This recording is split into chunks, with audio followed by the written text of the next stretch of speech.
to you by Penguin.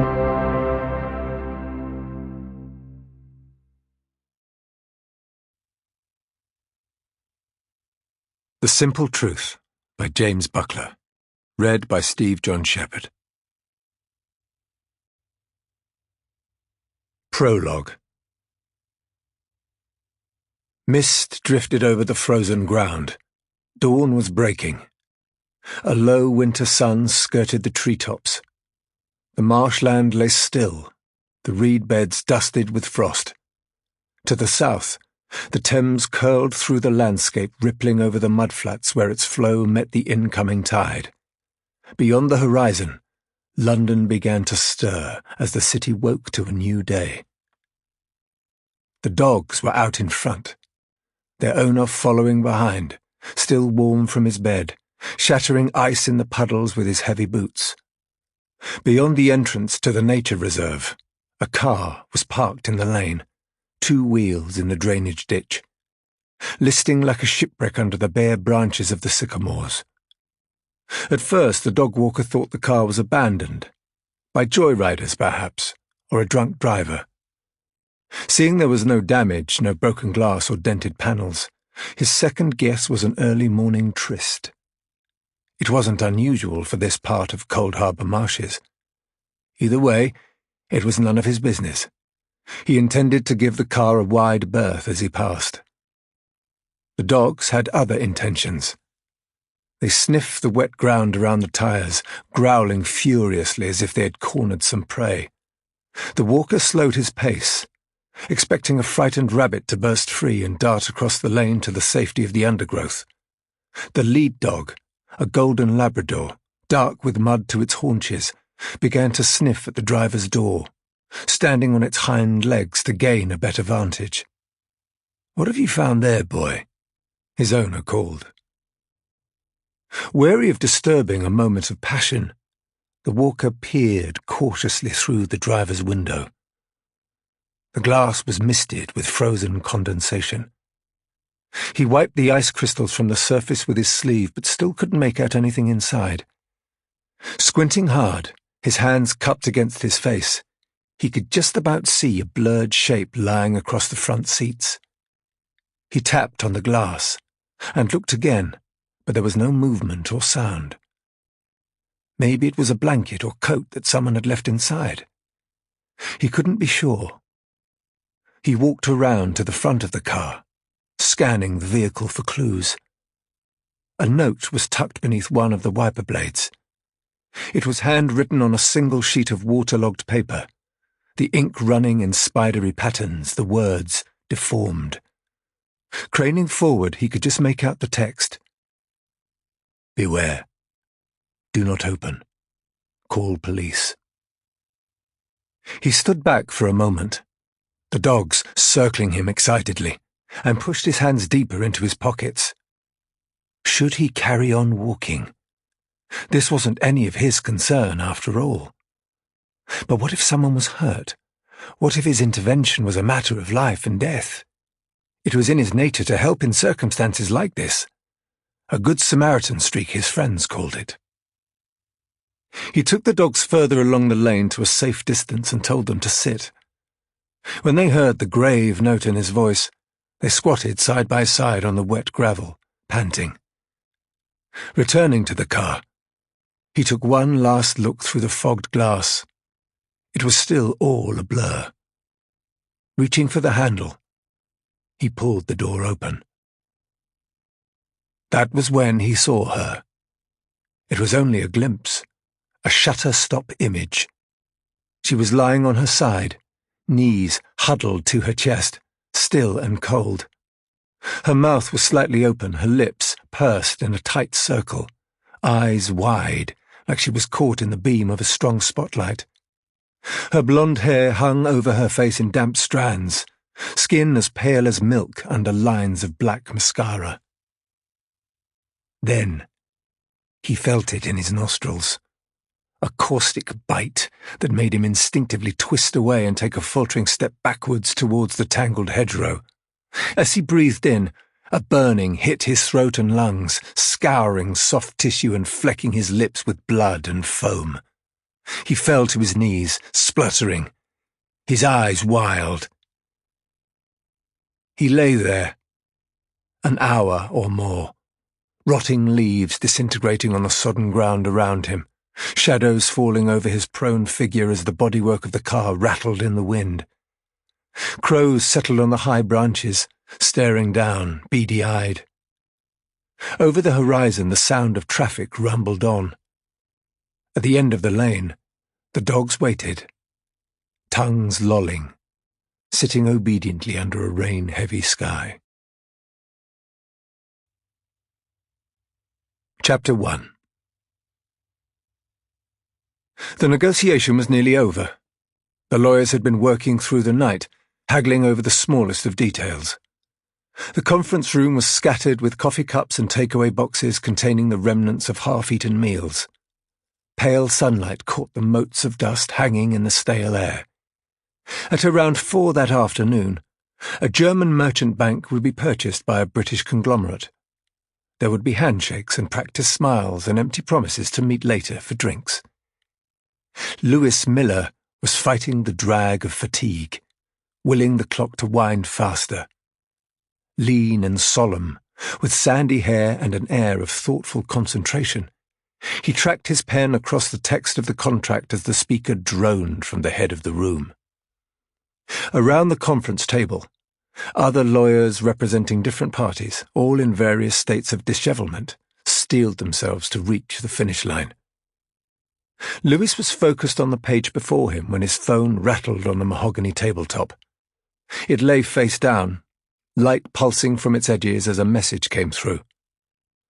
Disapproving eyes looked up from paperwork. The speaker gave a low grunt of irritation. Lewis grabbed the phone, cursing himself. He was sure he'd switched it off. As the junior member of the team, he was supposed to stay in the background, unheard, ready when called upon to supply a statistic or point of law.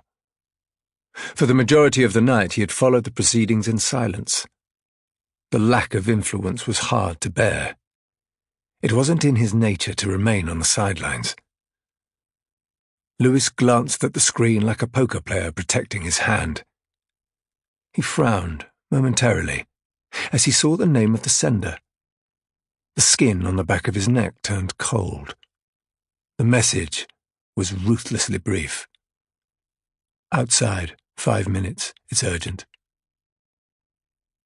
He leaned into the ear of the senior negotiator seated beside him. "I have to go," he whispered. "Who is it?" Lewis breathed the name. "Charlie King." As head of the commercial division, Charlie King was someone Lewis had only heard speak from behind a lectern when giving his standard motivational address at the quarterly team meetings. He wasn't the kind of man to fire off random text messages to junior employees. The negotiator turned to him in surprise. "What does Charlie King want with you?" he asked. "I've no idea," Lewis whispered. The negotiator's expression darkened. "What have you done?" he growled. Lewis ran a mental recap of his previous week's work. He couldn't recall any mistakes that were sacking offences. He shrugged. "Nothing, as far as I know." Offering a weak smile to the room, Lewis stood and pushed his chair back into place. The meeting continued without pause, the speaker paying no attention to his exit. Lewis closed the door gently behind him as he stepped out into the corridor. "We are what we repeatedly do," he thought as he descended in the lift. It was a mantra he used often, one his father had taught him as a child. Lately what Lewis did repeatedly was bite his tongue and hold the muscles in his face still as he was condescended to and snapped at by privileged superiors. Ordinarily he was confident and assertive, quick to snap back when provoked, but it was a tactical necessity to conceal these attributes at work. He wasn't one of them. That much was made plain to him every day. He hadn't attended the right schools and wasn't part of the same network of old family connections as his colleagues. He was a cuckoo in the nest, and until he could prove himself, he was determined not to get ejected. To play along quietly and do nothing to jeopardize his precarious place on the career ladder. He was biding his time and needed to be patient. Lewis knew his professional future depended on it. Outside, the rain was humming down. The towers of the financial district, Canada Square and West India Quay, loomed high above the streets, the vast plain of London sprawling hazily beyond Docklands. A black taxi flashed its lights as Lewis scanned the line of parked cars. Spotting a gap in the traffic, he ran across the busy road. He was tall and long-limbed with a runner's gait, light on his feet as he moved, his shoulders hunched against the weather. The rear door of the cab opened as he approached. Lewis buttoned his jacket and straightened his tie. He had never spoken alone with one of the firm's senior partners before. "You wanted to see me, Mr. King?" he asked, peering inside. "You're Miller?" "Yes, Lewis Miller. Get in." Charlie King was immaculately dressed in a charcoal worsted suit, his silver hair combed back from a deeply lined face. A formidable lawyer, he had built Renfrew and Hall into one of the city's elite firms. A select few had ascended to exalted heights in his slipstream. Lewis was planning on following them. King nodded to the flip seat. Lewis shook the rain from his hair as he stepped inside and folded the seat down. "I need to send you on an errand," King said.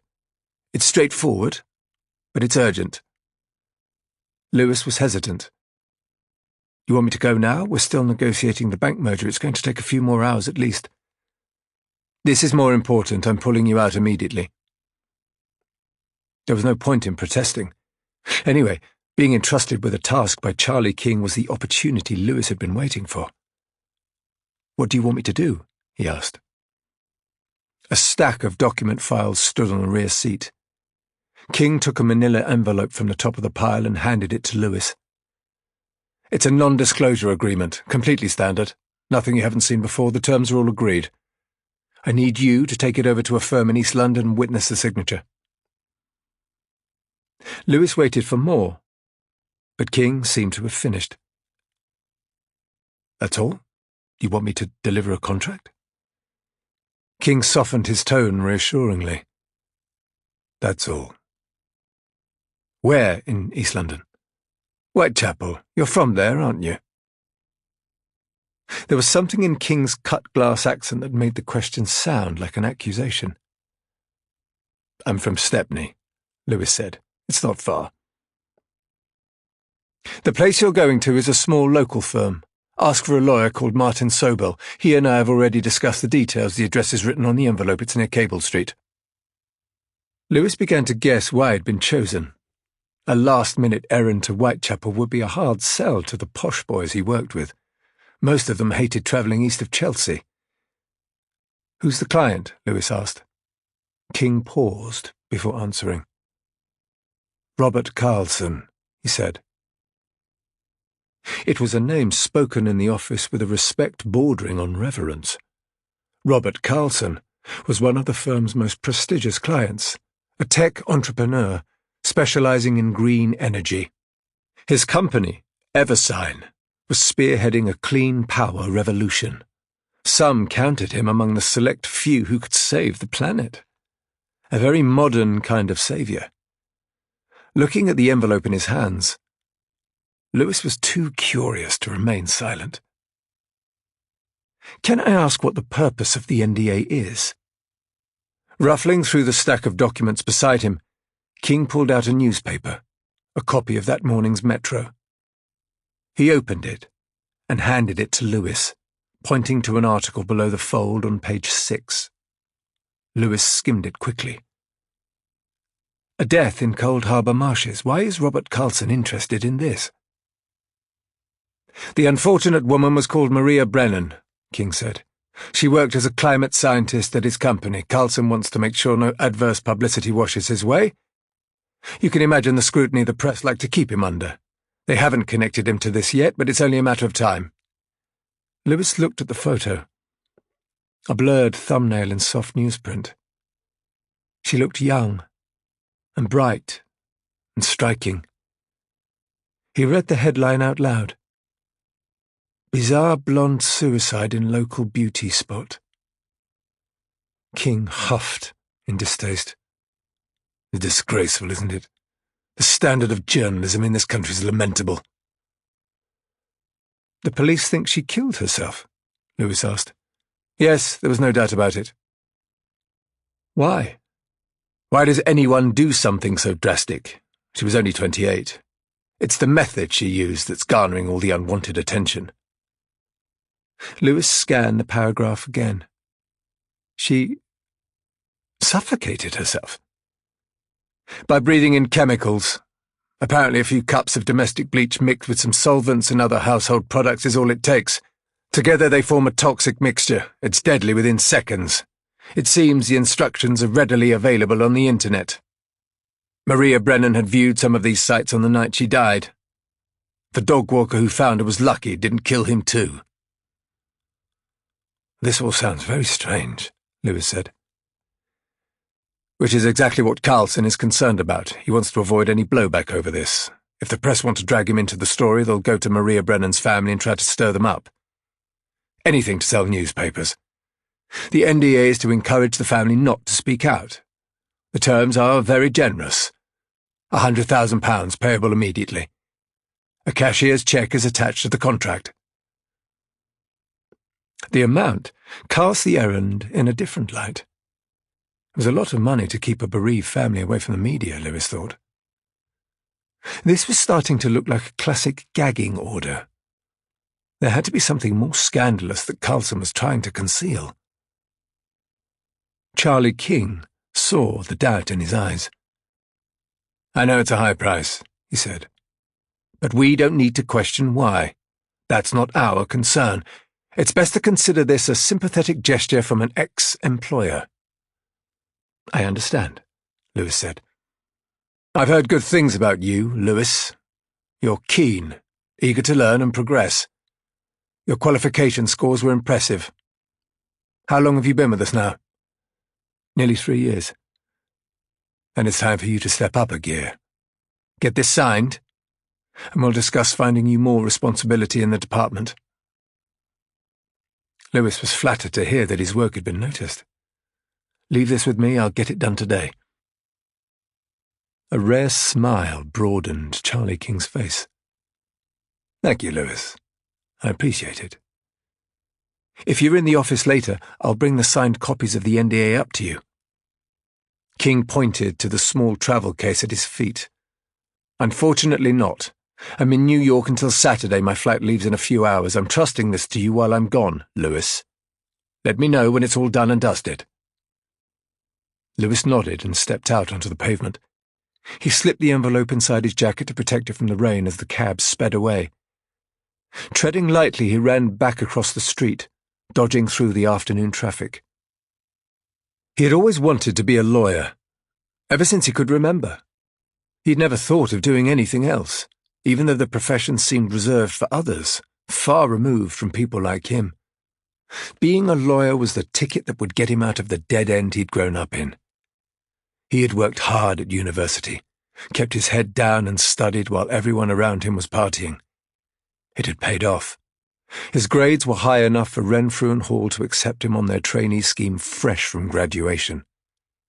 Since starting there, Lewis had found he was good at the job. The logic and fastidiousness suited him. But the salary had failed to live up to expectations. Competition among junior lawyers was too fierce. Like the rest of the city, he was struggling to keep his head above water.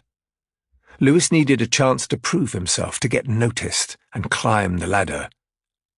Maybe this was it. Riding up in the lift, Lewis considered what Charlie King had told him about Maria Brennan. She had taken her own life, alone in a car out at Cold Harbour Marshes. It seemed a tragic, senseless choice for such a young woman to make. Now he was tasked with trying to buy the silence of her family to protect the rich entrepreneur she had worked for. Something about it left a sour taste in his mouth. It was a grubby assignment, Lewis thought. But If it got him onto Charlie King's radar, it would be worth it. Chapter 2. Robert Carlson told his driver to stop on the patch of waste ground at the entrance to the nature reserve. Behind the tinted windows of the Mercedes, he peered along the lane. Finding it deserted, he opened the door and stepped out into the drizzling rain. A large bouquet of white roses and oriental lilies was cradled in his arms. The driver took an umbrella from the boot and began to walk alongside him. Carlson stopped. He thought it best to do this alone, away from prying eyes. "Wait for me in the car," he said. The driver looked sceptical. The empty wetlands of Cold Harbour marshes seemed to make him nervous. "Are you sure, sir?" "Perfectly." Carlson took the umbrella and strode on alone, holding the flowers close to his chest. They were for a memorial, he had told the florist in Belgravia, for a young woman who had died in tragic circumstances.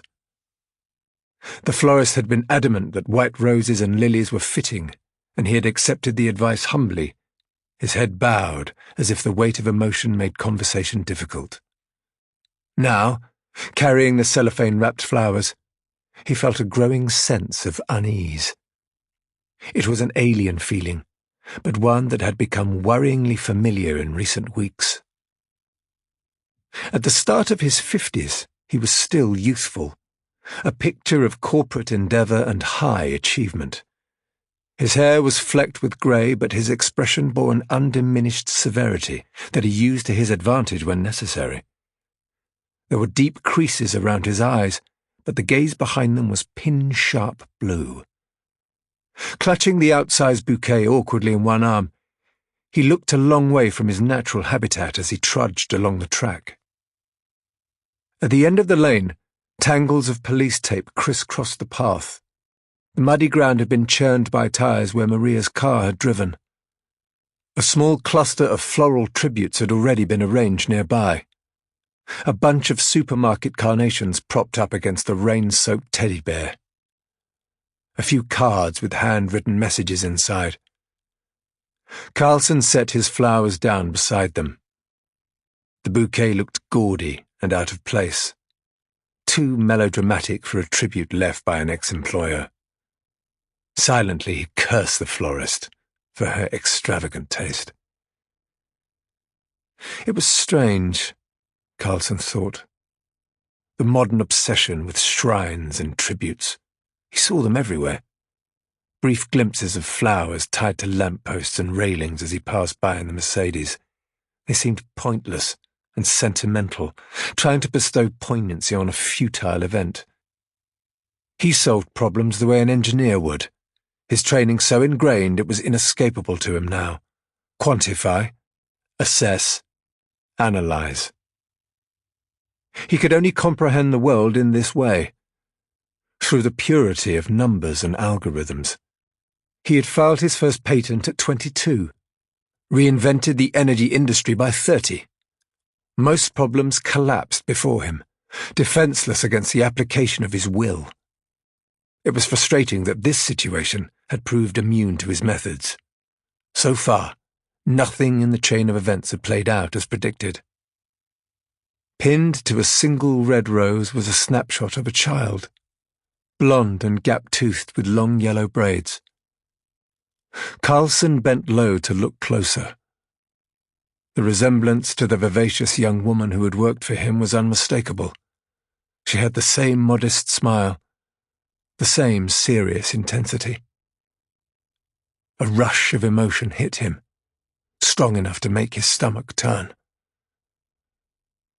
Carlson could hardly believe she was really gone. He stood back, his breath quickening. The cold penetrated everything with an insidious chill. It was a sad place for anyone to meet their end. It wasn't where he would have chosen. But these thoughts would gain him nothing now, Carlson told himself. Events had taken their course. He turned his collar to the wind and looked around. The nature reserve was empty and still, an unspoiled landscape so close to London. No buildings, no roads. All around him the scrubby marshland was peaceful except for the calls of nesting waterfowl and the rustle of voles in the reed beds. Lapwings and redshanks whirled in the winter sky. The Thames lay close to the south, the marshes draining steadily out into its flow. The hazy outlines of passing boats were visible through the river mist. How long would it be until all this was gone? How long until everything changed? As Carlson looked around at the pristine view, he could picture the structures growing out of the untouched land. Loading docks, smokestacks, money. Footsteps on the loose gravel snapped him back and he turned around. A couple were approaching. From their tearful expressions, the woman's puffy eyes, he guessed they were there to lay flowers at Maria's memorial. Carlson felt like an intruder on private grief. Lowering his head beneath the protection of his umbrella, he began to walk back along the lane. He passed them on the way to the waiting Mercedes, and the woman gave a brief smile, a pained look of solidarity. "Were you a friend of Maria's?" she asked, tentatively. Carlson nodded silently. "It's so sad, isn't it?" she said. "Maria was my cousin. We grew up together. I never thought she could do something like this." Tears welled up in her eyes. Her companion hugged her close. Carlson began to move as if to walk on. "Did you work with Maria?" the woman asked. He paused. "I used to." "At the energy company? What was it called?" "Eversign," he said flatly. "That's it. Are you a research scientist as well?" "Not exactly," Carlson said. The woman looked at him, taking him in, reading the signals in his air of affluence, his technocratic manner, his self-possessed body language. She began to scowl as a realization hit her. "Are you Robert Carlson?" she said, her voice filling with anger. For a moment he considered lying, but he could see it was futile. She had already figured it out. "That's right," he said. The woman slipped from her partner's embrace and took a step towards him, her fists clenched in anger. He thought she was going to strike him, but he stood his ground, and his sense of inviolability seemed to deflect her. Instead, she strode to the pile of flowers on the verge and grabbed the spray of roses and lilies he had placed with the others. She swung them at him in disgust, and a shower of creamy petals burst on his chest. They fluttered down to the wet ground at his feet. "How dare you come here?" the woman spat, tossing the remnants of the bouquet at him. Carlson caught the broken flowers. He wanted to speak up, but could tell it was pointless. He turned and carried on walking. The couple watched him leave in disgrace. At least he could be certain of one thing now. It was obvious that Maria hadn't been discreet about their history together. Chapter 3. Lewis took an Uber from Docklands to Whitechapel. It was a while since he'd been back to the depths of East London. More than a year at least. He still had friends who lived in the area, but seldom saw them now. There were too many bad memories in this part of town. Whitechapel was only a few miles from the financial district, but the journey transported him into a different world. The great bluffs and cliffs of steel and glass gave way to rust and decay. A pale daylight hung over the streets, washed out and colourless. Everything was ragged and worn. Watching the passers-by outside the window, Lewis knew he'd been lucky. He'd broken out, made his escape to the safety of the professional classes. He had some security now, even if he only had one foot inside the door. He'd recently turned 26, so there was plenty of time still to establish himself properly, as long as he played his hand well. Patience was the key. He'd worked hard to get this far, making sacrifices, taking on debt. Lewis was sure his efforts would be worth it in the long run. They had to be. Failing wasn't an option for someone without a safety net. The driver stopped in a rundown street behind the bus station. The solicitor's office had a sign so faded, Lewis could barely make it out. The Whitechapel Law Centre. Behind a steel grille, the window advertised the firm's expertise: crime, divorce, immigration. They were open 24 hours a day. He double-checked the address again. It wasn't the kind of venue he associated with a man like Robert Carlton. Certain it was the right place, Lewis walked into the lobby and announced himself at the desk. The receptionist looked him up and down. "You're from Renfrew and Hall?" she said skeptically. "Charlie King sent me." "You're not who we were expecting," she said, and pursed her lips at him. "We thought they'd send someone a bit more experienced." Lewis let a glint of bite shine through his calm demeanour. "How experienced do you need to be to deliver an envelope?" he asked. Stepping out from behind the desk, the receptionist led him back through the tight warren of the building. The walls were hung with drug prevention and anti-gang posters. Coloured bins were lined up for the disposal of sharp objects, yellow for syringes, blue for knives. In the background, a rattle of typing drifted from the doorways. Filing cabinets opening and closing. The receptionist stopped at an office at the end of the corridor. The door was already open. "This is Lewis Miller," she called out brusquely. "He's here about the Brennan case." She ushered Lewis inside and closed the door behind him. There was a tension in the room, a strained atmosphere that was obvious as soon as he entered. Martin Sobel was gaunt and bearded, his eyes radiating distrust from behind his wire-framed glasses. He had the look of an activist, a community campaigner. Sobel offered Lewis a seat with a wave of his hand. Two others were in the room. A middle-aged woman, pale and shell-shocked, and a young man in his early 20s standing behind her, his arms folded defensively across his chest. They eyed Lewis suspiciously as he took out the envelope containing the copies of the non-disclosure agreement and set it on the desk. "Would you like anything to drink?" Sobel asked. Lewis shook his head. "I prefer to get started, if that's okay with you." Sobel gestured to the woman seated opposite. "This is Maria Brennan's mother," he said. "I'm representing her today." "I'm sorry to hear of your daughter's death, Mrs. Brennan," Lewis said. "This must be a difficult time." "My name is Irina Kaval," she replied coldly. "My daughter used her father's name. It was easier that way." Her English was fluent, but her accent was East European. She was small and delicate, with an upright posture and a direct, steady gaze. Her hands were clasped in her lap, her fingers knotted tightly together. "I'm sorry, Mrs. Kaval, I didn't know." She glowered at him. "What you know is of no interest to me." Lewis accepted her hostility without reaction. It wasn't his place to complain.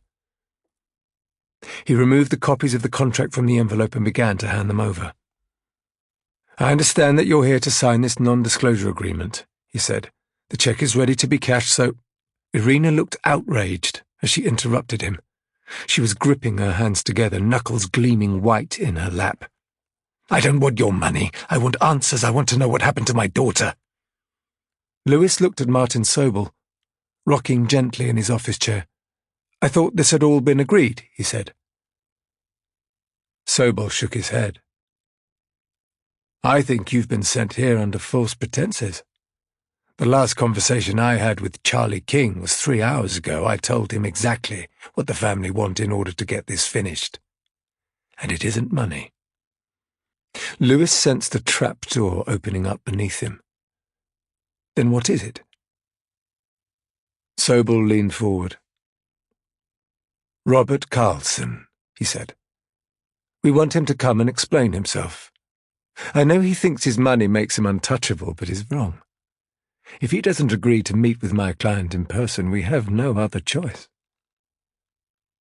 Then to do what? Sobel shrugged. To go to the press. The fact that my client has a different surname to her daughter is the only reason they haven't tracked her down yet, but I can assure you, it's only a matter of time.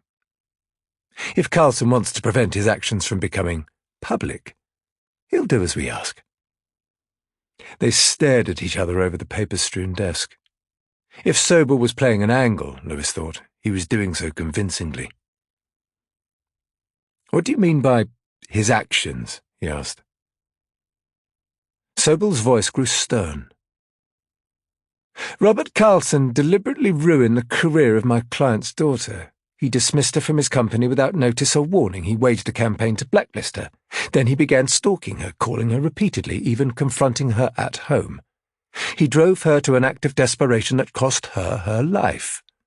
I think the least Mrs. Scoville deserves is an explanation from him in person. Lewis struggled to keep the surprise from his face. Surely this was a bluff. Sobel was grandstanding in an attempt to leverage a higher fee. Mr. Carlson has made a generous offer, he said. A derisory offer, Sobel scoffed. Lewis blinked. £100,000 is derisory. It is, to a man like Carlson. Irina cried out to stop the meeting descending into a squabble. Enough, she shouted. I don't care how much you think my daughter's life is worth. All I want to know is what really happened to her. Lewis turned to face her. I've seen the news reports, Mrs. Cavall. They all said that your daughter committed suicide. The young man behind Irina took a threatening step towards him. You need to shut your mouth with that talk, he said. He was resolute, menacing, his nose flattened. He was wearing white trainers and a down jacket zipped up to his chin.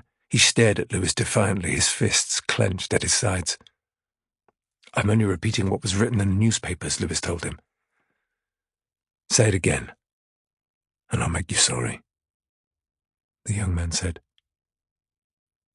Excuse me? You heard me. I don't actually know who you are, Lewis said. The young man made no attempt to reply. The temperature in the room was rising quickly. Finally, Sobel spoke up. This is Drew Brennan, Mrs. Cavall's son. He's here to support his mother. Drew and Lewis stared at each other fiercely, each holding their ground. Lewis knew the type. He'd grown up around men who were quick to intimidate and throw their weight around when it suited them. He hated to back down, but had no choice. I'm not here to make trouble, Lewis said. My only job is to deliver this contract and the check that goes with it. Drew's scowl remained frozen on his face. My sister's dead. We want to know why. I understand, but I don't have any information to help you with that. Robert Carlson does, Drew said. Tell him to come here. I'll make him talk. Lewis shook his head slowly. All I can offer you is his money. Drew looked at his mother and waited for her response. I don't want a single penny from that man, Irina said. All I want are answers. Reluctantly, Lewis said, Then I'm afraid I can't help you. Irina reached out and took the copies of the NDA and the check from the desktop. This is what I think of your blood money, she said, and ripped the pages into pieces. She let the fragments fall from her hands as she stood and began to gather her coat and bag. The last 2 days have been hell, she said angrily. The police came to my house to tell me my daughter was dead. They made me identify her body, and now you come here and you try to buy me off. I won't take your money. I won't let that man get away with what he's done to Maria." Lewis tried to answer, but he was cut off. "Stay away from us," Drew said. "I don't want to see your face again." He opened the door and led his mother out of the room. Lewis watched them go, his career prospects disappearing with them. The weight of failure on his shoulders was overwhelming. He'd been given a simple task, a chance to prove himself, and now he'd blown it. When they were alone, Lewis bent down and picked up the torn pieces of the contract and the ripped check from the floor. It took a moment for his heart rate to settle. Martin Sobel swung gently in his chair. Framed photos of his wife and children stood on the windowsill. He watched Lewis with a benevolent smile. "Charlie King sent you here on a fool's errand," he said. "Don't blame yourself." Lewis nodded in agreement. It was becoming clear that King had gambled on the sight of the check, persuading the family to abandon their principles. He'd used Lewis as cannon fodder in an attempt to close an impossible deal. Lewis kicked himself. He wanted to get out of there quickly to save what face he had left. Sensing his embarrassment, Sobel said, "Look, for what it's worth, you did a good job." "Thanks," Lewis said, "but I'm in a lot of trouble now." Sobel looked at him sagely. "You're thinking of ways to salvage the situation?" Lewis held up the torn pages in his hands. "If I don't get a signature on this contract, I'm finished." "There's only one way," Sobel said. "Arrange a meeting with Robert Carlson. The family aren't going to settle for less." "That's impossible." "Then Carlson had better get ready to see his name in the papers. If anything libelous is printed about him, you know Carlson will sue." Sobel shrugged. "It's only libelous if it's not true." Lewis thought for a moment. "Do you really think he's involved in this?" "Carlson was following Maria like a shadow, calling her, harassing her. Now she's dead, and he's trying to distance himself from the fallout. That's what the rich always do. Try to buy their way out of trouble." "Do you have any evidence for this, or are you taking the family's word for it?" Sobel looked cautious, weighing up whether to answer. "Maria Brennan came to me," he said. "About 2 weeks ago she told me everything, the phone calls, the visits to our house. She wanted my help to begin legal action." "So Carlson had some kind of vendetta against her?" "It certainly seemed that way. But he's a powerful man. Why would he risk everything over an employee dispute?" "That's what he needs to account for. Otherwise there's a big question mark hanging over him." "You can't really be suggesting he had a hand in Maria's death." "How else would you explain it?" Lewis looked at him hopefully. "Coincidence?" "One piece of advice I can give you," Sobel said. "If you want a long legal career, stop believing in coincidence." Chapter 4. Irina Koval stepped out into the darkening street. Litter was skittering along the pavement in the frozen wind, twisting in circles around her ankles, whipping her fine blonde hair into her eyes. She gathered her coat and scarf tightly around her and began to walk down towards the high street where she could catch a bus to take her home. She looked so weary and drained that even carrying the weight of her clothes seemed an ordeal. Her son followed 2 paces behind, his hands shoved deep in his pockets. The solidarity they had shown in the lawyer's office seemed to evaporate in the piercing cold. "Happy now?" Drew called out to her as she walked away. Irina turned to face him. Her mouth was drawn tight, her lips thin and straight. "Happy? Vachino ni?" Drew knew his mother was angry if she was answering in Ukrainian. "What do you mean, of course not?" he said. "You just ripped up a check for $100,000. At least tell me you got a kick out of it." "That check was a bribe to keep us quiet," Irina said. "If we take it, it's over. Carlson will never tell us what was really going on with him and Maria. We'll never find out the truth. How do you know anything was going on? Because I overheard the phone calls, the arguments. There could be 1,000 explanations. Then let Robert Carlson come and tell us what they are. Drew lifted his arms to the sky as if in despair. Maria's dead. She did it to herself. The only person who thinks differently is you. I'm her mother. I know she wouldn't hurt herself like that. I hope you're right. You've just torn up a check that could have changed our lives. We can't accept blood money. It's easy money. Irina shook her head at her son's priorities. Easy money? Is that all you ever think about? You should try working for a change. Drew puffed his chest out at the accusation. I work hard every night. I know what you do, Irina said contemptuously, and I know the kind of people you work with. Maria would never stoop so low. The look of disgust on his mother's face was painful for Drew to see. He knew how proud she was of Maria, the favoured child, the daughter whose brilliant progress over the years she had recounted to neighbours and shopkeepers and every random stranger who cared to listen. The epitome of the immigrant success story. A part of him had always hated Maria for making it impossible for him to measure up to her. Now she was gone. He knew he was going to have to compete with her ghost. I'm all you've got left now, Drew said. You best start getting used to it. Irina's eyes began to well with tears. You don't know how much that saddens me, she said. She turned her back and strode away. Drew didn't bother trying to stop her. There was no point. He knew how much of a disappointment he was. It was made plain to him daily. All around him, people went about their business, walking with their heads lowered. No curious eyes were cast in his direction. The locals knew better than to pry into the lives of others, especially with the aura that Drew Brennan projected. Hostility seemed to emanate from him in waves.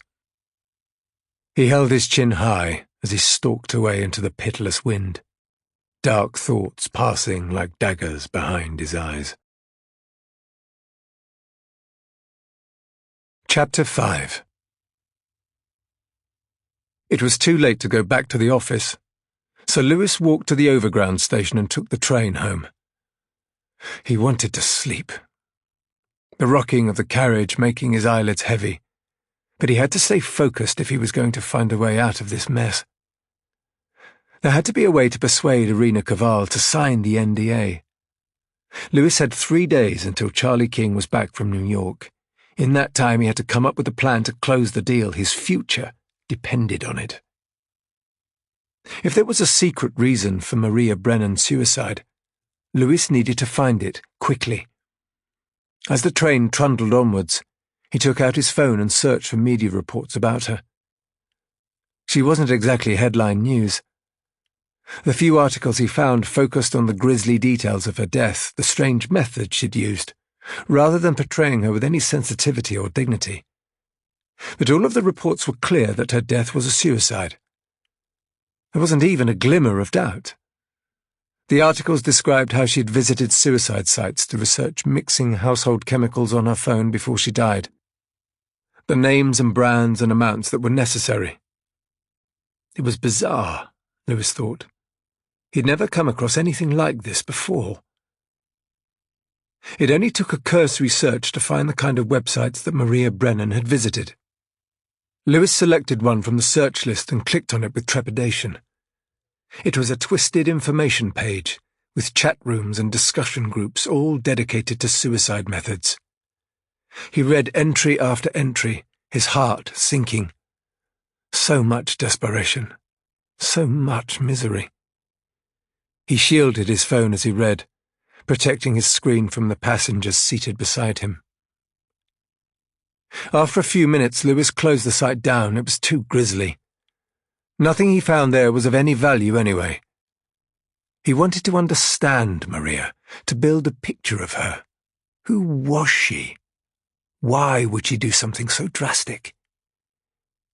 He searched various social media pages but couldn't find any accounts under Maria's name. Changing tack, Lewis found the Eversign corporate webpage. He clicked on the personnel listings and scrolled through. Her employee bio was still online. Reading it, Lewis was impressed. Maria Brennan had been a high achiever. She'd won awards for climate campaigning as a teenager and been granted a scholarship for underprivileged students to attend a top university. Robert Carlson had recruited her when she completed her master's degree. Within a few years, she had risen to the top of the company. Carlson had appointed her senior climatologist when she was still only 28. It was a meteoric rise. The bio included a photo. Maria was white blonde, with a reticent smile that showed her straight white teeth. Looking at the photo, Lewis wondered if something personal had been going on between Maria and Robert Carlson. An affair of some kind, or even just a one-night stand. That would explain why Carlson had been turning up at her house unannounced. Lewis could picture it. They had had a relationship and it had ended badly. When it finished, Maria had been heartbroken and taken her own life. Or maybe Carlson had wanted it to continue, so pursued her, but Maria rejected him. There were myriad plausible explanations. Lewis thought of her family. Irina Koval seemed like a decent woman of honour and integrity. Those were rare qualities in the people he encountered professionally. But her hothead son was a different matter. The way he was so eager to throw his weight around wasn't a good sign. Sitting in the rolling carriage, Lewis mulled over the size of the cheque Irina had torn up. 100 grand.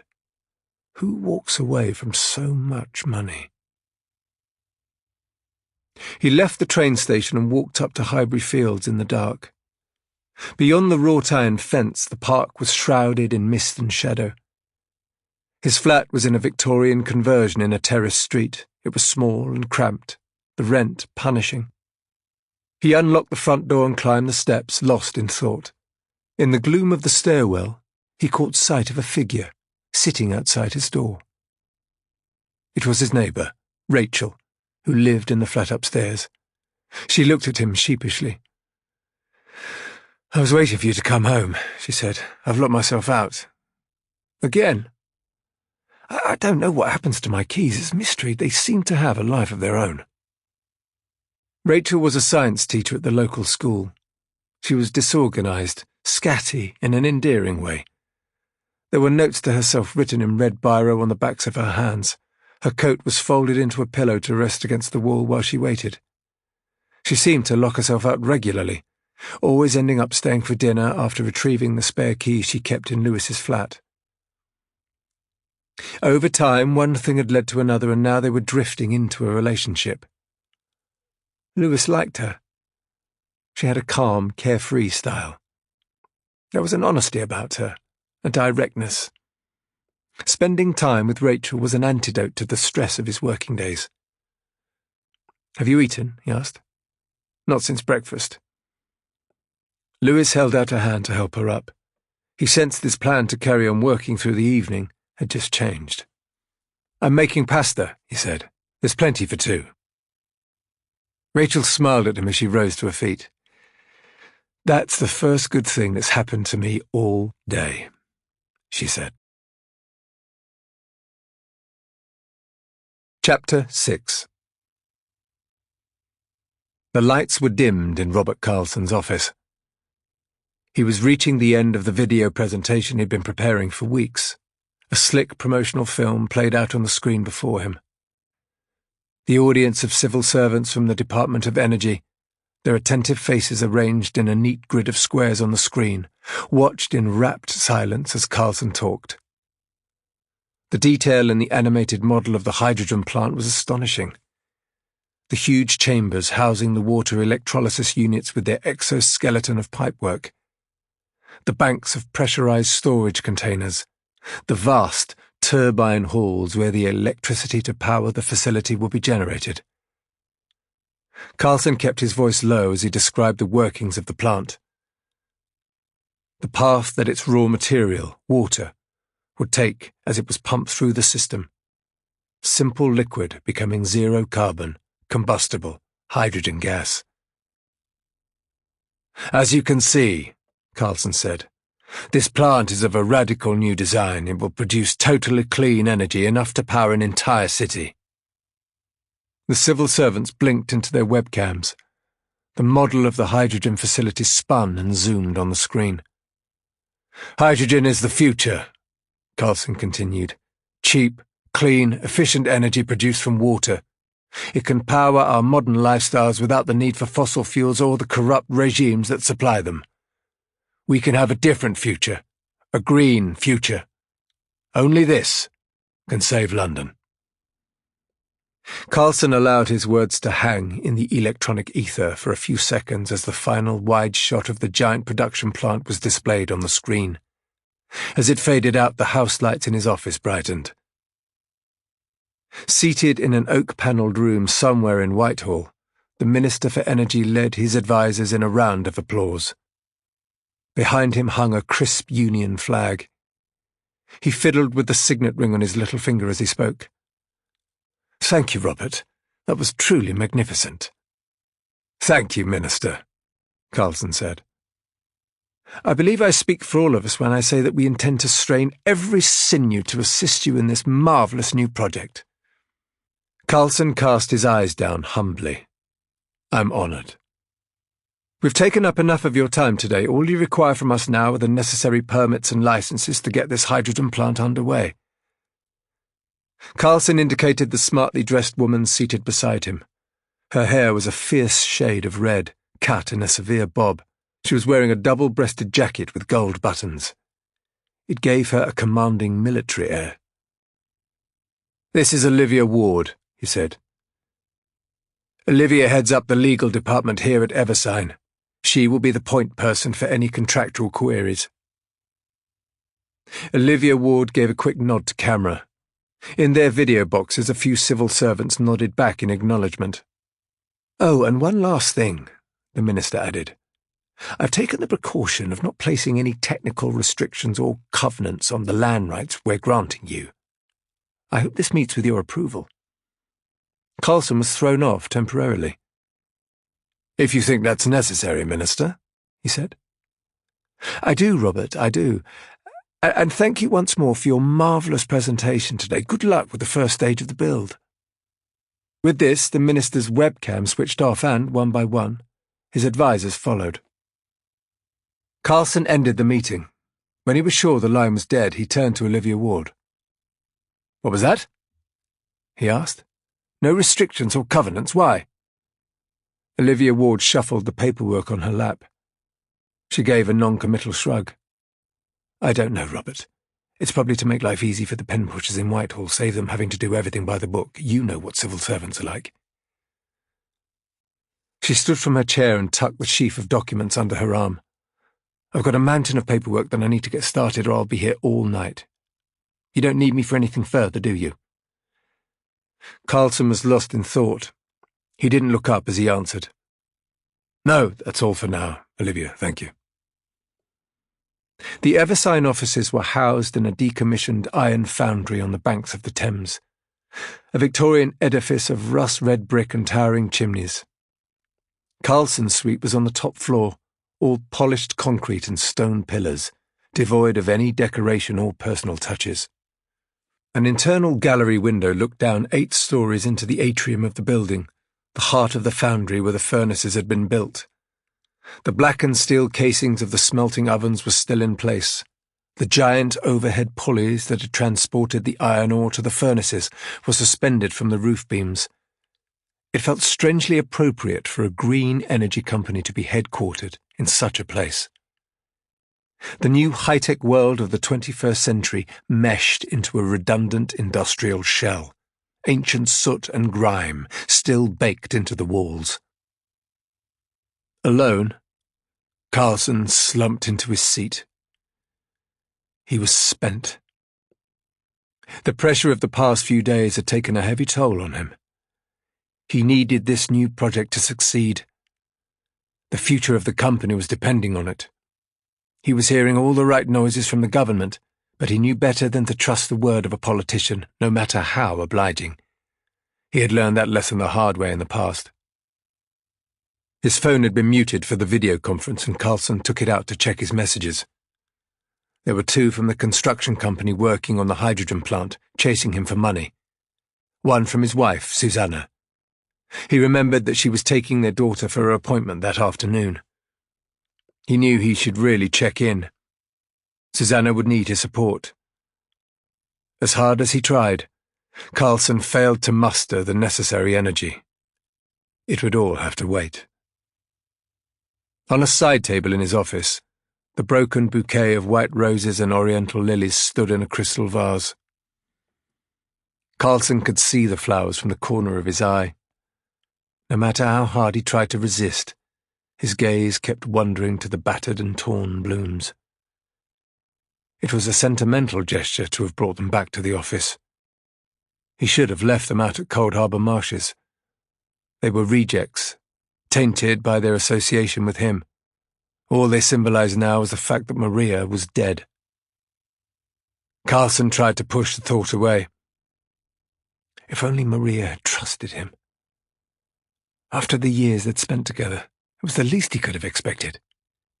He'd made her career, lifted her from obscurity and given her a voice. Why should he allow that voice to be turned against him? Going to her flat that night had been a mistake. Carlson could admit that much to himself. Recklessly asking his driver to chauffeur him out to that dreary estate in East London on impulse. He should have realized that if Maria had refused to take his calls, she was never going to welcome him into her home. When she'd opened the front door to him, her family had seen them arguing. They'd seen how distressed Maria had been in his presence. He should never have allowed that to happen. It was a strategic mistake, one he was going to pay for now. Carlson scrolled through his emails on the screen before him. Message after message remained unopened in his inbox. He knew he should be drumming up investment for the new hydrogen project, but his mind was too raw to concentrate. He switched off his computer and stared at his reflection, his face distorted in the black surface of the monitor. No matter how hard he tried, his thoughts were consumed by a constant image, one he couldn't shake. In his mind's eye, all he could see was Maria's face, gagging and choking as she suffocated in a locked car. Chapter 7. On the 14th floor of Crowmore House, Irina Koval was sitting alone in the dark. Through the thin wall she could hear her neighbours arguing and slamming doors. The moonlight seeping through the blinds cast cold shadows on the living room wall. She was practically a recluse these days. It was impossible to experience as much heartbreak as she had and still want to face the world. Spread out on the low table in the middle of the room were copies of the newspaper reports she had found on Maria's death. Irina couldn't bring herself to look at them anymore. The lies and falsehoods they contained. When the truth was revealed, she was going to make each of these journalists apologize in person for what they'd written. It was still impossible for her to comprehend that Maria was gone. The finality of it all was too distressing. It had always been her son that she had feared would end this way, dead before his life had really begun.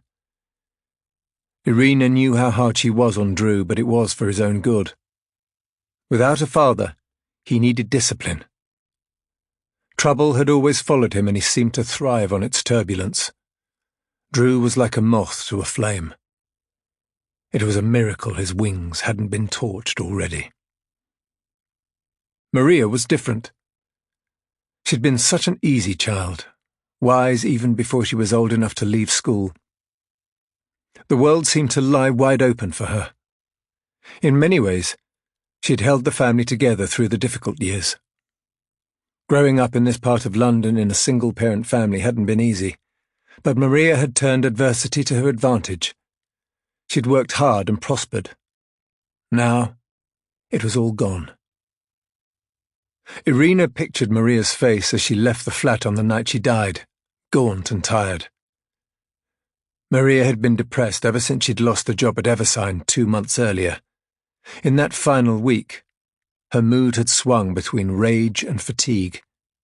Irina had been worried about her daughter's appearance, the amount of weight she'd lost, the manic tremor in her voice. Maria had refused to say where she was going as she left the flat that night. Only that after she was done, the world would finally see who Robert Carlson really was. When the police came to the flat to deliver the news, knocking on the door in their heavy-handed way, Irina had at first believed what they'd told her. Maria had taken her own life, they said, and Irina had been too stunned to argue.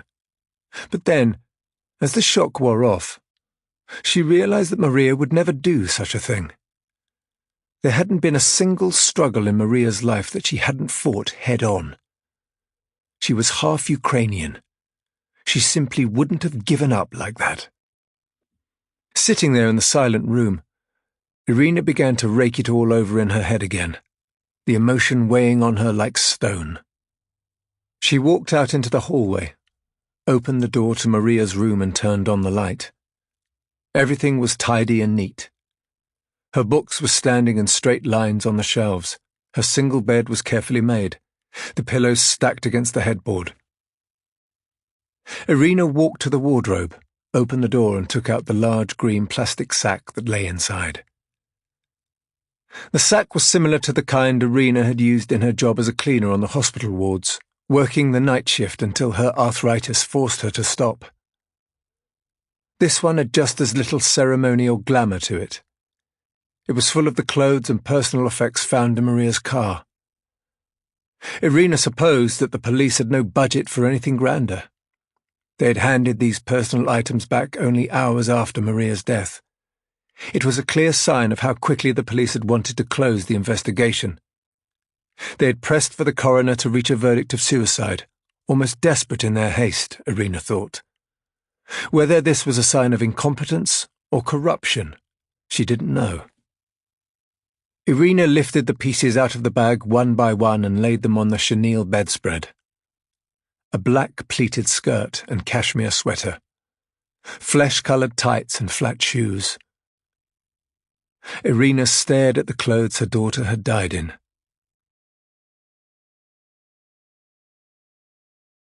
End of CD 1. CD 2.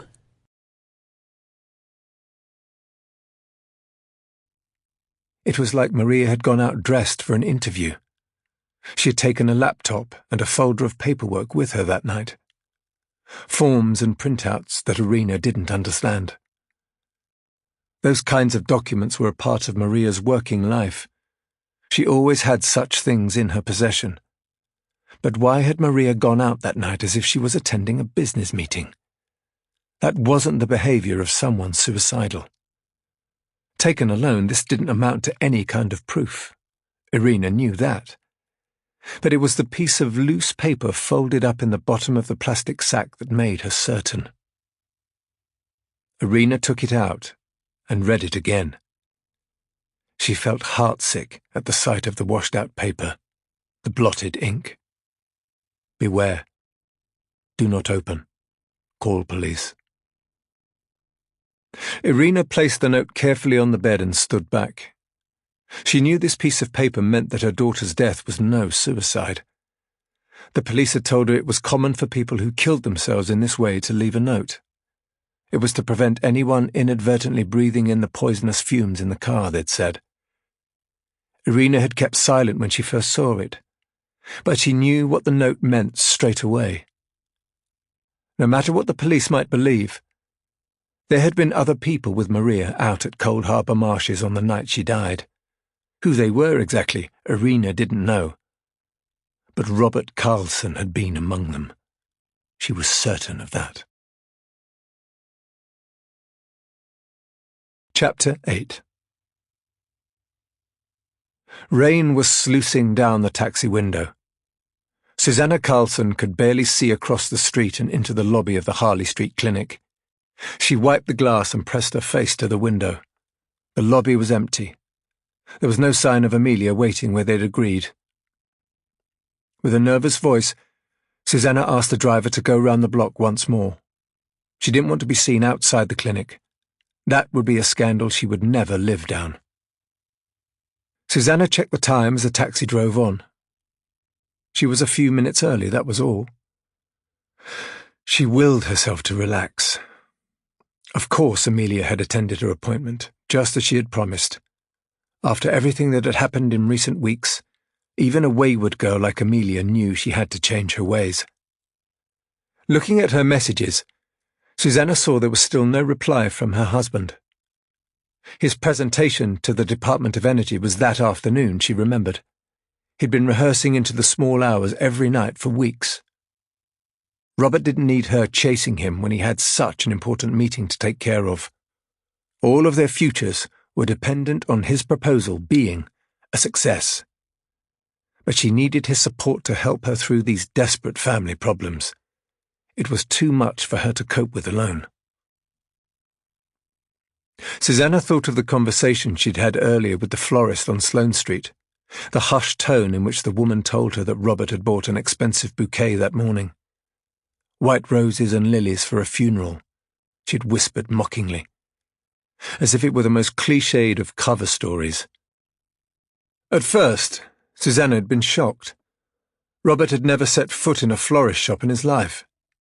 But then it began to fall into place. The way he'd been acting recently, the problems he'd had at work. He really should know better. This was the kind of gossip that could lead them all to disaster. As the taxi completed its circuit and turned back onto Harley Street, Susanna saw her daughter standing outside the clinic entrance beneath an umbrella, her face illuminated by the screen of her phone.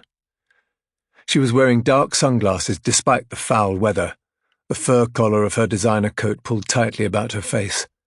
Her hair was long, hanging down to obscure her features. But Susanna could see how painfully thin her daughter had become, her skin pallid and her cheeks sunken. She was nearly overwhelmed with worry every time she saw Amelia these days. Amelia had been emotionally fragile ever since she was a child, socially awkward, a sensitive girl who struggled to fit in. Having such a high-profile father hadn't helped, especially when Amelia decided she wanted to follow in Robert's footsteps. In order to learn the intricacies of the business, she had interned at her father's company, only for a short while, but she had been sullen and depressed ever since. Susanna opened the taxi door and waved quickly to catch Amelia's attention. Her daughter looked sour and irritated as she walked down the steps of the clinic and climbed in. "How was it, darling?" Susanna asked. Amelia shrugged. "I did what you wanted, that's all." "It must have helped." "I don't need any help." "We both know that's not true." Amelia flashed her a withering look, cutting the conversation dead. "Look, I don't want to talk about it, all right?" Susanna touched a soothing hand to her daughter's arm. "Then I won't mention it again, I promise." Pressing her would only make it worse, Susanna told herself. She couldn't force Amelia to communicate. She was a closed book at the best of times. "I'm having some people over later," Amelia said. She made the announcement as if it were a final decree. "Again?" Susanna said despairingly. "It's just a few friends. It's nothing for you to worry about." "Are you sure that's a good idea?" Susanna asked the question gently, but Amelia snapped. "I'm doing everything you asked," she barked. "I'm seeing the therapist. I signed in under the stupid false name you told me to use. The least you can do is treat me like an adult." Susanna watched as her daughter turned her face away in disgust. Treat her like an adult? If only Amelia knew how to behave that way. So much heartache could already have been avoided. Chapter 9. 5 miles away, Drew Brennan was in a stolen BMW in Hampstead, watching the driveway of a mock Tudor mansion. Beyond the wrought-iron gates, a party was taking place. The windows of the house lit up, bodies silhouetted against the glass. He could hear the sound of voices mixing with the soft music floating from the walled garden. Who lives here? Drew asked. Probably best if you don't know that. Drew shrugged. It was good advice, considering what they were planning to do. Seated beside him in the driver's seat, Glenn Egan began assembling everything they would need. A long screwdriver, some wire coat hangers and a packet of cotton wool balls. Glenn had been in Drew's class at school, had played on the same football team, had chased the same girls. Now Drew worked for him on a freelance basis, had done so for over a year. The Egan family ran a construction business, one of the biggest in London. They had built skyscrapers and airport terminals and sports stadiums. In the world of major infrastructure projects, they were at the very top. But the family also had interests and ventures of an illegitimate nature. The unconventional management techniques of one line of business sometimes bleeding over into the other. "You ready?" Glenn asked. Drew nodded towards the house. "What if anyone else arrives? Don't you think we should give it another few minutes?" Glenn looked at him in disbelief. "You joking? Do you want to listen to this shitty music any longer?" This audiobook is free for you to enjoy. If you'd like to support me, please take just 1 minute to listen to this relaxing music. Thank you so much.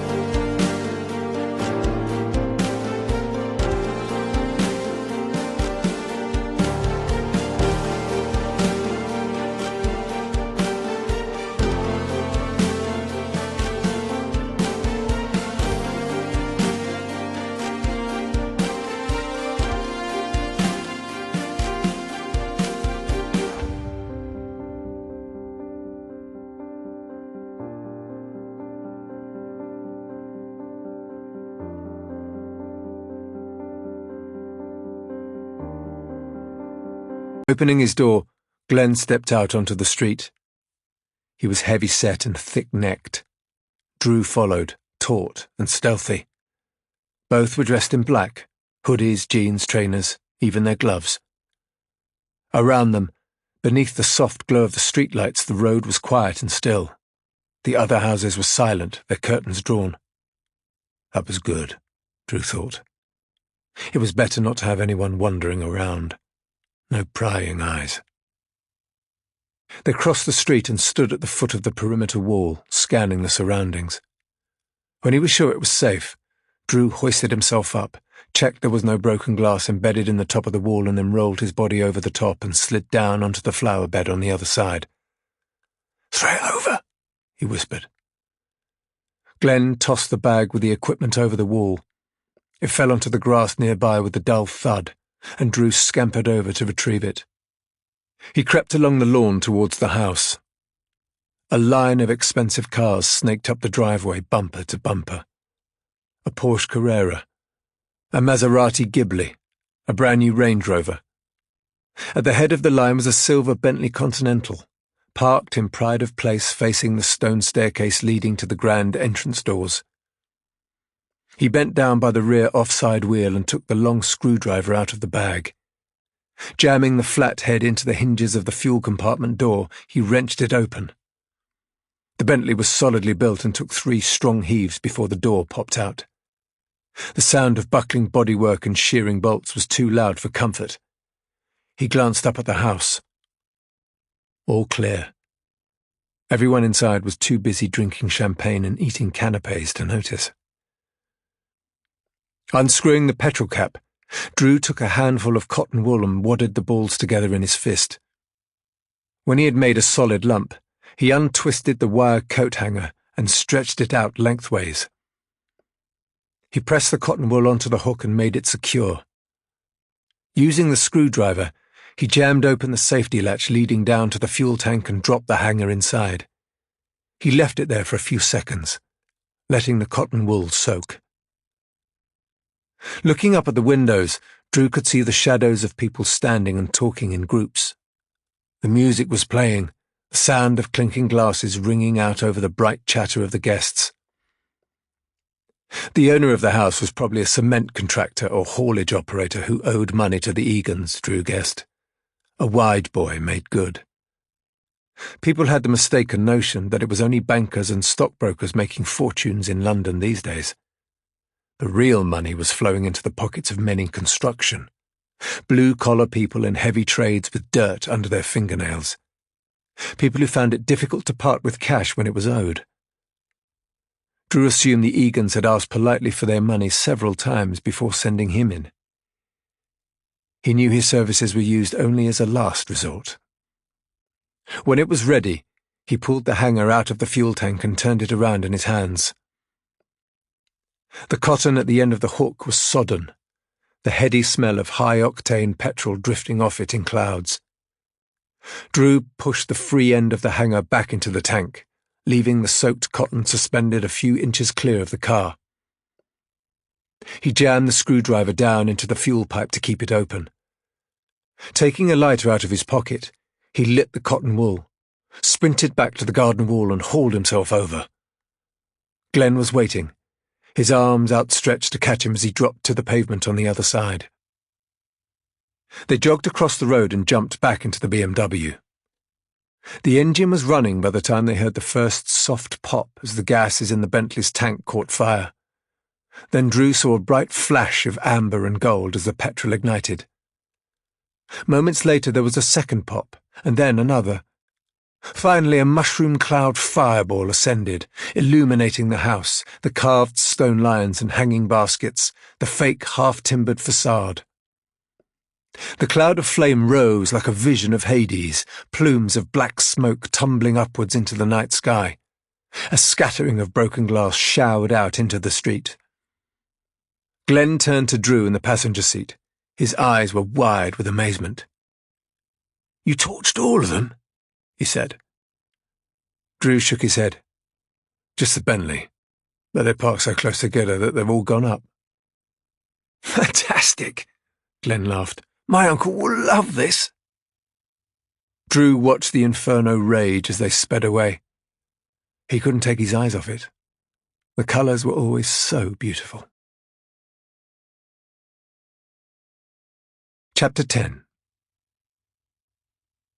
When they'd finished eating, Lewis gathered the plates from the table and stacked them in the sink.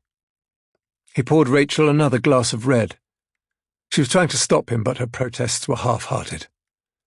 Constellations of vivid freckles patterned her cheeks and forehead. Her hair was thick and dark, hanging in loose curls over her shoulders, her grey eyes bright from the wine. It was warm and steamy in the kitchen, the window cracked open to let out the heat from the stove. "That was delicious," Rachel said. Lewis smiled at the compliment. "My sister taught me to cook when I was a teenager, when it was just the two of us growing up together. She took care of me almost single-handed." Rachel sipped her wine. "You know, every time you mention your sister, you always talk with real admiration." Lewis nodded. "Without Angela, I don't know what would have happened to me. She's great. You'll have to meet her one day." "I'd like that." "Be prepared for a grilling, though. My sister's a Stepney girl. She doesn't mince her words." Rachel looked at him mischievously. "Maybe she'll tell me what you used to be like when you were younger, before you got all polished and lawyerly." Lewis laughed.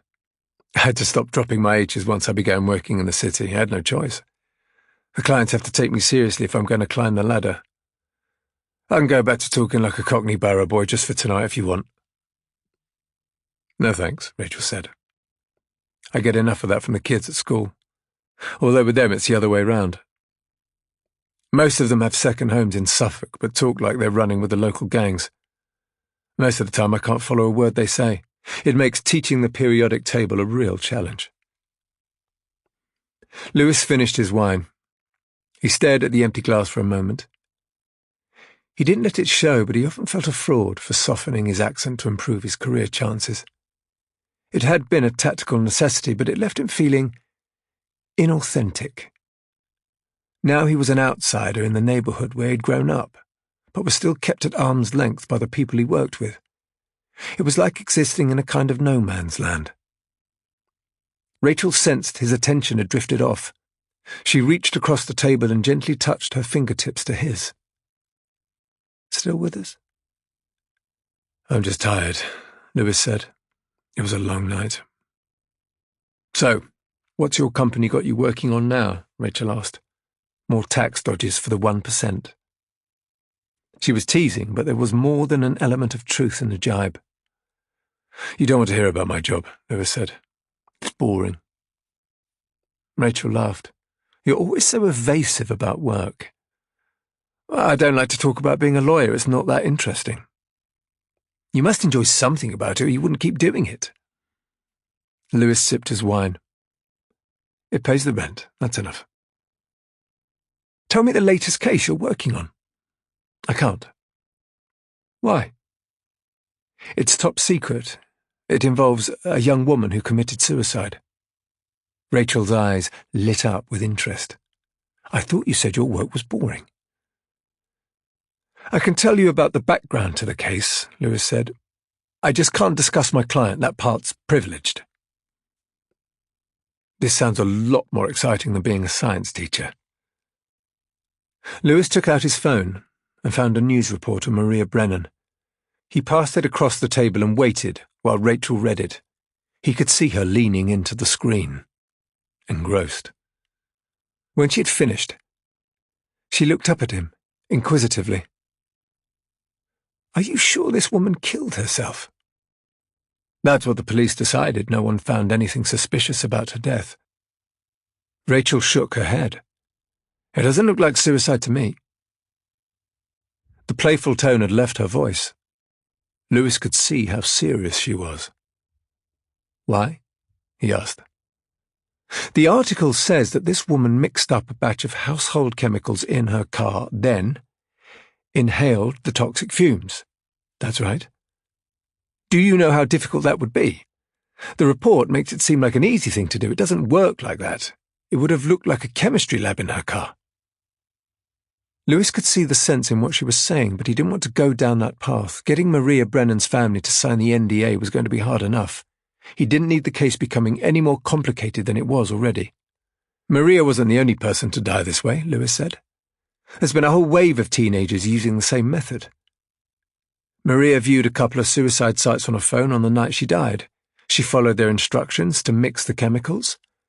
The police searched her internet history and found everything. The investigation was closed on the day they discovered her body. They're just waiting for the coroner's verdict to confirm it officially." Rachel considered this for a moment. "I bet your client's a rich man," she said. "Maybe he pressured the police into jumping to a quick conclusion." It wasn't an impossible suggestion. Robert Carlson was a powerful individual. Lewis thought of the other accusations that had been made against him. Wrongful dismissal, harassment, stalking. None of those charges had stuck. Maybe he had exerted some influence over the police investigation into Maria's death. It was a sobering idea. If true, it would change the nature of the whole case, Lewis thought. He knew his career was already hanging in the balance. He didn't need any further headaches. "My job is to protect my client," Lewis said, cutting off this line of thinking. "I can't start suggesting he's involved in foul play or police corruption. That's not a smart direction for me to take." Rachel put her glass down heavily. "Don't you want to find out what actually happened to this poor woman?" "I want to keep my job." "You're a lawyer. Don't you want to know the truth?" "You know what I want? To get a pay rise. To pay off my student debt. To buy a house one day, not get caught up with someone who killed herself because she was having an affair with her boss." Rachel raised her eyebrows. "So you see an attractive, successful woman and you assume that she was sleeping her way to the top?" "That's not what I'm saying." "It sounds like you are." Lewis knew Rachel was right. He had jumped to the conclusion without giving it much thought. Deep down, he knew it was a way to justify what he'd been asked to do. He had become a lawyer to help people, not protect the wealthy. Maybe you're right, Lewis admitted reluctantly. There is something strange about this case, but my job is to get a signature on an NDA, not investigate a woman's death. Rachel pursed her lips. It's late now. I'm going home.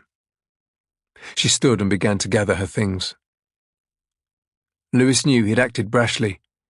He made an attempt to salvage the situation. Don't go now, he said. Have another drink. I've had enough already. You know I want you to stay. Rachel was refusing to meet his eye, rummaging in her bag like she was looking for something important. Not while you're acting like this, she said. Lewis looked up at the ceiling. Her flat was only the other side of the greying plaster. It's such a long way to go, he said with a smile. Stay, please. Rachel put her bag down on the table. He could see she was changing her mind. Only if you promise me one thing. What? That you'll keep looking into this case, Rachel said. This poor woman needs someone to fight her corner, and it looks like that's going to be you. The only question is whether you're up to it or not. Chapter 11. Glenn parked by the graffiti-sprayed entrance to the tower block where Drew lived.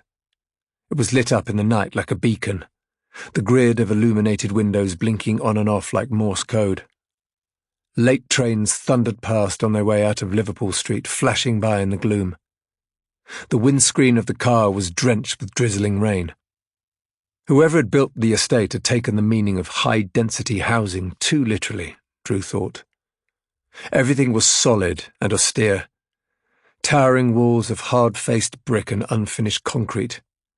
It was like living in a bunker complex. A group of boys stood at the foot of the block, dealers protecting their turf. They stared out into the dark, narrow-eyed, warding off passers-by. Recognizing Drew, they nodded, turning their backs and looking away. Drew had lived there his whole life. His reputation kept him free from hassles with the local gangs. With a member of the Egan family seated beside him, he was untouchable.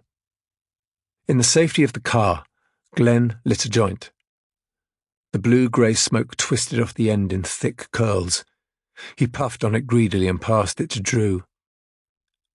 Come to the site tomorrow and I'll pay what I owe you, Glenn said. I don't have the cash with me tonight. What time? Before lunch. I've got somewhere I have to be later. Fine, Drew said. But do me a favour, when I come by tomorrow, introduce me to you, Uncle. It's time I met him in person. Why? Because I want to do more than torch cars for the rest of my life. Glenn slapped him playfully on the shoulder. You looking for promotion? You know what I mean. If I meet your uncle, I can ask him for a job, something more permanent. Like what? Or anything legit. Punching a clock, paying taxes, becoming a productive member of society. Glenn smirked. You'd last a day or two at most. You managed to deal with it, Drew said. I'm only working for the construction side of the business until I can prove myself. I don't want to be getting my hands dirty forever. I want to make some real money. Drew took a thoughtful drag on the joint. You've got a good thing going, you don't even know it, he said. You've got a proper job. A chance to have a future. Glenn waved the idea away. I wish I was like you, free to come and go when I please, no responsibilities. Just like when we were kids. That's the point, Drew said. We're not kids anymore. Responsibilities come along whether you want them or not. Look at me. I've got a funeral to pay for now. Glenn glanced at him apologetically. I heard about your sister, he said. Sorry. Drew was surprised at the sentiment. They never really shared any personal details about their families, despite the years they'd been friends. Sensitive subjects were off topic. In their world, it was dangerous to ever reveal weakness. Maria and I weren't that close, Drew said with a shrug. But she couldn't stand me, and I felt the same about her. Maria thought she was better than everyone else just because she passed a few exams. Still, she was your sister. The rain was falling steadily outside. Drew thought of the meeting earlier that day in the lawyer's office, the cheque that had been dangled in front of them like bait, his mother's refusal to accept it. The company that Maria worked for offered to pay compensation, he said. There was something going on with her boss. I don't know what exactly. He offered us money to keep quiet. How much? A lot. 6 figures? Enough to leave here for good. Glenn gave a low whistle. That's like winning the lottery. Hope you remember me when you're counting the cash. Don't start getting excited. My mum refused to accept it. Glenn looked at him in disbelief. She walked away from a big payoff like that. She thinks there's something strange about the way Maria killed herself. She won't let it go. She can't recognise good luck when it stares her in the face. Are you going to try to convince her to take it? Glenn asked. I already have. She won't listen. Glenn opened the window. It slid down with a buzz. A dense cloud of weed smoke filtered out. Time for me to go, he said. I've got an early start in the morning. He fired up the engine and Drew stepped outside into the cold. I'll see you tomorrow, he said. Listen, I have a meeting with my uncle at 11, Glenn said. Come round and I'll introduce you. You can ask him if there's any job vacancies on a project we got coming up. I'll set it up for you. I can't promise anything. Chapter 12. It was the night of his daughter's 12th birthday and Martin Sobel had promised to be home in time to kiss her goodnight. He had already missed the party his wife had organised earlier that evening. Yet another one he'd failed to attend. He hated that his kids were becoming used to him not being there on big occasions, had practically come to expect it. He was determined not to let his daughter down this time. He wheeled his bicycle out onto the street and locked up the office behind him. Fastening the straps on his helmet, Sobel rode down the main road heading east, his high-vis jacket flashing brightly in the headlamps of passing cars.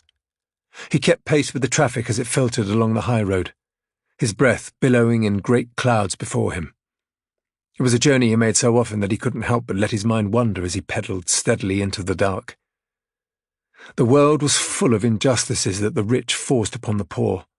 Hunger, homelessness, neglect, all aided and abetted by unscrupulous lawyers. It was a mark of shame how his fellow professionals sold themselves to the highest bidder. There were very few like him, willing to forego the lure of money to serve the common good. Surely that was the purpose of their trade, Sobel thought. He'd been disappointed to see another decent young lawyer lost to the corporate world, corrupted by the sharks at Renfrew and Hall. What was his name? Miller, that was it. Lewis Miller. It seemed capable and straightforward, smart, but with a touch of humility. It was a shame such a promising young lawyer had been dragged into the Maria Brennan affair. It would be a lesson to him, Sobel mused, to see how far the wealthy will go to protect themselves. Cycling over the railway bridge at Limehouse, Sobel manoeuvred himself into the right-hand lane to pass a waiting bus. A car horn sounded angrily. Sobel ignored it. As usual, the speeding drivers were inconsiderate of the needs of others. Turning back into the left lane, he had to assert himself to avoid colliding with a taxi. Another impatient horn blast. London had always been a tough city, but now it was becoming a cold, heartless place. Sobel was proud he had maintained his high personal standards in the face of this onslaught. He encouraged his children to do the same. He was thinking of this when he heard a large truck rumbling close behind, the heavy engine thudding through the back of his chest. He increased his pedal speed to get some distance, his pulse quickening as he pumped his legs. To his right, Sobel noticed the black car, sleek and shiny, its windows darkly tinted. As it slipped alongside him, he changed gears and began to pedal faster, lifting himself from the saddle. The car tracked him. He peered into the black glass. His reflection stared back, lean and bearded, red-cheeked from exertion. A sudden movement in front caught Sobel's attention. A pedestrian was hesitating on the pavement, trying to judge if it was safe to cross. He stepped out and Sobel clutched the handlebars and swerved right, barely missing a pothole, turning into the path of the black car beside him. Seeing this, the man stepped back to the safety of the pavement and Sobel decreased the angle. As he did so, he heard a shout. "Sobel!" Instinctively, he turned towards the call of his own name. The window of the black car rolled down enough for him to see the profile of a figure, silhouetted by the lights of the dashboard. Sobel stared into the car's interior for a split second, mesmerized. Who was this person? How did he know his name? In that critical moment, his focus was lost. An undulation in the road jolted through the frame of the bicycle. The handlebars shuddered in his fists. Sobel felt the tires losing grip, his momentum becoming a liability. Another deep pothole loomed in his path. As he hit it, his front tire buckled and he began to fall. In that weightless moment, the bicycle twisted out of his grip and his body lurched forward. The frame flipped out from beneath him and he hit the surface of the road hard, skin peeling away from his hands and knees on the rough tarmac. With a smooth burst of acceleration, the black car pulled away. Martin Sobel thought again of his daughter's birthday, the promise he had made to see her before she slept. The look of inevitable disappointment on her face was bright in his mind as the truck, its brakes squealing, careered over him, crushing the frame of the bicycle under its heavy tires. Chapter 13. The Mercedes stopped in front of an elegant 5-story mansion in Lowndes Square. The driver hurried back to open the rear door. He stood aside as Robert Carlson stepped out onto the pavement. "Will you need me again tonight, sir?" the driver asked. Carlson seemed surprised. "Need you?" "To drive you, sir." Carlson gave a shake of his head as he recovered himself. "No, that will be all." The car sped away, its brake lights flashing in the dark. Carlson looked up at the tall facade of the house, the grand portico, the grey slated mansard roof and arched pediments, the gleamingly polished front door. The windows of the neighbouring houses were mostly dark, the owners away in their primary residences in Shanghai and Moscow. The shutters closed. As he mounted the steps to the door, he thought of the presentation he had made earlier to the Department of Energy. The project had to succeed. If he could establish the first hydrogen production facility in the city, others were bound to follow. It would transform the fortunes of his company, potentially the whole economy. The government would see how simple it was, how lucrative. Then more facilities would be licensed in its wake. It had to work, he told himself. The future of the energy industry was depending on it. Inside the marble hallway, Carlson removed his coat and hung it in the cloakroom. The crystal chandeliers sparkled above him. He could hear the sound of laughter rising up from the swimming pool in the basement. It sounded like a party was taking place down there. A heavy electronic bass line rumbled through the stairwell, the echo of youthful voices, the slap of water on tiles. Emilia must have invited friends over again, he thought. It was becoming far too frequent for his liking. It was strangely unsettling to hear young people having fun while he was mired in so much stress.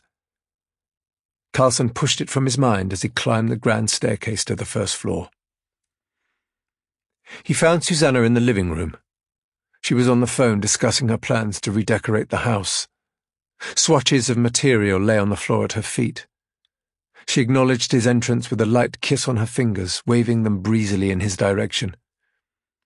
In the kitchen, Carlson poured himself a glass of Chablis and stood at the long quartz worktop. He tried to force his face into a visage of calmness. When Susanna came in, she tutted at the glass of wine in his hand. "You told the doctor you would only drink on weekends, Robert," she said. "You promised." "It's only one glass." "How was your presentation to the minister?" So. I think I just about managed to pull it off." She looked at him with a soft smile. "You're too hard on yourself. I'm sure it was perfect." "Sounds like a nightclub down there," Carlson said, nodding down at the floor where a rhythmic tremor of music could be felt. Emilia asked if she could have a few friends over. I said yes. That's the third time this week. Susanna looked at him like he was making a fuss. Emilia needs to unwind. She's had a stressful time. Carlson was incredulous.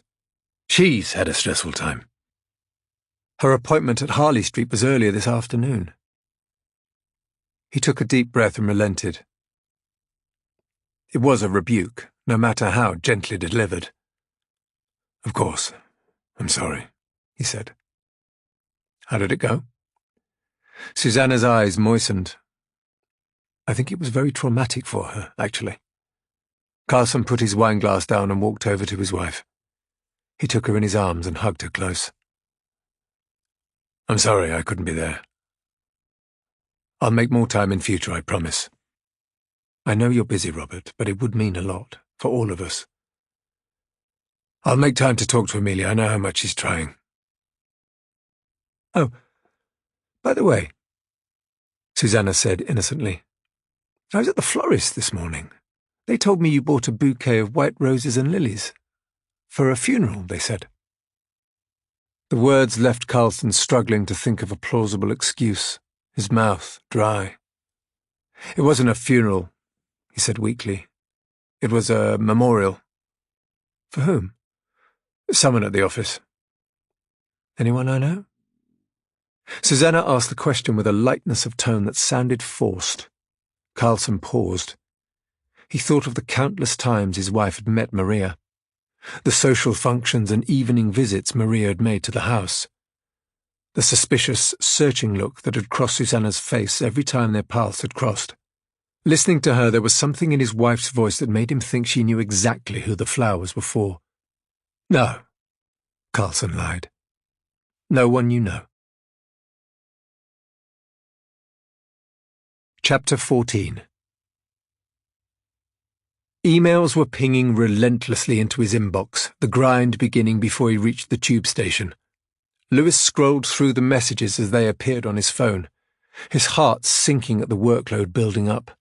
It would be impossible to finish these cases even if he had the whole day. They would all have to wait. By far the most urgent task on his list was to finalize the NDA for Robert Carlson. He had been awake most of the night, Rachel sleeping soundly beside him. Lying there staring at the ceiling, he'd gone over what Rachel had said about Maria Brennan's death. There was something strange about the case, something that didn't sit right the more he mulled it over.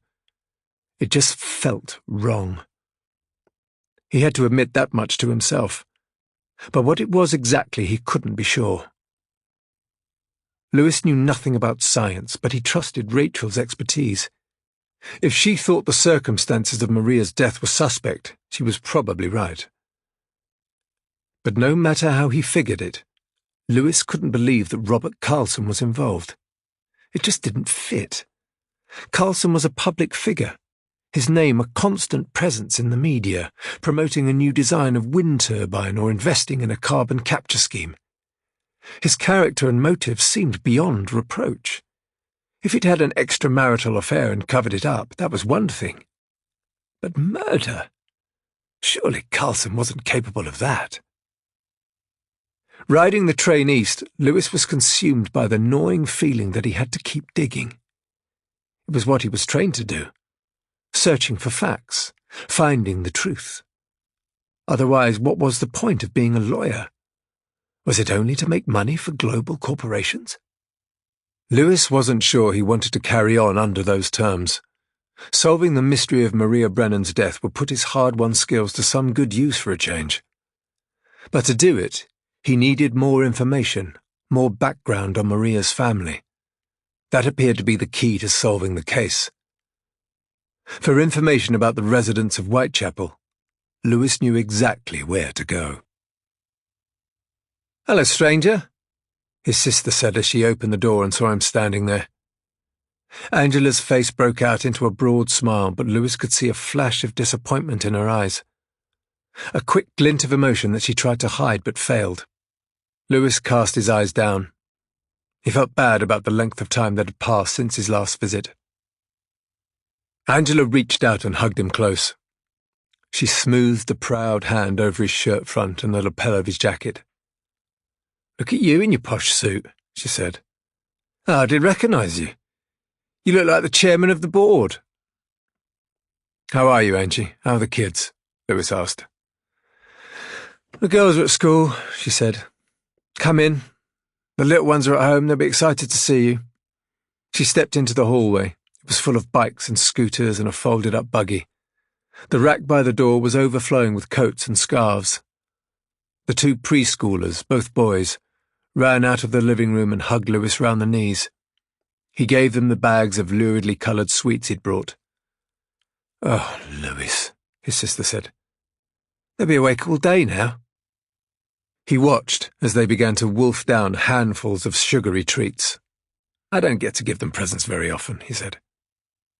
Bring them some fruit, then. Anything without so many chemicals. What kind of terrible uncle would do that? He laughed.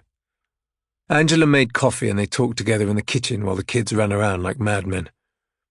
She was sandy-haired, like Lewis, and had an open, friendly face, the kind that kept her looking young. She was nearly a decade older than Lewis, but the age difference didn't show. Angela was always smartly dressed and presentable, and she prided herself on it. As his big sister, she could read him instantly. You look like you got something on your mind, she said. Is it that obvious? You can't hide behind your lawyer act with me, Lewis. I know you too well. Tell me, what's bothering you? Lewis felt himself relax. It was a relief to talk to someone who had known him his whole life. He could breathe out and be himself. I wanted to pick your brains, Angie, about a family from Whitechapel. It's for a case I'm working on. I know it's a long shot, but I wondered if you'd heard of them. Who are they? The mother is East European. She's called Irina Kaval. Angela held up her coffee cup and looked down at the dark surface while she racked her memory. Nah, she said finally. That name doesn't ring any bells. What about Maria Brennan or Drew Brennan? Pursing her lips, Angela said, There used to be a Patrick Brennan who hung out with Dad. Well, this was years ago, when you were still a kid. Patrick Brennan was a boxer. He trained at the gym Dad owned. He was a brawler, a drinker. He disappeared not long before Dad walked out on us. I don't remember him, Lewis said. You wouldn't. You were way too young. Did he marry an East European woman? He's a typical man. He had women all over the place. If he had a wife, I didn't know about it. Were the Brennan family well off? Angela laughed at the notion. It was the East End. No one was well off. Patrick Brennan was a gambler on top of his other faults, just like Dad. If either of them had any money, they'd find a way to lose it in 2 seconds flat. Most people thought that was why Pat Brennan did a runner. He wanted to leave his debts behind. He just disappeared one day without taking so much as a pair of socks with him. Lewis let the information sink in. From what he was hearing, if Pat Brennan was indeed Maria's father, then it didn't sound like she came from an easy background. So why had her mother been so determined to walk away from Carlson's money? It would take a huge amount of willpower not to be tempted by such a large cheque. What's this all about? Angela asked. It's a special case I've been given at work, Lewis said. I have to finish it quickly or I'm in trouble. What kind of trouble? The kind I'll get sacked for. Angela could see the concern on his face. That's not fair, Lewis, she said. I wouldn't work for anyone who could fire me just like that. It means they don't value you. The people I work for don't value anyone. We're only there to make money for the clients, that's all. We're expendable. And the ones like me are most at risk. The ones without a trust fund, you mean? Exactly. Angela looked at him wistfully. Sometimes I wish I hadn't pushed so hard. After Mum died and then Dad left. I wanted to keep you off the streets and out of harm's way. I made sure you had your head down in your school books. I thought it was the best at the time, but now I'm not so sure. You were the one who wanted me to get out of this neighbourhood. I wanted you to have a better life than the rest of us. I didn't want you to get trapped here like I did. Tears were coming to her eyes as she spoke. Don't start getting maudlin, Angie, Lewis said. If I'd been a better parent back then, you might still be here with us. Instead, you're only a few miles away, but you're in a different world, pushing yourself to be someone you're not. Lewis felt a lump in his throat. He put his cup down on the table. "I'd better go," he said. "I'm late already. The office will be searching for me soon." Angela called the boys so they could say goodbye. Lewis waited out in the hallway for them. On one wall hung a photo taken at the boxing gym their father used to run. He was standing in the ring, leaning on the ropes. Above him was a painted sign with the mantra he'd been so proud of. "We are what we repeatedly do." Lewis tapped a finger on the picture frame. "I can still hear the sound of Dad's voice when he used to say it to me. That note of pride he had, especially when he'd had a good day. I wish I could hear him say it one last time." Angela looked at the photo. He was broken after Mum died. It was never the same after that. All he did repeatedly was drink too much once she was gone. Lewis tried to laugh, but it came out sounding false. "He left you to take care of me on your own." "You can't blame him, Lewis," Angela said. "He loved her. He couldn't bear it after Mum died." Lewis cut the conversation off. It was too painful to dredge up the memories. The boys came out of the living room at a run, toys in hand, and bundled into their uncle. When they said goodbye, Angela hugged Lewis close. "I'll be back soon," he said, "to see everyone properly." His sister's eyes glistened. "Don't make promises you won't keep, Lewis. I know you find it hard coming back. Go and do what you've got to do. We'll be waiting for you when you're ready to come home." Lewis opened the front door and stepped out onto the terraced street. Angela called out to him as she closed the door. "If I were you, I would just go round and speak to this family myself. Keep it simple. It's always better to solve things face to face." Chapter 15. Turning away from the auto cue screen, Robert Carlson stalked to the edge of the stage, looking out at the silent crowd in the banked auditorium. Sweat was forming on his temples, his white shirt front damp. Clearing his throat, he willed himself to continue. The company was depending on him. "For decades," he said, "the energy industry has been telling the world that the future is coming, that it's nearly within our grasp. Now it's finally arrived, and we can be the first to usher this vision we've long promised into the present. The key to this is hydrogen energy." The audience applauded lightly. He needed more enthusiasm, Carlson thought. He needed to turn up the razzmatazz. Looking up into the high balcony, he signalled to the crew with a discreet nod, and a spotlight came on, a single beam illuminating the centre of the stage. A glass tank of water had been placed there, standing unacknowledged throughout his speech.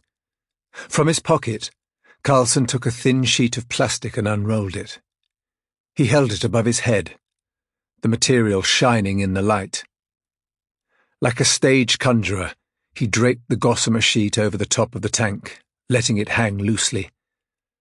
Bubbles started to drift up from a set of electric terminals immersed in the water. Slowly the sheet began to rise as it filled with gas. The audience stared in awe as it levitated over the stage and seemed to hang for a moment in the air like an apparition. The chemistry involved was breathtakingly simple. An electric current passed through water. That's all that's necessary to create hydrogen. It can be used to power any machine on Earth, a car, a plane, a factory, an entire city. Soon there will be no more need for oil wells or gas refineries, no more drilling or fracking, no more wars or corrupt regimes fighting over fossil fuels. The sheet hung suspended in the spotlight, the material ballooning with trapped hydrogen. There was silence in the auditorium, a knife edge of suspense. Carlson reached up and plucked the plastic sheet out of the air. It dangled limply in his hand as the gas escaped. "Hydrogen is the future," he continued. "It's here. Hydrogen production using my method will save the planet. And, most importantly, it's going to make you all insanely rich. With that, the house lights came back up. Carlson waited for the thunderous applause to settle before taking questions from the audience. An American from the back of the room spoke up first. "This is very impressive," he called out.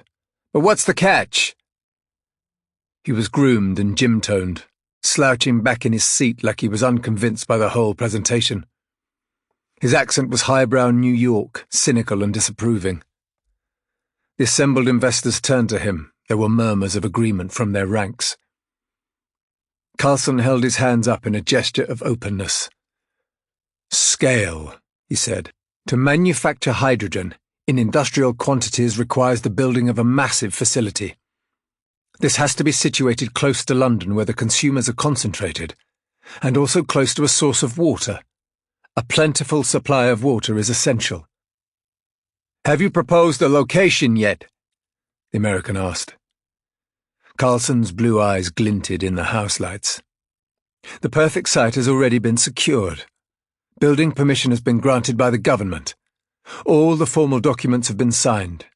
As of today, we're ready to break ground." "So soon?" "The government needs this project to succeed," Carlson said emphatically. "London needs energy. It also needs jobs. The construction of the manufacturing plant will create both. This will be a significant boost to the economy. Government officials are providing full cooperation at the highest levels." The American appeared skeptical. "This still smells funny to me. There has to be a downside to all of this." Carlson took a moment before answering. He wanted his honesty to shine through. There was no benefit in dissembling, he thought. These people were among the world's most prestigious bankers and financiers. Transparency at this stage of the pitch was imperative. "The biggest stumbling block is power," he said. "In order for this project to be profitable, the amount of electricity we need to produce is huge. Electricity is the key to making hydrogen. At current prices, the cost of grid power would be greater than the price of hydrogen on the global market." The American looked smug.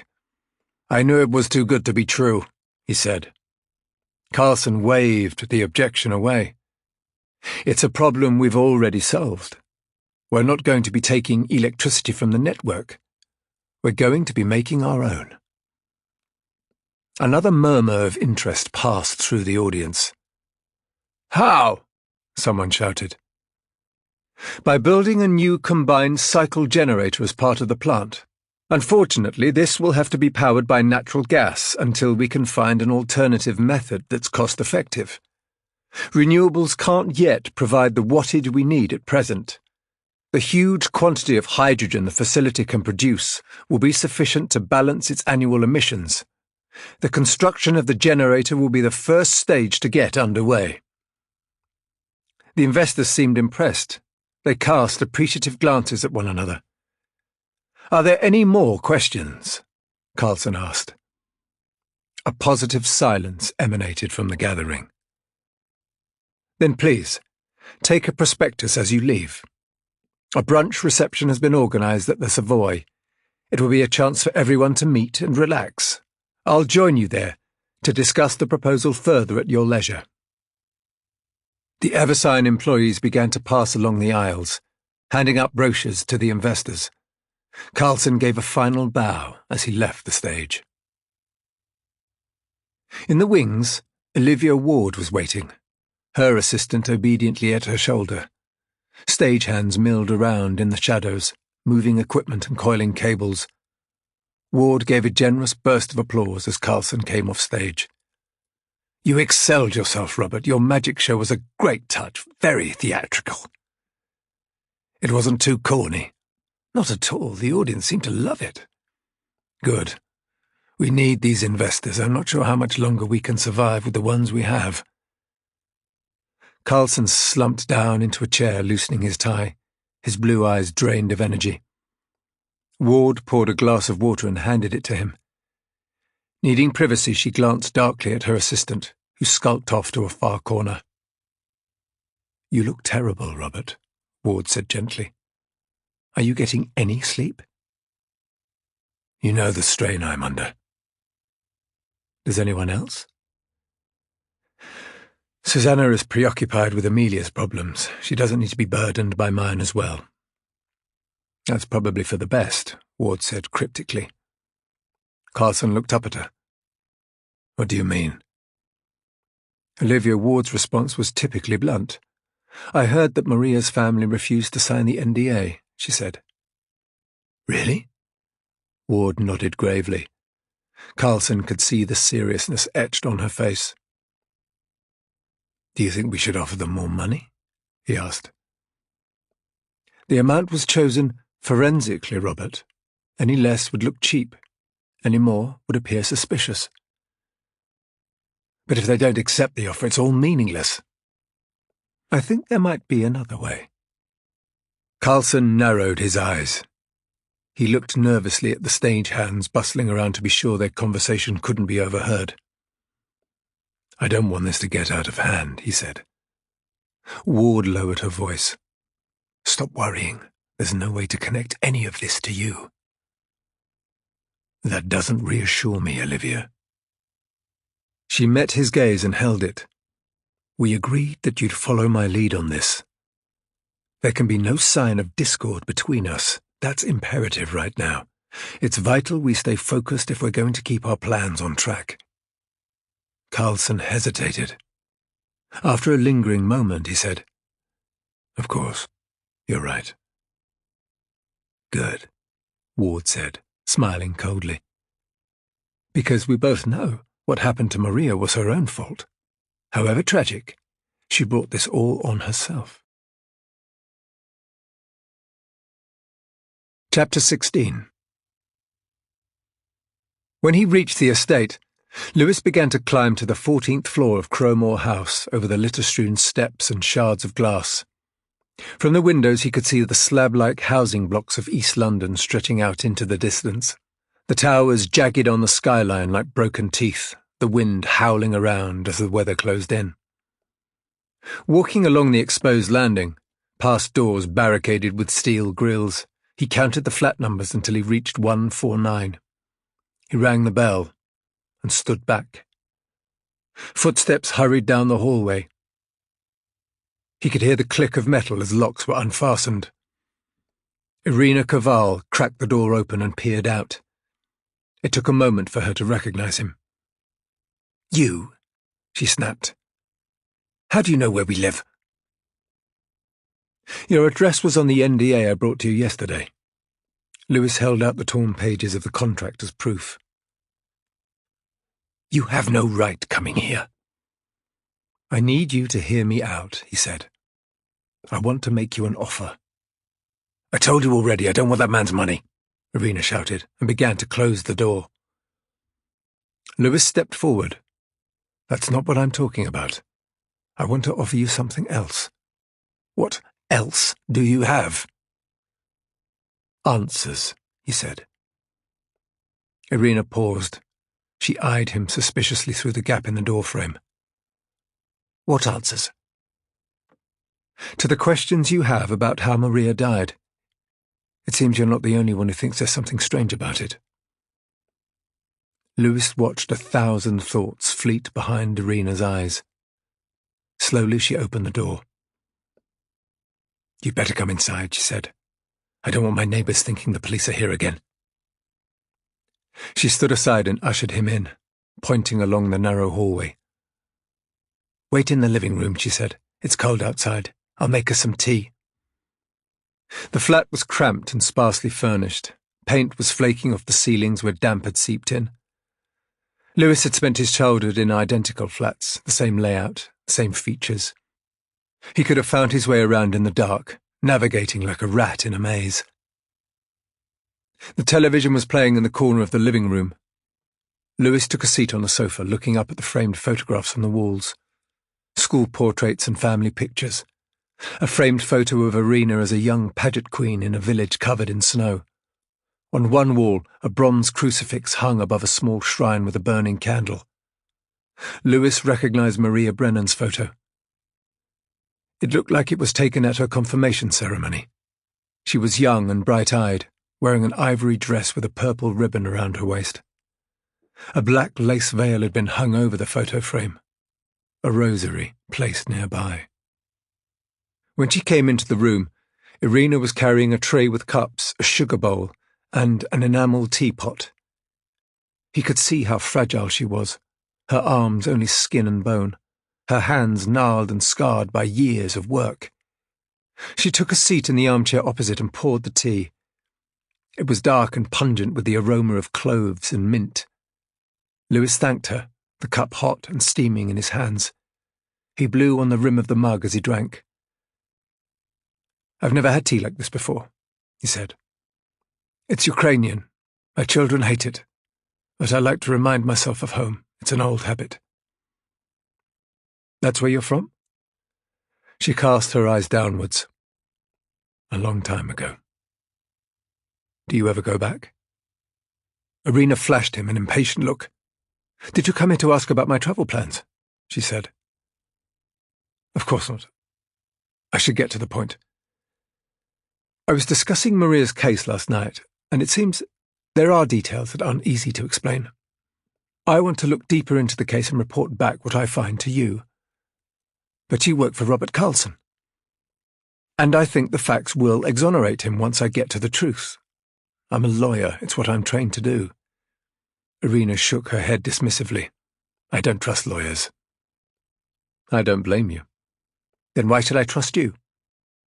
"Because I'm going to keep looking anyway. I want to solve this case, even if no one's willing to help me. I've made a promise to someone that I'll keep digging. It's a point of principle now." "So you're a crusader?" Lewis shook his head at the idea. "No one's ever accused me of that before," he said. "I'm only a lawyer. A good one." He could see her softening as he spoke, the frown on her forehead relaxing, the deep, suspicious creases easing out. "What do you want from me?" Irina asked. "I need to hear your side of the story to fill in the information I'm missing." "Such as?" "Why don't you start at the beginning?" Irina put her tea down on the table. Lewis watched her summon up distant memories. Her voice was sorrowful as she spoke. "I was young when I first came to this country. Just a girl, really. From a small town near Kiev. Soon after I arrived in London, I met a man. I should have known he was trouble when I first laid eyes on him. Everyone told me to keep away, but I was too naive to listen." "Patrick Brennan?" Irina nodded. "All he gave me was a few years of heartache and 2 children. I wanted them to have all the opportunities I never had. I tried my hardest with Drew, but he was too much like his father.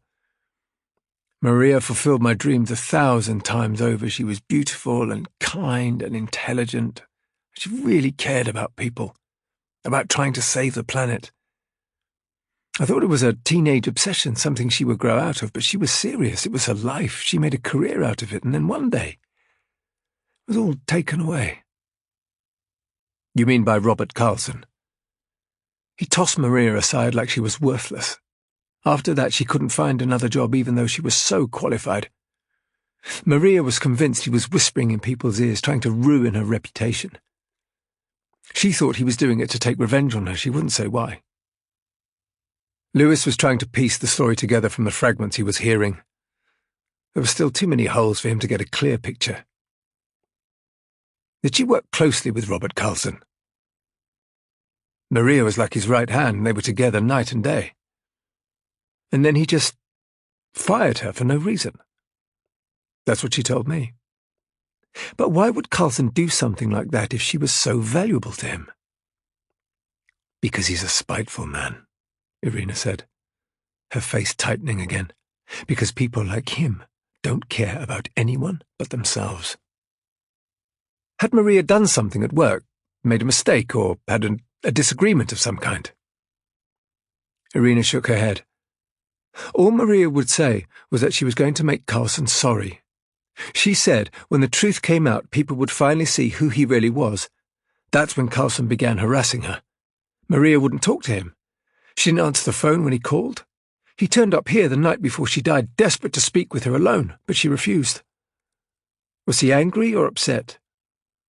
They both were. Maria was crying. I saw Carlson pleading with her to stop. Lewis shifted in his seat. He needed to be delicate. Do you think there could have been something between them, something personal?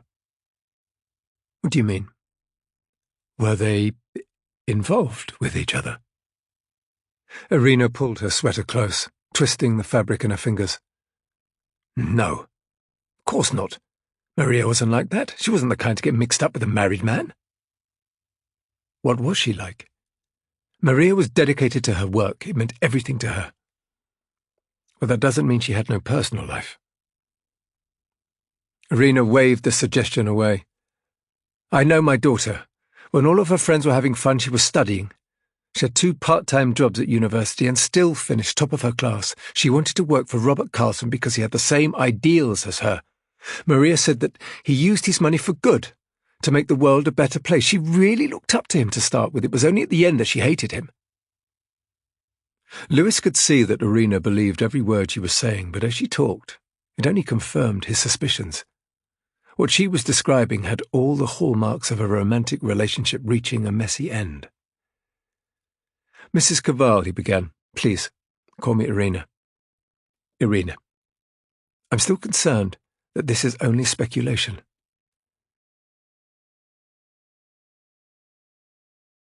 End of CD 2.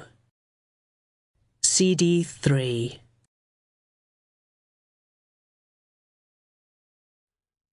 Her tone grew spiky and fractious. You don't believe me? Lewis didn't want to alienate her, but he had to be open about his doubts. Believing you isn't enough, he said. I'm a lawyer. I need proof. She scowled at him in disappointment. Then you are not on my side. It's not a matter of sides, Lewis said. I don't know Robert Carlson personally. I've never met him. But I don't believe that he's the kind of man to do what you're accusing him of. It seems there's more to Maria's death than has come to light. You're not the only one who feels that way, but I can't take anyone's word for it. I need proof. Irina wrapped her arms tightly around her chest, struggling with herself to make a decision. Finally, she stood from her chair. Come with me, she said. Irina led Lewis from the living room out into the hallway and pushed open the door to a small single bedroom. Opening the wardrobe, Irina reached inside and took out a green plastic sack. Lewis could see a pair of shoes and some clothes folded inside. Irina began taking the items out one by one. She handled them slowly, with a painstaking reverence. These are the clothes Maria was wearing when she died. The police gave them to me with the belongings they found in her car. From the bottom of the sack, Irina removed a manila folder. Inside was a thick file of documents. She took a sheet of paper from the top and handed it to Lewis. It was brittle and delicate, as if it had dried out after being heavily waterlogged. On one side, a handwritten phrase was blurred, but still legible. He read it out loud. Beware. Do not open. Call police.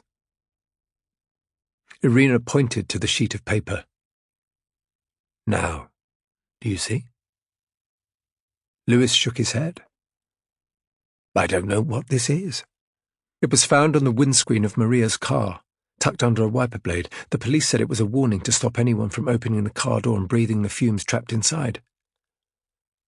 But I still don't see what this proves. Irina ran a finger over the spidery letters on the page. Maria didn't write this note, she said. This isn't her handwriting. In the living room, Lewis waited alone while Irina made more tea. He read the note over several times. Water had caused the ink to run and fade on the paper. Now it was barely legible. Was it possible for Irina to know whether her daughter had written it? Lewis wasn't sure. But if she hadn't, it meant someone else had been out at Cold Harbour Marshes when Maria died. Flicking through the paperwork in the folder, Lewis was confronted with a sheaf of pages that made more sense to him. The document was a joint partnership agreement, a substantial one full of technical clauses and appendices. He looked the contract over quickly, scanning the text. It was drafted for the construction of a hydrogen fuel plant. The named parties were offshore shell corporations and holding companies registered in Panama and the Cayman Islands. The pages weren't executed. The signature lines and names of company directors still blank. Lewis wondered why Maria Brennan would have this kind of document in her car. When Irina returned with fresh tea, Lewis replaced the pages of the contract in the folder. She handed him a cup and he thanked her. He looked down at the note that had been found on the windscreen of Maria's car. "Do you think Robert Carlson wrote this?" he asked. "Only if he understands the Cyrillic alphabet," Irina said, and leaned closer to the table. She traced a fingertip over the page. "You see how this N is slightly odd? How the E is out of shape?" Lewis looked closely. She was right. The letters were off-center, strangely deformed. "I see what you mean," he said. The letters look badly written in English, but they're perfect in Ukrainian or Russian or Serbian, a whole host of Slavic languages. Whoever wrote this note was working so fast they mixed up two alphabets. It's easy to do. "Did Maria speak Ukrainian?" "I taught her when she was a young girl. Maria was fluent." "Doesn't that make it more likely that she wrote the warning?" Irina reached for a notebook among the belongings. She opened it and handed it to Lewis. "This is Maria's handwriting," she said. "It's completely different." Lewis looked at page after page. Irina was right. Her daughter's writing was the most distinctive he'd ever seen. It was ornate and cursive, each letter formed in long loops and tails, the pen hardly leaving the page. There were entries in English and Ukrainian, and the writing was recognizable in each. The words in the notebook bore no resemblance to the hastily written warning sign that had been left on Maria's car. So if Maria didn't write it, then who did? Lewis asked. Irina shook her head. "I have no idea." "Who else do you know who understands Ukrainian?" "Me, obviously, and I know I didn't write it."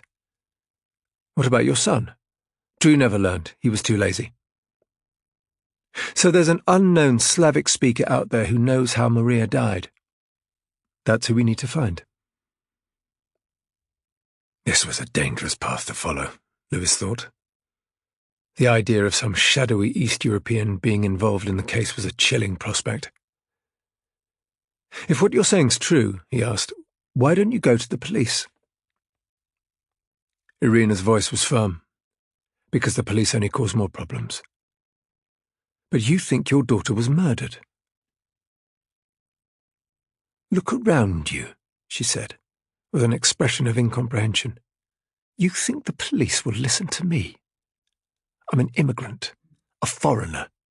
Their job is to protect men like Robert Carlson, to make sure the rich always win." "I don't believe that," Lewis said. "Then you're not from my world. If you were, you'd understand." Lewis knew how he looked in her eyes. Distant and officious in his business suit and tie, the outer shell he wore to mask his true character.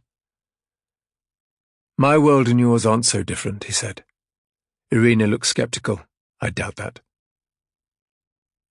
"I grew up in Stepney, the Ocean Estate on Mile End Road."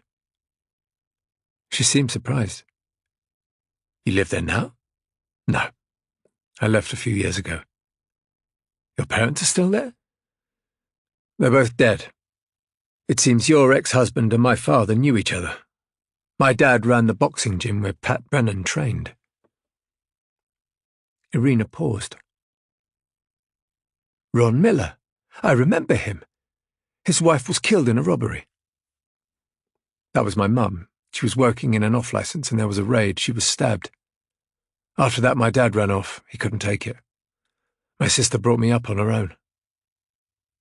It must have been hard losing your mother so young. I always felt like it was my fault, like I should have been able to save her, but there was nothing I could do. I was just a kid. I was asleep at home when it happened. Irina was examining him closely, as if she had discovered something about him that was previously hidden. "You're not like them, are you?" she said. "The other lawyers, the people you work with." "No, I'm not like them at all." "You're like Maria," she said. "That's what she wanted too." "What do you mean?" "Escape." Lewis gave a wry laugh. I haven't escaped very far." There was a noise from beyond the room, the sound of curtains being drawn back and heavy footsteps on the floorboards. Irina suddenly looked rattled. "You should go," she whispered. "My son is awake." She stood and began to usher Lewis from the room. He pointed to the folder of legal paperwork. "Can I take this?" he asked. "Of course," Irina whispered, pushing him towards the front door. Lewis tucked the manila folder under his arm. Stepping out into the cold, he turned one last time before walking away. "Can I ask you a question?" he said. "If you really think Robert Carlson is involved in Maria's death, why would you want me to help you?" Irina looked at him as she closed the door.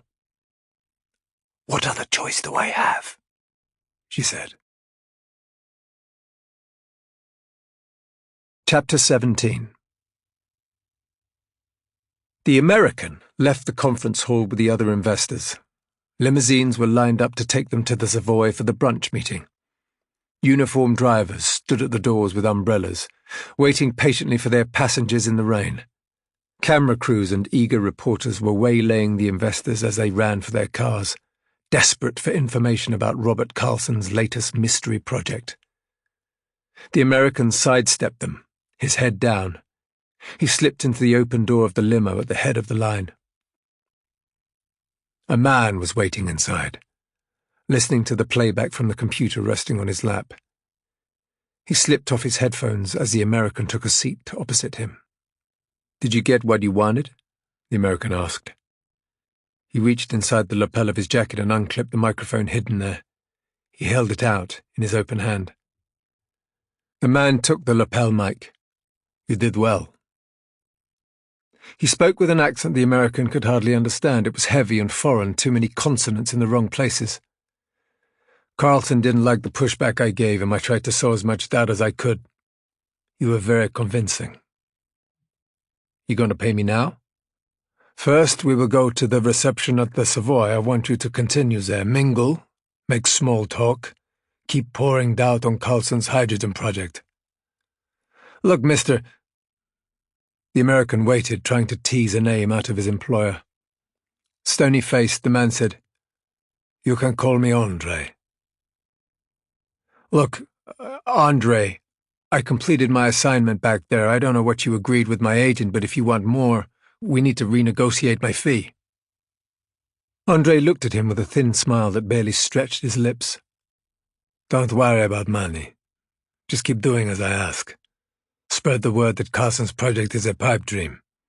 I will make sure you are handsomely rewarded." "Handsomely? What does that mean in real money?" "I will pay double."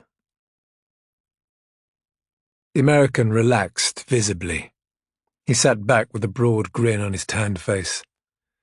"I don't know what you got against this Carlson guy," he said, "but this is the best gig I've had in a long time." Andre passed the microphone back to the American. "I don't have anything against him," he said. "Quite the opposite. I'm his business partner." Chapter 18. Drew Brennan held the fabric of his hoodie up to his face and breathed in the lingering smell of petrol. He should have washed everything when he came home last night, or better still, thrown it all away. It was dangerous to leave evidence lying around for the police. It was stupid. This kind of sloppiness had landed him in trouble before. His bedroom hadn't changed since he was a teenager. The same faded curtains and brown wallpaper and tattered posters taped to the walls. The same out-of-date stereo and Xbox he'd been playing forever. He was stuck, flat broke. He'd been trapped in the same existence for years without anything to show for it. Glenn Egan was his friend from when they were kids, and even he had stepped up and made something of himself now. They'd been apprentices together. Straight out of school, they'd been on similar paths, learning their trades, heading towards the same goals. Then disaster had struck. Drew had got caught. The offer had been too tempting to resist. Hiding a stash of weed in return for an envelope full of money. He remembered holding the cash in his hands, counting the notes, fanning them out. £500 for doing nothing. It had seemed like a fortune to a teenager, wide-eyed and reckless. It had taken the police dog 3 minutes to find the hiding place once they'd broken into the flat at dawn. 2 years in Belmarsh had been an apprenticeship of a different kind. A crash course in the art of survival. He'd been forced to battle it out with the others on his wing for his place in the hierarchy. The brutality and nihilism of the place had seeped into him like poison. He remembered the long stretches of tedium, the frantic bursts of violence. Even on release, the smell of prison had stuck to him. He had made a reputation for himself, and now he was forced to live up to it. Being back in Whitechapel didn't help. The place could bring down a saint, Drew thought. He remembered how Maria had gone downhill fast after she'd lost a job and was forced to move back home. She tried to hide it, but Drew could tell how badly it affected her. Everything she had worked for was gone, and she was back where she started. Trapped, just like him. Drew gathered his soiled clothes and stuffed them into a plastic bin liner to carry down to the laundrette on the corner. He heard hushed voices out in the hallway as the front door creaked open and then gently closed again. It sounded like his mother was creeping around in her own house. He concentrated on the sound for a moment. Why was she being so cagey? Stepping out into the hallway, he saw Irina locking the front door. "Who was that?" Drew asked. "Someone who wants to help me." "Who?" Irina looked at him defiantly. "The young lawyer we met yesterday, the one you threatened." Drew scowled. "We'll be in big trouble if anyone sees him leaving here." "He's not the police. He's a lawyer. That's just as bad." "I don't have a choice," Irina said firmly. "No one else will help us. I need to know what happened to Maria." His mother was torturing herself. No matter how hard he tried, he couldn't shake her out of this obsession. "You're mad," Drew said, pointing to his temple.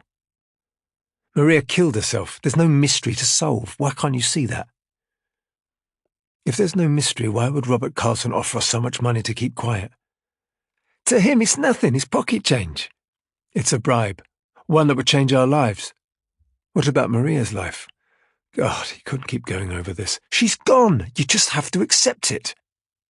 Irina looked at him sharply for a moment. "The lawyer just asked me who I knew that spoke Ukrainian." Drew shrugged. "So?" "I lied," Irina said. "I told him only Maria and I understood Ukrainian, but you do as well. Not fluently, but enough to mix up some letters if you write too quickly." He looked at her in confusion. "I don't know what you're talking about." "You knew Maria worked for a rich man. You knew he'd offer money to us if she was dead, didn't you?" Drew began to understand what she was saying. "I'd never do that." Irina fixed him with a deathly stare, her eyes burning with rage. "You hated Maria. You always have. I knew you'd kill for money, even your own sister." "How can you say that?" "Because I know who you are." Suddenly Irina burst, as if the emotion she had been bottling up inside her had boiled over. She came at him, beating her fists on his chest. She was spitting with fury.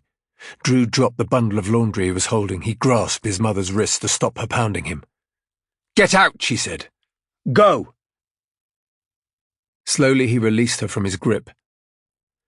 Irina seemed exhausted from the exertion. Without a word, Drew turned and opened the front door and stalked out into the harsh daylight. Chapter 19. The commercial division of Renfrew and Hall was a riot of ringing telephones and urgent voices. Lewis kept his head down as he made his way across the floor to his desk. He could feel the disapproving gaze of his line manager burning into his back. It was nearly lunchtime, his absence unexplained. The junior lawyer he shared a desk with seemed surprised to see him as he took a seat. "Miller, where have you been?" she whispered. "People have been asking for you all morning." "I'm on a special case." "Bullshit! You slept in." He leaned across the desk, his voice lowered. "It's for Charlie King." She looked impressed. "What's he asked you to do?" "I can't say." "Well, whatever it is, you better get your story straight. I can't keep making excuses for you." A stack of files on Lewis's desk was piling up, the screen of his computer plastered with notes in fluorescent pink and yellow. He would have to work late again. There was no other way to get everything done. If he let his workload slide too far, the clients were going to start complaining. He took the joint partnership agreement out of his bag. It was thick and heavy, 50 pages at least. Lewis didn't have time to read it with all the other work he had to finish. He looked at his colleague's desk. It was clean and empty, a picture of efficiency. "Do me a favour," Lewis whispered. "Read this for me, will you? Let me know what you think." He tossed the file at her and she caught it. She flicked through the pages. Her interest piqued. "I'll read it for you if you buy me lunch next week," she said with a wink. Lewis nodded. Deal. He started working his way through the paperwork on his desk, but his mind kept going back to the conversation with Irina Kaval. If Maria Brennan had been in an employment dispute with Robert Carlson, there would be a paper trail. Her lawyer would have kept records. Every document told its own story. He couldn't resist seeing if he could access her legal history. The receptionist at the Whitechapel Law Centre picked up the phone. In the background, a hubbub of office noise buzzed like static. "It's Lewis Miller," he said, "from Renfrew and Hall. I came in yesterday to meet Martin Sobel." He could hear a tremor in the receptionist's voice.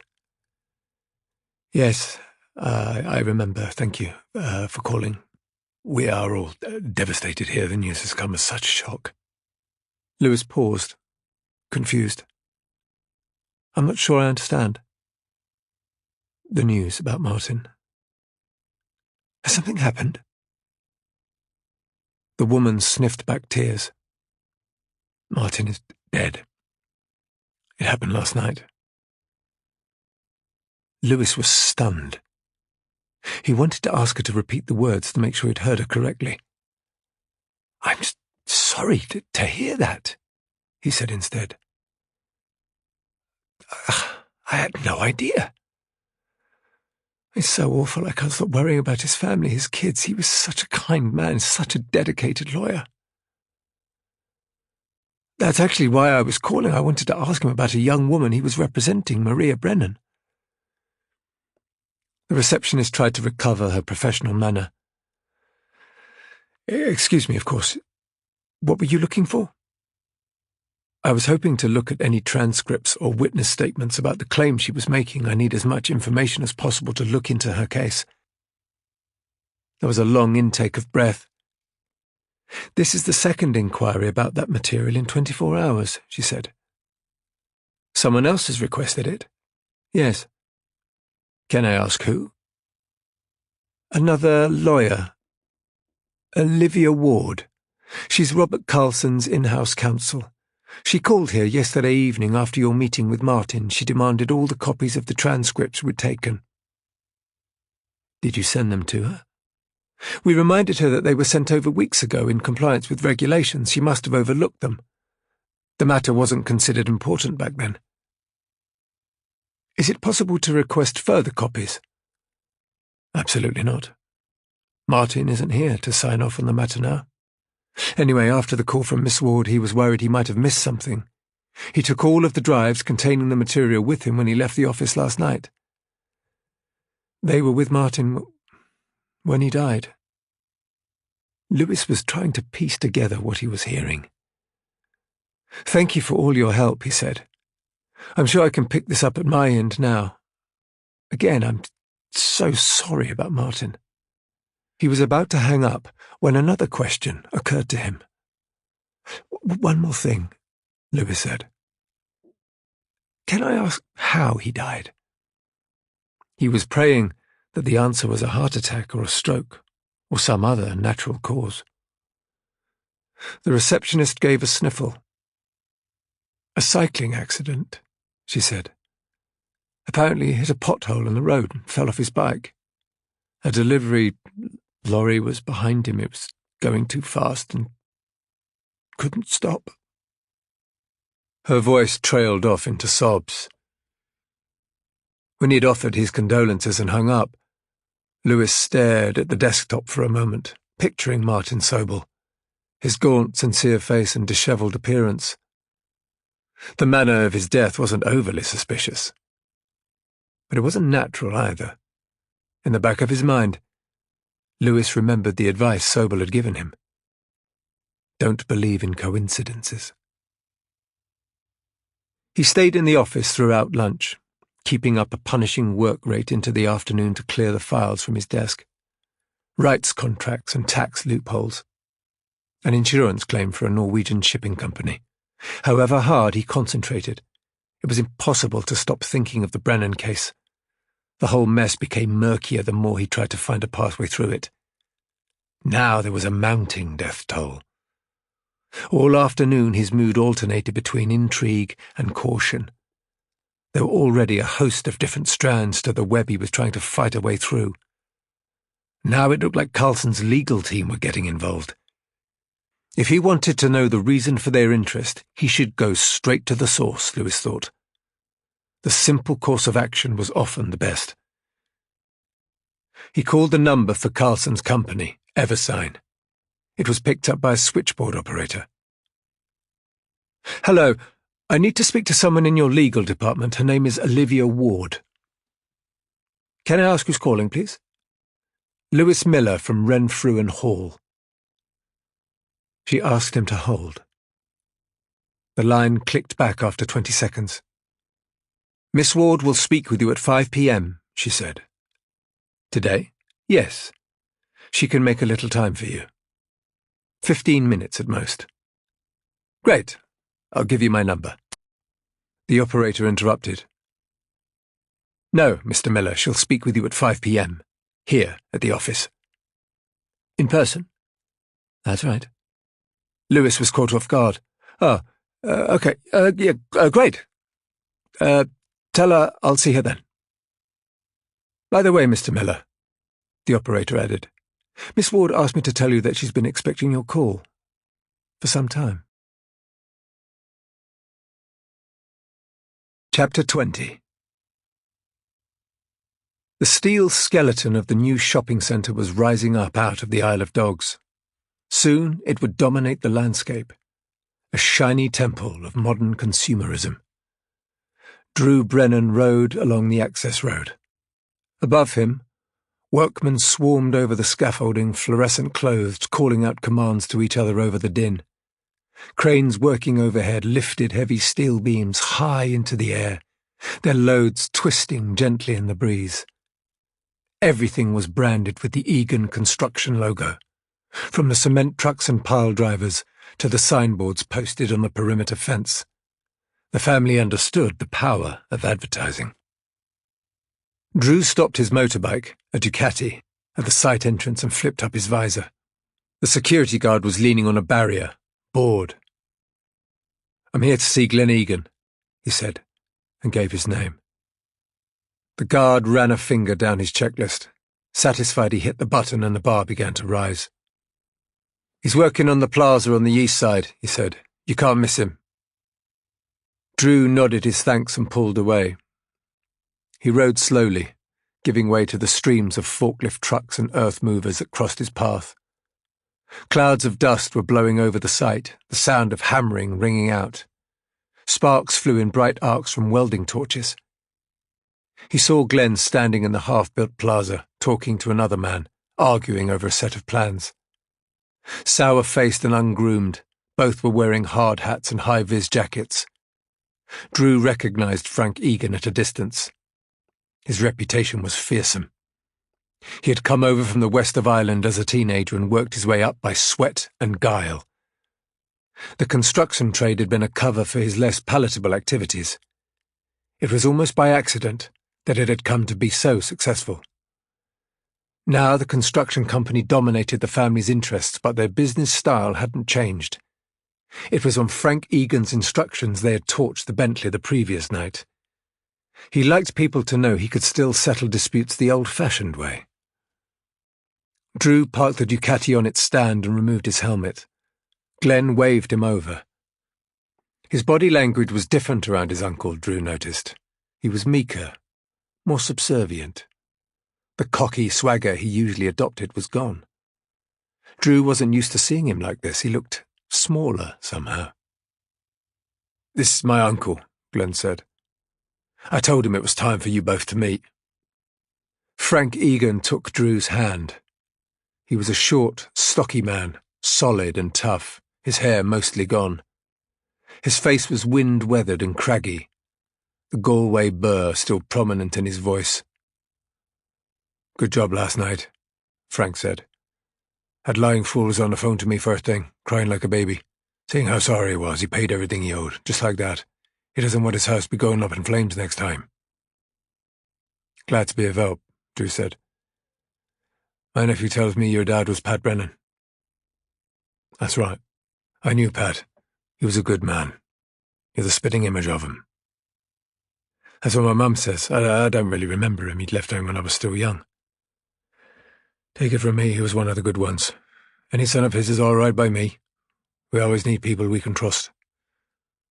There's a new project coming up, big one. I'm going to need reliable people to help out." Drew saw his opportunity. "Well, that's what I wanted to talk to you about, Frank. I used to be a trainee welder. I nearly finished my apprenticeship a few years ago, but I got sidetracked." "Why was that?" "I got sent down," Drew said. 2 years. Frank nodded at him admiringly. "Prison. It's a good place to learn some manners," he said. "That's what my nephew needs." Glenn looked stung. He turned his gaze to the floor. "I'm looking to complete my apprenticeship," Drew continued eagerly. I'm a fast learner. I need a chance, that's all." Frank shook his head. "I've got all the welders I can use, son. It's your other talents I need right now." "I appreciate that, but I don't want to be setting fire to cars in my 30s. "I understand, and I'll see what I can do, but right now, those skills are in short supply." Glenn cut in. "This new project's controversial," he said. "It's going to be targeted by protesters, tree huggers, bleeding hearts, you know the type. We need people to dissuade them." Drew knew exactly what he meant. Breaking heads and scaring people. The same terror tactics he was paid for now. He tried not to let his disappointment show. "Of course," he said. "Tell me when and where, and I'll be there." "Good lad," Frank said. He took a thick envelope from the inside pocket of his high-vis jacket and handed it to Drew. "That's what I owe you for last night," he said. "There was a bonus in there to show my appreciation." Drew took it, without pleasure. He gave a nod of thanks out of respect, but his eyes betrayed his true feelings. He extended a hand, and Frank Egan shook it. The meeting over, Frank strode away towards the half-finished grand entrance to his new shopping centre. Glenn hooked an arm around his friend's shoulder. "I told you I couldn't make any promises," he said. Drew was disappointed, but he was still grateful for Glenn's attempt. "Thanks for trying," he said. "Look, I've got another job for you," Glenn said, his voice hushed. "I need you to go and see a bookie in South London, collect some money." "Where?" "The Old Kent Road. I'll text you the address." "How much money?" 90 grand. Drew gave a low whistle. This wasn't the usual kind of job he was given. Glenn sensed his hesitation. He shot him a stare with a glint of menace behind it. "You wanted to meet my uncle?" he snapped. "That means you owe me now." Chapter 21. Hydrogen. Fuel of the future. Imagine an energy source that is cheap, clean and limitless. Hydrogen is highly efficient and creates no greenhouse gases. We can create it by passing electricity through water. It really is that simple. Hydrogen is the most abundant element in the universe, so why aren't we using it to heat our homes and power our cars? The voice echoed from the speakers as Lewis entered the cavernous industrial atrium of the Eversign building. On a giant video screen, Robert Carlson's face loomed in extreme close-up, studious and sincere. Even in his own lobby, Carlson was evangelizing for green power. He was a man obsessed, Lewis thought. At the reception desk, Lewis announced his arrival and was asked to wait. Olivia Ward was sending someone down to collect him. He stood under the giant display screen as he waited, watching Carlson's face, studying him with interest. It was clear that Carlson was a great salesman, but there was something reticent about him, something fleeting and shadowy behind his eyes, as if he was a man who kept a great deal of himself hidden. Lewis wondered if soon he'd find out why. It was 5:20 when an assistant came down and announced that Olivia Ward was ready to see him. The assistant was plain and mousy, but with a superior manner, as if Lewis's presence was an unwelcome imposition on her time. Gathering his things, Lewis followed her to the lift and they rode up to the executive floor in silence. Olivia Ward was speaking on the phone as Lewis was shown into her office. She was facing the picture window with its views out over the city and didn't turn around as he came into the room. The assistant ushered him coldly over to a black lacquered meeting table, and he took a seat while he waited. He watched as Ward finished her call, her voice hushed. She stood poised and refined, her red hair cut straight across her forehead, her grey business suit expensively tailored. When she hung up the phone, Olivia Ward turned and approached in confident strides. Lewis noticed that she wasn't smiling. "You're Miller?" she said. "Lewis Miller from Renfrew and Hall. I'm working on the Brennan case." Ward took a seat opposite, perching on the edge of the chair as if she was only going to be there for the briefest time possible. "There is no Brennan case," she said. "I hope you're not labouring under the misapprehension that there is." Her abrupt tone was unsettling. Lewis had been expecting a friendly discussion. Instead, Ward looked ready to do battle.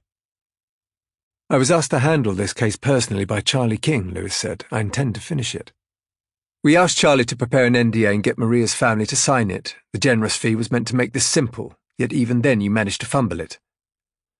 "I'm still trying," Lewis said. "That's why I need to see the documents from Maria's employment dispute." Ward looked perplexed. "Which documents?" "The ones you requested from the Whitechapel Law Centre yesterday." "Those are off limits," Ward said with a brisk shake of her head. "We don't need you blundering around with sensitive materials." Lewis was surprised at her aggressive tone, but his instincts urged him to keep pressing further. "Maria was fired from this company for gross misconduct," he said. "What had she done? It must have been serious."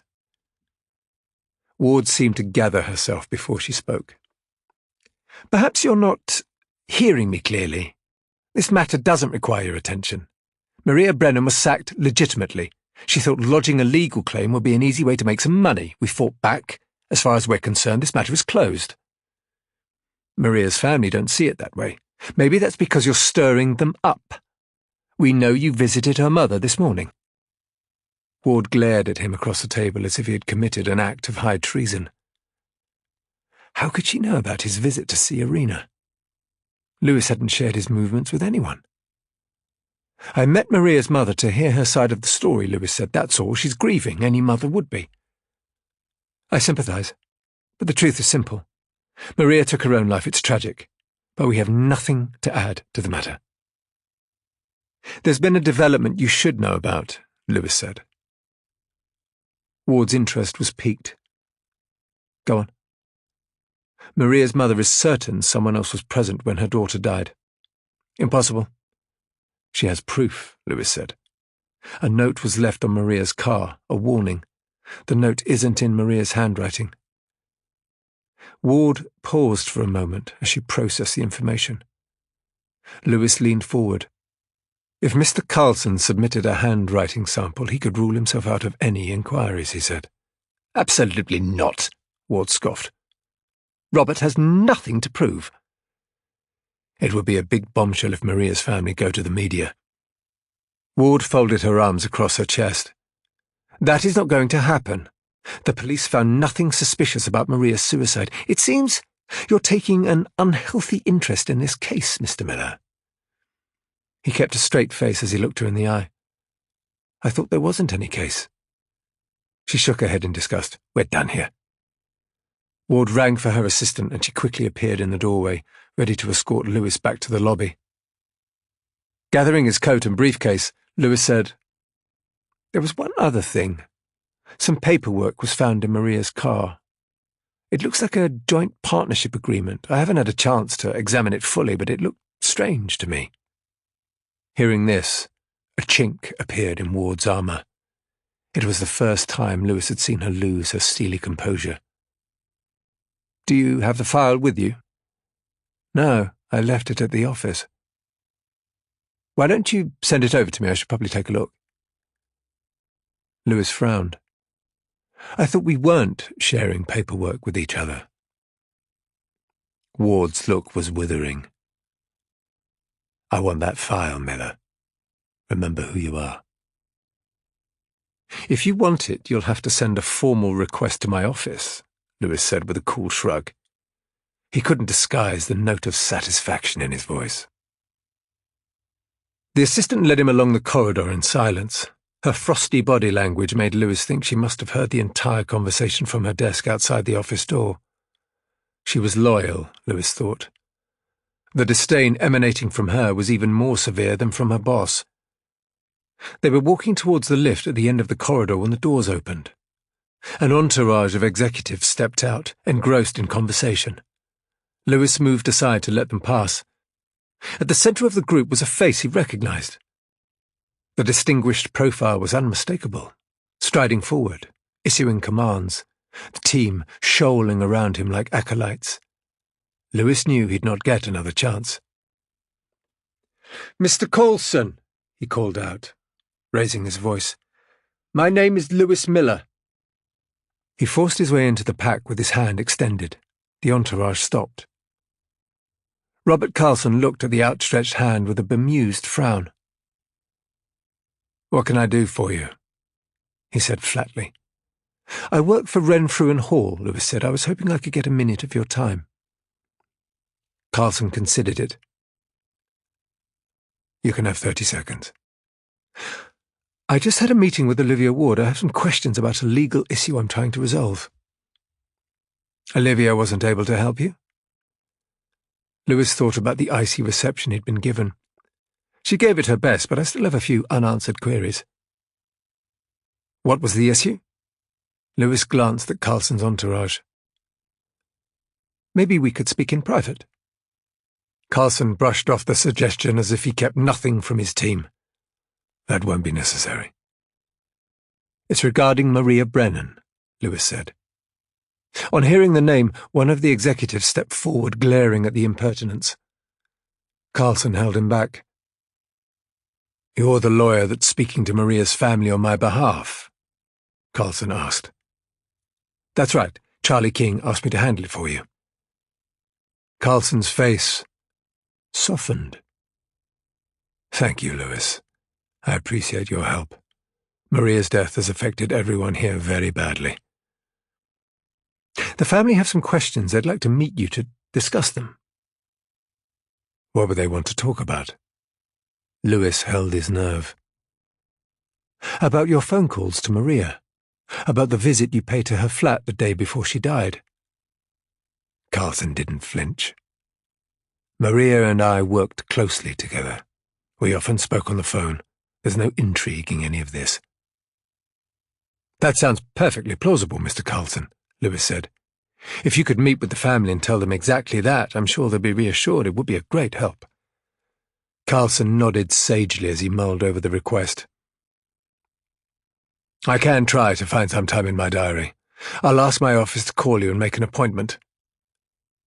Lewis was about to reply when Carlson turned on his heel and resumed his procession down the corridor. Riding down in the lift, Ward's assistant stuck close, staring at him in grim-faced silence. It was obvious Lewis had crossed a sacred boundary. He didn't care. He'd seen a chance and taken it. When the doors opened, he followed the assistant out of the lift, across the lobby and onto the street. As soon as they were outside on the pavement, she took him by the arm. Lewis was shocked at the strength of her grip. "Be careful," she said quietly. "This place is rotten to the core." The assistant was gritting her teeth as she spoke, keeping her face still like she was thanking him politely for his visit. "Why?" he asked. She kept her gaze focused on his. There was fear in her voice. "Maria was my friend," she said. "She would never take her own life." "You think she was killed?" "She had enemies. Powerful ones." Lewis was hanging on her words. "Who?" he asked. The assistant leaned closer. She spoke each syllable of the name clearly. "Emilia Carlson." Without giving Lewis a chance to reply, she turned and marched away back into the lobby. Lewis watched as she walked briskly to the lift and stepped inside. The assistant kept her eyes locked on his as the lift doors closed, and she disappeared from view. Chapter 22. Robert Carlson stormed into the office, slamming the door behind him. "Who is this jumped-up kid?" he raged. "Why am I getting hijacked in my own office building?" Olivia Ward closed the document on her computer screen and took off her reading glasses. "I'm guessing you've just met Lewis Miller," she said, her voice calm. Carlson was practically frothing at the mouth. "Met him? He had the nerve to challenge me about Maria in front of the staff. Who does he think he is?" "Miller's harmless, Robert. He was chosen precisely because he knows nothing. He's wet behind the ears, some underprivileged scholarship kid that Renfrew and Hall employed to improve their social diversity numbers. He's smart enough to have arranged a meeting with Maria's family. He told me they want to speak to me privately. That can't be allowed." Ward dismissed the notion. "Miller's astray from the wrong side of the tracks. He was given the task of delivering the NDA because he could speak to Maria's family on their terms. It was a gamble, but it didn't pay off. Who cares if he wastes another day or two blundering around? He's not going to find anything, Robert." "Are you sure?" "I've got this in hand. Stop worrying." "Stop worrying? My whole life is hanging in the balance. All I do is worry." "If Miller goes too far, he'll only hurt himself," Ward said. "You can rest assured of that." Carlson breathed out. He turned to the picture window and looked out at the bustling city below. All those people going about their lives, each wrapped up in their own world, their own problems, each oblivious to the petty woes of the others. Maybe Olivia was right, he hoped. Maybe he was overreacting and this would all go away. The alternatives were too horrifying to consider. Chapter 23. Drew Brennan stopped his motorcycle in a lay-by on the Old Kent Road. South London lay before him, grey towers and smog. He rested for a few minutes, looking at the scruffy precinct of shops, watching people stroll in and out of newsagents and off-licences, carrying groceries in plastic bags. On the corner, a ragged piece of scrapland was being used as a car wash. Gangs of harried-looking men were toiling with pressure hoses and buckets, washing down the vans and taxis that queued up in the forecourt. Drew checked the address again, resting on the handlebars of the Ducati. It was definitely the right place. The car wash must be a smokescreen for the bookie operation, he thought. He took his time, scoping it out, looking for any irregularities that caught his eye. 90 grand was a lot of money to pick up on his own, enough to make him nervous. He couldn't afford anything to go wrong with that much cash at stake. After 10 minutes, Drew kicked the motorcycle off its stand, rode down to the junction and turned into the car wash. A fine mist from the hoses hung over the yard, catching rainbows as it caught the light of the street lamps. The workers paid no attention as he rode past and parked the bike next to the porter cabin at the back of the plot. The hut looked derelict. The windows were barred, faded paint flaking off the walls. The only sign of life was a security camera mounted on a pole above the door. Drew walked up the steps and knocked lightly. He stood back so he could be seen clearly in the camera's field of vision. Weeds and nettles had grown up through the wooden stair treads, streaked green with mildew. After a few seconds, a voice called out from beyond the door. "What do you want?" "I'm here to see someone called Adem. Glen Egan sent me." Drew could hear the sound of chains and bolts being unfastened. The handle turned and the door swung open. The doorman was a mass of muscles and tattoos in a tight t-shirt, restraining a fierce-looking bull terrier on a chain, the metal links wound round his bald fist. The dog snarled, baring its teeth, maddened at the sight of an invader on its territory. The man dragged it back. "He's over there," the doorman grunted, nodding to the far side of the cabin. Drew stepped cautiously inside, giving the dog a wide berth as he passed. It was stifling in the cabin. A gas heater was blazing away in one corner, heavy blackout curtains over the windows sealing in the stale air. Plumes of cigarette smoke hung in the washes of lamplight. The place smelled of grease and sour milk. It was piled with boxes of cheap knock-off clothes and stacks of fake designer handbags. A rack of flashy leather coats stood in one corner, a pile of counterfeit luggage in another. Two men were seated at a plastic patio table, watching a boxing match on a fuzzy TV. One of them kept a phone pressed to his ear, giving a running commentary as the bout progressed. It sounded like he was speaking Turkish. The other man tallied scribbled figures on a notepad as the boxers pounded each other under the stadium lights. Neither looked like he'd slept in days. "Which one of you is Adem?" Drew asked. "Who wants to know?" The man with the notepad called over his shoulder. "I do." The man glanced round dismissively. "You'll have to do better than that," he grunted. "Glen Egan sent me." The man gave Drew a sly grin. "Why didn't you just say so?" Adem was thin and narrow-faced, with bad teeth and a receding hairline. He wore a shiny, open-necked shirt with spots of grease dotted down the front. "I'm here to collect some money," Drew said. "From me?" "That's right." "Did Glenn tell you how much?" The bookie was testing him, Drew thought, playing dumb to see if he could find a way to wriggle out of paying what he owed. 90 grand, Drew said firmly. Not a penny less. The amount seemed to cause Adem pain. He winced as he gave Drew a grudging nod. "Don't say it so loud. I hate losing that much money." Drew was impatient. "Let's get this done. I'm in a hurry." "Wait until the fight is over. I've got a lot riding on it. You like boxing?" "Of course." "You want to place a bet?" The bookie asked hopefully. "I don't gamble." Adem nodded sagely. "A wise choice." He looked Drew up and down.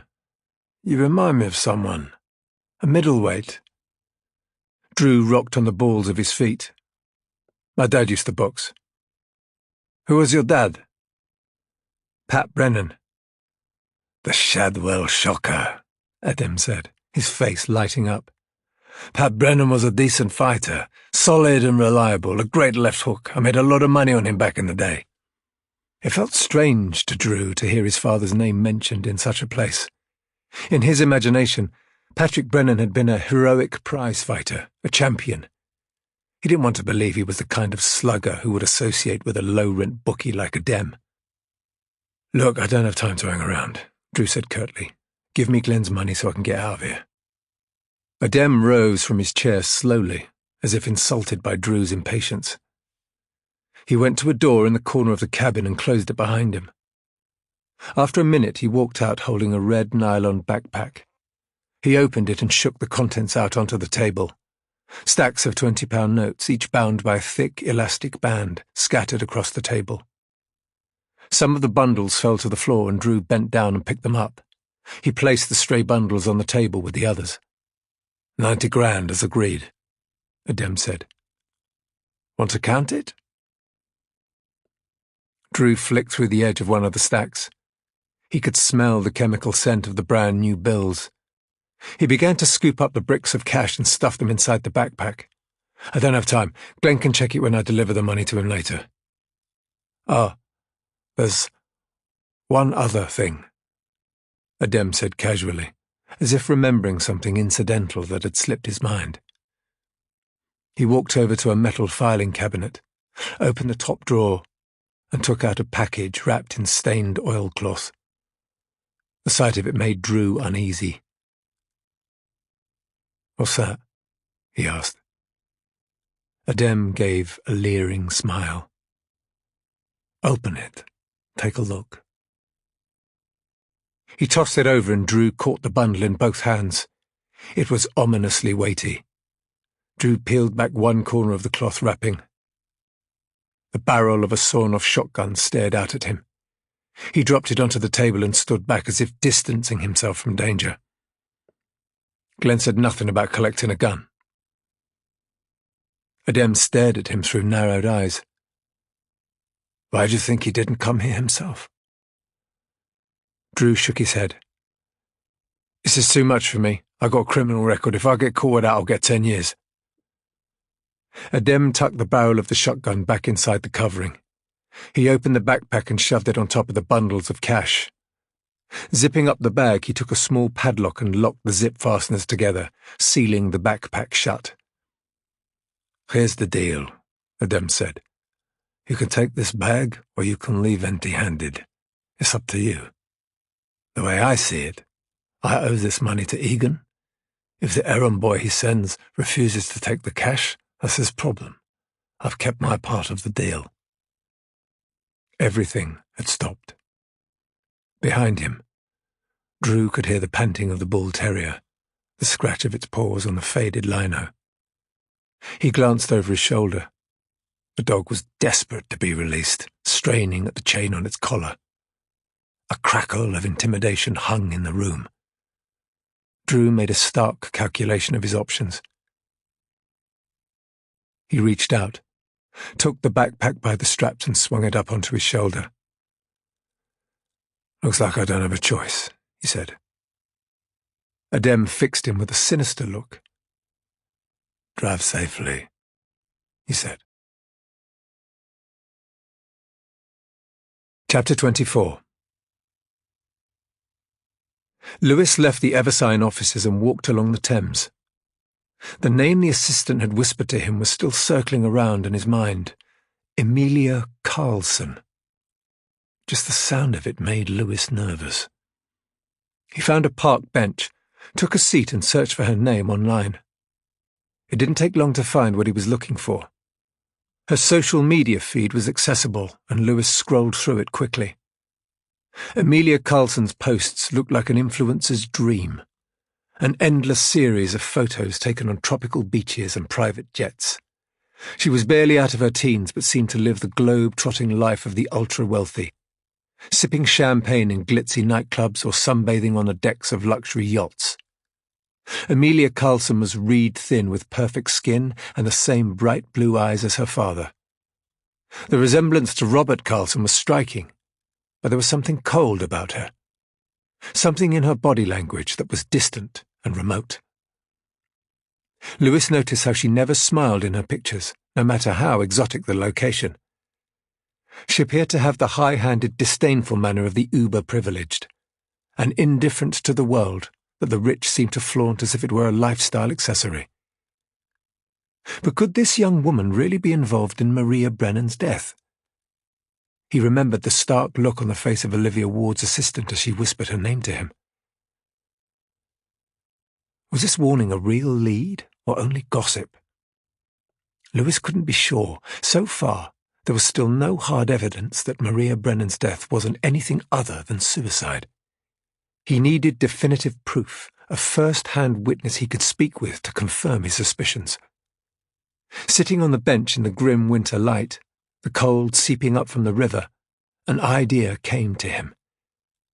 Lewis wondered why he hadn't thought of it before. The hospital was only a short walk from the Eversign offices. It stood on the banks of the Thames, looking across the water to the Houses of Parliament. Lewis gave the patient's name at the information desk, and the receptionist told him to go up to Chaucer Ward. She smiled and said there were only 10 minutes of visiting time left, so he needed to hurry. Lewis took the lift up to the 3rd floor and followed the directions. Porters wheeled equipment along the corridors. Patients in surgical gowns shuffled along slowly, leaning on walking frames for support. When he found the room he was searching for, Lewis peered in through the porthole window. It was a small ward of 4 beds. Only one was occupied. The man sat propped up on a thick stack of pillows. He eyed Lewis warily as he came in. "Are you Arthur Cox?" Lewis asked, approaching the end of the bed. "That's all right. I was hoping to speak with you, Mr. Cox, about the dead woman you found out at Cold Harbour Marshes." Arthur Cox let the words sink in. His skin was pallid and grey, his breathing laboured. "Who are you?" he asked, his voice rasping. "My name is Lewis Miller." "How did you find me?" "Your name was in one of the news reports about the incident. It said that you were taken to a specialist hospital that dealt with gas inhalation. I did some research. There's only one in London." "So you're a detective?" "Not really. I'm a lawyer." Arthur Cox looked disappointed. "Another one." "I'm not the first to visit you?" "Unfortunately not. I've had plenty of lawyers here, but no police." Lewis was surprised to hear this. "You haven't been officially interviewed?" "I was told that some officers came to see me while I was unconscious. They left and never came back." "Which other lawyers have visited you?" Lewis asked. Cox shook his head. "I can't tell you." "Why not?" "Because of the contract I signed." Lewis frowned. "What contract?" "One that stops me talking about what I saw that morning out at Cold Harbour Marshes." "You mean a non-disclosure agreement?" "That's it." Cox pointed to the framed photos of dogs on the cabinet next to his bed, a pair of energetic-looking golden Labradors. "I did it for them," he said, "in case I don't get back to my boys. They'll need looking after." He stared longingly at the dogs he was desperate to return home to. "Can I ask the name of the lawyer who visited you?" Cox shook his head apologetically. "I'm not even allowed to discuss that." "Was it a woman? Did she have red hair?" Cox gave a shrug. "It was a bloke. That's all I can say." "Look, Mr. Cox, I want to ask about when you saw Maria Brennan's body. You were the first person to see her when you opened the car door that morning. Did it look like she'd taken her own life?" The man in the bed looked up at Lewis with sad, rheumy eyes. "I can't discuss it."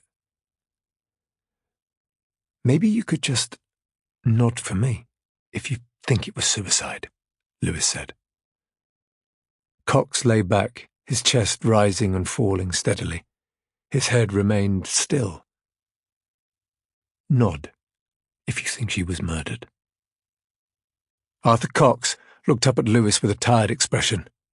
He thought for a moment, his hands resting at his sides. Then, with a definite movement of his head, he dipped his chin to his chest and tilted it back up. He repeated the gesture again for good measure. Lewis gave a grim smile of appreciation. "Thank you, Mr. Cox," he said. "You've been a great help." Outside, Lewis stood in the hospital forecourt, trying to work out what he was going to do next. This case was getting more complicated by the hour. Whoever had got to Arthur Cox was one step ahead of him, and Lewis didn't like it. It had to be someone acting on behalf of Robert Carlson, he told himself. Silencing a witness with a gagging order was a cynical move. It was almost an admission of guilt. Lewis was mulling this over when his phone rang. It was the junior lawyer he shared a desk with at Renfrew and Hall. "Lewis," she whispered, "some men are here asking for you." "Who are they?" "I don't know, but they're looking for the contract you gave me. They rifled through the files on your desk searching for it." It must be Olivia Ward's doing, Lewis guessed. She must want the files so badly she'd sent people to retrieve it without waiting for permission. "Did you give it to them?" he asked. "Of course not. I kept quiet about it. They're in the executive office right now screaming about the sanctity of client privilege. It sounds to me like you're in a lot of hot water." "Did you get a chance to read through the contract yet?" "Not all of it, but it looks pretty dodgy to me. I've never seen so many offshore shell companies listed on one document before. This deal looks like it was set up in a massive hurry. If you ask me, the whole thing stinks." "That's what I thought," Lewis said. "Look, I don't want to get you into trouble. Courier the contract over to a woman called Rachel Hudson. She lives in the flat above mine. I'll collect it from her when I get home." His colleague sounded genuinely concerned. "Are you in trouble, Lewis?" "I don't know. Just make sure no one knows what you're doing." "Okay, look after yourself." She hung up. Lewis switched off his phone. He knew that an angry call from his line manager was imminent. There was no way he was going to give up the contract before he had a chance to examine it himself. If Olivia Ward wanted it, there must be something important inside, something she didn't want anyone to see. At Waterloo Station, Lewis rode the escalator down to take a train heading north. The station was packed with commuters from the nearby offices. On the platform they jostled and barged each other as they fought for position near the edge of the track. Their coats were slick with rain, umbrellas dripping onto the concrete underfoot. Lewis didn't notice. He was lost in thought, trying to figure out what it was that Ward wanted to hide so desperately. He looked up at a cry from a startled commuter. An elderly man had dropped his hat onto the tracks, a smart tan trilby with a black silk band. It landed in the rubbish-strewn space between the rails. Lewis watched as the old man leaned forward, trying to retrieve it with the handle of his umbrella. The passengers alongside him cried out anxiously, but the old man ignored them. The uniformed station attendants rushed towards him. Lewis was too far away to get involved. He stood in place, waiting for the train. Soon the platform began to rumble. Lights began to glow along the dark walls of the tunnel, the rails shining as the train neared. A cool breeze blew along the platform. Lewis felt it on his face as he gazed down into the rail bed, watching scraps of old litter stir. The noise grew louder, the platform vibrating underfoot. Around him, the scrum of people tightened, fighting for position. A hand rested on Lewis's shoulder. Bodily contact was so common at that time of day that he barely registered it. He stood with his hands in his pockets, his head bowed as he waited. There was a sudden, powerful shove from behind. He was caught off guard, completely unprepared. Below him he could see the gleaming rails, the electrified circuits, the tangle of cables and switches. There was a moment of weightlessness. In one sickening instant, Lewis realized he was falling. Chapter 25. Drew left the hut and walked across the forecourt to his motorcycle. The weight of the backpack cut into his bones as if it contained his entire future. He could feel eyes watching him from the porter-cabin windows as he mounted the Ducati and started the engine. This was way too dangerous, he thought. Carrying a shotgun across London like this was madness. Glenn didn't want to take the risk, so he'd set Drew up. It was a dirty, low thing for a friend to do.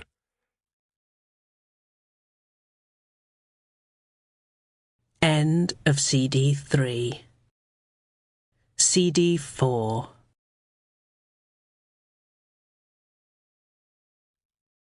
Riding out of the yard, Drew turned onto the main road, merging with the other traffic, heading back towards the river. He kept his speed in check, his riding smooth and conservative.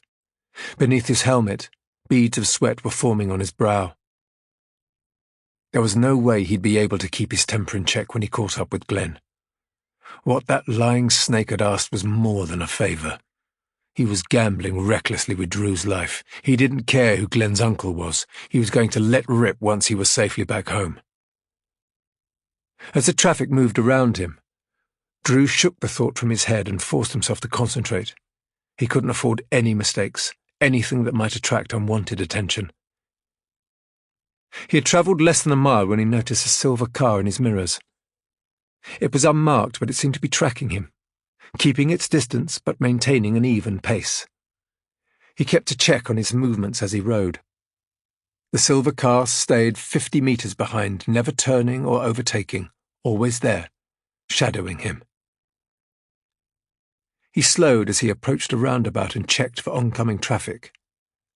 When he glanced back at his mirrors, the silver car was gone. Maybe he was just being paranoid, Drew thought. Surely there was no way a police car could be tailing him already. Suddenly, a siren sounded. He looked over his shoulder. The silver car was coming up fast, blue lights flashing in its windscreen. Drew had a split second to make a decision. 1,000 factors weighed up at once.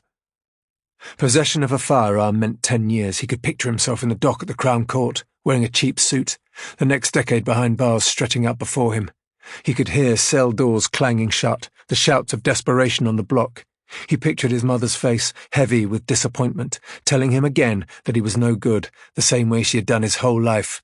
He thought of Maria, the golden child. How she would never have been stupid enough to get caught like this. His mother was right. He did hate Maria. But he hated himself more. Drew forced himself to focus. He had to act. The silver car was almost on him, the flashes of blue light filling his vision. Fate seemed to hang over him for an instant. A resolute conviction filled his mind. The decision to run was made in an instant. Chapter 26. Landing hard from the fall, Lewis rolled onto his side instinctively to protect himself, his head striking the corner of a sleeper, his face scuffing the grit and gravel scattered between the rails. He could feel the shuddering of the tracks as the tube train thundered towards him. Shrieks of blind panic rose up from the platform above. Lewis sprang to his feet and looked up. There was a metal barrier above him, and he jumped and seized it with both hands. He could taste pure adrenaline as he tried to haul himself up. His feet were trying to find purchase on the smooth track walls, but he could feel his fingers slipping. He could hear the train speeding towards him and glanced round, terrified.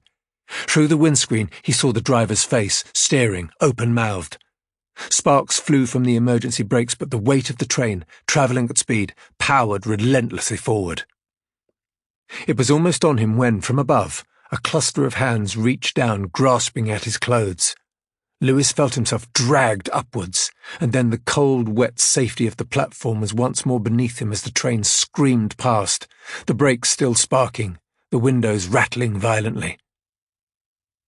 A forest of faces looked down at him. A uniformed attendant took Lewis by the hand, his face pale with shock. "You are one lucky man," he said, helping him up.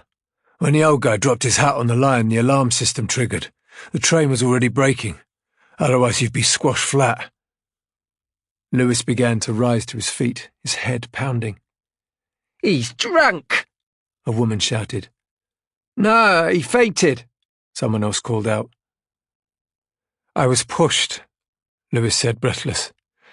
"Someone shoved me." People looked at each other accusingly, starting to argue among themselves.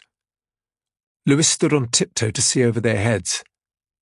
About 20 metres away, a man was fighting through the throng, making for the exit. He was wearing a baseball cap, the brim pulled low, obscuring his features. Lewis set off after him, forcing his way through the mass of passengers crowded around him. The exit led from the platform to the foot of a rising escalator. About halfway up, a figure was running. On the opposite side, panicked station staff were pounding down towards the platforms. Lewis kept running, a righteous anger pulsing through him. Someone had just tried to kill him, and the realization made him sprint harder, the escalator treads bouncing beneath his feet. Suddenly he stumbled forward, landing on his hands. When he looked up, the running man was gone. At the head of the escalator, the ticket hall was thick with irate commuters. The barriers were closed, the underground workers trying desperately to quell the anger of the crowd. Lewis jumped the gate and tried to force a path through the pack of bodies. He swayed with their motion, his feet lifting from the floor. Finally, shoving headlong, he made it to the exit and out onto the street. He looked each way along the length of Waterloo Road. People, cars, taxis. All the usual sights, but nothing to attract the eye. No one running or hurrying. Lewis cursed. There was no sign of his attacker. He was gone. Chapter 27. The front wheel of the Ducati lifted off the road, the torque surging uncontrollably as Drew twisted the accelerator. He aimed for a gap between two slow-moving cars, his handlebars almost touching the sides as he shot through. Behind him, he heard the sound of squealing tires as the silver car gave chase. Near the river, he saw traffic lights turn red and accelerated, shooting over the junction without looking.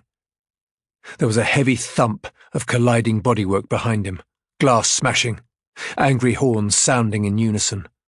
The road beneath his tires was slick and treacherous.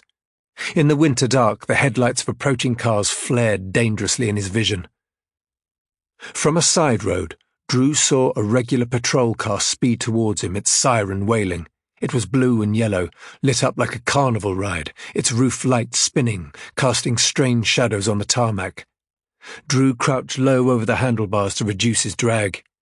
He was in real trouble now. It was only a matter of time before they set the whole cavalry after him.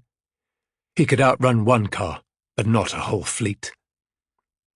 He turned up a one-way street, leaning hard, his exhaust pipe scraping along the tarmac. A van turned into his path and he mounted the pavement sharply, the wheels of the motorbike rattling and juddering over the uneven paving slabs. Drew raced on, heart pumping. Blue beams swept over him, spectral shapes flickering and shimmering in the windows of buildings he passed. Faces leered in his peripheral vision, slack-jawed as they watched him shoot back onto the main road like a roaring apparition. Checking above him, Drew scanned the darkness. He was looking for the helicopter beam that would mean disaster. Each way he looked, the night sky was empty. The light from the patrol car was receding, but he couldn't shake it off. Weaving in and out of traffic, car horns blaring as he threw the bike around, Drew tried to figure out what he was going to do. Heading towards Tower Bridge, he could smell the thin, salty brine of the Thames. He unslung the straps of the backpack from his shoulders and grasped the carry handle in one fist. He could explain the money inside to the police, but the shotgun was another matter. The bag was locked, the padlock holding the zippers together. There wasn't enough time to stop and rip the backpack open to separate the contents. He thought of Glenn, safe and sound at home. It would be insane to go down because of him. He clawed back the accelerator and screamed up the rise towards the centre of Tower Bridge. Beneath the granite pillars, the police car out of sight, Drew slowed the bike and mounted the pavement. Pedestrians scattered in his path.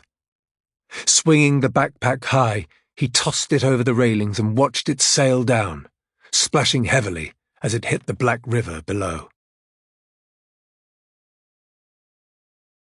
Chapter 28. Standing under the protection of a cafe awning, Lewis laughed to himself. Passers-by shot wary looks at him as if he was some kind of madman. He was still breathing. That was all that counted. He was bruised and scuffed from the fall onto the tracks. His hands were bleeding, an egg-shaped lump forming on the back of his head. He was shaken, but he was still alive. As the fear and adrenaline began to subside, Lewis could taste an acidic anger rise up from his gut. He had to think straight. He was making people scared now, he told himself. Scared enough to want him dead.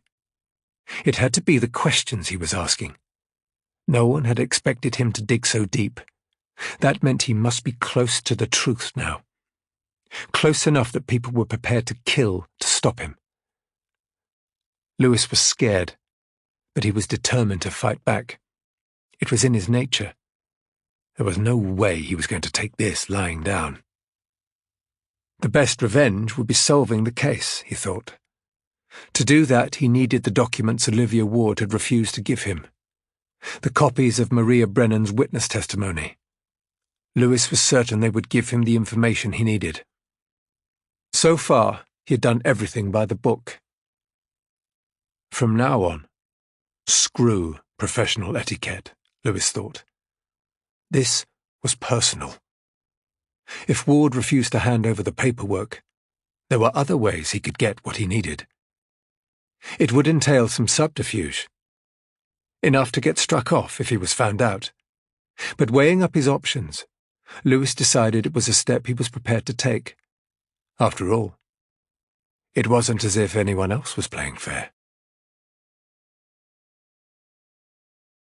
Chapter 29. Riding through the Barbican, Drew spotted the entrance to an underground car park. He turned the bike sharply and dropped down the steep ramp into the concrete basement. Sirens screamed past, speeding along the road behind him. He slowed and turned into an empty space between two parked cars, the soles of his shoes scraping along the smooth cement. He kicked the Ducati onto its stand and shut the engine down.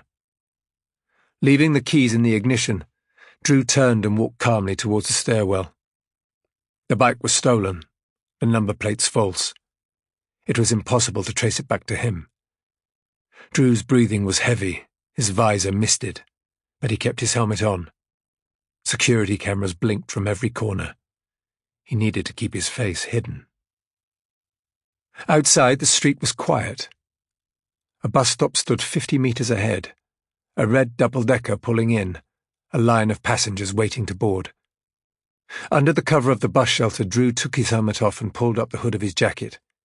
He tapped his bank card and climbed the steps to the upper deck. He didn't care where the bus was headed. Suddenly the windows were bathed in blue streaks as another police car screamed past, its siren blaring. Drew's heart pounded like a fist against his ribcage. He kept his eyes lowered, staring down at the scuff marks on the tips of his shoes. The lights faded as a patrol car sped away in the opposite direction. For the next 30 minutes, Drew kept his head down, not even glancing out of the window as the city passed by, praying for deliverance. Chapter 30. The house was quiet, the curtains drawn. Lewis was apprehensive but held his nerve. He walked up the gravel path to the front door and rang the bell. It was a street of neat bay-fronted homes, tree-lined and secluded, their hedges trimmed.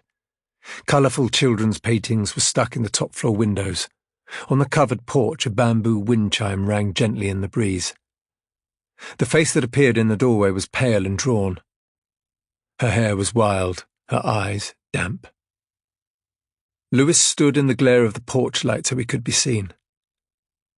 "I'm sorry to disturb you, Mrs. Sobel," he said. "I was hoping to speak with you about a case I shared with your husband." She seemed surprised. "You worked with Martin?" "We were working on the same case when he died." "On the same side?" Lewis shook his head. "Actually, we were opponents." Sobel's widow looked outraged. "Then what are you doing here? How did you find me?" "I called his office and told them I wanted to send you a letter of condolence. They gave me your address." "You lied to them?" Lewis shifted uneasily. "If you let me in, Mrs. Sobel, I can explain." "Which company do you work for?" she asked. "Renfrew and Hall." "The city firm?" "I'm afraid so." "Then you're definitely on the wrong side," she said, and began to close the door. Lewis stepped forward. He spoke with urgency. "Please, Mrs. Sobel, Martin told me that a client in our case had been murdered. I didn't believe him at first, but now I think he was right. I need your help to get justice for her." She looked at him guardedly. "Murdered? I'm sure of it." "And you think I can help? Without it, I'm finished." Lewis stood back, patient and unthreatening. Sobel's widow chewed her lip as she watched him.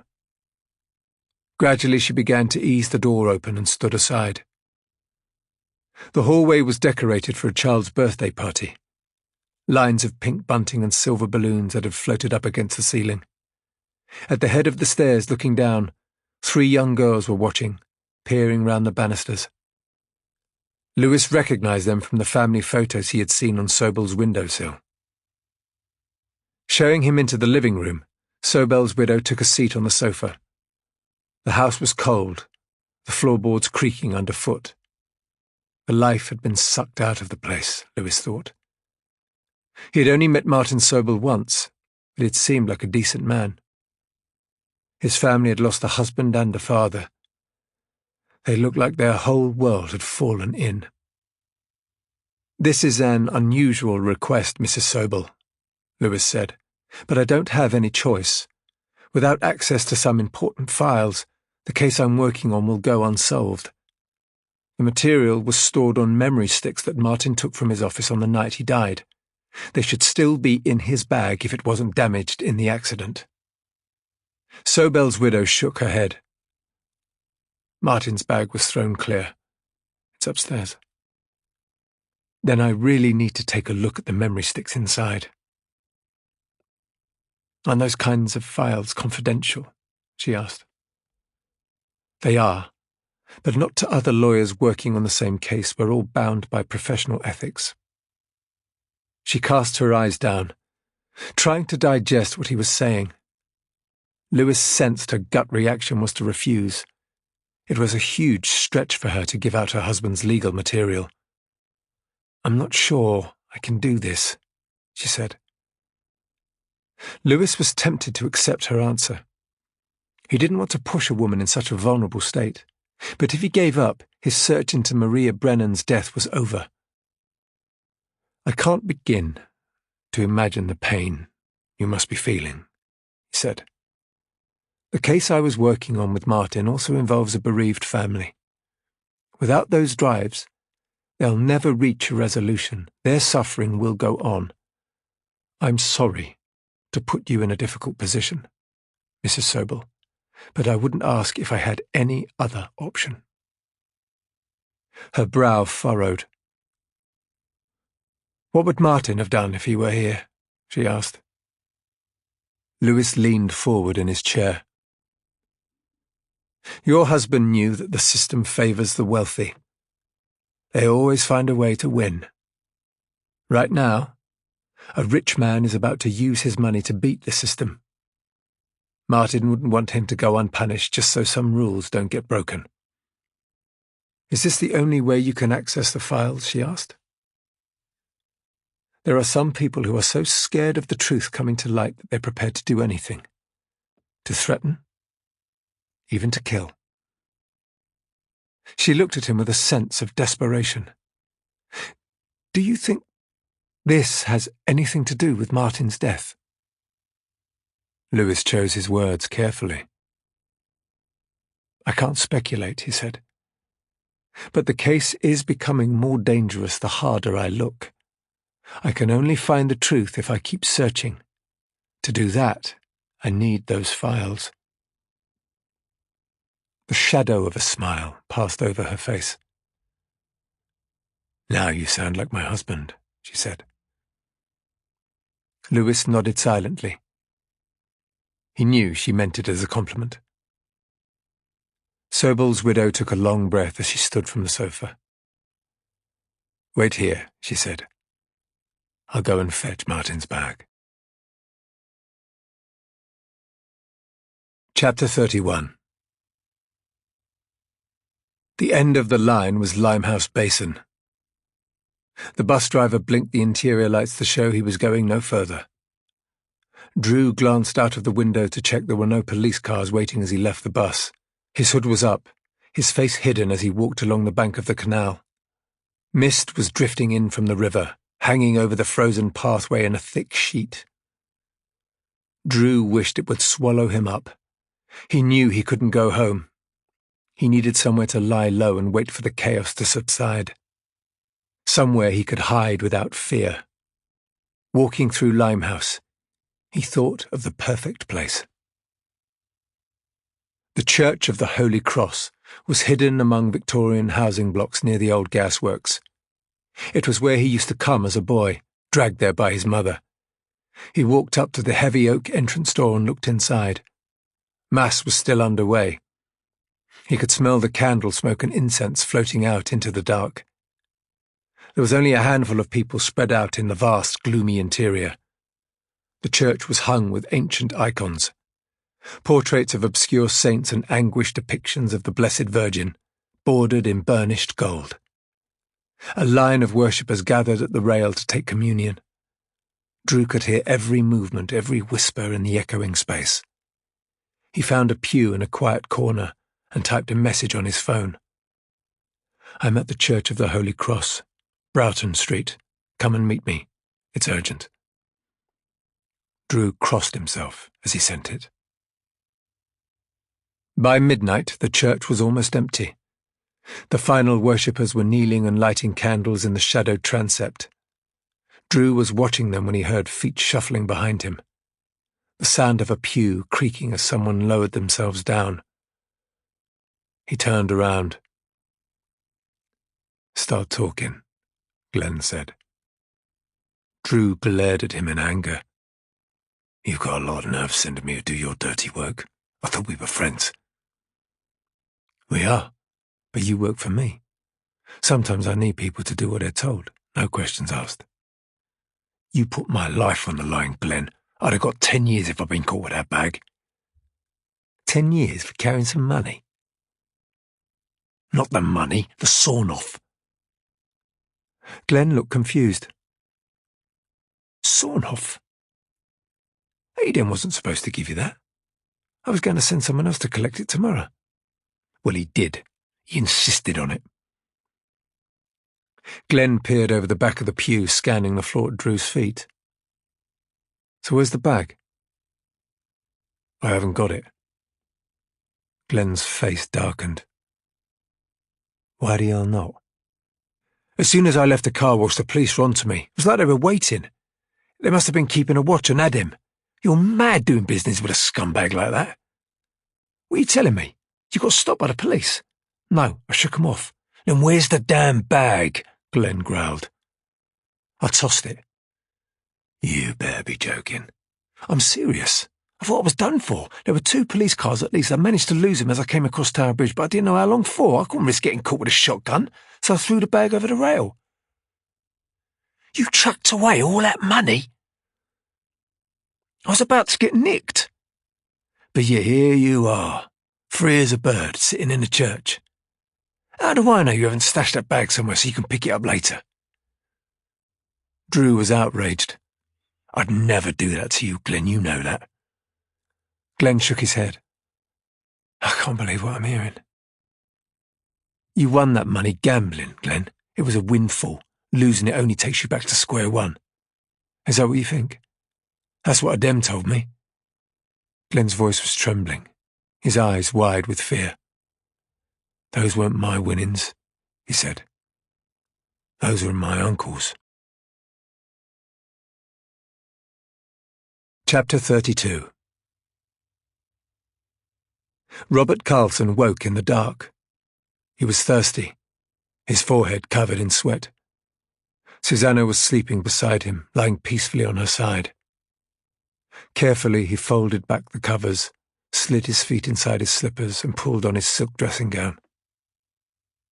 In the kitchen he poured himself a glass of water and stood at the sink as he gulped it down. The house seemed to thrum with an ominous dread.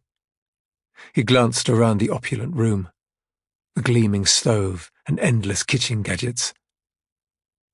What was the point of it all? Was this what he was working himself into the ground for? He wondered whether Maria had been right, that too many possessions just drag people down in the end. Did he even want this life any more, or was it all pointless vanity?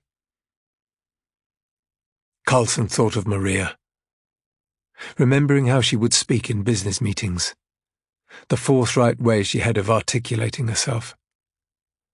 She had a brilliant mind and a fierce dedication to their shared mission.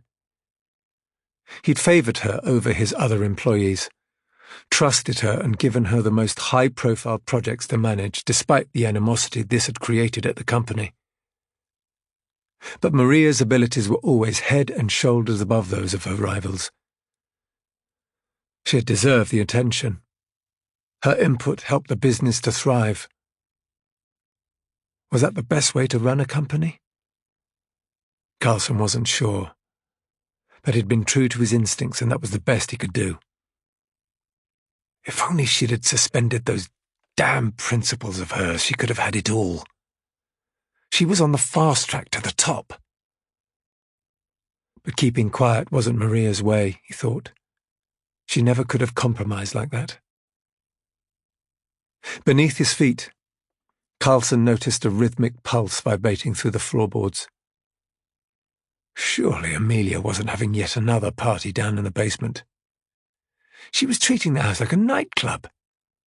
Listening to the pounding bass line, Carlson felt his blood boil.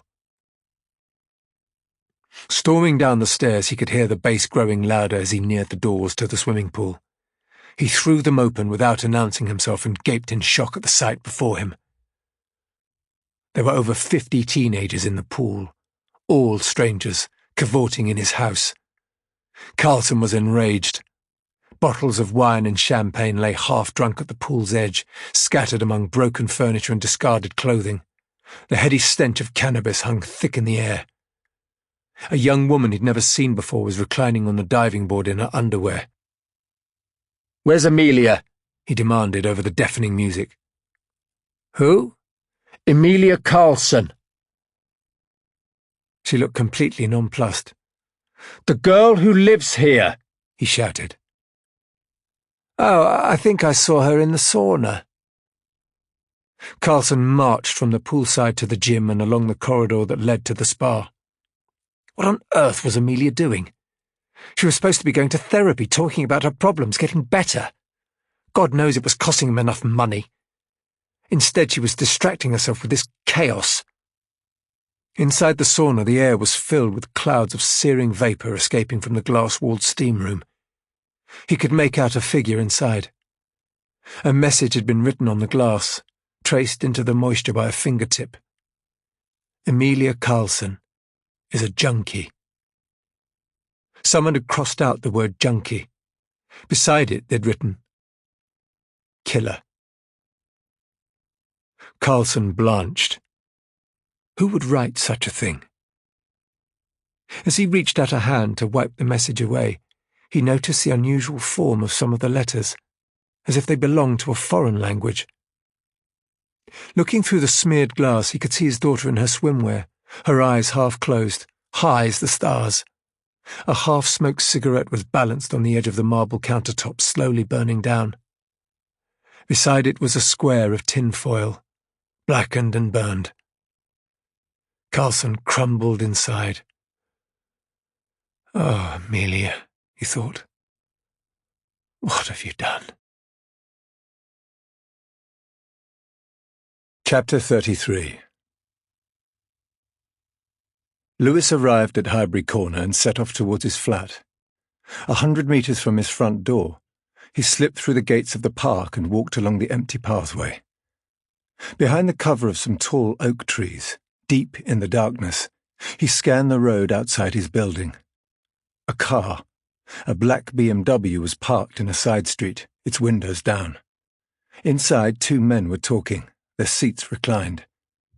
On the pavement beside the driver's door was a pile of cigarette ends and a paper coffee cup. They had parked the car where they could get a clear view of the entrance to his building. It looked like they'd been there for some time, waiting for him to come home. Lewis's nerve endings jangled. How did these people know where he lived? Who'd sent them? This situation was starting to slide out of control. The only way to fight back was to solve this case once and for all. Lewis knew he couldn't go up to his flat. It was too dangerous. He'd have to find somewhere else to go.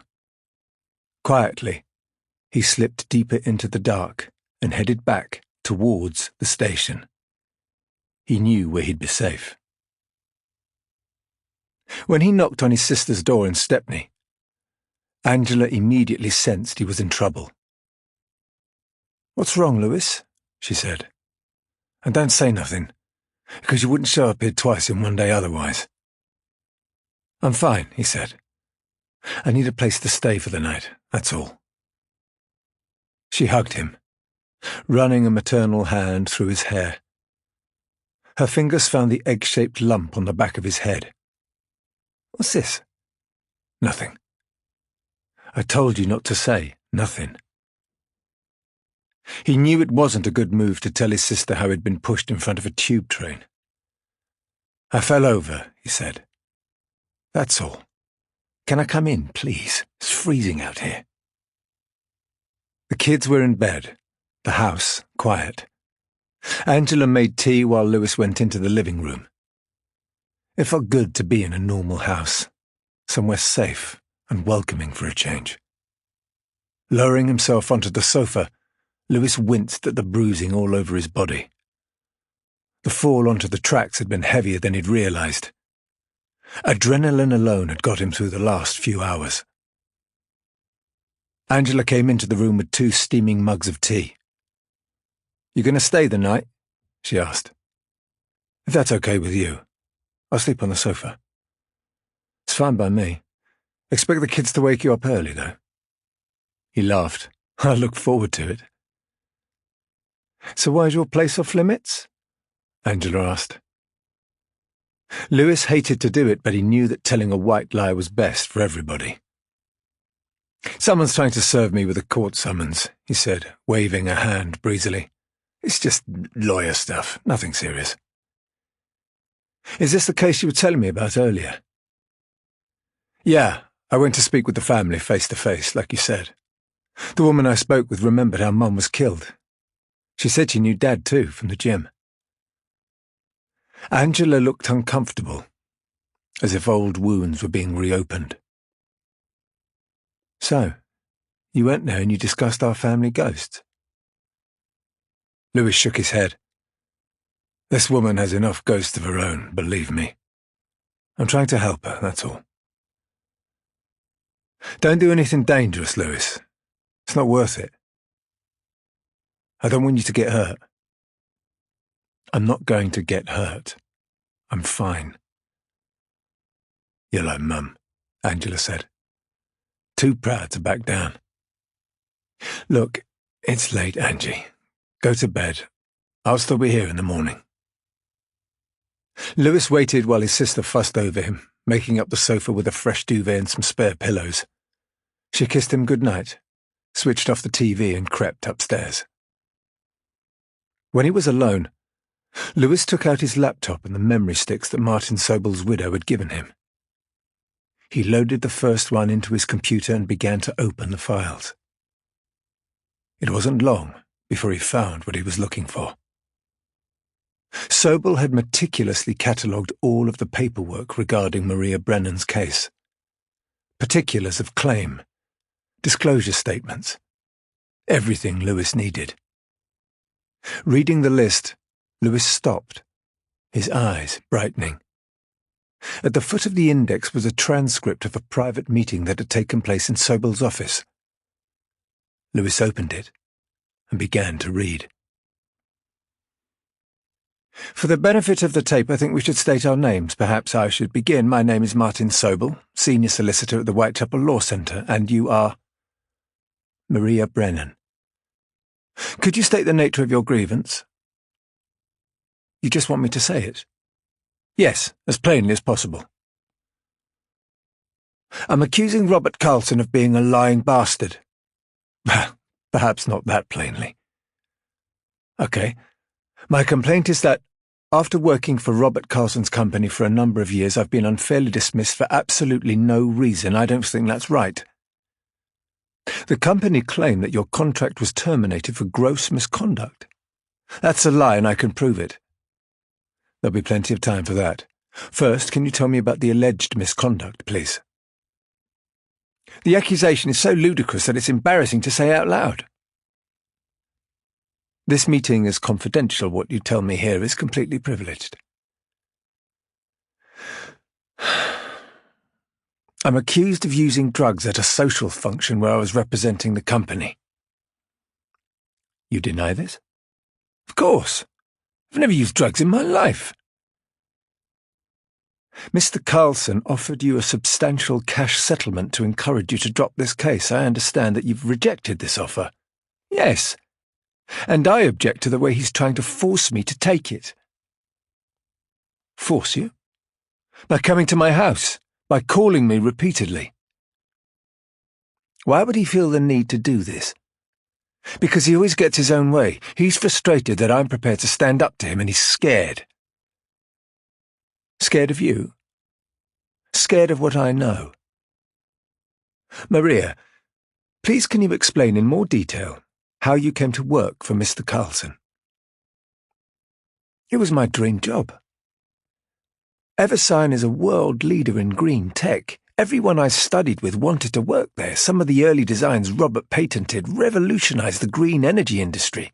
He's a legend among environmentalists. This doesn't sound like a man you're enthusiastic about suing. I'm not. I wish there was another way to make him see sense. Recently he's changed, become unstable. There are sides to him that I never knew existed. It frightens me that I could have spent so much time with a man like Robert and never really known him. Did relations with Mr. Carlson sour gradually? No. It happened one night, about 2 months ago. Tell me what happened on that night, please. Robert's wife, Susanna, had organised a charity fundraiser at the Carlingford Hotel in Mayfair. It was for high society types, wealthy tech investors and media people and the like. Robert was going to make a keynote address. It was a big night for him. I'd helped Robert write the speech, so he asked me to be there to support him. I thought the evening was going to plan, but then it took a strange turn. Everything got out of hand after that, and I ended up in this situation where I'm unemployed with my career in tatters. Is there anything the matter, Maria? There are some parts of the story I'm not sure I can tell you. Why? Because I think the information could be dangerous. Why do you think that? Because of the people involved. I never thought Robert would do business with men like that. They frighten me. Don't worry about speaking openly or omitting anything sensitive. I can assure you, this meeting is totally confidential. You have nothing to be scared of here. Please, tell me everything. Chapter 34. 2 months earlier. Maria knew the night was going to be a test of endurance as soon as she arrived at the house on Lowndes Square. She waited patiently in the limousine while the Carlson family finished getting ready. A uniformed driver seated silently beyond the glass partition. Maria always felt like a fraud in these situations. Sitting on plush Italian leather, surrounded by chrome fixtures and polished teak veneer. No matter how many times she travelled by limo, it still seemed painfully unnatural. It was Susanna Carlson's big night. She'd been organising the gala for months. The event was in aid of a new children's wing at a London hospital. The rich loved giving money to sick kids, Maria thought. That way, no one could hold their wealth against them. Robert wanted her to help revise the speech he was due to give that night. He was the star turn, and he wanted to make sure his performance would be perfect in front of such a prestigious crowd. There would be time enough to go over the speech on the drive to the Carlingford, Robert had told her. Maria had sensed how nervous he sounded on the phone. It wasn't like him, she'd thought. He was always so composed when it came to his work. Confident and self-assured like a man at the top of his game. But it wasn't the speech that was unsettling him, she guessed. That part was easy. It was the prospect of an evening with his dysfunctional family that was troubling him. She looked up at the 5-story mansion, its windows ablaze in the dark. She could see people hurrying from room to room in search of coats and shoes, the chaotic last-minute preparations for a black tie event. The Lowndes Square mansion was such an opulent home for a green energy tycoon. Maria knew that Robert would have preferred living in a modest eco-house, one he had designed himself, but Susanna had insisted on buying this palace in the heart of Belgravia. Anything smaller would have been shameful in her eyes. Status symbols and the trappings of wealth meant so much to people in her circle. Maria sometimes wondered how Robert could stand living with such a family. His wife and daughter were caricatures of the idle rich. They were always so needy, demanding more and more of Robert's attention no matter how much he gave them. They were a huge drain on his energy, distracting him, dragging him down. Maria often thought that the time she spent alone with him, flying on business trips or attending international conferences, gave Robert a chance to relax and be himself. Spending time one-on-one with the CEO was beneficial for her as well. It was priceless to be able to watch a man like Robert Carlson work so closely. Sometimes Maria worried that he enjoyed her company too much, that boundaries were becoming blurred, intentions mistaken. It was a concern that constantly needled away in the back of her mind, but one she tried to ignore. Maria loved her job too much to tackle the issue head-on.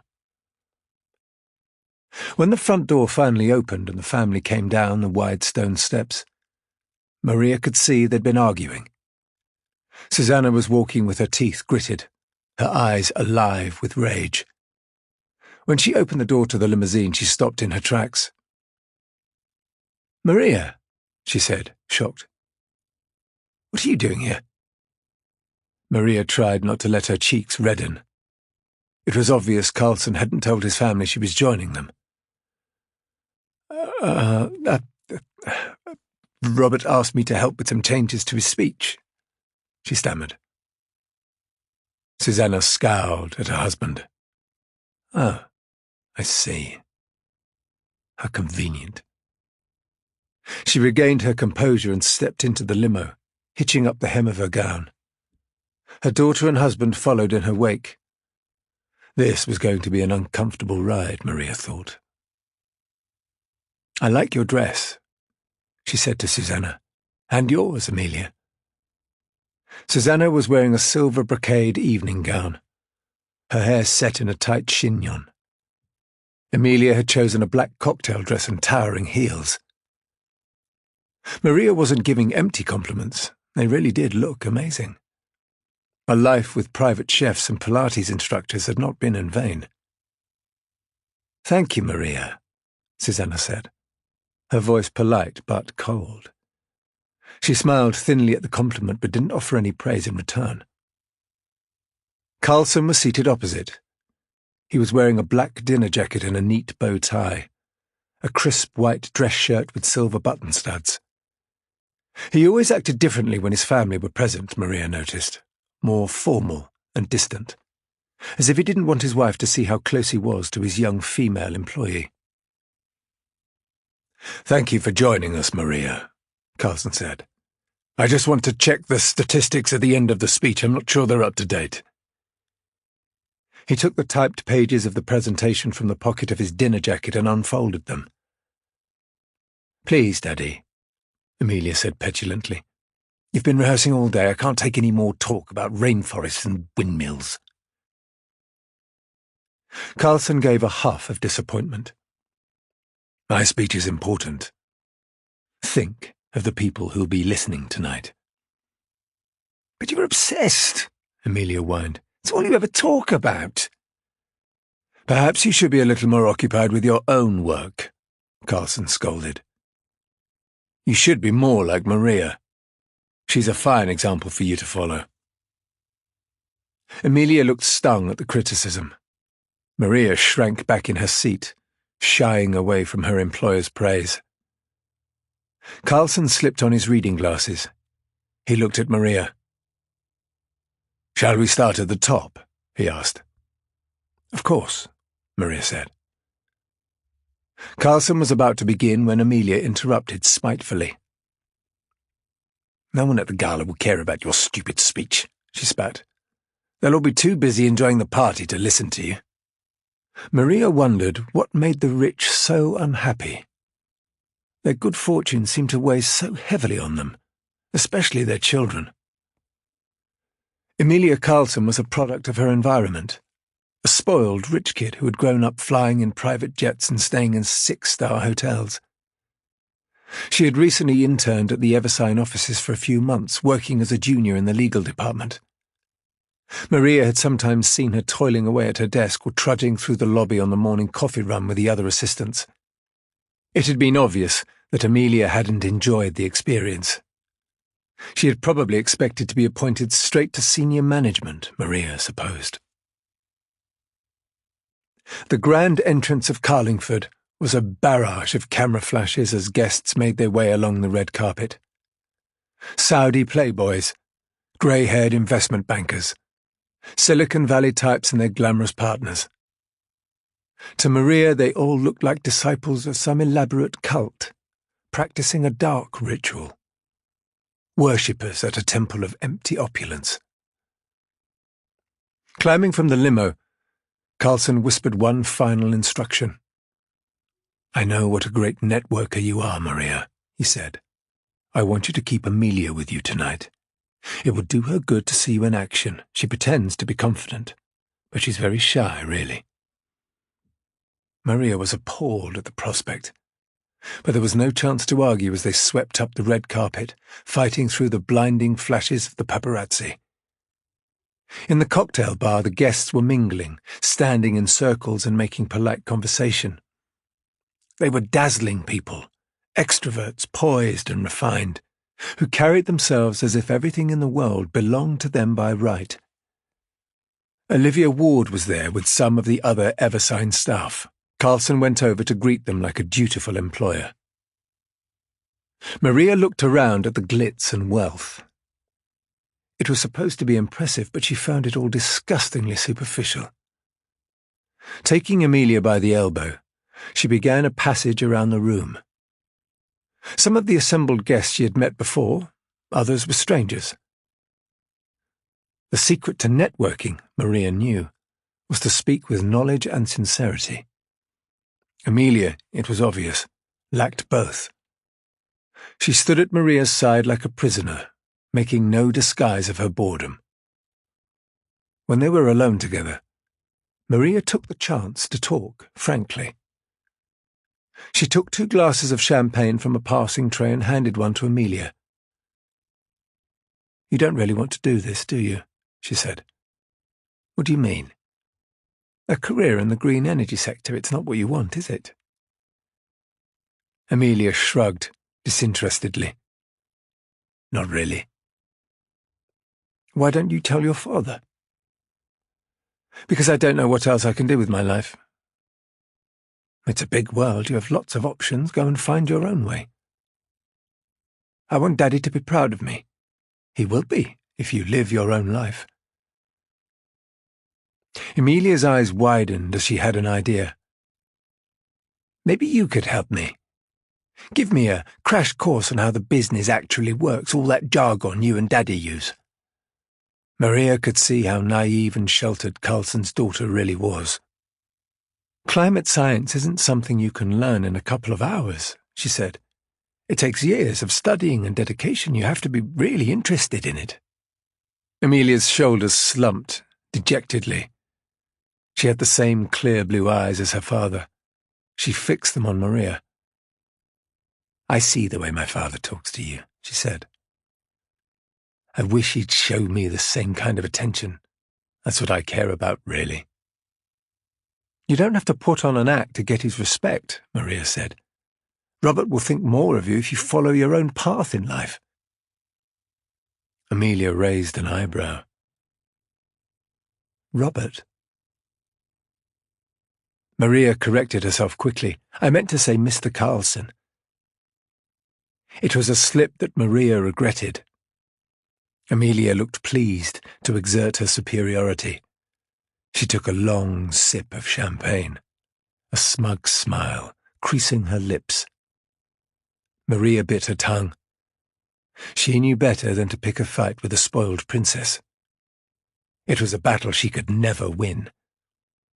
A moment seemed to hang between them. An awkward silence. "Tell me," Emilia asked finally, "are your family successful?" Maria laughed at the idea. "God, no." "What are they like?" "My mum's tough. She's an immigrant, so she had no choice. It was the only way she could survive in our part of London. I have a brother, too, but he's another story." "How?" Maria thought of Drew, of the chaos that followed him around like a shadow. "A story without a happy ending," she said. Emilia excused herself to go to the bathroom, and Maria continued her sweep of the room alone. Soon it was time to go to the ballroom where dinner was served. The guests descended a crowded, winding staircase. Maria found herself alone, moving with the flow of people. She felt a hand on her shoulder and glanced round. A man she'd never seen before was standing at her back. He was tall and confident, about 35, with an expensively tailored tuxedo and platinum wristwatch that twinkled in the light from the ballroom chandelier. He was handsome and well-groomed, but there was an undercurrent of menace about him. "Hello," he said, extending a manicured hand. "My name is André." Maria shook his hand politely. André held on longer than necessary, holding her gaze like a pickup artist. Behind him a group of his friends were giggling, urging him on. Maria's attention was caught less by his actions than his accent. It was Russian, but with a hint of Ukrainian, as if he'd come from a southern city near the border. "Vy rozmовляет ukrainskoy?" Maria asked. "Do you speak Ukrainian?" A bright smile spread over his face, as if he'd won a prize. "Absolutno," he answered. "Of course."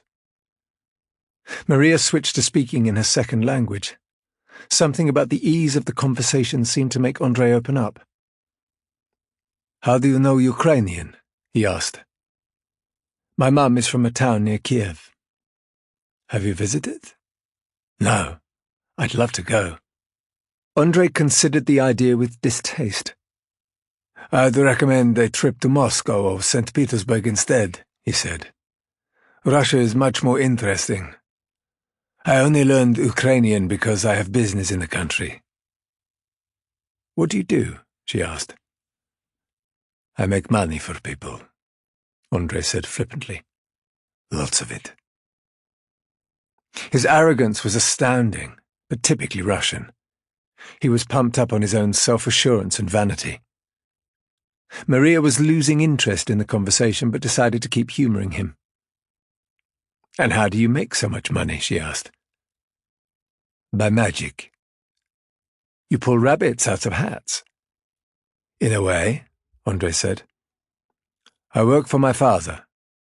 We find troubled energy projects, wounded animals in need of protection. We revive them and take the profits." "You found one of these troubled projects in London?" Maria asked. André nodded. "I think it could be our biggest yet." "Where is this golden opportunity?" "I forget the name. Cold Harbour Messes or Meshes, something like that." "Marshes," Maria corrected him. "Cold Harbour Marshes?" "That's right," André said. It had been a long time since Maria had visited that part of East London, out on the fringes of the city by the river. She remembered it as one of the only unspoiled natural habitats for miles around. A pristine hideaway for rare species of birds and plants. It wasn't a place for any kind of energy project. She was sure André must be mistaken. "Those marshes are protected," Maria said. "You can't build anything on that land." A flicker of cold nonchalance passed over André's face. "Work starts in a few weeks." "But that's illegal." He shrugged. "That's what the expensive lawyers are for." "Which developer are you working with?" He looked uncomfortable at her questioning. as if the flirtation wasn't working out as planned. "Why do you want to know?" he asked. Maria gave a casual shrug. "Idle curiosity," she said. "You probably don't know him. Try me." Andrei hesitated. He was trying to keep his mouth shut, but didn't want to be disbelieved by a mere woman. He couldn't bear to appear as an empty blowhard who was just showing off. "We're working with a man called Robert Carlson," he said. As soon as the name left his lips, Maria could see how much he regretted it. Chapter 35. Maria slipped away and found a quiet spot in a corner of a corridor. Taking advantage of the semi-darkness, she took out her phone and logged onto the company database. Using Cold Harbor Marshes as a search term, she scanned for documents containing that name. A long list of files was returned. Clicking on them, Maria found they were all locked. Alarm bells sounded in her mind. Robert trusted her with the highest level of access to the database. Why would these files be restricted? Must be some mistake, she thought. Although it was late on a Friday evening, Maria knew the IT engineers would be working the night shift back at the Eversign building. She called the switchboard and pressed 3 for the IT department. "It's Maria Brennan," she said. "I'm with Mr. Carlson at a charity gala. I need access to all the files on the Cold Harbor Marshes project, but I'm locked out. Can you help me?" The engineer was eating a snack. She could hear him chewing loudly down the line. "Those files are off limits," he said, mid-mouthful. "On whose instructions?" "Mr. Carlson's." "Why would he restrict access to them?" she asked. "I've no idea. He ordered them all to be kept private." "But I need to view them as a matter of urgency." "Sorry, you're not named on the distribution list." "Who is?" Only Mr. Carlson and Miss Ward." Maria fumed at what she was hearing. She'd never liked Olivia Ward, had always openly distrusted her motives when they worked on projects together. Ward was too calculating, too devious, in Maria's opinion. They treated each other cautiously around the office, maintaining a polite, safe distance from each other whenever possible. It came as a blow that Olivia Ward was held in closer confidence than her. Back in the ballroom, Carlson had begun his speech. He was standing at a podium at one end of the room, lit by a single spotlight. The assembled guests listened in rapt silence. Susanna was watching him admiringly. Amelia was nowhere to be seen. An empty chair stood at the table where she was supposed to be seated. Maria found a spot at the back of the room and looked on from the shadows. "Most of us here tonight have dedicated our working lives to helping others," Carlson said. "In the course of our work, we've become wealthy. For this, I believe none of us should apologize. We've worked tirelessly to improve people's lives. This is no empty sentiment. At Eversign, it's in our DNA. It's the keystone on which the company is built." The audience applauded heartily at the compliment. It was a balm to the hedge funders and asset strippers to hear that they were on the side of good for a change. Carlson had them in the palm of his hand after that. "Many years ago, I started out with nothing," he continued. "I built the company up from humble beginnings and forged success through sheer force of will. Eversign is now a global brand, an integral part of the planet's future." As Carlson was speaking, Maria noticed Olivia Ward's assistant, Anya, loitering at the far side of the room.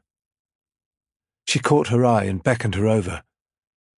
Anya scurried towards her, keeping herself hidden in the shadows.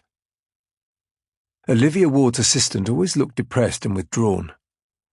Maria assumed it was a result of the constant stress that her boss put her under. Maria and Anya had grown quite friendly recently, even seeing each other for drinks outside of work. Lately, though, Anya had been refusing to socialize with anyone from the office.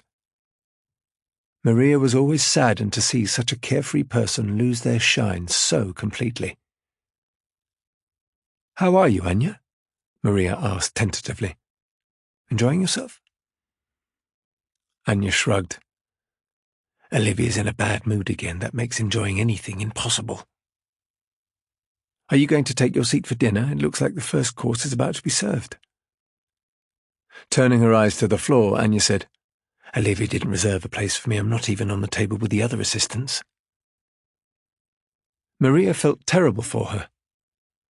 She held up the invitation with her table number. "You can have my place if you like. I'm not really hungry anyway." Anya accepted it with a shy smile. "Thanks, Maria. I'm starving. But I'll have to hide my face. If Olivia sees me eating, she'll bawl me out again." Maria took her chance.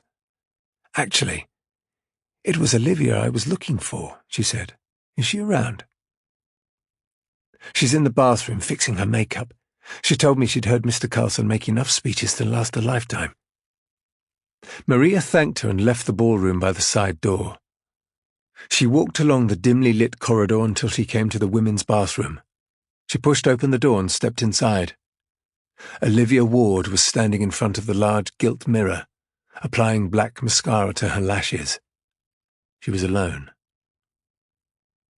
"I want to know about the Cold Harbour Marshes project," Maria said abruptly. Olivia Ward eyed her in the mirror. Her face was heavy with pale foundation. The fringe of her fiery red hair ran perfectly straight across her forehead. "Why on earth would I know anything about that?" Ward answered bluntly.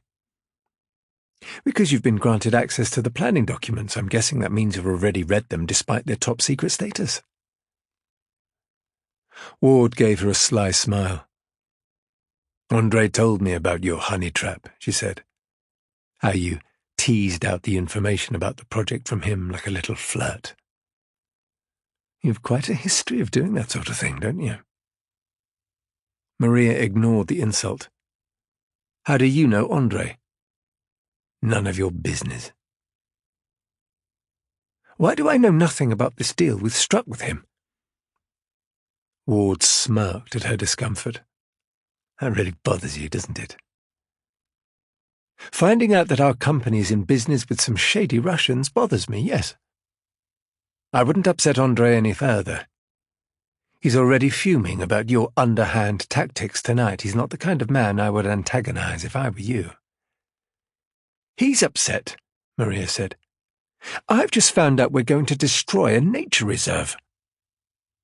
Olivia Ward inspected her mascara. Satisfied with the effect, she turned and faced Maria head-on. It looked like she was enjoying Maria's distress. "You really do think this whole company revolves around you, don't you?" "I'm going to speak to Robert about this," Maria said. Ward rolled her eyes. "To manipulate him into doing what you want, as usual." Her words were designed to sting. Maria felt them hit home. "I would never do that," she said. "Oh, come on. Everyone talks about the two of you. How you've got him wrapped round your little finger. You make him look pathetic." "That's a lie. The whole office knows about it. It's an open secret that Robert only promoted you because he's obsessed." "I live and breathe for my work," Maria said. "It's my whole life." "Stop kidding yourself," Ward said scathingly. "You're not some eco-savior. You're just Robert's little crush, that's all." With that parting shot, Olivia Ward breezed past Maria and marched out of the bathroom, heels clicking on the tiled floor. Maria stood at the wash basin for a moment, letting the conversation sink in. The sound of someone moving around came from one of the toilet stalls. "Who's there?" she called out hesitantly. The door opened. It was Amelia Carlson. Maria suddenly felt unbelievably foolish. It was a setup, she thought. Ward had known who was in there all along. The conversation had been aimed for Amelia's ears. That was why Ward had been so brazen. "Please," Maria said, "I can explain." Amelia's face was drawn, her eyes bloodshot. "Don't bother," she said, petulantly. At first, Maria thought she'd been crying, and she took a step forward to comfort her. Then she saw the white powder dotted around Amelia's nostrils. A small bag of cocaine and a bank card were lying on the marble shelf at the back of the toilet stall. "You shouldn't be doing that," Maria said. Amelia ignored her. "At least now I know why my father prefers your company to mine. No wonder I can't compete with you." "None of what you heard is true. Olivia was making it all up. You've got to believe me." "Do I?" Amelia said curtly. She took the bag of white powder and tipped out some onto the corner of her bank card and snorted it loudly. She made her actions exaggerated and deliberate, like a child displaying a naked defiance. "You should give that stuff to me," Maria said, holding out her hand. "It's dangerous. I've seen the damage drugs can do." Amelia laughed derisively. She opened her evening bag and tossed the cocaine inside. "Don't try and order me around," she spat as she headed for the door. "You're nothing but my father's plaything." Chapter 36. Back in the ballroom, the gala dinner was underway. Waiters were moving around the room with trays of food under silver covers. Maria looked for Carlson, sitting in pride of place on the head table. Susanna gripped his arm tightly as she saw Maria approach. "Robert, I really need to speak with you," Maria said. He looked uncomfortable at being addressed so directly in front of his wife. End of CD 4. CD 5.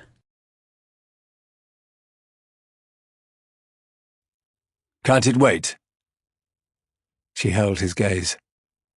"This is important." Apologizing to Susanna, Carlson excused himself and followed Maria out of the ballroom. To find some privacy, she led him through the heavy swing doors and into the hotel kitchen. It was hot and steamy inside. The staff were hurriedly plating up meals, too occupied with their work to notice the couple's presence. "What on earth is this about?" Carlson snapped. "Cold Harbour Marshes," Maria said. She spoke without warning or preamble so she could gauge his reaction. Carlson couldn't disguise his shock. "I was going to tell you," he said guiltily. Maria was incredulous. "Then it's true. We're destroying a nature reserve." "I need you to trust me on this. It's not what it seems."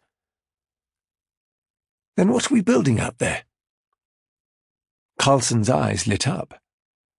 "A hydrogen plant, one big enough to supply London."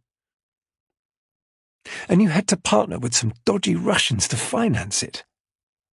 Maria's voice was full of righteous indignation. "There are things you don't know about the state of the company," he implored.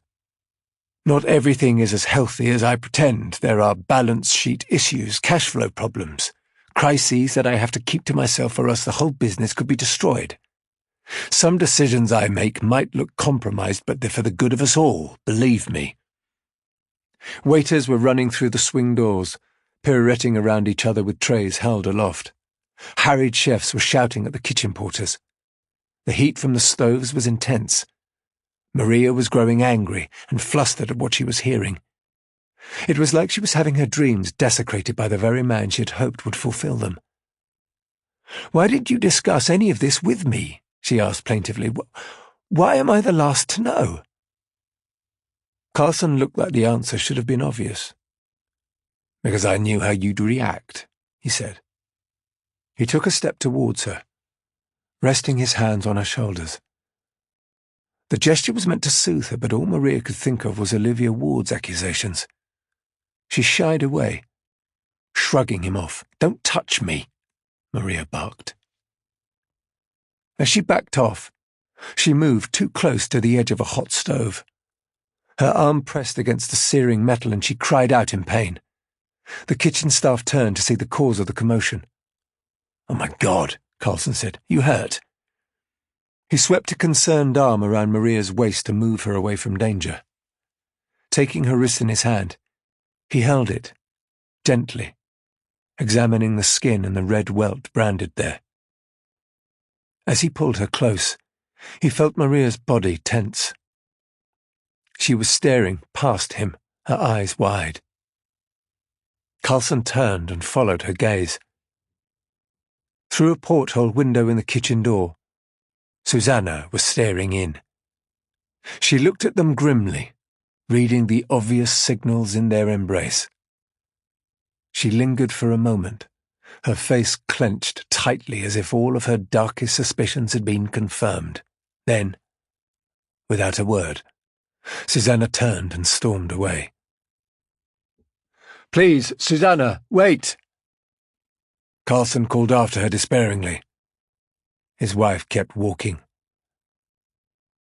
Maria's shoulders slumped. The night had become the ordeal she had always predicted. Chapter 37. The head chef ran a stream of cold water into a sink and insisted Maria hold her burned arm under its flow. He was Italian, gesticulating wildly as he scolded Carlson for using the kitchen as a private meeting room. Carlson tried to placate him, apologizing profusely. He looked mortified at the turn of events. The porters and waiters flashed disapproving glances as they carried on working around them. The chef demanded that hotel rules be followed. The accident had to be recorded in the kitchen log. Carlson obediently filled in the paperwork. It was laborious and time-consuming. When it was done, he and Maria stepped out into the corridor. "I think it's best if I went home," Maria said, looking like she wanted to get out of there fast. Carlson stood and blocked her way. "You can't leave like this," he said.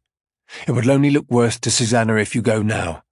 We have to find her and explain what she saw, tell her it was all a misunderstanding." Maria shook her head sadly. "I don't think she'd listen to me, especially with all the gossip that's going around." "What do you mean?" "I saw Olivia Ward earlier.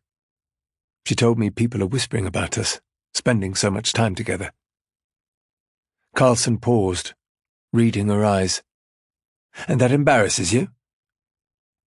"I don't want any special favors from you or anyone else. I want to be respected for my work." "You think I want something else from you?" "It doesn't matter what I think, it's what others are saying. That's the problem." "You don't trust me?" "Don't turn the tables on me, Robert," Maria said. "You're the one who doesn't trust me." "That's ridiculous." "What about this Cold Harbour Marshes project? You've kept me completely in the dark about it." "That's different." "Is it?" "You have to believe me." "I'm not sure I believe you about anything anymore." Carlson looked crushed. "I'm horrified you could say that to me." Maria fixed her eyes on his. "If you want me to trust you, give me access to the Cold Harbour Marshes files, the ones you've taken offline." A wave of suspicion passed over his face. "How do you know about those?" "I called into the office," Maria said. "The IT engineers told me you'd issued instructions to keep the documents top secret." "You have to stop snooping, Maria. Leave this project alone. That's an order." Maria was indignant at the idea. "You don't give me orders," she said. "No one does." With that, she turned and marched along the corridor towards the lobby. Carlson hurried after her. At the cloakroom, Maria gave her ticket stub to the attendant and waited as she disappeared to retrieve her coat. When she returned, a uniformed security guard was beside her. "Does this belong to you?" he asked, pointing at her coat.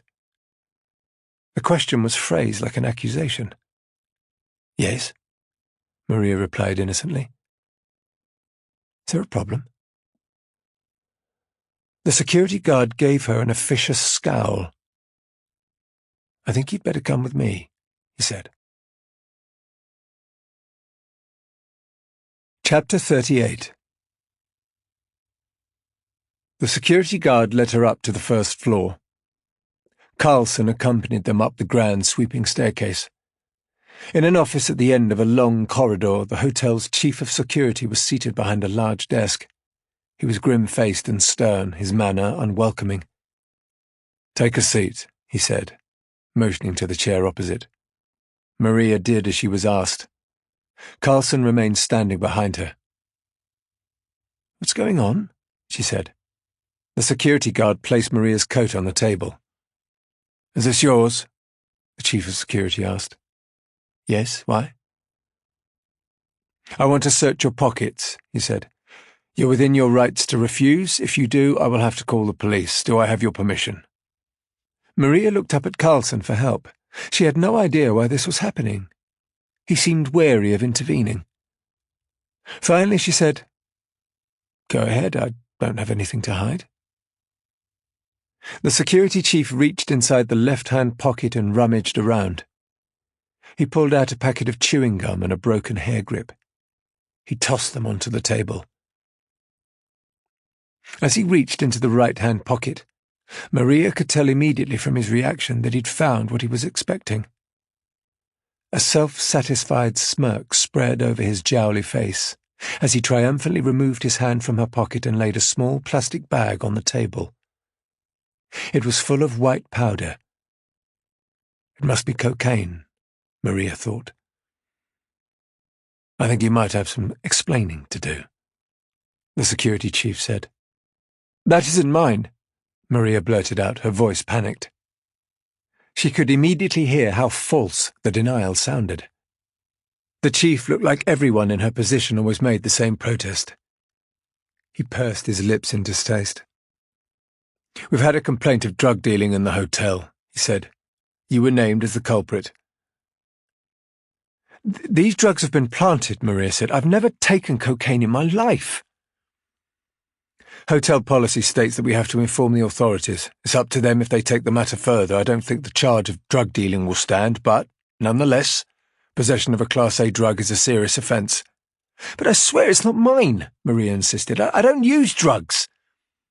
"You think someone else put this in your coat?" "They must have done." "Who?" Maria glanced awkwardly at Carlson. "I'm sorry, but I think Amelia did it." She watched as his face dropped in shock and then, just as quickly, hardened into an expression of fierce protectiveness. "That's nonsense," Carlson snapped. "It's the only explanation that makes sense." "Why would Amelia do that to you?" Maria was sincere but adamant. She overheard an argument I had early with Olivia Ward about how people think we're having an affair. She was upset. I think she's done this to take revenge. Carlson looked disgusted. "That's a barefaced lie. A fantasy. I can't believe you'd say something so hideous about my daughter." "It's the truth," Maria said. "I saw Amelia taking drugs in the bathroom. I'm sorry, I should have told you." Carlson held up a hand to stop her. He turned to the officious-looking chief of security. "My name is Robert Carlson," he said. "I employ this woman. She's here tonight as my guest. I'd like to deal with this as an internal company matter, if that's agreeable to you." The chief nodded gravely. Carlson looked down at Maria, his eyes full of scorn. "You should be ashamed of yourself, Maria." "I'm telling you the truth," she pleaded. Her answer only seemed to enrage him further.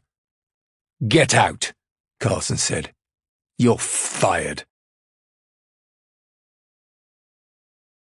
Chapter 39. Tears froze in her eyes as Maria walked out of the doors of the Carlingford into the bitter wind that was blowing through Mayfair. Her thoughts were pinballing around wildly. She had uncovered secret plans to destroy a nature reserve, been accused of trying to seduce her boss, then been set up by a spoiled princess. Finally, She'd been sacked from her job. The night couldn't have been more disastrous. As she played over the events in her mind, there was something unsettling about the sudden and ruthless way in which Carlson had fired her, as if he was using the situation to cover up some hidden intention. Was this a convenient way to discredit her because she'd found out about his plans for Cold Harbour Marshes? Or was it because of the office gossip about his feelings for her? Whatever the answer, Maria couldn't help the surge of outrage welling up inside her. Was this all she was worth? Tossed aside at the first sign of trouble.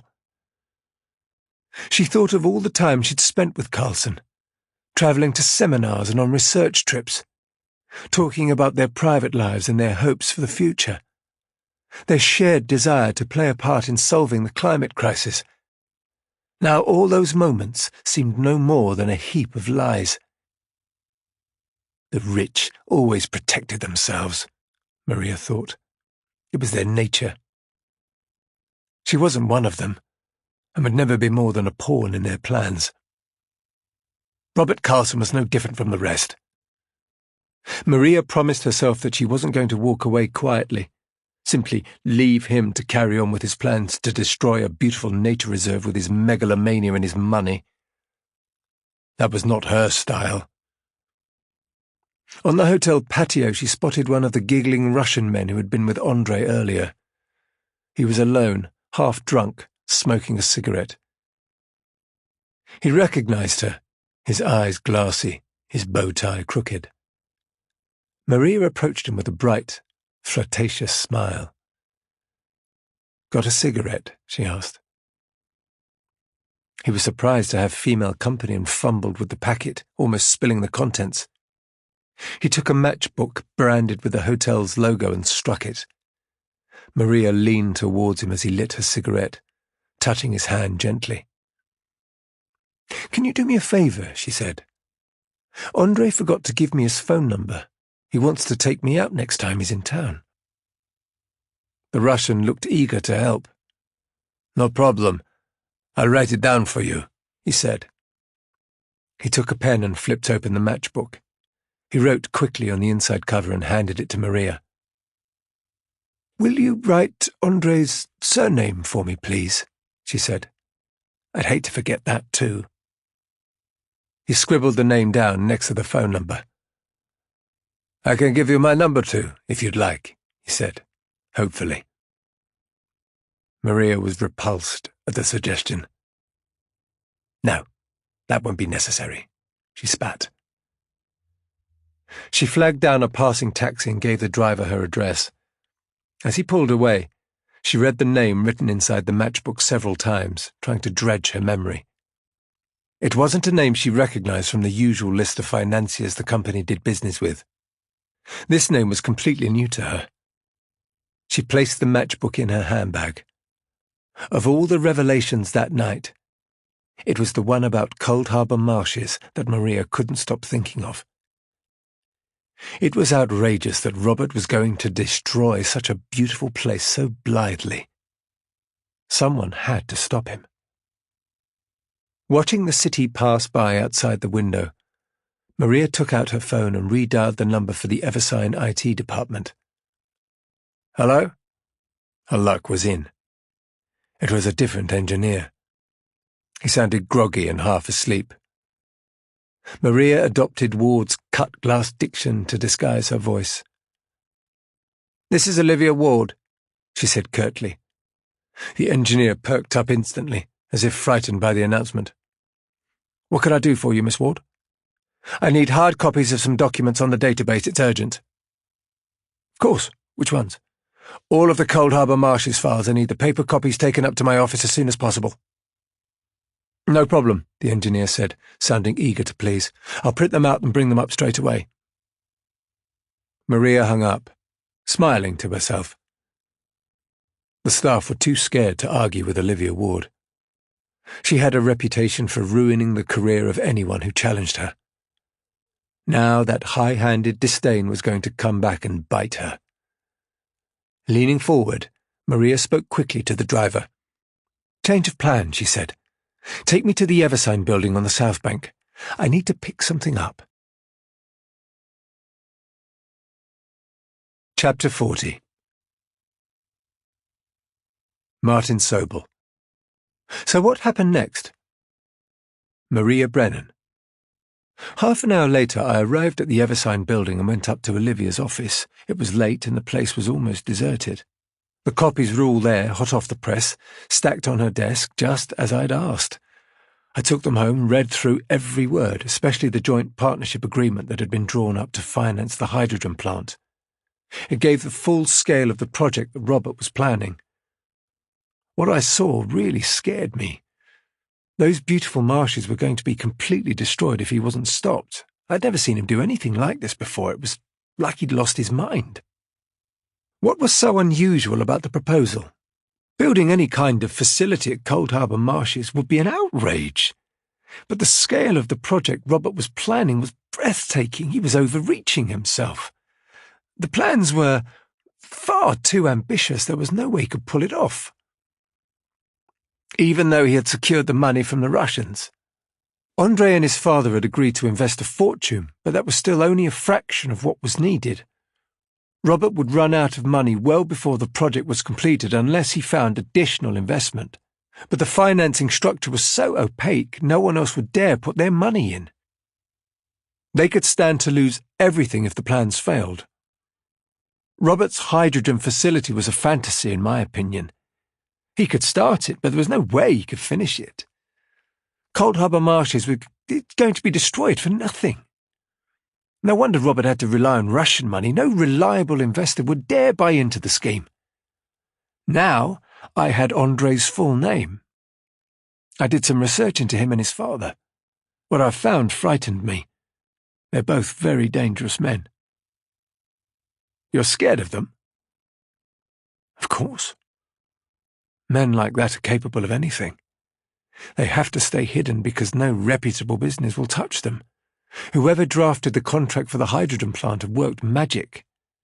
The Russian money was funneled through a host of shell companies and blind trusts. Andrei's father is barred by Magnitsky sanctions, so he has to remain anonymous. His identity has to be concealed to evade the attention of the UK authorities. That's why he sent his son to represent him. You mean the government has banned Andrei's father from doing business in the UK? Along with all the other corrupt Russian and Belarusian nationals, crooked politicians, gangsters, money launderers, other assorted scumbags, Andrei's father deserves his place on the list. Can you tell me who he is? It's safer for you if I don't. I kept the matchbook from the Carlingford with their family name written inside. I've hidden it somewhere safe. When the time is right, I'll reveal who they are. And on top of this, you think Carlson was blacklisting you? After he fired me, I began to call other green tech companies looking for work. Everywhere I turned, I got the same response. They knew about the scandal I'd supposedly caused at the charity gala. I was now unemployable.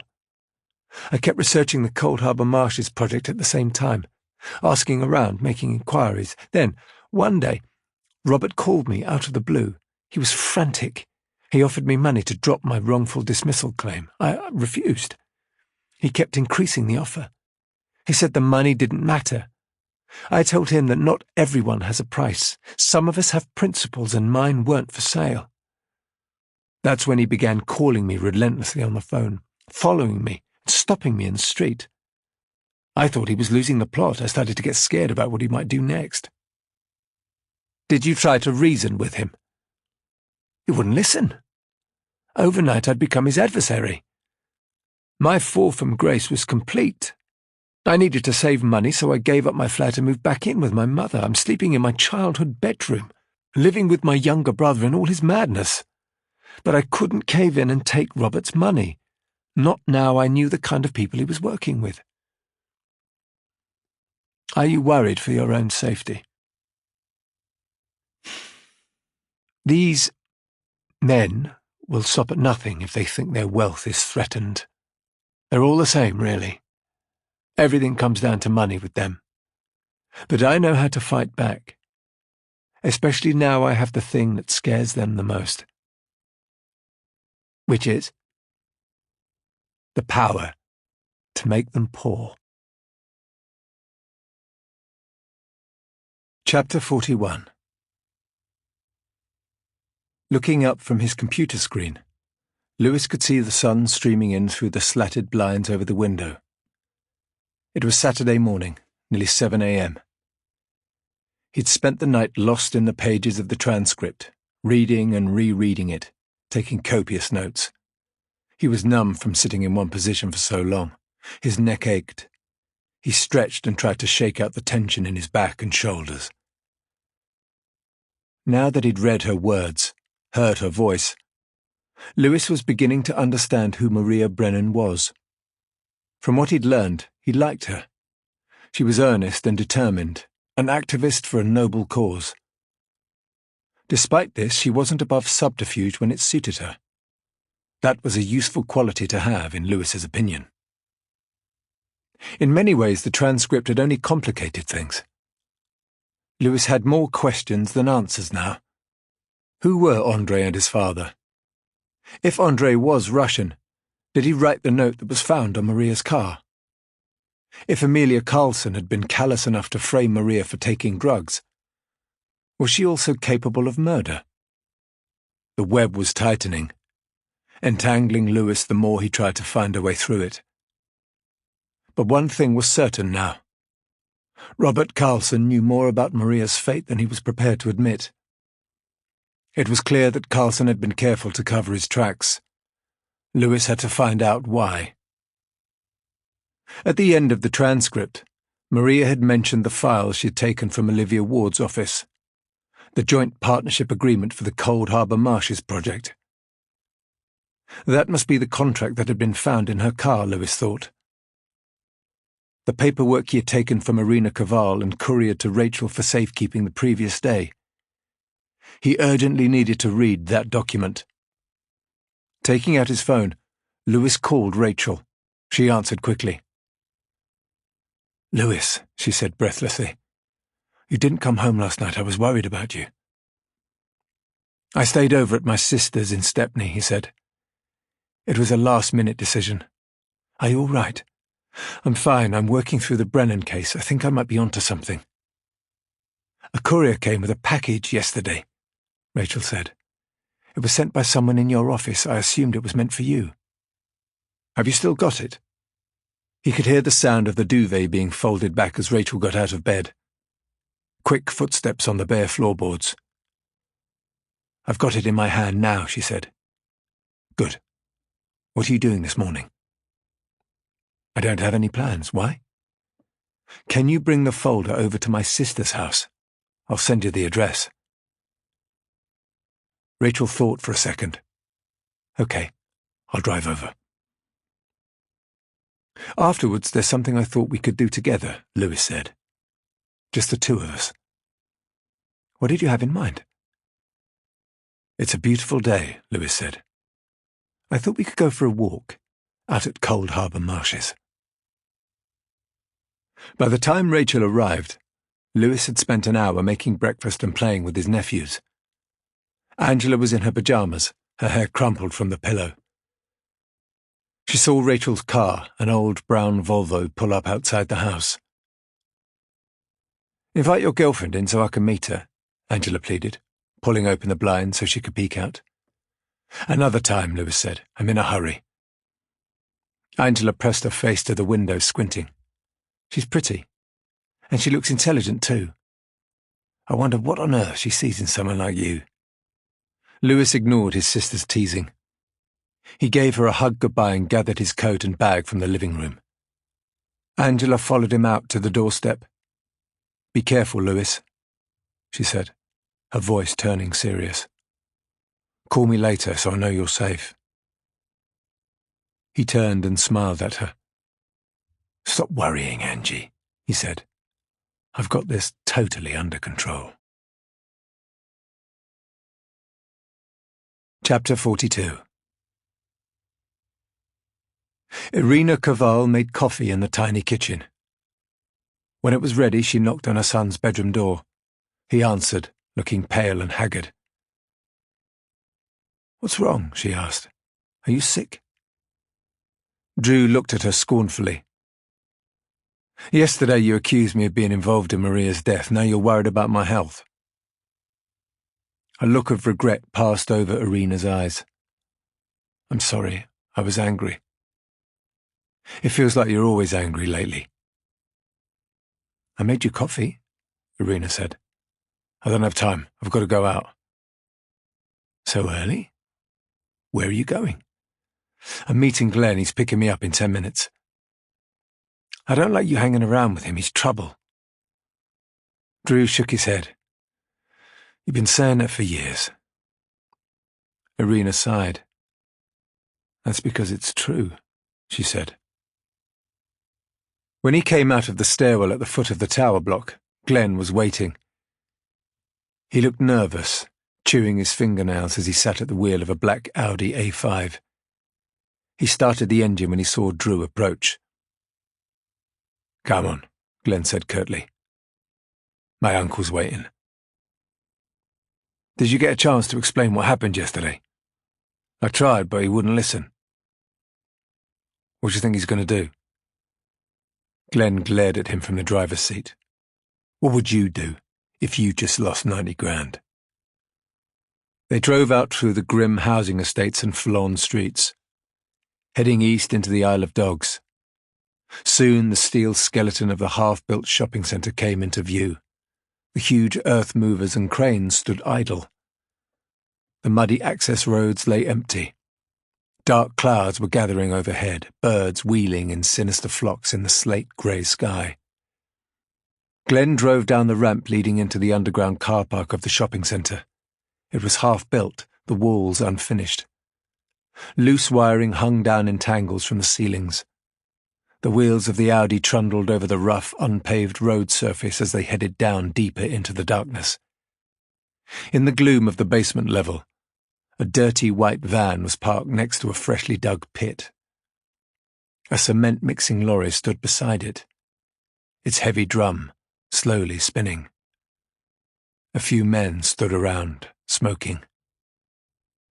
Drew recognized them from previous jobs. They were street thugs, ruthless and dangerous. Frank Egan stepped forward when he saw the Audi, his hands shoved deep into the pockets of his coat. He spat a great ball of phlegm onto the dirt at his feet as Drew got out of the car and walked towards him. Frank looked like he was in a bitter mood. My nephew tells me you found a brand new way to lose my money, he said. I can explain. Frank Egan dismissed the attempt to placate him. Glenn's already filled me in on your story. There was a chase. You tried to outrun the police. You had no choice.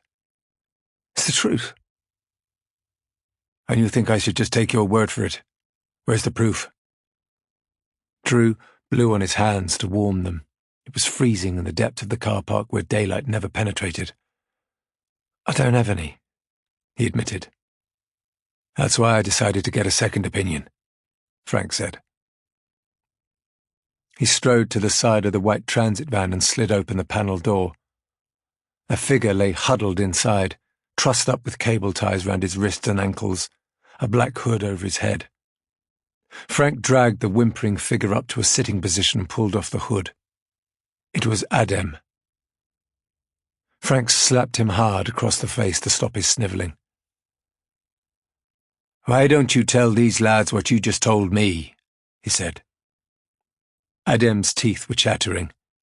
He looked at Drew. Words fell out of him in a frantic tumble. The gun was Drew's idea, he stammered. I tried to talk him out of it. He wouldn't listen. He wanted to rip you off, Frank. This is bullshit, Drew said, stunned. That gun was nothing to do with me. Why would I do something like that? I can think of 90,000 reasons, Frank said. He's a thief, Adem cried. He must have stashed your money somewhere, Frank. The gun was just a smokescreen. He needed it to give him a reason to explain why he tossed the bag away. Drew was shocked. Adem was inventing a crazy story to save himself. He was trying to pin the blame on Drew to get himself off the hook. I thought it was weird when I picked up the money, Drew said. I didn't want to take the gun. I tried to refuse, but Adem insisted. Don't listen to him. Adem squealed. "He's conning you!" Frank turned to Drew with a scowl. "Was the money all there?" he asked. "Did you count it?" Drew made an instant calculation. He couldn't admit that he had neglected to count a single note. Not checking such a large amount of cash was an unforgivable error. Telling the truth now would land him in even deeper trouble. "Of course I checked it, Frank," he said reassuringly. "It was all there." "So you knew how much of my money you were tossing off the side of Tower Bridge? What else could I do? That shotgun spelled 10 years for me if I got caught." Frank turned to Adem. "Your story doesn't add up. This kid's already done time. Why would he ride across London with a gun, stash it in a bag with my money, and then go all the way back across town?" Adem tried to answer. His words came out in an incoherent stutter. His fear was causing him to seize up. I don't know. I'm telling the truth. You have to believe me." Frank Egan looked from one to the other, his gaze sharp and unyielding. Drew could see that his temper was about to break. Finally, Frank hissed. "Right. I've had enough of this nonsense. I know how to get to the bottom of this." He strode to the transit van and opened the side door. From a pile of tools, he took a wooden pickaxe handle. To test its weight, Frank slapped the heavy stave against his calloused palm. It sounded like a joint of raw meat hitting a butcher's block. He nodded over at the freshly dug pit. "Want to change your story?" he asked Drew bluntly. "I can't," Drew said.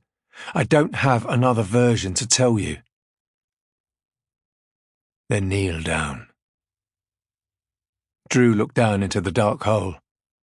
"Come on, Frank," he pleaded. "Now." Drew glanced over at Glenn. His friend refused to meet his eye.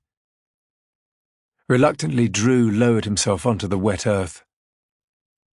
"One of you is lying to me," Frank said. "I can't have that." With steady footsteps, Frank walked behind him, out of sight. Drew looked down into the pit. The bare earth seemed to beckon him. The sound of the pickaxe handle smacking into Frank Egan's hand echoed around the basement. The heavy slap of wood against flesh. Drew waited, his senses on alert, his stomach churning. He heard a sharp intake of breath as Frank lifted the pickaxe handle over his head. Then there was a deathly swoosh as it was brought down with full force. Drew's whole body tensed, ready for the blow. Suddenly his ears filled with the sound of bones splintering and blood spilling. Drew froze, his eyes clamped shut. Seconds passed. He was amazed to find he was still breathing. Slowly he opened his eyes and blinked in the gloomy half-light. Behind him, he heard a body being dragged, heels scraping against the dirt. With a heave, Adem's corpse was flung into the pit. His head was split wide open, his lifeless limbs horribly contorted as he landed. Drew looked up. Frank was standing over him. "Tell me where my money is," he said. "Or you're next." Chapter 43. As Rachel drove, Lewis told her what had happened since they'd last been together. Martin Sobel's mysterious death, the frosty meeting with Olivia Ward, the near miss he'd had with the rush-hour train. Rachel alternated between disbelief and concern as she listened. "You're saying that someone tried to kill you at Waterloo Station?" she asked incredulously. Lewis gave a fatalistic shrug. "It wasn't an accident, I know that much." "Surely you need to go to the police, Lewis. This is becoming way too serious now." But then I'd never get the chance to find out who killed Maria Brennan. Rachel was surprised to hear that he'd changed his mind. "So now you believe she was murdered?" I think you were right all along, Lewis said. There's no way Maria's death was suicide, but I still don't know who killed her. That's what I have to find out. He opened the folder of legal paperwork that had been couriered to Rachel's flat and flicked through the pages. What is all that jargon? Rachel asked. I took a peek at it earlier, but I don't understand a word. It means nothing to me. It's a joint partnership agreement, Lewis said. A contract for the construction of a new hydrogen fuel plant. A massive one. Do you know who's trying to build it? A client of mine. Who? Lewis thought the time for discretion had long passed. Robert Carlson, he said. Rachel immediately recognized the name. The famous environmentalist. Surely he can't be caught up in a murder case. Lewis registered the shock spreading across her face. He remembered having an identical feeling when he first heard the name. It was so out of character with Carlson's public persona that the idea was practically unbelievable. But that didn't rule him out of suspicion. In a way, it only made him seem more dangerous. It meant he was able to hide his true motives from scrutiny. Maria Brennan worked at his company, Lewis said. She was a climate scientist, someone who had access to his secrets. Carlson fired her from her job over a scandal where Maria maintained her innocence. She insisted that he'd done it to discredit her. They were locked in a legal dispute when she died. Rachel took a moment to process the information.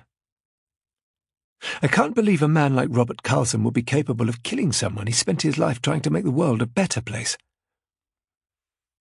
I agree. But all the evidence points to him being up to his neck in this. He's definitely hiding something, I know that much. Where does Carlson want to build his hydrogen fuel plant? Yes. Rachel looked at him through narrowed eyes. Cold Harbour Marshes, she said, her voice full of disbelief. That's why we're going out there. I want to see if he's serious. Rachel was stunned. But he'll destroy an unspoiled wilderness. Why would a man like Robert Carlson want to do that? That would be against everything he stands for. He's practically a saint.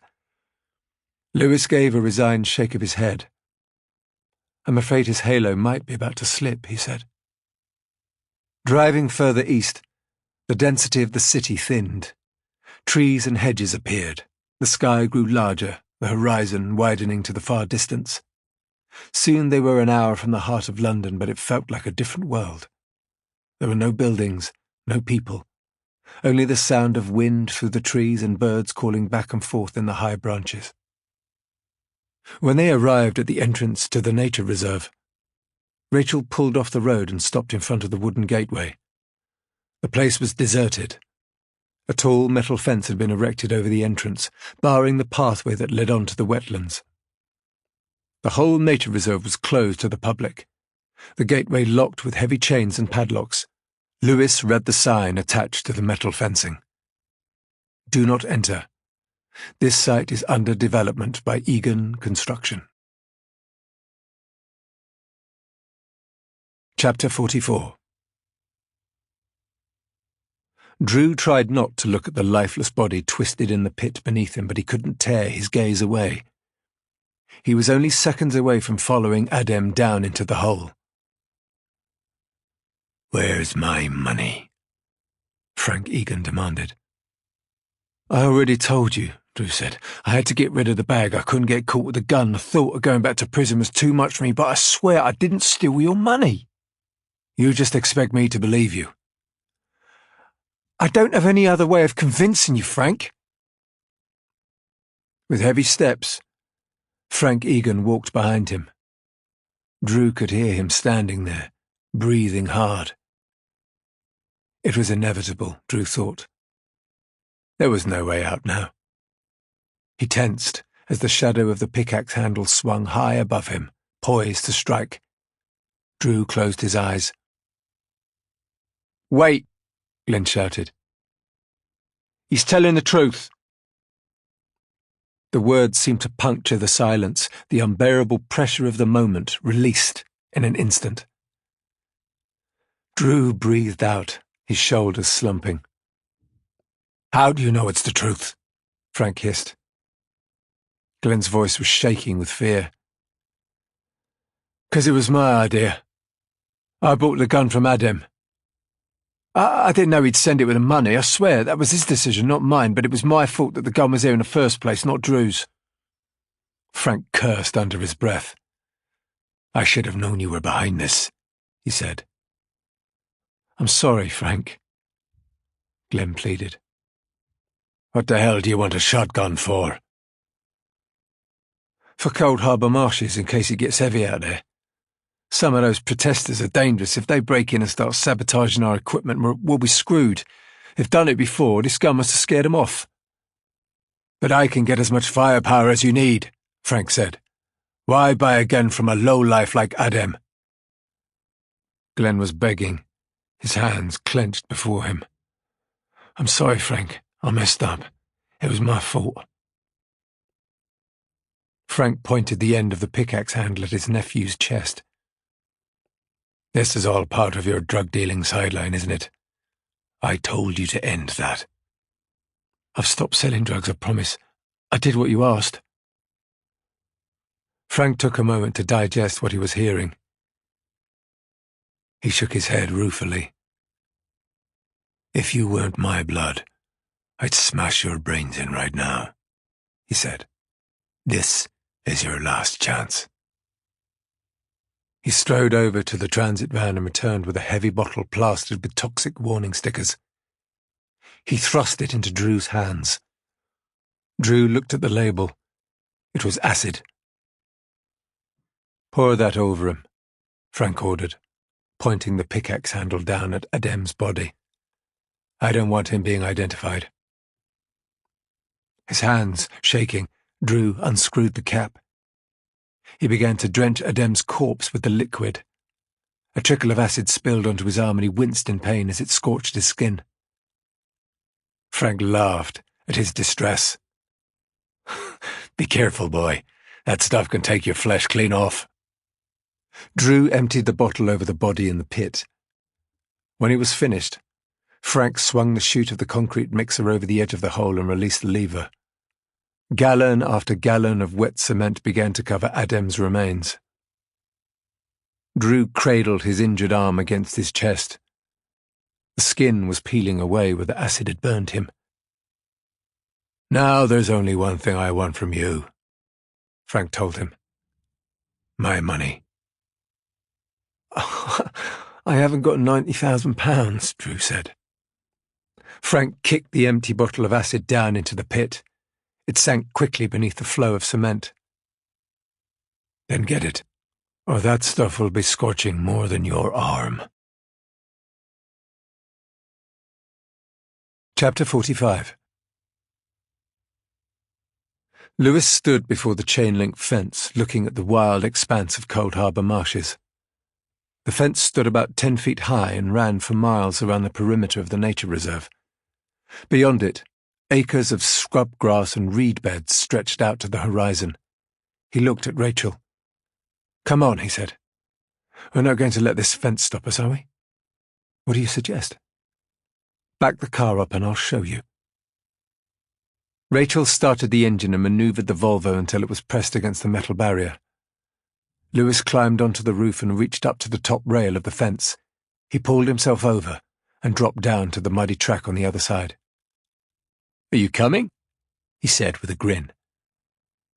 Rachel followed him. She was wearing jeans and a flannel shirt beneath a thick duffel coat, with a woolen scarf wrapped round her chin to keep out the cold.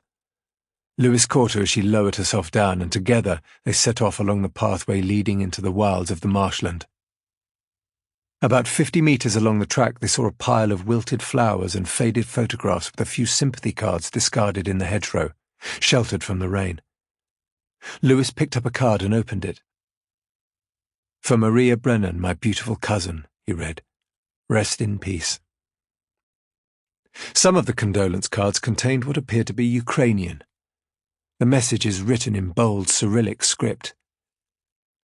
Lewis remembered the warning note that Irina had showed him. Maria and her family were part of a large Ukrainian community in London. Could one of them have written the note? Rachel gripped his hand. She looked around her sadly. What a lonely place to die, she said.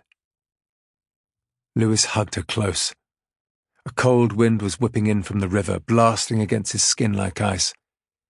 It was an exposed, wild expanse of land, seemingly far from the comforts of civilization. It wasn't the kind of place anyone would want to visit alone at night. I still don't understand why Maria came out here in the first place, Lewis said. It makes no sense. Maybe she wanted to see for herself exactly what Carlson was planning to destroy. But it was the night-time in the middle of winter. Maria was dressed for the office, not for a hike in the countryside. I saw the shoes she was wearing. They were formal, with heels. Imagine walking around here with those on your feet. Maria was smarter than that. She would have come prepared if she'd known she was going to hike around a place like this. She'd even brought her laptop and a folder of legal paperwork. Maybe she'd agreed to meet Robert Carlson out here, Rachel suggested. Lewis mulled it over. I'm not sure, he said, with a shake of his head. Carlson had gone to her mother's flat the night before she died. She refused to speak to him then. Why would she change her mind and agree to meet him all the way out here? Maybe it was a stranger who just happened to find her out here alone. No way, Lewis said definitely. It had to be someone Maria knew, because she let them into her car. There was no struggle. She allowed them in voluntarily. Then she was murdered and the killer tried to make it look like a suicide. It was well planned. Rachel looked pained at the thought. Do you really think Robert Carlson is capable of that? I don't know, Lewis said. But right now he's still the #1 suspect. Bending down, Rachel picked up a crumpled photo of Maria from among the remnants of the floral shrine abandoned in the hedgerow. It seems wrong to leave these here, she said. We should take them back with us. Lewis agreed. He began to gather up the cards and pictures and shove them in his pockets. I'll take them back and give them to Irina, he said. It's the least I can do. At the end of the long track was a small copse of stubby, leafless trees. Lewis and Rachel walked up to it together and followed the path through the copse to the clearing beyond. Out of the cover of the trees, they heard a dull, rhythmic thudding in the distance, only faintly audible over the rushing wind. What's that, do you think? Rachel asked. Lewis shook his head. Let's find out. Following the sound, they crossed a small bridge over a waterway and turned south at a fork in the path. As they approached the river, the thudding became louder and clearer. Looking over a small rise, Lewis saw that a construction site had been recently erected. There were rows of shipping containers and stacks of building materials. Bulldozers and dumper trucks were parked in lines. The pristine grassland had been torn up by their heavy tires. He scanned the site, but it looked deserted. The juddering sound was coming from an engine mounted on the back of a flatbed truck parked by an embankment. Cautiously, Lewis walked towards it. Rachel followed close behind. The sound of the diesel motor grew louder as they neared. They could see a series of pipes running from one side of the engine, down the steep embankment and into the water of the lake. A family of egrets were wading below, searching for fish. Groups of white-tailed ducks paddled past, ripples fanning out in the lake behind them. From the other side of the pump, water was sluicing out into the Thames. It was exactly as Maria had feared, Lewis thought. The marshes were being drained. The destruction she had hoped to expose had already begun. Lewis was standing beside the truck when a sudden shout startled him. A face appeared in the wing mirror of the cab, wide-eyed and rattled. The door swung open and a workman climbed down. He was grey-haired with a pot-belly that hung over his belt. His shirt bore the Egan Construction logo they had seen on the perimeter fence. "What are you doing?" the workman demanded. Lewis thought fast. "We're lost," he said. We're trying to get back to the main road. You're not meant to be here. The nature reserve's closed. We were following a public footpath, Lewis lied. We must have taken a wrong turn. The workman looked at Lewis's suit and black brogues, scuffed and muddied from walking on the sodden ground. It was obvious he was lying. Turn round and head that way, he said, pointing back the direction they'd come. And go quick. My boss is paranoid about trespassers. He's got some nasty-looking people guarding this site. What are you doing out here? Lewis asked. Why do you want to know? Just curious. The workman looked around hesitantly. He seemed reluctant at first, but couldn't resist the chance to talk. It was lonely work, stuck out in such a remote place all alone. He spoke quietly, as if sharing an intimate secret. I'm preparing the ground, he said, draining the land to get it ready for building. Building what? New power station, huge one. Seen some major projects before, but this is the biggest yet. There'll be an army of workers out here soon, digging foundations, pouring concrete. We heard there was going to be a hydrogen production plant out here, Lewis said. The workman shook his head. There won't be any hydrogen made out here. This facility is designed to burn gas, not produce it. What makes you say that? Rachel asked. The workman laughed dismissively. 'Cause I've seen the plans, haven't I? Hundreds of smokestacks belching out fumes, miles of pipework. The loading docks and storage tanks alone are vast, all for bringing in shipments of methane to power the electric turbines. Whoever gets the contract to supply this place will be printing their own money. Rachel looked saddened at what she was hearing. Isn't it a shame to ruin such a beautiful place, she asked. The workman shrugged. It's progress, I suppose. Lewis was about to speak when an angry shout sounded over the cranking of the water pump. Hey, you! They all turned towards the cry. Two young men were running at full tilt along the river path, charging like they were going into battle. They were carrying lengths of steel piping in their hands like clubs. The workman looked terrified. Run, he said, and be quick, don't let him catch you. Lewis grabbed Rachel by the hand and they set off back along the pathway at a sprint, racing over the wooden footbridge and through the small copse of oak trees. They could hear the sound of heavy footsteps pounding behind them as they ran. Faster! Lewis shouted. They passed the place where Maria had died and ran towards the fence. When they reached the barrier, they stopped. Lewis knotted his fingers together and boosted Rachel up. She gripped the top rail and hauled herself over. Lewis began to climb up, using the wire links of the fence as a ladder. He was almost at the top when he felt a hand seize his ankle and pull him back down. He grasped the fence post to break his fall as he landed on the stony ground. The photos and cards spilled from his pockets as he rolled onto his back and looked up at the two men standing over him, veins bulging angrily in their necks. One of them dragged Lewis to his feet and pushed him up against the wire fence. Who are you? He demanded. What are you doing here? I'm lost, Lewis insisted. Don't give me that bullshit, you're spying.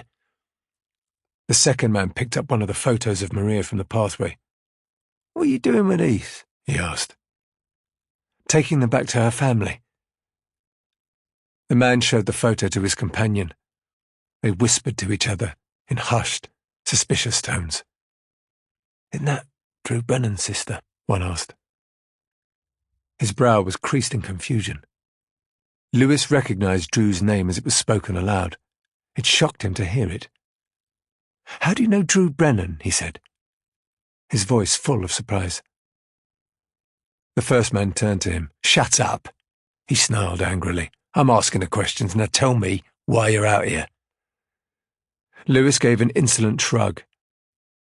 I told you already, he said. I'm lost. The man swung the length of pipe into Lewis's stomach and he doubled over. A fist hit him hard in the back of the head and he tensed instinctively, covering himself as he waited for more punishment. Instead, there was a fizzing sound followed by a wail of pained screams. Winded, Lewis glanced up. His two assailants were crying out, clutching their faces. An acrid, stringent smell hung in the air, strong enough to make Lewis gag. Rachel had pushed her hand through a gap in the fence. She was holding a small metal canister. "It's pepper spray," she shouted. "Quick, climb over!"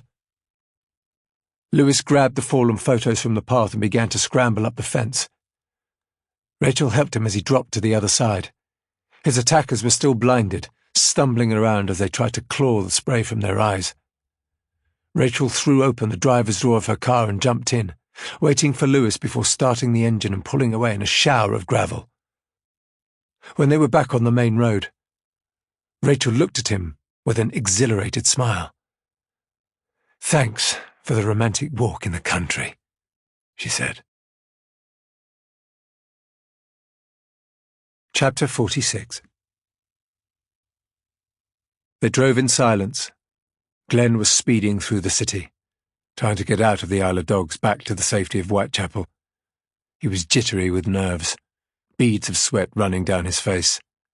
The skin on Drew's arm was blistered and burned from the acid.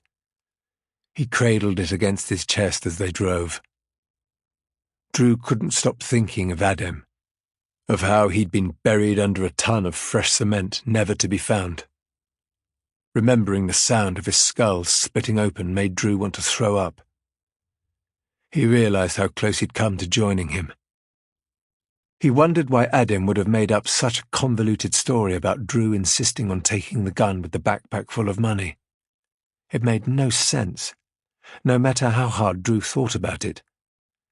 There had to be some purpose behind such an outlandish tale, but Drew couldn't figure out what it was. He had no idea what Adem was trying to hide. As they reached the safety of Commercial Road, Glenn seemed to relax. He felt safer among the familiar sights and sounds of home ground. He slowed down, the danger far behind him. "I can't believe my uncle did that," he said with a shudder. "It was messed up." Drew crossed himself. "I thought I was next. I was just waiting for that pickaxe handle to fall." "I wouldn't have let Frank do that to you." "Really?" Drew asked. The disbelief was heavy in his voice. "Course not," Glenn said. "You took your time speaking up." Glenn turned to him, his brow furrowed. "What do you mean?" "You knew Adem's story was bullshit," Drew said. "You kept quiet until I was about to get my brains bashed in." Glenn looked outraged. "I had to choose the right moment to make sure we didn't both end up in that pit. It's not the first time Frank's done it." "Who else is he buried like that?" Drew asked quizzically. Glenn turned away, casting his eyes back to the traffic moving on the road ahead of him. "Trust me," he said. "You don't want to know." Drew thought of the crazy tale Adem had told in the underground car park before he died. It still didn't make any sense. "Why did Adem come out with such a pack of lies back there?" he asked. "About a gun and my plan to steal Frank's money. Why would he make up a story like that?" Glenn gave a dismissive shrug. "Adem was a slimeball, low-life bookie. He was just saying whatever came into his head." "No," Drew insisted. "There had to be a plan behind it. He couldn't have invented all that nonsense for no reason." "Who knows what he was thinking? He was a crook. If he was such a crook, why did you send me down there to collect all that money on my own? Your dumb plan nearly got me killed." "You work for me," Glenn snapped. "If you don't like it, find yourself another job." Drew bit his lip. He knew it was the truth. He was free to walk away any time he chose. No one was forcing him to carry on working for the Egans. But Drew knew there was no other way he could earn a living. He was trapped. And now he owed Frank Egan £90,000. "How am I supposed to come up with the money to pay your uncle back?" Drew said. Glenn shrugged. "What about that compensation you told me about?" "From Maria's boss, no way, that's impossible." "Why? It's more than you owe." Drew shook his head. "My mum had never agreed to it. She'd rather see me in a hole next to Adem before she accepted that money." "That can't be the truth." Believe me, it is. Well, you'll have to get the money from somewhere. Frank's not going to wait for long. Drew looked darkly at his friend. He wanted to say how all this craziness was Glenn's doing. How it had been Glenn's idea to send him down to the car wash to collect the money in the first place. Now the situation had gone south, it had fallen on Drew's shoulders to correct a problem he had no part in creating. He knew if he asked Glenn to pitch in and give him some cash, there would only be one answer. Glenn had sidestepped any blame from his uncle, and he wasn't about to put himself in the firing line out of charity. Drew decided to keep quiet. There were other factors in play that might help solve his problems. Glenn swung the car into the entrance of the housing estate. He stopped at the foot of Drew's tower block to drop him off. Drew wasn't in the mood for friendly goodbyes. He opened the door without a word, stepped out of the car, and began to walk towards the looming stone crag of Crowmore House. As the car pulled away with a squeal, he heard it stop suddenly and back up. Drew turned round to see Glenn reverse towards him. His window was wound down. "I want to ask you something," Glenn shouted. Drew could see his friend's face was tight with anger. "What?" "Why didn't you say anything to my uncle back there, about the gun being my idea? You could have told him before I spoke up. You knew the truth, but you kept your mouth shut. Why?" Drew didn't hesitate. "Because I'm not a grass," he said. The flat was empty. He went into the bathroom and ran his arm under a flow of cold water to soothe the angry blister where the acid had splashed him, gritting his teeth in pain as the water washed over the wound. He thought again of Adem and the wild story he'd told. Drew couldn't shake the feeling that there was something more to it, something Adem had held back, an ulterior motive that had forced him to lie. After he had dried himself and wrapped the wound in a bandage from the medicine cabinet, Drew went into his bedroom. He bent down and reached under the bed, searching with his fingertips beneath the mattress. There was an envelope taped to the wooden bed frame, and he pulled it out. Inside was a wad of £20 notes. He sat on the bed and stared at the cash, thumbing quickly through the stack.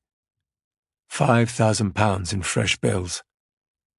This trivial sum had almost cost Drew his life.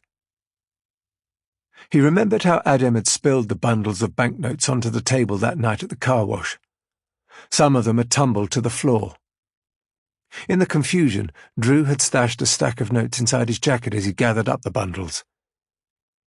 It would be easy to explain, he thought at the time. Adem was a crook, he couldn't be trusted. After he'd taken it, Drew had refused to check the money so that Adem wouldn't realize any was missing. £5,000 had seemed like a fair commission for the errand he'd been asked to run. But the money he'd stolen was not the key to the puzzle. No way. Adem hadn't died to protect anyone else from Frank's wrath. He was too selfish and scared to think like that when his life was threatened. There had to be some other reason he'd stuck to his story right to the end.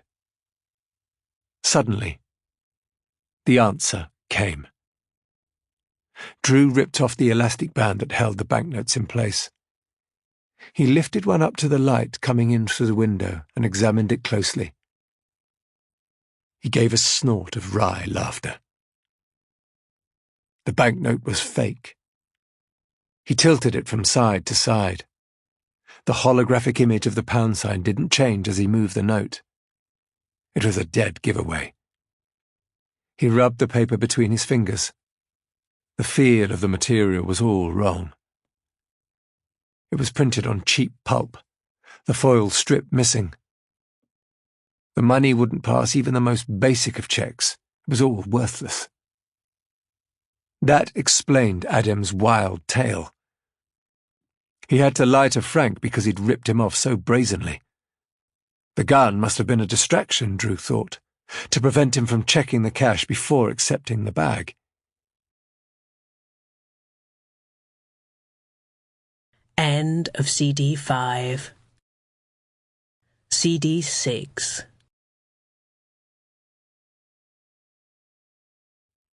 He thought back to the moment he'd left the car wash. How the silver car was onto him almost immediately. That must have been a fake too, a decoy. Adem had known he would try to outrun it. Any real police patrolling the area would see this and give chase. Once he was caught, Adem was safe and his plan would have worked. He was home and dry. If the news of the fake money was ever made public, Adem could blame it on corrupt police officers. Frank would have no way of checking. It was a genius plan, and it had almost worked. Thinking of it now, Drew was glad the bookie was dead and buried. He deserved everything he got, the low-life thief. Adem had set him up to take a fall, but now he was dead because of his own lies. There was a harsh sense of justice in it. But Drew still had to come up with the money to pay Frank Egan what he owed. He knew there was only one way to solve that problem. Chapter 47. Lewis touched a fingertip to the bruise swelling under his eye. "We are what we repeatedly do," he said to himself. In the last 24 hours, he had been chased and beaten and thrown onto train tracks in an underground station. He had to turn the tables if he was going to come out of this on top. The case was not going to get solved unless he began to fight back. The cards and pictures for Maria's shrine were stuffed in his pockets. Lewis remembered what the thugs at the marshes had said when they saw the photos. They knew who Maria was straight away, and they also knew her brother. They had spoken Drew's name out loud. At a stretch, it could be a coincidence, Lewis supposed. But in Martin Sobel's wise words, it was better not to believe in simple explanations like that. The deeper he considered it, the more there was something unsettling in the connection. Maria Brennan had been an environmentalist, opposed to any development at Cold Harbour Marshes. How could the sort of men who guarded the site be friendly with her brother? Wouldn't that have put Drew and Maria at loggerheads? Drew Brennan was a violent man, that much was obvious. Could Carlson have paid him to get rid of his own sister? That would explain how she let her killer inside the car with her. Lewis felt a chill even thinking of it as a possibility. It would be a hideous turn of events if it were true. As they neared the outskirts of London, Lewis spotted a service station at the side of the road. Rachel pulled over into the car park and they went inside and took a table in the cafe. "I still don't understand what that workman told us," Lewis said. "About the site not being designed to produce hydrogen. How it's really going to be a huge gas-burning power station." Rachel stirred sugar into her coffee. "It's mind-blowing that Carlson thinks he's going to get away with it. The whole project is just some elaborate scam." "I really thought a man like Robert Carlson was better than that he was a force for good. He poses as a kind of saviour, but really he only cares about making money." Rachel looked disgusted at the notion. "It's so cynical," she said. "Men like Carlson know how to cheat the system. It's all a game to them." Lewis thought of the interview transcripts he'd read overnight at his sister's house. Maria Brennan had had the same thoughts about her employer in her statement. Maybe she was right. Maybe Carlson wasn't as green as he liked to pretend. Maybe it was all an act to enrich himself. He remembered how Maria had learned that Eversign was struggling financially. Carlson admitted to Maria that he has money problems, bad ones. This project is vital to keeping his business afloat.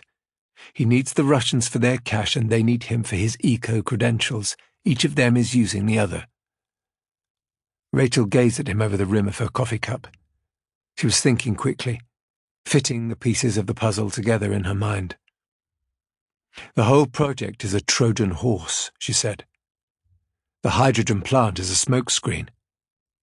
It's just an excuse to get planning permission, then they'll build a power station burning fossil fuels instead. Carlson is going to destroy the marshes to save his business, and if his Russian partners have a monopoly to supply the natural gas to the power station, they'll be cashing in on the scam forever." Lewis grimaced at the thought. If Maria discovered this, she would have been in a lot of danger. From Carlson? From everyone who stood to lose money. Any one of them would have wanted to silence her. Rachel tapped her spoon against the rim of her cup.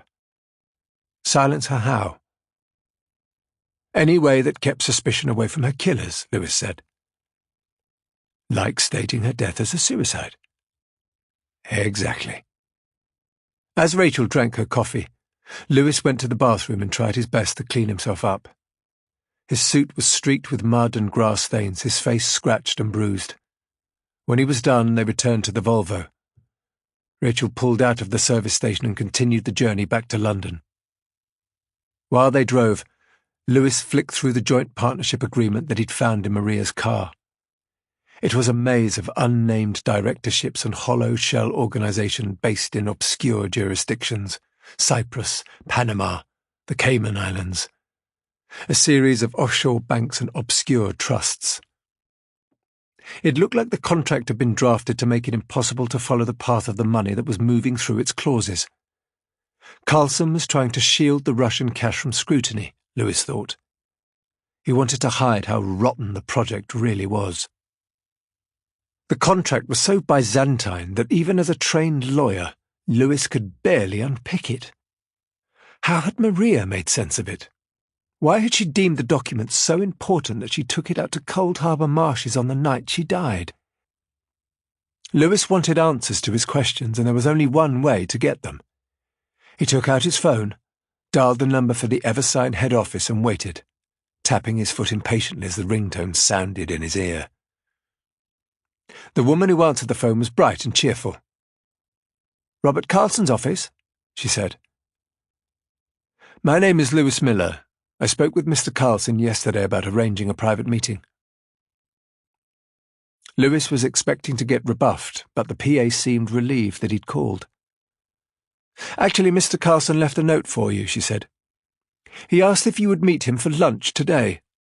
I was planning on calling you, but I'm snowed under here." Lewis was surprised. "Lunch today? Where?" "Mr. Carlson has reserved a table for 2 at his club. I'll email the address to you if you can make it." "Of course," Lewis said. "Tell him I'll be there." He hung up and made a second call. Chapter 48.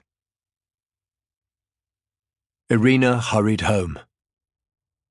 She stepped through the front door of the flat with 2 bags of heavy shopping and dropped them in the hallway. The lights were on in the living room, the television blaring. She found Drew dozing on the sofa. A bottle of painkillers stood on the coffee table. Irina seized him by the arms and shook him wildly. "Wake up!" she shouted. "I want to talk to you." He was groggy and slow. "What's wrong?" he asked. "Lewis Miller called me. He says he went out to Cold Harbour Marshes today. Some people out there know you. What's going on? What is it you're not telling me?" Drew rubbed a hand against his tired eyes. "I don't know anyone at Cold Harbour Marshes. I've never been there." Irina narrowed her eyes at him. "Then how do they know you?" "I've no idea. I know all kinds of people. Lewis told me they were nasty thugs, dangerous. They could be the people who hurt Maria." Drew clutched his arm and winced in pain. The burn was throbbing beneath the tight bandage. "Right now, the only person who's hurt is me," he said. "What happened to you?" Irina asked. "A misunderstanding." "Do you need to go to hospital?" "No, I'm fine. I need money, that's all." "How much money?" Drew took a deep breath before he answered. £90,000, he said. Irina gasped. "Where can we get hold of that kind of money?" "You know where," Drew said. She paused for a moment as she realized his meaning. "You're talking about Robert Carlson," she said. "Who else?" Irina shook her head firmly. "No way. I can't go to him. If I do, I'll never find out what happened to Maria." Drew lifted back the edge of the dressing to show her the wound. It was scarlet in colour and raw. "Then this is only the start," he said. "Next time, they'll kill me." Irina went into the kitchen. She took a seat at the table and held her head in her hands. Her whole world was falling in, piece by piece. Maria was dead, and now her son was in danger of getting killed over money. Was this all her fault? Had she been such a terrible mother that she couldn't keep her children safe? £90,000 was more than Irina had ever seen. But she knew the kind of people Drew mixed with. They would kill for a lot less than that. Could she abandon one child so that she could avenge another? It was an impossible dilemma. When Drew came into the kitchen, Irina looked up at him, her eyes full of tears. "Maria would never put me in a position like this," she said. "That's because Maria was an angel. I've been hearing the same story my whole life. She would never have let me down the way you have." Drew looked at her grimly. "You've never done anything for me, not like you did with Maria. I always came second. I know I haven't been the best son to you, but I need your help now. I haven't got anywhere else to turn." "What about Maria? Do you expect me to just give up?" Drew placed a hand on his mother's shoulder. "If you get that money, I'll find out what happened to her." "How?" "How do you think? I don't want you to do anything illegal."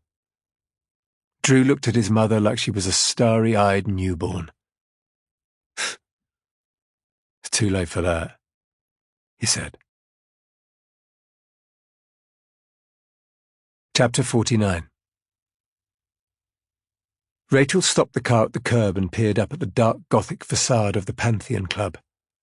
Snarling stone gargoyles stared down from the high ledges. A large Union flag fluttered above the doorway. The building was solid and imposing, a venue that made no secret of its establishment credentials. "Do you want me to come in with you?" Rachel asked. "You can't," Lewis said. "My meeting with Carlson is privileged. I'll be speaking to him as his lawyer. It's the only way he'll open up." "Shall I wait for you here?" "No. Go home. I'll call you later." "Okay. Good luck." Lewis kissed her goodbye. "Thanks for saving me today," he said. He waved Rachel off and watched the Volvo drive away into the heart of St. James's. With quick steps, he mounted the wide stone staircase and walked into the hallowed lobby of the private members' club. At the desk he gave Robert Carlson's name and a porter was sent for. Lewis was led through the reading rooms and oak-panelled lounges to the dining room at the rear of the grand building. It was like stepping back in time to a vanished world of empire and deference. Lewis caught the glances of the whiskery colonels and their watery-eyed peers as they spied him over the tops of their newspapers. In his crumpled suit and mud-splattered shoes, they sized him up instantly as a lowly tradesman, there to perform some mundane task or other. Silently, he dismissed them in turn as he passed. The dining room was full. Carlson was sitting alone by the window at a table draped in white linen, staring out over the deserted lawns of Green Park. "Thank you for coming," Carlson said, standing and offering his hand. "I'm pleased we can finally meet properly, Mr. Carlson."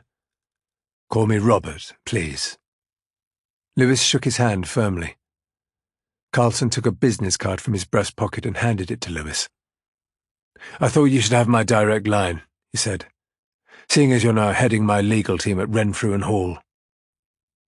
Lewis smiled politely. He could see it was meant as a gesture of goodwill. He slipped the business card inside his jacket and took a seat. White-gloved waiters fussed around them, pouring wine and straightening the cutlery. Carlson tried to make small talk about the menu, but Lewis decided to get straight to the point. This was no time to beat around the bush. "Can we talk freely?" he asked, looking round at the neighbouring tables. "Of course," Carlson said. All meetings here are completely confidential. The members value their privacy above all else. I'm sure that helps if you're involved in a conspiracy to destroy a nature reserve. Lewis was deliberately blunt, and Carlson shrank from his hostile tone. That's quite an accusation. I hope you have some evidence to back it up.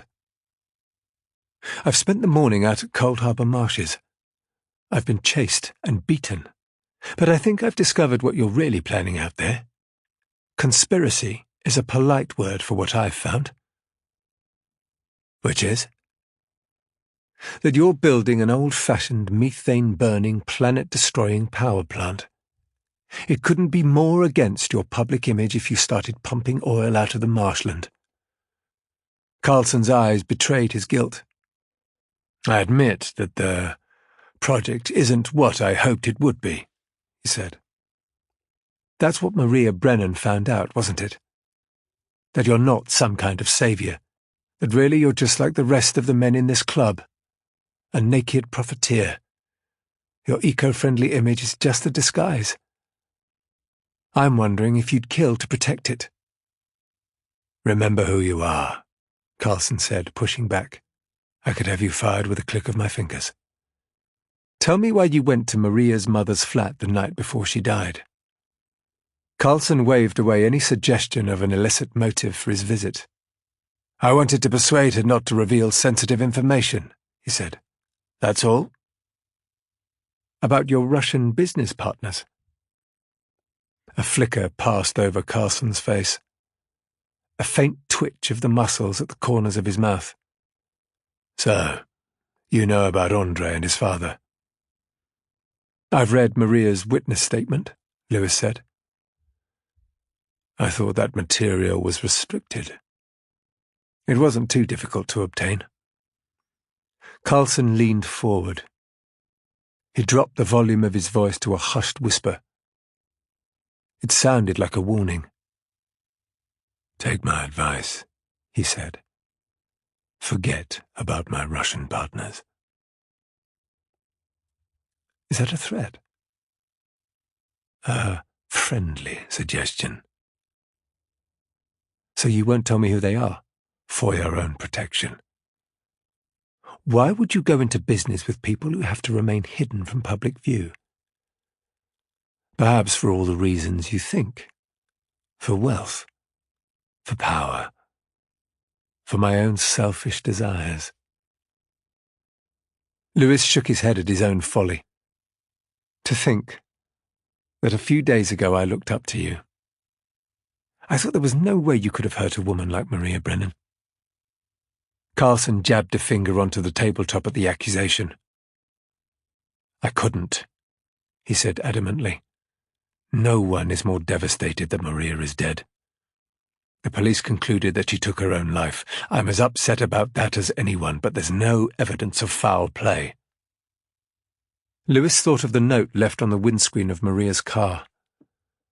The mystery of the strange handwriting that Irina had brought to his attention. A warning was left on Maria's car, he said. It was supposed to prevent anyone from hurting themselves inadvertently. Her mother insists that Maria didn't write the note. She says that it's not in Maria's handwriting. That means at least one other person was present when she died. Some of the lettering suggests it was written by someone from Eastern Europe. Well, that rules me out, Carlson said gruffly. But not your new business partners. Carlson checked around him carefully before answering. Andrei was with me when Maria died. I can vouch for him. I know he wasn't out at Cold Harbour Marshes that night. So you're providing him with an alibi? I am. Will you tell me Andrei's surname? No, for your own safety. What about the construction company you've employed? Judging by the men they've stationed out at the marshes, they'll happily use violence when it suits them. Carlson dismissed the question. Andrei deals with the subcontractors. I've never even met them. Maybe you should. They look like they're readying for war out there. Carlson was on the verge of losing his temper. Take my advice, Lewis, he said. Leave this case alone. You're out of your depth. Lewis gave a sardonic smile at the warning. You're desperate to stop anyone finding out what you're really up to, aren't you? Everything you're doing is shrouded in secrecy. But Maria saw through it and she was threatening to expose you. Either you killed her or you arranged for it to be done. Well, I'm going to find out what you're trying to hide, and I'm going to tell the world. That's a promise. Believe me. Carlson didn't flinch. If you persist with this crusade, I'll have you thrown onto the scrap heap. Take it from me that you'll never work again. Lewis stood abruptly from the table, a look of righteous determination on his face. He pushed his chair back into place and paused for a second, looking down at his companion with disgust. You might scare most people, Mr. Carlson, he said, turning to walk away. But you don't scare me. Chapter 50. Carlson watched Lewis leave. He admired him for his youthful spirit. The world hadn't yet drained him of his convictions. There was plenty of time for that, he thought. Amidst the clatter of glasses and silverware, a tall man from a neighbouring table stood and walked over to join him. He was well-groomed, wearing a sharp designer suit and silk tie. He carried himself with a regal air. He took the seat that Lewis had vacated. I thought that went pretty well, he said. His voice was husky, his accent Slavic. Carlson frowned at his new companion. You really think so, Andre? It was clear the other man had been able to overhear the entire conversation from his original vantage spot. Miller knows nothing of any importance, Andre said. If he had any evidence, he would have presented it to you. They stared at each other coldly over the starched linen tablecloth. There was no sense of camaraderie between them. I accepted your father's funding because I had no alternative, Carlson said firmly. You assured me that we would build a hydrogen facility together. Foolishly, I believed you. If I'd known your real plans, I never would have accepted a penny from you, Andre. Andre appeared unmoved at Carlson's words. As if distracted, he brushed a fleck of stray lint from the table and then looked across with an expression of pity. If I was in your position, I would be grateful to have any business partners at all. Grateful, after all I've endured at the hands of your family. My father and I have the same goals as you, Robert. Which are? To make money. The trouble you've caused recently isn't good for that. Andre smiled condescendingly. I think you've done most of the damage yourself. From the corner of his eye, seated alone at the adjacent table, Carlson caught sight of the man Andre had been lunching with. Carlson recognized his silver hair and patrician bearing. It was the Minister for Energy, the politician who had participated in the video conference from his office. Knowing he'd been spotted, the minister squirmed awkwardly in his seat. He seemed keen not to meet Carlson's gaze.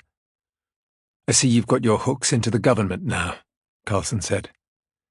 Andre shrugged. It's prudent to keep powerful friends.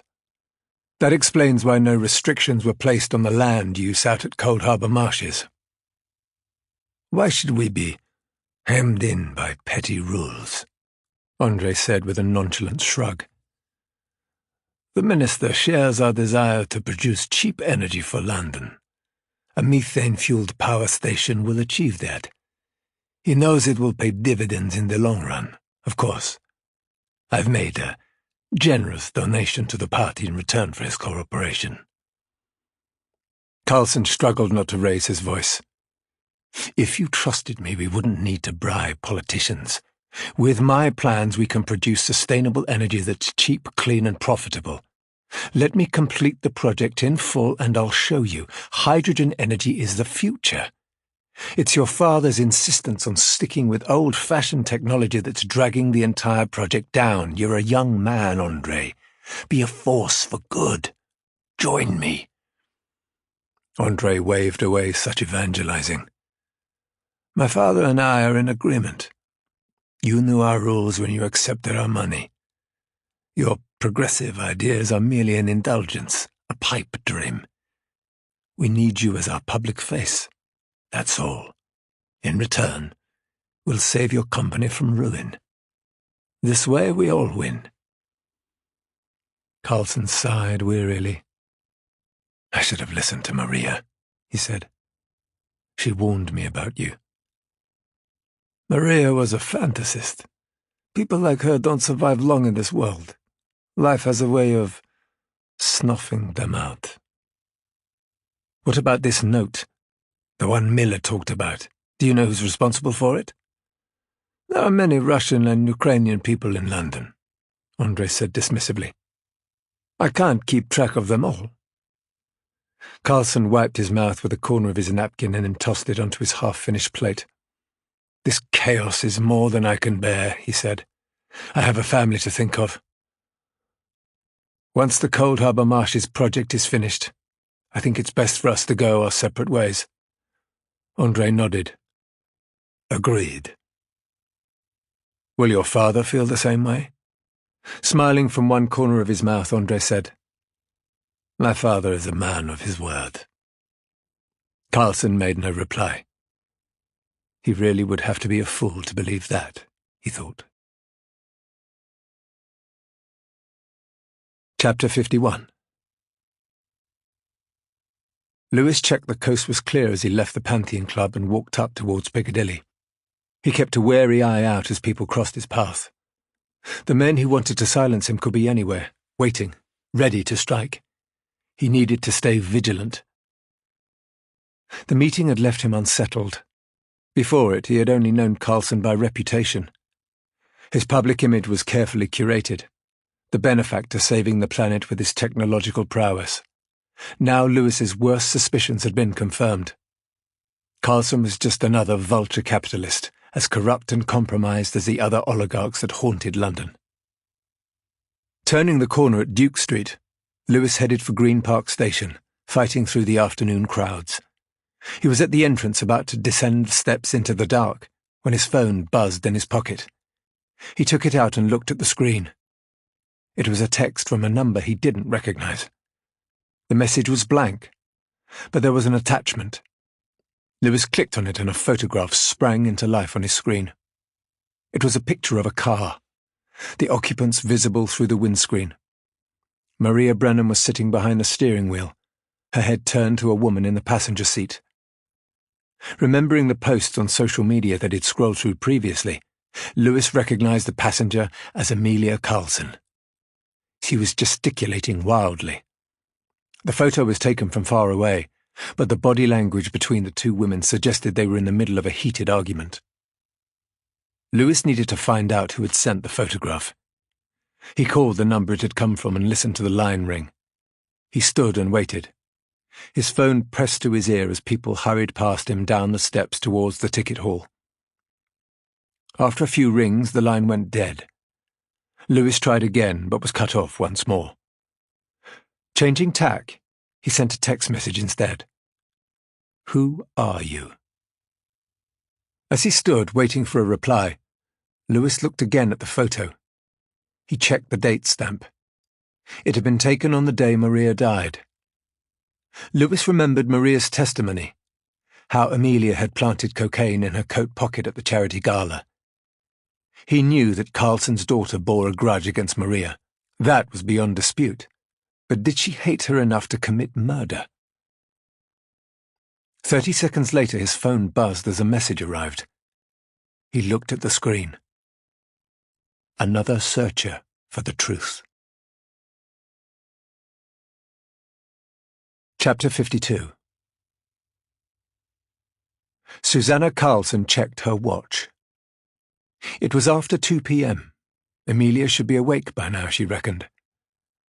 She remembered how Robert had carried her up from the swimming pool last night and put her to bed. He had stayed with her until morning, watching over her, checking her breathing every few minutes. Susanna knew that if her daughter's past behavior was any guide, it was best to assume she had shoveled a cocktail of narcotics into her body. Emilia was a girl without any boundaries when it came to drugs. Susanna knocked lightly on her daughter's bedroom door. When there was no answer, she knocked again, louder this time. "I need to speak to you," she called out, her face pressed to the surface of the door. "I'm not going away." After a few seconds of silence, a hollow voice said, "You'd better come in, then." The room was dark, the curtains closed. Emilia sat propped up in bed, her phone clutched before her, the ghostly glow of the screen illuminating her drawn features. She looked a complete wreck, her hair lank and greasy, her skin dry. "It's time to get up now," Susanna said. "I want to be left alone." Susanna scanned the makeup, empty coffee cups and discarded tissues scattered across Emilia's nightstand.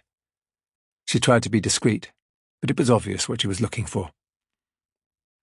"I don't have any drugs," Emilia snapped impatiently. "You don't have to worry." "Lately all I do is worry." "You're being melodramatic." "Last night was the final party. I don't think your father can take any more." Emilia was defiant. After all he's done, he deserves to suffer for a while. "You're talking about the gala at the Carlingford, the problems he had with Maria Brennan?" "We both know what Daddy was doing that night. I don't know why you allow him to treat you like that." Susanna took a seat on the edge of the bed. She tried to maintain her patient demeanour. "It's not that simple, Emilia," she said. "Your father was acting in the best interests of the family. Sometimes he has to make decisions that we don't understand." "I understand what he was doing just fine. He was cavorting with his mistress. It would be embarrassing if it wasn't so disgusting." "Your father and I make sacrifices that you know nothing about." Emilia glanced up darkly from her phone. "I'm prepared to do what's necessary to keep this family together, even if you're not," she said. "What does that mean?" "It means that I refuse to let a jumped-up whore take advantage of us. She reckoned she was so clever, making Daddy lust after her like that. Well, I brought her down a peg or two." "What did you do?" Susanna asked warily. Emilia tried to sound tough. "Put it this way," she said. "Maria regretted acting so high and mighty around me once she was knocked off her pedestal." Susanna recoiled from the steely glint in her daughter's eye. She remembered how Robert had told her of the message scrawled on the misted glass of the steam room when he found her passed out the previous night. "Emilia is a killer." Susanna knew how self-destructive her daughter could be, how impulsive. She was already facing a long and arduous stretch to get clean. That was bad enough. But was there something even more harrowing Susanna needed to be aware of? The thought made her cower inside. As a mother, she was growing terrified. But it was better to know the truth, she told herself. She didn't have the strength for any more nasty surprises. Susanna took Emilia by the hand. She looked into her bright blue eyes. "Darling," she said, gently, "is there anything you want to tell me?" Chapter 53. The hot water sluicing on his body was a welcome relief. All the stress and tension seemed to dissolve as Lewis stood under the shower stream. He had a permanent locker at the gym with fresh clothes and underwear. It had saved him before, during long negotiations at the office when he had no time to make the journey home to change. It was too risky to go back to his flat in case it was still being watched. He would have to stay away until the case was solved. Stepping out of the shower, Lewis toweled himself dry and opened his locker. He selected a clean shirt, shrouded in dry cleaning wrap, and began to dress. The crisp fabric felt good against his skin. He thought about the anonymous photograph he'd been sent. Why had Emilia Carlson met Maria on the day she died? Emilia had never come forward to admit that the meeting had happened. Had the argument led to Maria's death? If this was the key to the case, then he'd been looking in the wrong place all along. He'd assumed the catalyst for Maria's murder was her relationship with Robert Carlson and her discovery of his true plans out at Cold Harbour Marshes. Perhaps he was completely off target, Lewis thought to himself. Maybe Maria's death was really down to Amelia Carlson's jealousy.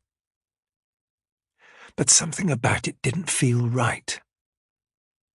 The photo had been taken in a residential street. There were houses and cars in the background. Maria was found dead in the depths of the countryside. That meant the picture wasn't taken where Maria was killed. Could Amelia have done the deed and then driven a dead body all the way out to Cold Harbour Marshes? Lewis doubted it. The car was filled with toxic fumes. It was sealed shut. The dog walker who found Maria had almost died when he opened the door. That meant the car couldn't have been driven after her death. It was impossible. Lewis became more frustrated as he tried to think through the possibilities. What did the photograph really reveal?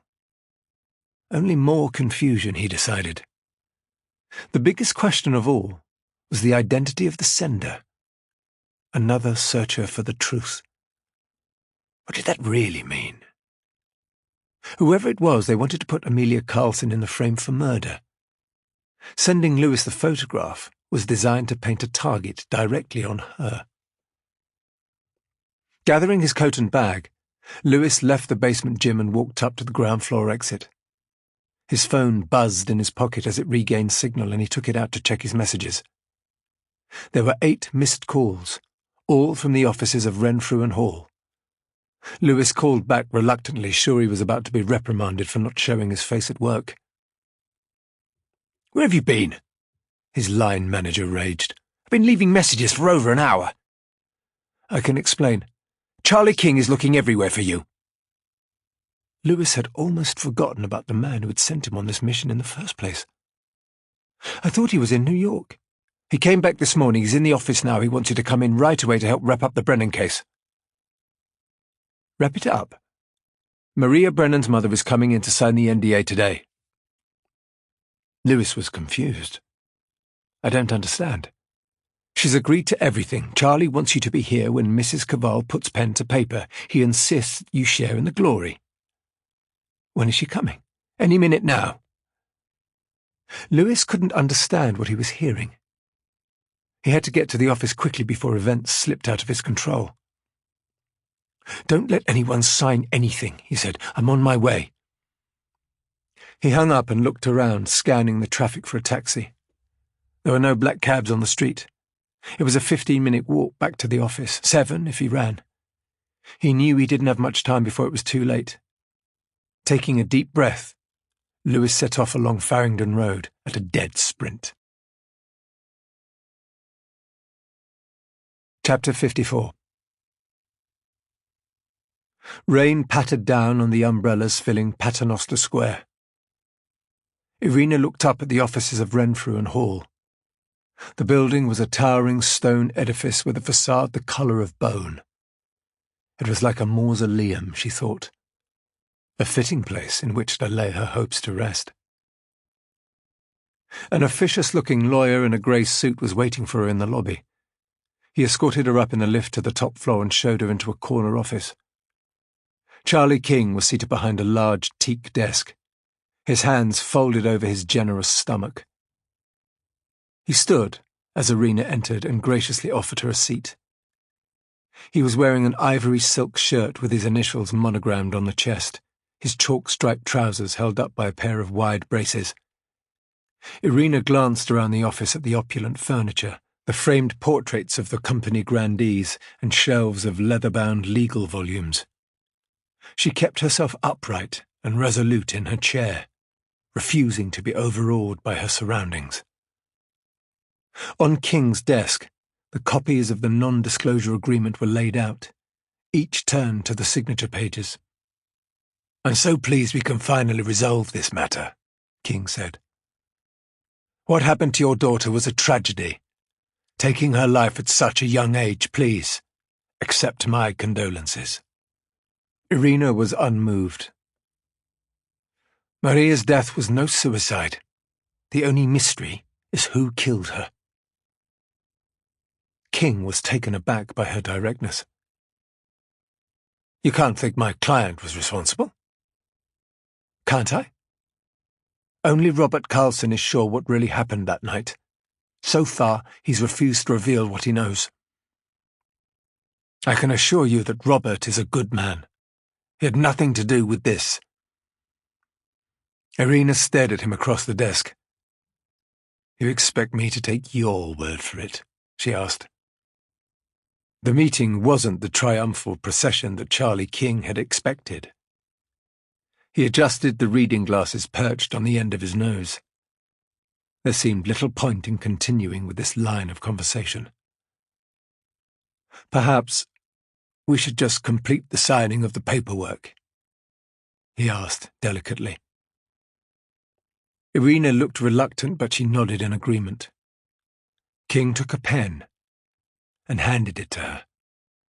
He indicated the dotted lines on the NDA where she was required to sign. I wanted Lewis Miller to be here to see this, King said. I understand he's been making extensive inquiries around London on your behalf. Irina shook her head. It's better that he isn't, she said. I'm not sure he'd agree with my change of heart. Lewis ran into the lobby of Renfrew and Hall, throwing open the huge glass doors in his path. The receptionist looked startled as he burst into the hallowed space. Where is she? Lewis shouted. Who? Irina Cavall. She's on the top floor in Mr. King's office. There wasn't time to wait for the lift, so Lewis sprinted up the emergency stairs. Reaching the executive floor, his lungs bursting, Lewis ran out into the corridor. The lights were on in Charlie King's office at the end of the hall. Lewis raced down and stopped in the doorway. He was breathless, his clothes soaked with rain. Charlie King's face broke out into a beaming smile. Miller, so pleased you could make it, he said. We were just talking about you. Irina saw him and looked away in shame. Don't sign anything, Lewis panted. His words came out in heaves. Irina pointed down at the signed pages of the contract on King's desk. It's too late now, she said. It's over. Charlie King stood from his office chair. He passed the cashier's cheque to Irina. £100,000, as agreed, Mrs. Cavall. Irina thanked him quietly. She gathered her things and began to walk to the door. She looked on the verge of tears. Lewis tried to think of something to say, but it was futile. The deed was done. Irina brushed past him without a word and headed silently along the corridor to the lift. Lewis watched her go. There was something broken about her now, a tired fragility that showed in her movements. Congratulations, King said to Lewis. Robert Carlson will be a very happy man tonight when he hears that this ordeal is over. Lewis searched himself for any feeling of victory, but he was hollow inside. The injustice he had spent days trying to redress would now go unpunished. He could feel the disappointment gnaw at the very heart of him. I have to go, he stammered. Excuse me. King looked perplexed. He was about to speak when Lewis turned and ran back along the hallway. He reached Irina as she was leaving the main exit of the building, stepping out onto the rain-drenched square. People were scurrying past under umbrellas, the deluge of water sluicing around them. Leave me alone, Irina said, her voice faltering. There's nothing more to say. Lewis stood in her path. I think you owe me an explanation. I don't owe you anything. I've been all over London trying to solve this case, Lewis yelled in frustration. Now you spring this on me? Were you just using me all along to get a better settlement? Irina looked disgusted at the accusation. There are other problems I have to sort out, things I can't explain. It's over now. Leave me in peace. She turned and began to walk away. Lewis wasn't going to let her leave so easily. Do one last thing for me, he said. Maria wrote a name inside a book of matches from the Carlingford Hotel. She hid the matchbook somewhere safe. I have to know the name she wrote down. Irina waved the idea away. I've signed the non-disclosure agreement now. I can't do anything that will harm Robert Carlson or he'll sue me. I've risked everything to get this far, Lewis said. I'm not going to stop now. A black taxi neared. Irina held up her hand to stop it. Let this drop, she said. You've won. I've not won anything. Only Robert Carlson has. He's played everyone for his own ends. Don't let him get away with this. Irina opened the door of the taxi and climbed inside. The driver pulled out into the afternoon traffic. She turned and glanced back through the window as the cab disappeared. Lewis could see her face, racked with guilt. Chapter 55. Charlie King was at his desk when Lewis returned to his office. The copies of the non-disclosure agreement were still laid out before him. He was examining Irina's signature, making sure everything was in order. He seemed pleased with the way events had concluded. Good work, Lewis, he said. Took a little longer than I'd hoped, but you got there in the end. I have to say I'm impressed with your diligence. So much had happened since I'd last spoken in the taxi out at Docklands. That first meeting felt like it had taken place in a different age. Since then there'd been a whirl of chases and fights and attempts on Lewis's life. He thought about keeping his doubts to himself, but the facts were too damning. I hate to ruin the party, Lewis said. But I don't think an NDA is going to end this. Not by a long way. King pointed to the seat in front of his desk. You look shattered, Lewis, he said. Sit down. Tell me what's on your mind. Lewis tried to work out where to start. There were too many factors to spell everything out delicately, piece by piece. He decided to be blunt. I think Maria Brennan was murdered, he said. I resisted the idea at first, but all the evidence points to it. There's no other explanation. King took a moment to let the words sink in. He appeared unsettled at what he was hearing. Are you sure? He asked gravely. Maria definitely didn't die by suicide, that much is certain. And you think Robert Carlson killed her? He's a suspect, one of many. Who else is in the frame? It's a long list. 4 or 5 different people have questions to answer. King frowned. Do you have any proof? Nothing conclusive. Just lots of fragments. I need to find a way to put them all together. But you're suspicious of Carlson's involvement. He's hiding something. That much I'm sure of, but so are many others. Do you have anything you can show me? Lewis took out his phone and opened the photograph of Amelia Carlson and Maria together in her car. King adjusted his reading glasses and squinted at the screen. Where did you get this? He asked. It was sent to me anonymously, Lewis said. I don't know its significance yet, but I have to find out who sent it. I've tried calling the number, but they just hang up on me. So, at least we know it's still active, King said. I'll ask the techies to try and trace the account. You have the number, so it won't be too difficult to find out who owns the phone. Lewis nodded. I think whoever sent this photo knows exactly what happened to Maria. She was fired because of an argument she had with Carlson's daughter at a charity gala. This photo has to be connected with that event. King stood and walked to the cabinet in the corner of his office. He took out a bottle of cognac from the collection of liquor he kept inside. He poured 2 glasses and handed one to Lewis. You deserve this, he said. It's a rare vintage, a gift from an old friend. Lewis accepted it gratefully. It was hot and rich and burned the back of his throat as he drank. King swirled the amber liquid in his glass. He peered into it thoughtfully. "Robert Carlson is one of our most high-profile clients," he said. "But he's not above the law.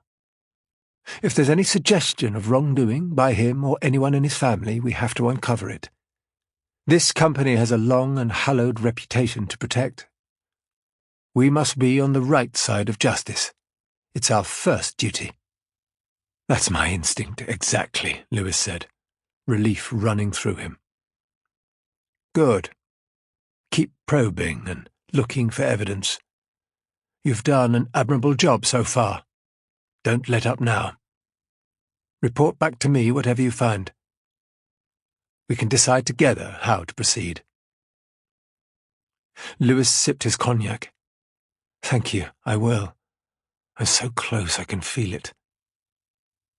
King smiled paternally. "I'm proud of you, Lewis. I can see you have a bright future here. This company has always produced men of substance. It appears you're going to be one of the finest." "I won't let you down," Lewis said. King rested a hand on his shoulder.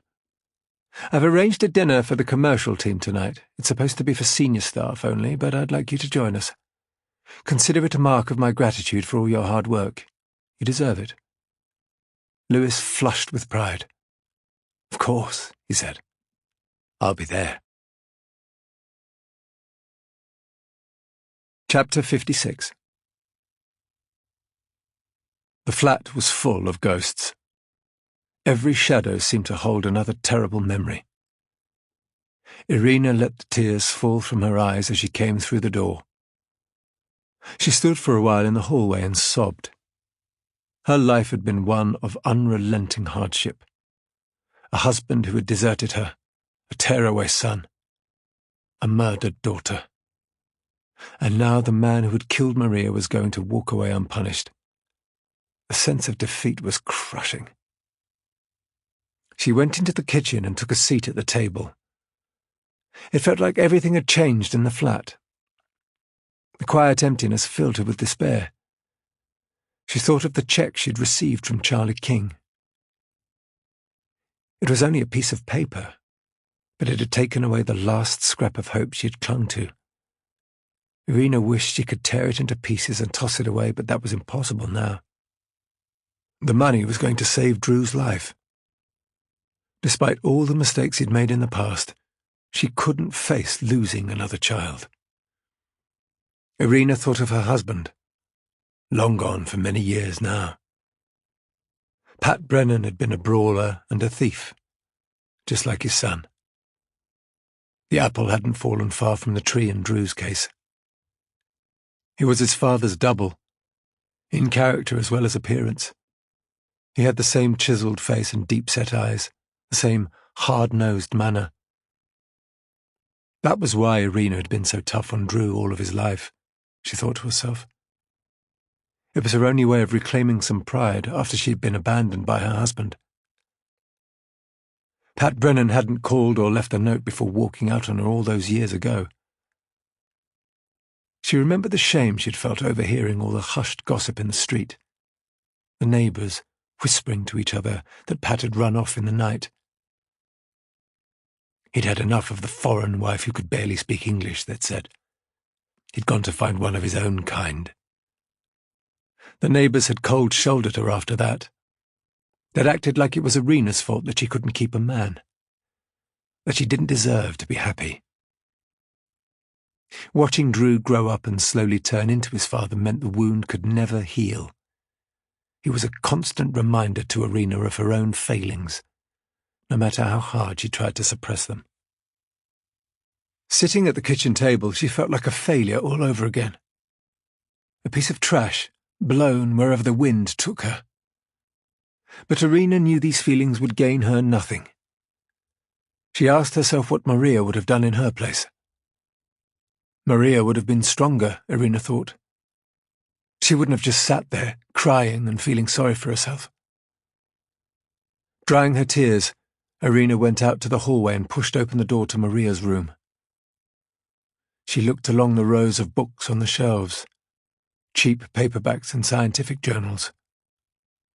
On the highest shelf was a thick, dusty dictionary. Irina reached up and took it down. She opened the heavy cover. Inside, the pages had been cut away to create a deep hollow. This, Irina had long known, was Maria's hiding place for her secret things. Among the letters and photographs, the teenage keepsakes Maria had placed there, Irina saw the matchbook, embossed with the crest of the Carlingford Hotel. She took it out and flipped open the thin cardboard cover. Inside, a phone number was scrawled in a drunken hand. Below it was a name. The ink was smudged, but it was still legible. Irina thought of the privacy agreement she'd signed. If she broke it, she could lose everything. Robert Carlson was a vengeful man. He wouldn't hesitate to ruin her just to protect his reputation. Standing there, looking at the matchbook, Irina made her decision. Carlson had already taken her daughter from her. What else did she still have to lose? With a calm, steady hand, she took out her phone and made a call. "Hello?" "Lewis," Irina said. "It's me. I found the name you're looking for." Chapter 57. The Mercedes glided through the city. In the back seat, Robert Carlson was checking his emails. Work was his only refuge lately, his last consolation in a sea of troubles. He tried to let it occupy his mind fully, allowing himself to be submerged in the minutiae of the tasks at hand. Beyond these concerns, only danger lay waiting. When his phone rang, he hesitated. Looking at the screen, he saw it was Susanna. Carlson relaxed visibly as he answered. "Are you coming home?" his wife asked. "I'm in the car now." Susanna sighed down the line. "I'm worried about Amelia." "Why?" "She's been acting strangely. Some things she said are terrifying me." Carlson frowned. "How?" "She keeps talking about Maria Brennan, about that night at the Carlingford." The memory made Carlson gnash his teeth in despair. "That damned gala," he said. "I wish it had never happened." "Look, there's something I've never told you," Susanna said. "I thought it was best to keep it to myself. I'm not sure I can any longer." The skin on Carlson's neck prickled. "Go on." "I saw Amelia arguing with Maria Brennan on the day she died. They were parked in a car outside the house. I'd just arrived back from shopping and I saw them together. I hid behind the park railing so they didn't spot me while they were arguing. After 10 minutes, they drove away together. I was suspicious, so I hailed a taxi and followed them." "Where did they go?" "To a bar in Soho, horrible little dive. From the back of the taxi I could see into the place, so I waited to see what would happen. They met a man in there, a nasty-looking piece of work. He made me shudder just looking at him. Amelia seemed to know him well. As soon as Maria laid eyes on this man, she turned away and left." "And Amelia?" "She stayed inside the bar with the man. They went to the back where I couldn't see them.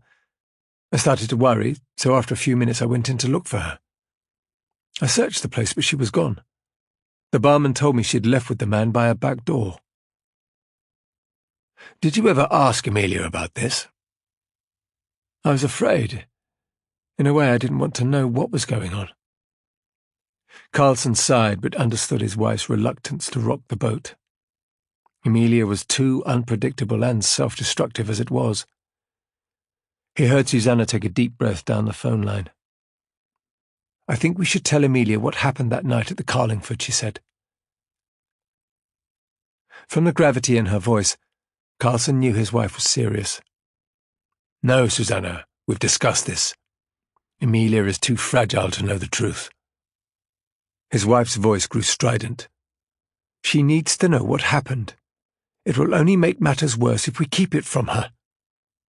I don't want her to know. It might just cause more grief for everyone. Susanna sounded pained at his reticence. Then this will never heal, she said. The pain will just keep going on. The phone beeped in Carlson's ear. A call was waiting. Someone else is ringing me, he said. Let me get rid of them. I'll be right back. He switched over to the second line. I can't talk, he said brusquely. The reply was cold and clinical. Tell me about Viktor Zherkov. The name hit Carlson like a hammer blow. Who is this? He stuttered. Lewis Miller. Carlson took his head in his hands. The night was drawing tighter around him, closing in from all sides. The mounting pressure was unbearable. How did you find out about Victor? That's not important, Lewis said. What's important is how long he's been your business partner. That information is very sensitive, Lewis. I can't state that clearly enough. It's essential that you don't make his name public, for both our sakes. At least admit that Zherkov is Andrei's father. Carlson saw no point in denying it. He is. I've researched the Zherkov family, Lewis said. Their bio makes horrifying reading. I admit they have made some questionable decisions over the years. Questionable? Lewis snapped. Viktor Zherkov is a war criminal, a man wanted for human rights abuses in eastern Ukraine. He's a puppet of the Kremlin. Why on earth would you want a man like that as a business partner? Carlson felt his world slipping away from him. The walls he had created to protect himself were tumbling down, and there was nothing he could do to stop it. He had nowhere left to hide. My company is on the rocks, he said. I've been trying to hold everything together for some time now. I needed money. And Viktor Zherkov was my only chance. I had nowhere else to turn. The Zherkov family are banned from doing business by international sanctions. They're unable to trade in the UK. It's totally illegal to accept money from them. It was the only way I had to stay afloat. There was no other option. I had to accept their offer of investment. Maria Brennan found out about your deal, didn't she?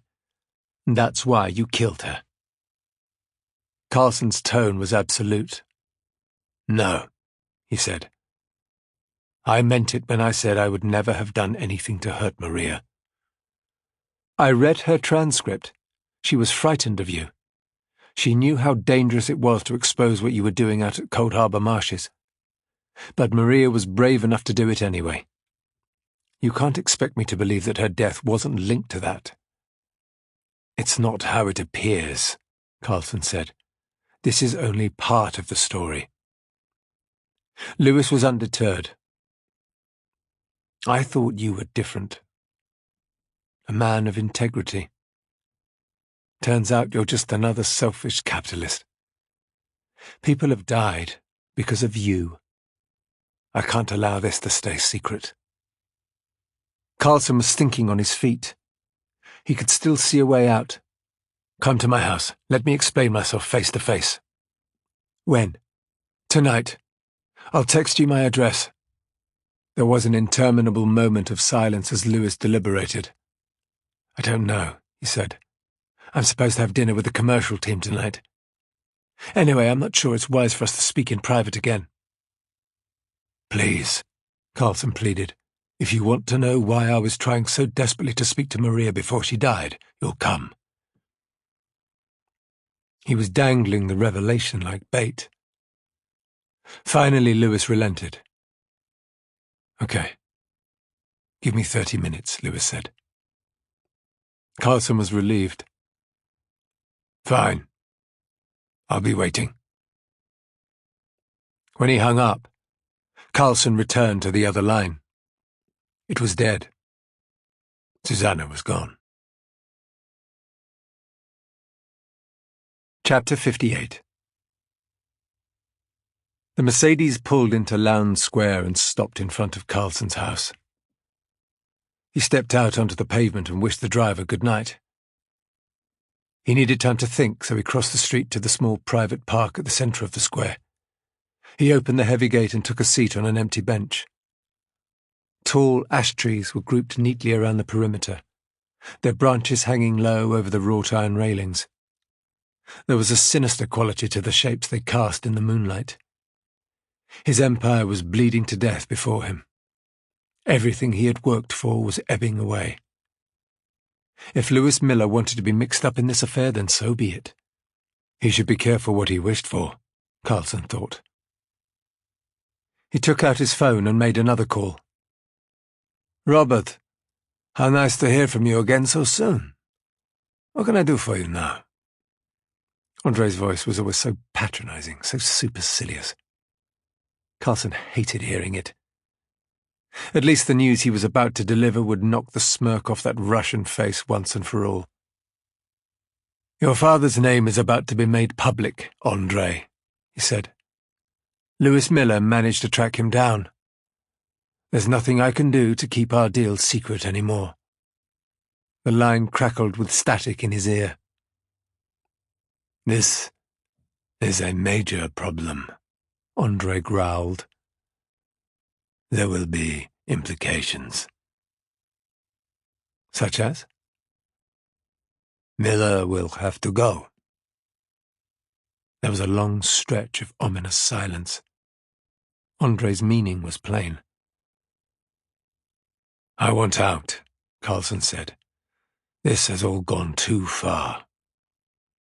Andre's voice began to grow desperate. "You're not thinking straight, Robert. I can't carry on. Too many people have been hurt. And that number will only increase if you do anything rash. Ours is a dirty business. If you can't accept this, perhaps you should find another line of work." End of CD 6.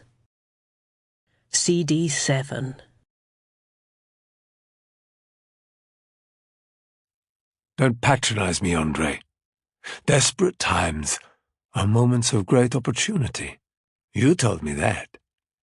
We can use this to our advantage if we're smart." "How?" "Go to the Minister for Energy. Inform him that my father and I are going to be publicly revealed as your partners. Use this as leverage to have my family taken off the Magnitsky sanctions list. It's within the minister's power. God knows we've got enough dirt on the man to force his hand." Carlson shook his head. "If you try that, it will end our project at Cold Harbor Marshes. The government can't be publicly connected to your father. You know that, Andre.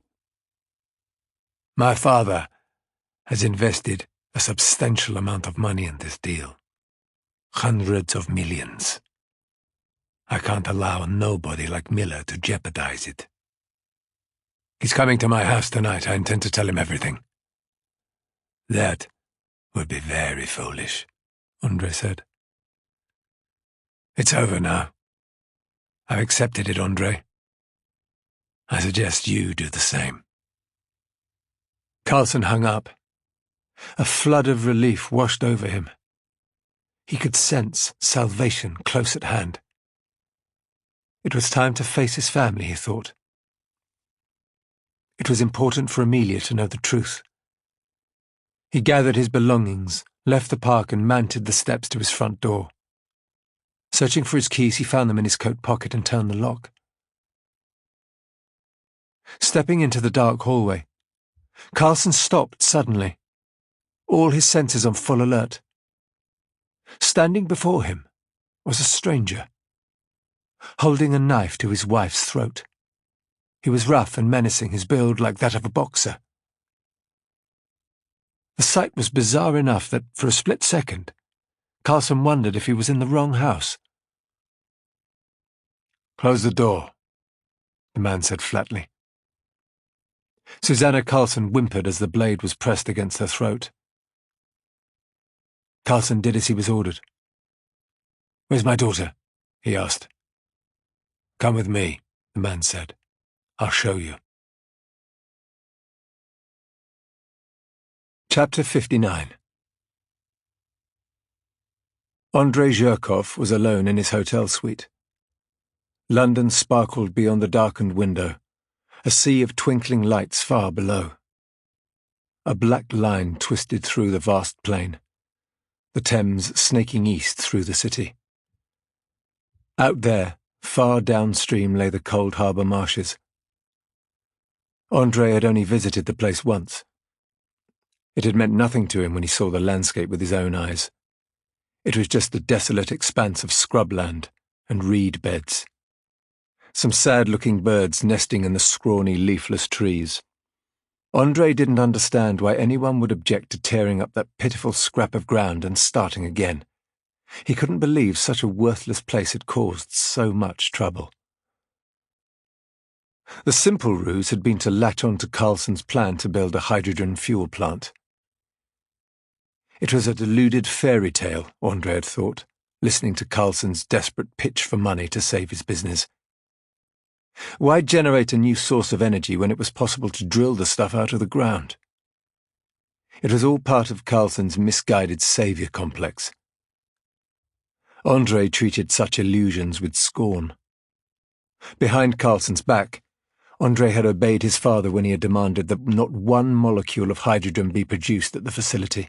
It would be a conduit for their methane business and nothing more. Like a dutiful son, Andrei had done all in his power to fulfill his father's request. Now Carlson was threatening to pull down the whole house of cards. His reasons made little sense to Andrei. Was he truly so squeamish over the killing out at the marshes? Andrei had seen so many deaths that one more made little difference to him. But Carlson was too easily swayed. He had proved an unreliable partner in many respects over the past months. Andrei knew it was up to him to stop Carlson's weakness causing any more damage. He rose from the armchair and walked over to the telephone on the nightstand. He picked up the receiver and dialed a number. "Mr. Egan," he said as the call was connected. "Andrei. How is progress out of the marshes?" "Good. 2 more days and the lower lake will be drained." Frank Egan's Irish brogue was hard for Andrei to understand. He had to listen intently, the handset pressed to his ear. "2 more days," he barked. "You need to work faster. I told you to have the lower levels ready by tomorrow." Egan tutted disapprovingly. "Why don't you do your job and let me do mine?" "That's precisely the problem, Frank. You and too many others are willing to let me down. I can't allow this to continue." "I was promised more money," Frank Egan said. "If you want me to build your power station any faster, I need more funds." "Only Robert Carlson can pay you. My father and I have transferred our investment to him. We have to operate in the background. You know this." Frank Egan snarled down the line. "I don't care about your financial trickery. Get me the money I need." "Why should I when you fail in the tasks I give you?" "You mean taking care of Miller?" "I wanted him gone. You told me you'd handle it." Frank Egan sighed in disappointment. "I sent someone to finish him in the tube station. I chose badly. The plan was bungled. He got away." "That mistake could be costly. If you don't like it, maybe you should consider doing your own dirty work," Frank hissed. Andrei nodded sagely. "From now on, that's exactly what I plan to do." He hung up and walked over to the wardrobe. Opening the door, he entered the security code on the safe and the heavy steel lock clicked open. From inside, he took out a folder of paperwork. Sitting on the edge of the bed, Andrei flicked through his copy of the joint partnership agreement for the Cold Harbour Marshes project. He turned the pages, scanning the clauses until he found the one he was looking for. It was well hidden, placed innocuously along with instructions for allocating board seats and asserting voting rights. In the event of Robert Carlson's death, the clause stated, complete ownership of the new facility would pass to the Zhirkov family via their offshore shell companies. The cause was ironclad. Andrei guessed Carlson hadn't been informed of its existence. If he had, there was no way he'd be behaving so recklessly. In the margins of each page, Andrei had written copious notes. He prided himself on his attention to detail in meetings. His father had taught him to be thorough as a child. He passed a curious eye over his writing. His penmanship verged on the obsessive, the result of his expensive education in Zurich. There was no trace of his native language when he wrote in English. He'd been outraged when he'd heard of the note left on Maria Brennan's car. Such a basic error.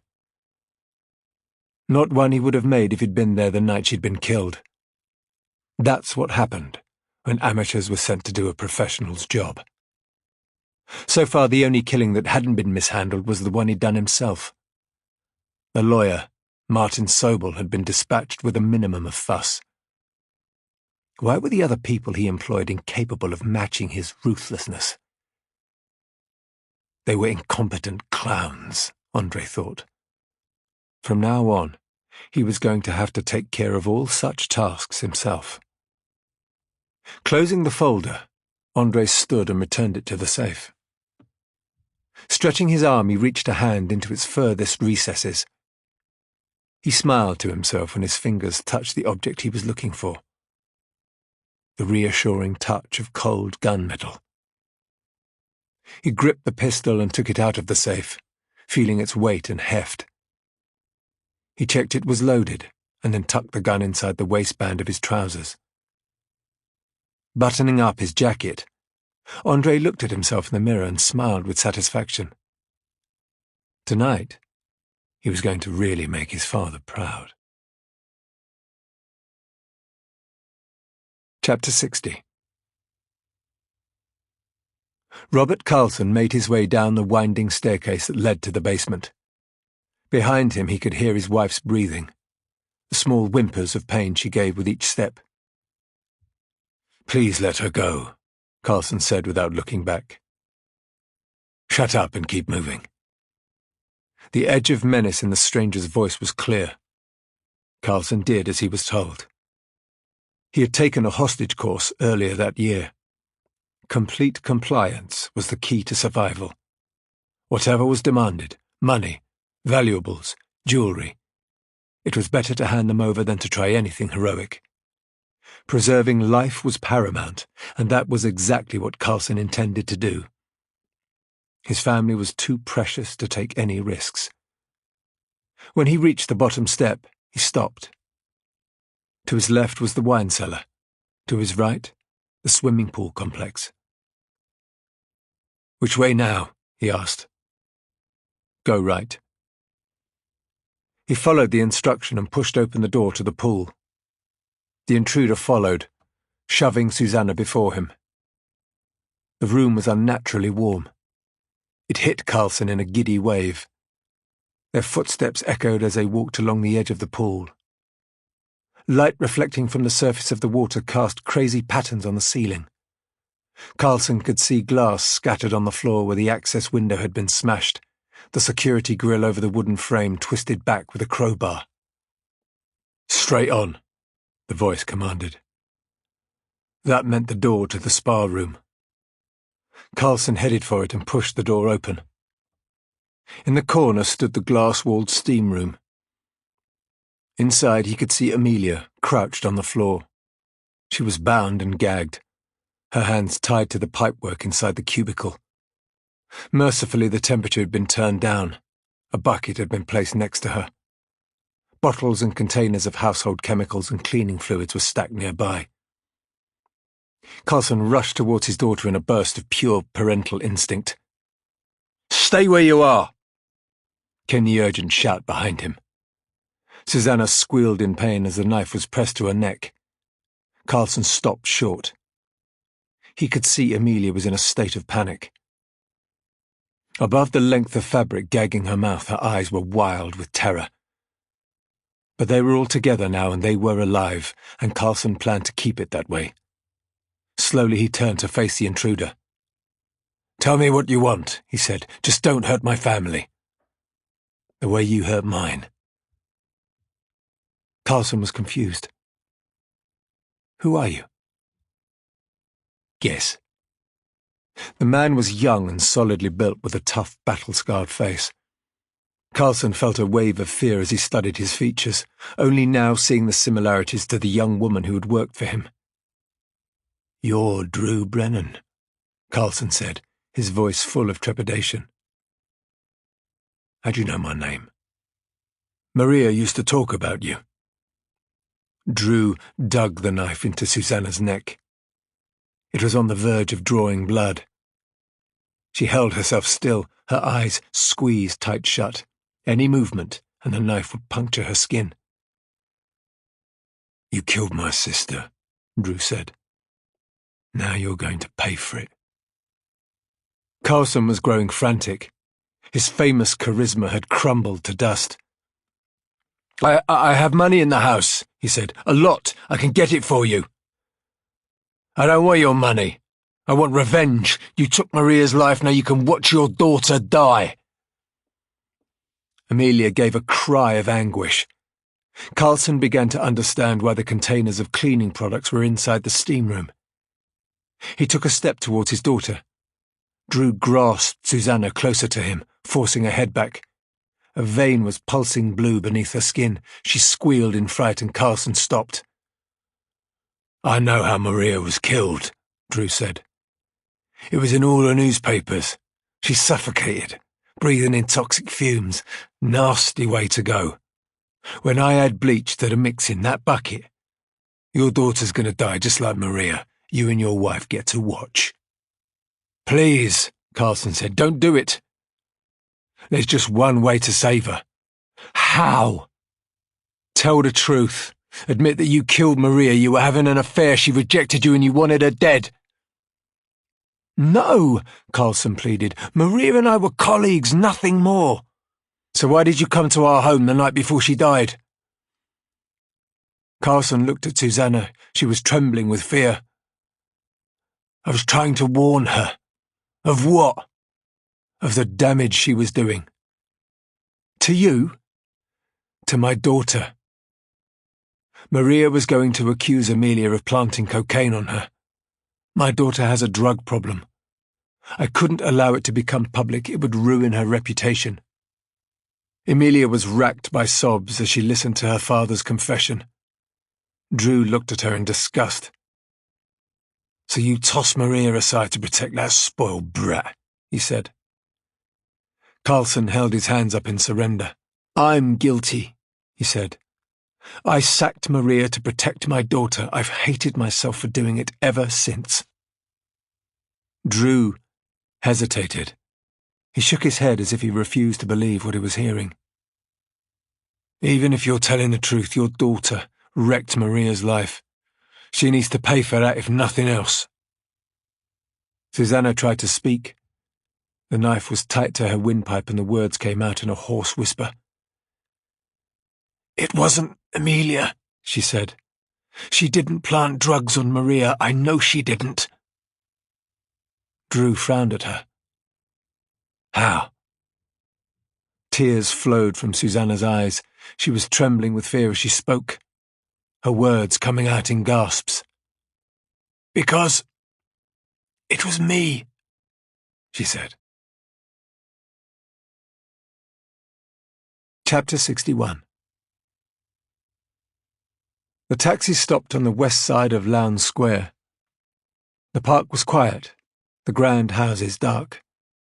Lewis paid the fare and stepped out onto the street. He'd never been to Belgravia before.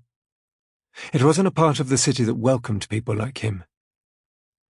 He looked up at the huge stone mansion bathed in the cold moonlight, and stood for a moment, taking it in. The pillared entranceway, mullioned windows, and the flawless white stucco. It was no surprise to find that a man like Robert Carlson lived in such a place. He gathered his courage as he mounted the steps to the front door. He remembered how frantic Carlson had sounded on the phone, the burden of guilt becoming too much for him. Under the portico, Lewis pressed the intercom and waited. There was no answer, so he pressed again. After a minute of silence, he stepped back and looked up at the facade. The windows were quiet and still. Lewis felt uneasy. Carlson had definitely wanted him to come to the house that evening. He'd insisted on it. Now he wasn't answering his door. Searching for clues, Lewis's eyes were drawn down the steep stone steps that led to the basement. He could see an open security grill over a sash window. A smattering of smashed glass spread out beneath it. From the opening, the smell of swimming pool chlorine drifted out into the night. Lewis took out his phone and called Carlson's number. As it rang in his ear, he walked back down the steps and out onto the pavement, staring up at the house, searching for signs of movement. The ringing of the phone line consumed all of his concentration. Suddenly, out of the gloom, the twin beams of a car's headlights flashed brightly. Lewis was blinded by the glare. He threw up an arm to cover his eyes and spun away instinctively. Behind him he could hear the roar of an engine and the squeal of tires as the car sped forward. The headlights bounced wildly as the car mounted the pavement, heading straight for him. Muscle memory took over as Lewis regained his senses. He sprinted out onto the road. The car swerved towards him, tracking his path. As he reached the iron railing surrounding the park, Lewis vaulted over. The wing of the car struck the line of metal posts and cast a shower of sparks like a match running across sandpaper. Tumbling onto the wet grass, Lewis looked back. The car was wrenched sideways and buckled against the fence, smoke billowing from a smashed bonnet. The driver's door opened and a tall man got out. He looked unsteady on his feet, stunned by the impact. He reached into his waistband and pulled out something metallic. It glinted in the moonlight. Lewis scrambled to his feet and ran for the shrubbery on the opposite side of the park, diving for the safety of the undergrowth where the darkness was heaviest. Lying flat on the sodden ground, dead leaves piled around him, he waited, trying to quieten his breathing as he figured out what to do. From across the park, a squeal of rusty metal rang out as the gate was opened. Lewis could see the man begin to search the undergrowth slowly and methodically, pausing from time to time to kick a patch of shrubbery or pull back the leaves of a laurel bush. Lewis pressed himself into the earth. The footsteps were nearing. There was nowhere he could run without being seen. He was trapped. With his pursuer almost on top of him, Lewis prepared himself to stand and fight. It was futile, but he had no other option. A footstep landed inches away and he tensed, ready to spring up, his fist clenched. "Hey!" A voice called out in the darkness. It was a woman's voice, high and clear. Startled, the man spun around. There was a swoosh as a heavy branch was swung, a crack as it connected with the side of the man's head. He fell in a heap, his body landing in the mud next to Lewis. A hand reached down to pull Lewis up. "Hurry! Follow me!" Instantly, Lewis was on his feet, running, stumbling on the wet grass as he was dragged towards the open gate. In the moonlight, he saw the face of his rescuer. Rachel was pulling him along, a broken length of fallen timber in her hand.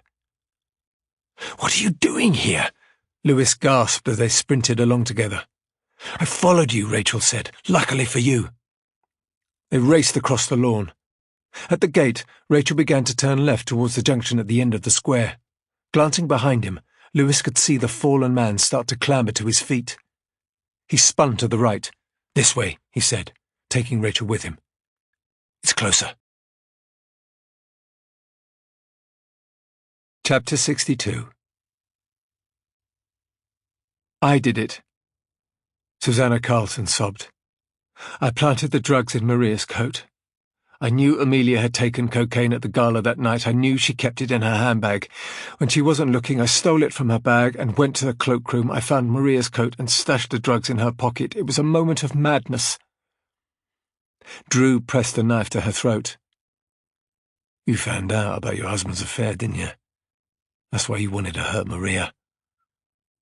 I never believed those rumours, Susanna gasped. I always knew why Robert treated Maria so well. It had nothing to do with an affair. Maria was the daughter he never had. Robert wanted her to succeed him at the company. She was going to be the new CEO when Robert retired. Carlson took a step towards his wife, his face pale with anguish. I'm so sorry, he said. I never meant for any of this to hurt you. From the steam room, Emilia began to weep. It was too painful to hear how much of a failure she was in her father's eyes. Her Maria was the daughter he'd really wished for. She was his anointed successor. Emilia, only a constant disappointment. Susanna grew more tearful as she heard her daughter's distress. How could Emilia compete? She cried at her husband. She had to watch you give all your attention to Maria while you ignored her. It broke my heart. That's why Emilia turned to drugs. It's her only escape from the shame she feels for letting you down. Carlson looked distraught. He had known this was the truth for a long time, but it was painful to hear it spoken aloud. Drew was listening intently. He clutched Susanna by the neck, the knife digging into her flesh. So you tried to destroy my sister in revenge for your husband's mistakes, he hissed. I didn't know what else to do, Susanna sobbed. I'm so sorry. I didn't think how destructive it would be. I had no idea that Maria had found out about Robert's business dealings, his project out at Cold Harbour Marshes. I couldn't have foreseen how the threat of taking Robert to court would be so dangerous. Carlson held his head in his hands. This is all my fault. I should have been honest from the start. I thought I was protecting my family, but I was only hurting them. Drew looked from one to the other. They had the intense, manic energy of people unburdening themselves. He could feel his anger ebbing away. From what he could see, there was no way Robert Carlson could be a murderer. He wasn't ruthless enough. Drew had broken into the house to find out the truth. Now he was certain. Whoever had killed Maria, it wasn't anyone in that room. Suddenly, a scuffling came from beyond the door to the swimming pool. A crash of furniture being upended, the slap of running footsteps on wet tiles. Drew instinctively stepped back behind the door where he couldn't be seen. The door flew open, and a couple burst in. Drew instantly recognized the lawyer, Lewis Miller. He was with a young woman with dark hair, holding her by the hand. They looked like they were running from danger. Drew didn't know what exactly. He was about to say something when a second figure entered, a tall man, staggering slightly as if groggy. In his hand, Drew saw a gun. The man raised it at Lewis and prepared to shoot. Lunging forward, Drew sank his knife into the man's thigh, burying the blade up to the hilt. With a yell of shock and pain, the man squeezed the trigger and the shot struck the wall over Lewis's head. Drew pulled the knife out. It tore against soft flesh as it came free, blood pulsing from the wound. Howling, the man began to turn round, the gun still gripped in his hand. Drew swung a fist into his jaw, knocking the man to the floor. The gun skittered off against the hard tiles. Drew bent low, ready to swing another punch if necessary. There was no need. The man was knocked out cold. Don't move, a low voice said. Drew looked up. Robert Carlson was holding the pistol, pointing it straight at him. Chapter 63. Carlson had to resist the temptation to kill Drew on the spot. His finger twitched eagerly on the trigger. If he shot an intruder in his own home, it would be self-defense, he reasoned. He could kill Drew and walk away, unpunished by the law. But he knew the emotional consequences for his family would be devastating. They'd experienced enough trauma for one night. Taking a breath, Carlson allowed his better nature to take over. He lowered the gun to the floor. "You've got some explaining to do," he said. Drew breathed out heavily. "You should be thanking me. I just saved your lawyer from taking a bullet." "Who is that?" Lewis asked, pointing to the man lying unconscious before him. Carlson looked down at the prostrate figure. "That is Andrei Zhirkov." Lewis nodded. "He was waiting outside when I arrived," he said. "He tried to run me down with his car. Luckily, I had someone watching out for me." Rachel was breathless, unsure exactly of who these people were or what was going on. Emilia continued sobbing loudly in the small steam room where she'd been trussed up. Susanna rushed in to untie her. Rachel followed to help. Together they got the distraught girl on her feet. "You could have killed my daughter," Carlson said to Drew. "Mixing those chemicals in an enclosed space is dangerous." Drew shook his head. "The containers are all empty," he said calmly. "I only wanted to scare you so I could make you talk. It worked." Carlson didn't look like he appreciated the ploy. "I should shoot you anyway for putting a knife to my wife's neck," he said. Drew smiled derisively. "You haven't got a gut." Carlson stepped closer, his teeth gritted in determination. "Is that what you think?" Lewis waved a pacifying hand in the air. He pointed to Andrei's prone figure. Blood was oozing from the wound in his thigh, seeping out steadily onto the tiles. "Whoever this is, he's in a bad way," Lewis said. "He needs help." "I'm going to stop the bleeding," Rachel said. She found a towel and began to twist it into a tourniquet. Carlson bent down to help her. They worked quickly, binding the wound. Lewis took out his phone and opened the photograph of Emilia arguing with Maria Brennan. He showed the screen to Carlson. "I need your daughter to explain this," he said. "I've been trying all day to find out who sent it. I'm sure she knows." Carlson was hesitant. It was clear he'd never seen the image before. "Emilia? What do you know about this?" he asked his daughter gently. She gave a weak sniffle. "I don't know who took the photo, but I can explain why I was with Maria." "Go on," Carlson encouraged her. "I was told to meet Maria on the day she died," she said, "to tell her I had information she'd want to hear." "What information?" Lewis asked. "About the disappearance of her father." Drew's ears pricked up. "What do you know about that?" "Nothing," Emilia sobbed.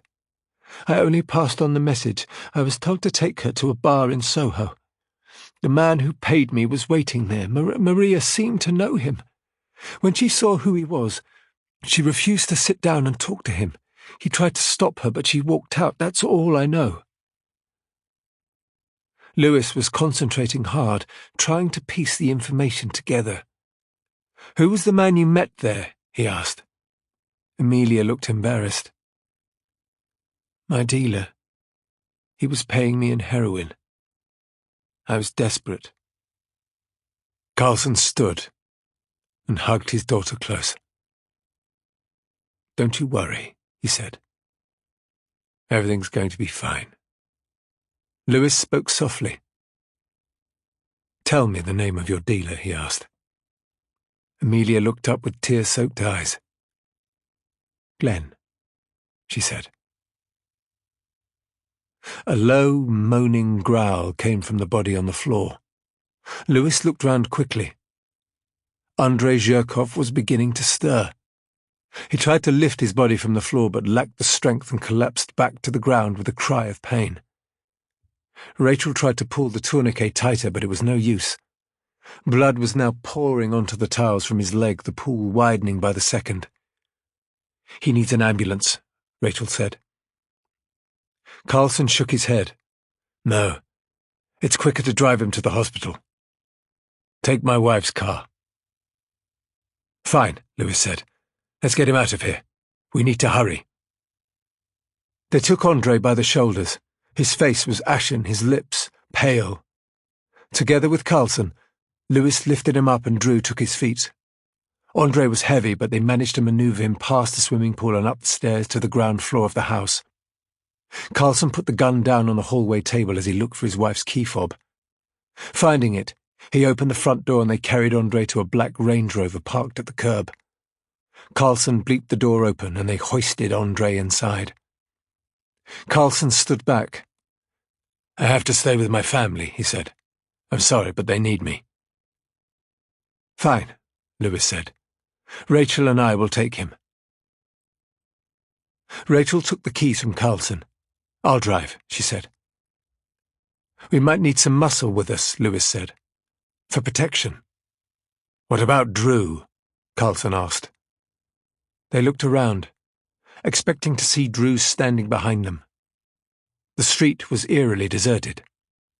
Drew Brennan was nowhere to be seen. Chapter 64.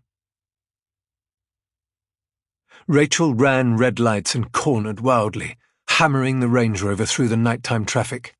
Andrei was groaning on the back seat, clutching his leg and writhing in pain. He was drifting in and out of consciousness. "Hang on," Louis said to him. "Stay awake." It was a strange sensation, he thought, trying to save the life of a man who had been intent on killing him only moments before. "Don't want to die," Andrei moaned. Louis was leaning over him, pressing a folded towel to the wound on his thigh. "We're almost there," he said. "Just hang on." His voice seemed to make Andrei drop his guard. "Not my fault," he babbled. "What's not your fault?" Louis said. "Cold Harbor Marshes. The girl." "You're talking about Maria Brennan?" "Not my fault." "Who did it, Andrei?" Louis asked. "Who killed her?" Rachel swerved around a slow-moving bus. The car hit a pothole, and Andrei gave a howl of pain as the car was jolted. Louis was cradling the man's head, trying to make him comfortable. "Can't tell you," Andrei groaned. "They'll kill me next." "We won't let that happen to you. You're safe here." Andrei shook his head. "No one is safe. They'll get you too." Louis stared into Andrei's half-closed eyes. "Who killed Maria Brennan?" he demanded. "If it wasn't you, who did it?" Andrei gasped in pain. "You know," he said. "You've known all along." The lights of the hospital came into view. Rachel took the corner at speed and screeched into the forecourt of the emergency department. Ambulances were stacked up, waiting at the curbside to unload their patients. She stopped next to them and left the engine running as Louis opened the rear door and pulled Andrei out. Together they dragged him by the armpits and staggered towards the hospital entrance, the automatic doors opening as they neared. In the brightly lit lobby, they stumbled and Andrei's body fell from their grasp. He collapsed to the floor with a cry. Hearing this, nurses in green scrubs swarmed towards them. They saw the blood flooding from Andrei's leg and began shouting instructions, demanding a stretcher trolley be brought up in haste. Louis seized Rachel's hand and they inched back from the crowd. In the melee, they turned and slipped back to the Range Rover. "Let's get out of here," Louis said. "We don't have time to answer questions." Rachel nodded in agreement. She jumped into the driver's seat and they sped out of the car park, turning back towards the main road heading north. The rear seat of the Range Rover was a mess of blood, sweat and grime. Lewis leaned back to examine it. Smeared with crimson, a crumpled greetings card lay on the upholstery where Andre had been. There was a photo on the cover. A studio portrait of a red-headed woman. Lewis recognized her. It was Olivia Ward. He picked up the card and opened it. Dear Susanna, thank you for inviting me to an unforgettable gala at the Carlingford. I had a wonderful night. Looking forward to seeing you again soon. Yours, Olivia. Kiss. Lewis stopped dead. He read the scrawled message once more to make sure he wasn't mistaken. Some of the letters were out of shape, strange and curiously formed.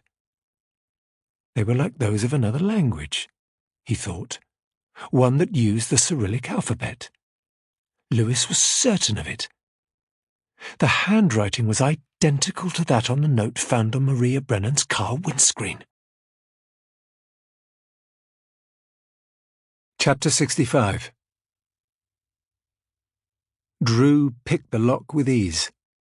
Closing the door behind him, he stood in the dark hallway, allowing his eyes to adjust to the gloom. He listened, intently, for any sound or movement.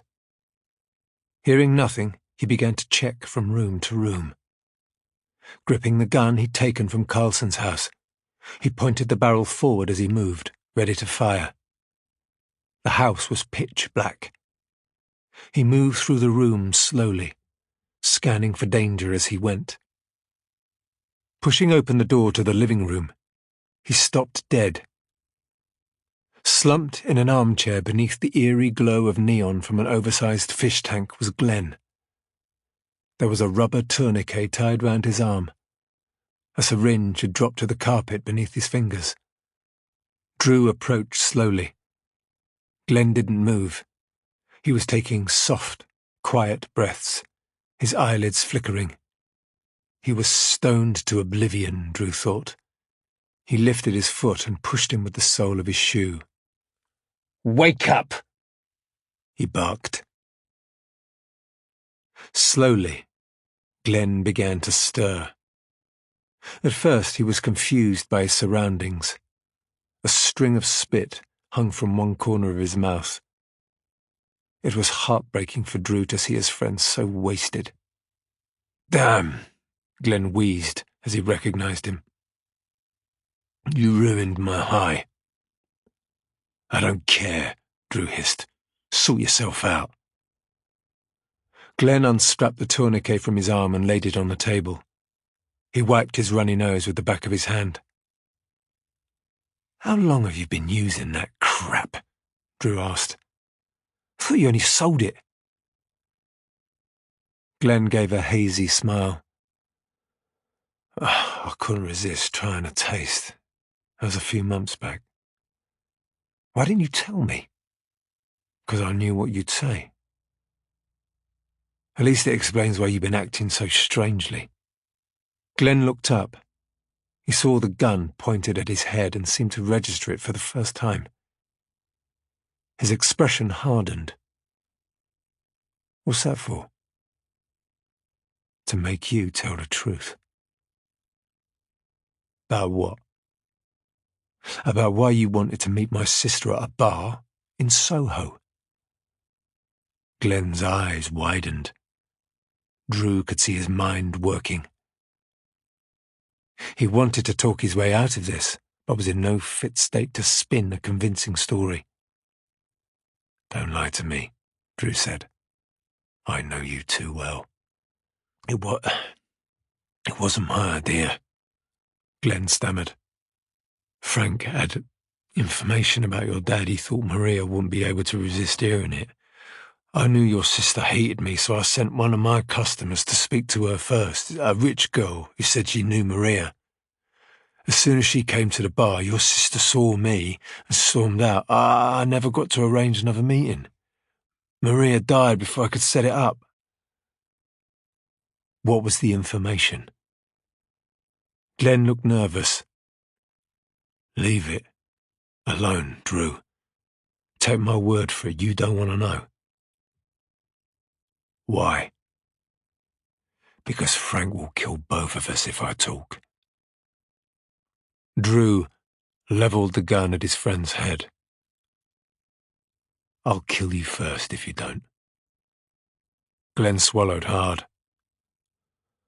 Oh, it was a long time ago. Leave it in the past. Drew pulled back the hammer with a deafening click. Start talking, he said. Chapter 66. 20 years earlier. They parked the Jaguar outside the off-licence. The sign over the door read Marsh and Sons, wines and liquors for all occasions. Frank had been keeping an eye on the place for a while now. The shop was open late, every night. There was only one woman who worked there, left to mind the place all on her own in this rough part of Stepney. It was almost too easy. I'll go in first, Frank said. Make sure the place is empty. You follow me in when I give you the signal. Let's just go home, Pat said. This dump isn't worth it. Why? Frank taunted. You scared? Pat Brennan didn't answer. He talked a good game, but he was all mouth. That was Frank's opinion. Now it was time to see if he could deliver when the chips were down. It's late, Frank. You drunk?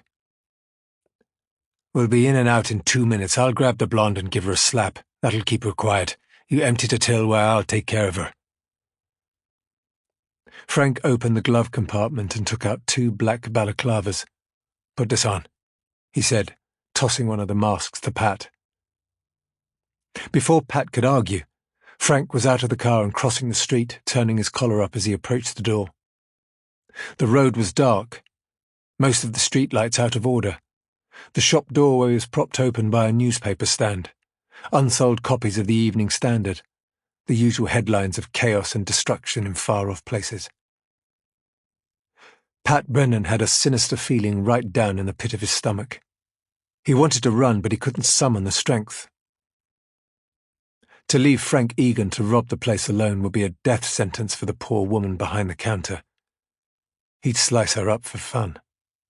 Frank appeared in the shop doorway and nodded slowly. That meant the place was clear. Pat watched as Frank slipped his ski mask on. He swallowed hard. There was no backing out now.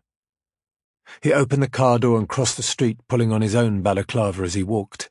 It was too small, the fabric too tight as he pulled it over his head. He could barely breathe through the material.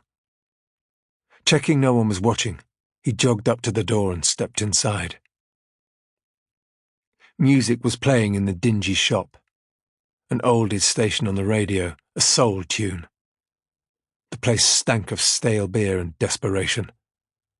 The racks were full of bottles of cheap gut-rot vodka and cans of strong cider. It was a low-class street drinker's paradise. The woman behind the counter had her back turned to the door as she straightened the dusty whiskey bottles on a high shelf behind the till.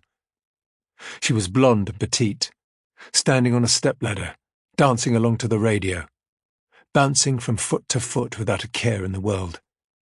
She turned to look as she heard Pat enter.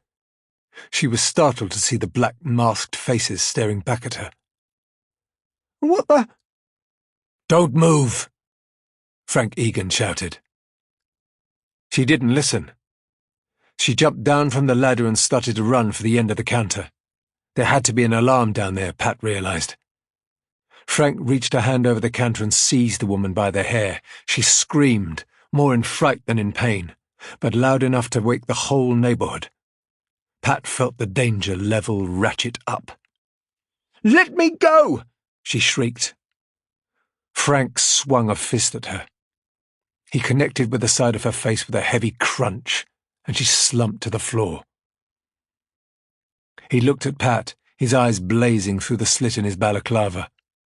"Open the till, get the money." "Let's just go," Pat said. "Do what I tell you, man." Frank snarled.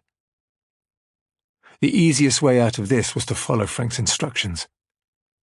Pat threw up the hatch, slid behind the counter and hurried to the till. The cash drawer was almost full, a solid day's takings neatly arranged in the separate compartments.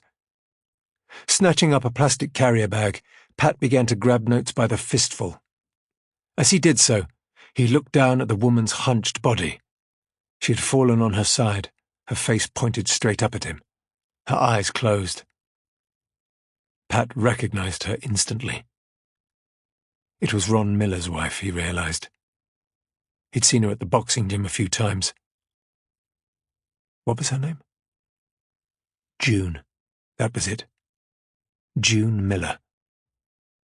She came in sometimes to drop off Ron's lunch and help him out around the place. Everyone liked her. She was fun, bubbly, constant talker.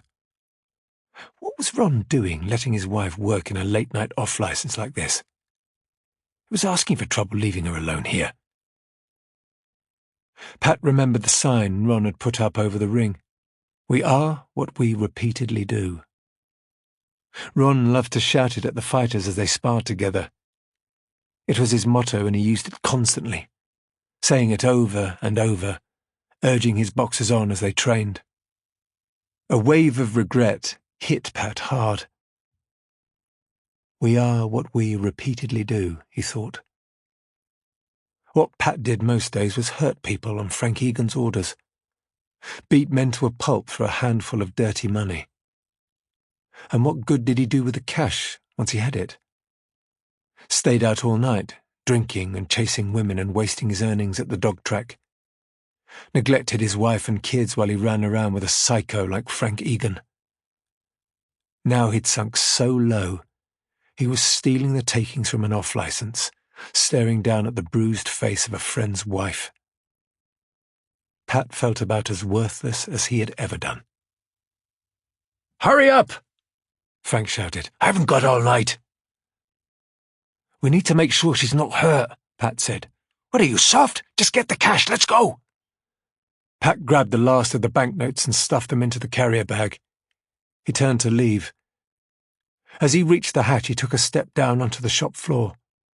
He felt a stinging blow to the back of his head.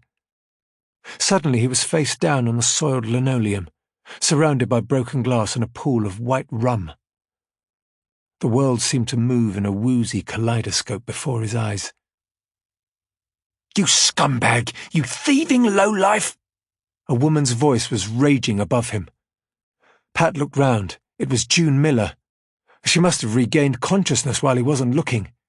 She had the remains of a Bacardi bottle in her hand, the jagged edge of broken glass pointed straight at him. Pat's head was pounding. The tight material of the balaclava was making him feel sick. It was like his brain was being squeezed. He reached up and pulled the mask off. June's eyes widened at the sight of his face. "I know you," she said. "You go to my husband's gym." Pat raised a hand to his neck. Blood was pouring out. His fingers were slick with the stuff. The bottle had sliced a deep gouge into his flesh. June's face tightened in concern as she realized what had happened. "Stay there," she said. "I'll get help." "Don't," Pat croaked. June turned to go into the back room. As she moved, a stunned look came to her face. Her mouth fell open as her gaze dropped to her chest. Pat followed her eyeline. Frank Egan was beside her, gripping the handle of the knife, sticking out of her ribs. She grasped his arm as if to push him away, but she lacked the strength. "Serves you right," Frank Egan spat. "Nasty bitch." Pat got to his feet. He shoved Frank aside. Taking June in his arms, he laid her down on the grimy floor. Frank had buried the knife in her heart with all his strength. She was trying to speak, but no words were coming. All around them, blood was pooling among the spilled booze and broken glass. "Get moving!" Frank shouted.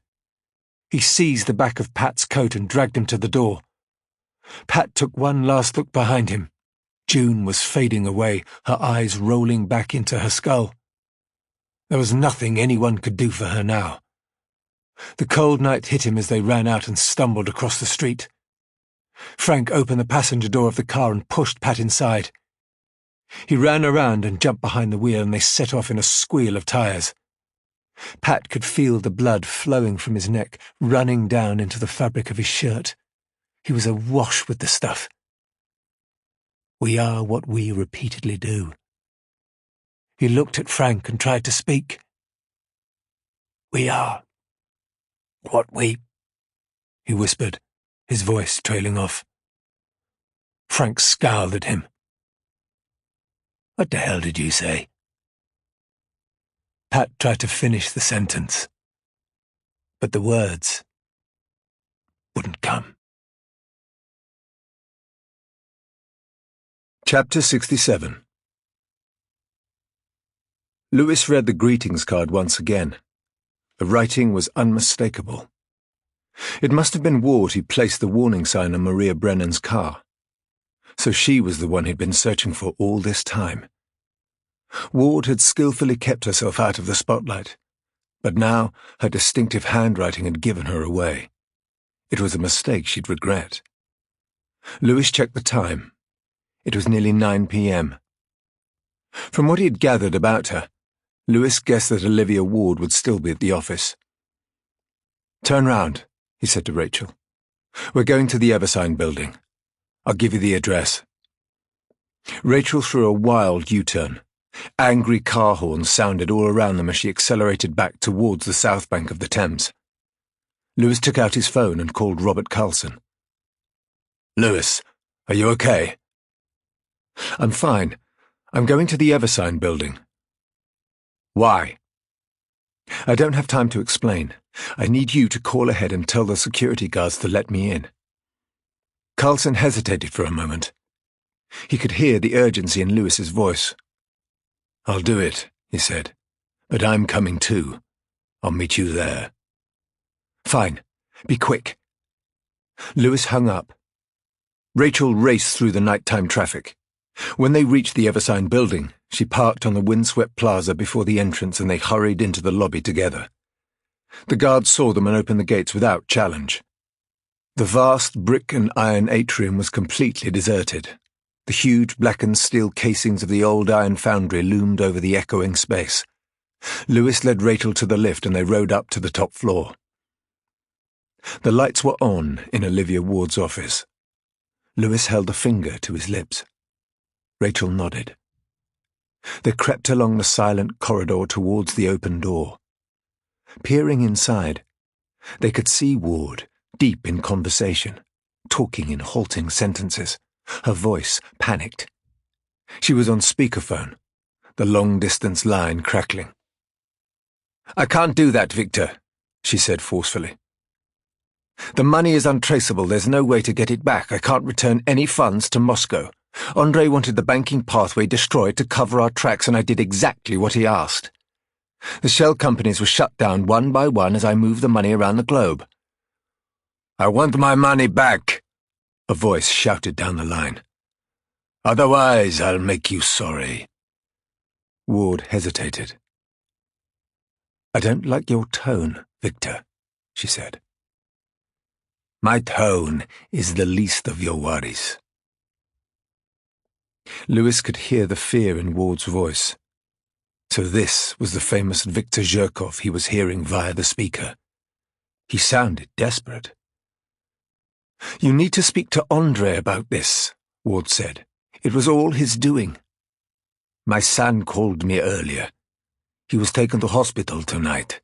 He was stabbed and underwent emergency surgery. I need you to go and collect him from the hospital and drive him to the airport. A plane will be waiting to fly you both back to Moscow tonight. Ward swallowed hard. You want me to fly to Moscow with Andre? Yes. I want you to come and explain yourself to me in person. I've paid you lavishly for the work you've done behind Carlson's back. Now I want you to show your loyalty. And if I don't? Then I suggest you find a very dark corner of the world to hide in, because I will come looking for you. You can trust me on that. The line went dead as the call was disconnected. Lewis watched as Ward scratched nervously at the side of her neck. She was evidently unsettled. So it was Ward who had masterminded the financing for the power plant deal, he thought. She had betrayed Robert Carlson and plotted with his Russian partners. Now it looked like she'd been too clever for her own good. Lewis decided it was time to announce his presence. "You've got a lot to answer for," he said, walking into the office. Rachel followed on behind. Olivia Ward swung round in her chair. She looked aghast as he approached her desk. "Miller? What are you doing here?" "I've come to ask you about this." He tossed the greetings card at her, and Ward picked it up. She scanned the handwritten message. "Where did you get this?" she asked. "Never mind," Lewis said. "All that's important is the handwriting. It's identical to the note found on Maria Brennan's car." Ward flinched as she understood what he was implying. "You're accusing me of killing Maria," she said. "If you didn't do it, you were there when it happened." Lewis took out his phone. He showed Ward the photo of Amelia Carlson and Maria Brennan arguing with each other. "You sent this picture to me, didn't you?" Ward shook her head. "You're clutching at straws, Miller." "I'll prove it," Lewis said. He rang the number that had sent him the photo earlier that day. All eyes in the room looked down at Ward's mobile lying on her desktop. It remained silent. From outside the office, the sound of a telephone began to ring out. Lewis turned towards the door. It was coming from the desk of Ward's assistant. He walked out of the room and looked around. The desk was unoccupied.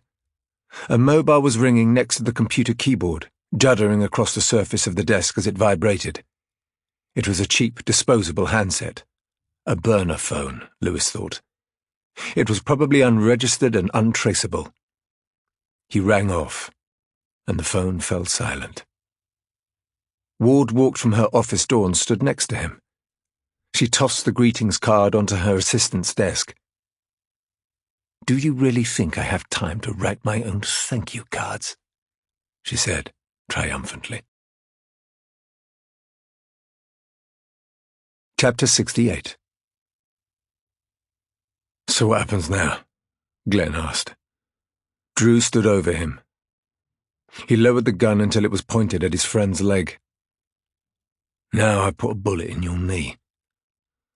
"Come on, Drew," Glenn pleaded. "Don't do it." "Why not? Would you have shown my sister any mercy?" "You know what Maria was like. She was a troublemaker. She was causing problems for a lot of powerful people. Maria didn't know when to keep her mouth shut." "You're supposed to be my friend," Drew said. "You should have come to me and told me what was going on. I would have got Maria to calm down." "No one could calm Maria down, especially not you." Drew shook his head dismissively. "Maria was a civilian. Civilians are off limits, you know that. You didn't have to kill her." "I didn't kill her," Glenn begged. "I promise. She was dead before I could set up the meeting." "Did Frank do it?" Glenn shook his head. "No. He would have told me if he had. Anyway, mixing chemicals, it's too complicated. That isn't his style." "Why don't we call him? Get him to come over so I can ask him myself. While we're at it, I can see if Frank remembers a rainy night in Stepney all those years ago." Glenn cowered. His hands were shaking. "Don't call him, Drew. He'll kill us both." "Not if I don't give him the chance." Glenn was thinking fast. His eyes were darting around wildly as his brain tried to find a way out of the fix he was in. How much would it cost to get you to forget about this?" he asked. Drew frowned. "What do you mean?" I can pay you. Enough to get away from here, enough to leave London for good."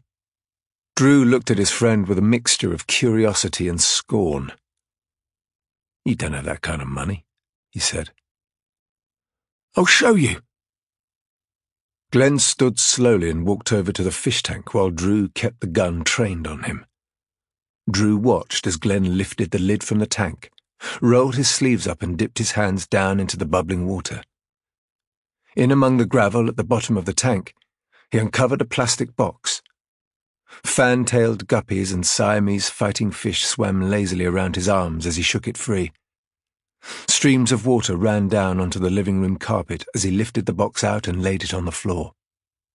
Glenn opened the waterproof case. It was full of bundles of £20 notes, strapped together with elastic bands. "There's almost 50 grand there," Glenn said, wide-eyed. "Take it. It's yours." Drew could see his friend's naked desperation. "Where'd you get so much cash?" he asked. "I sold a kilo of heroin." "No way. You're putting that stuff in your arm, not making a profit from it." "Okay, I won it," Glenn said. "At the races." "Stop bullshitting me." Glenn was trembling. "Just take it. Who cares where it came from?" Drew thought for a moment. "Pass me one of those bundles," he said. Glenn took a stack of banknotes and tossed them over. Drew unstrapped the elastic band and held a crisp new £20 note up to the light. "You dirty scumbag," he said, throwing the money at Glenn.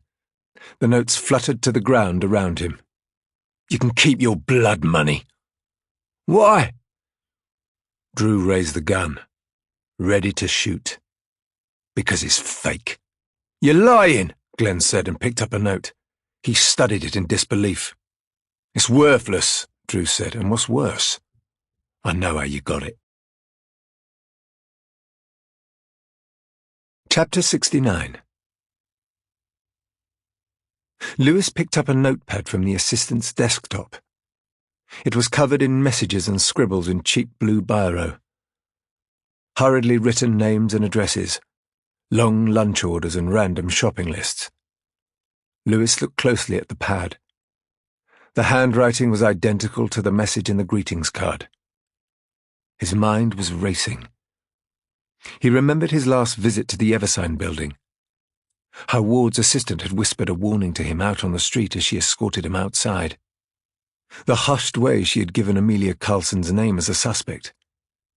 It had been a ruse to throw him off the scent, Lewis realized. He kicked himself for falling for it. "Where's your assistant now?" he asked. Ward shrugged. "Around here somewhere. If I work late, so does she." "When will she be back?" "Not long. She knows I don't like her straying too far." With a chime, the lift arrived at the executive floor and the doors opened at the far end of the corridor. Rachel and Lewis turned towards the sound. Ward's assistant stepped out, seemingly lost in thought.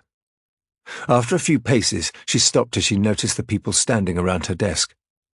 The significance of it seemed to hit her immediately and her face dropped in shock. The coffee cup slipped from her hand and hit the floor with a steaming splash as she turned and ran. Lewis set off after her.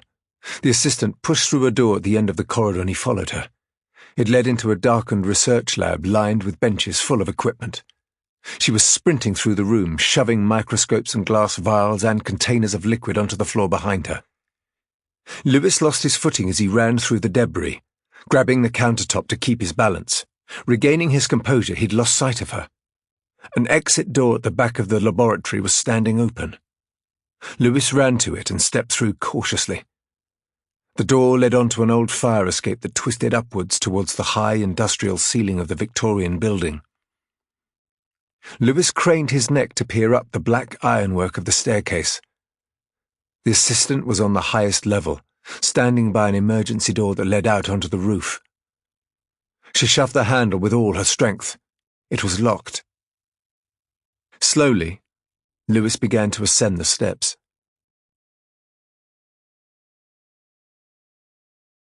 End of CD 7.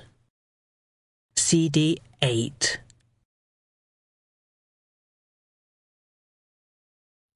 As the assistant realized she was cornered, she grew increasingly frantic. She began to climb over the railings at the edge of the fire escape in her desperation.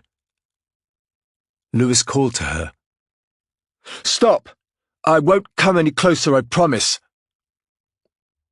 The assistant ignored him and hauled herself over the barrier. Standing on the outside of the fire escape platform, balanced precariously on her toes, she gripped the railings tightly in her fists. Lewis looked down the 8 stories to the hard stone floor of the atrium far below. His knees weakened at the sight. The assistant was wild with fear. "Get away or I'll jump!" she called out to him. Lewis backed off, his body language calm and reassuring. "It's okay," he said. "I'm not going to hurt you." The young woman was half crazed with terror, her face drained of all colour. "I didn't kill Maria, I swear," she wailed. "I believe you," Lewis said gently. "Now climb back over the railings and we can talk it through." "Maria was my friend. Andre knew she trusted me. He begged me to take her out to the marshes that night. I did what he asked. I persuaded her to go out there with me, but I thought they were only going to scare her." Why would they want to scare her? To make her drop her wrongful dismissal claim. Andre told me the court case was going to expose him. He had to find a way to stop Maria speaking out. "Did Andre kill Maria?" Lewis asked. The assistant looked distraught at the notion. "No, Andre would never do something like that. He's a good man. He only does what's best for us." Lewis's brow furrowed. "Us? Andre loves me," the assistant said defiantly. "When this is all over, he's going to take me away with him. Just the 2 of us. We can be together then. He promised me." She was still balancing on the edge of the platform on the tips of her shoes, holding onto the railings for dear life. The long drop down to the atrium floor yawned beneath her. Lewis tried not to look. The idea that a man like Andrei Zhirkov was going to start a life with this mousy young woman was a fantasy, Lewis thought. Andrei had lied to her to persuade her to do his bidding. It was a cynical move. The assistant's voice was deranged with emotion as she hung on to the fire escape railings. Lewis knew he had to distract her to make her calm down. "Tell me your name," he said. "Anya." There was a slight East European accent as she answered. It was so soft, Lewis hadn't noticed it the first time they'd met. "You're Ukrainian?" he asked. "I came here when I was a young girl. That's how Maria and I first became friends. We found out we came from similar backgrounds. We knew the same Ukrainian people here in London. We even went to the same church." "You wrote the note that was left on Maria's windscreen. You were there when she died." Anya began to sob. "When I saw what happened to Maria, I didn't want anyone else to get hurt. It was horrible. I couldn't stand for that to happen to someone else." "Did you send me the photo of Maria and Emilia Karlsson arguing?" She nodded. "Did Emilia have anything to do with Maria's death?" "No. I was told to make it look like she had, that's all. I became friends with her when she worked here. We both had miserable jobs, so it wasn't hard. After Maria died, I stayed in touch with Emilia and went to her stupid pool parties. Andre told me to spread rumors about her. I did it to protect him." "Tell me, who killed Maria?" "I don't know," Anya said. "But you were there." "Yes, but I'd never met the man before. He was waiting out at the marshes when we arrived. Maria seemed to know him. She wanted to speak with him alone in her car. That's how he was able to kill her." "What was his name?" Lewis demanded. Anya shook her head. I don't know. Then tell me what he looked like. She was about to answer when there was a commotion in the atrium far below. Lewis looked down. Robert Carlson rushed in through the entrance doors, followed by a squad of police officers. They saw the scene unfolding high on the wrought iron fire escape and stopped in their tracks. Robert Carlson stared up, his face filled with horror. Panicked at the sound of the police sirens, Anya twisted her body to look down at the distant gathering.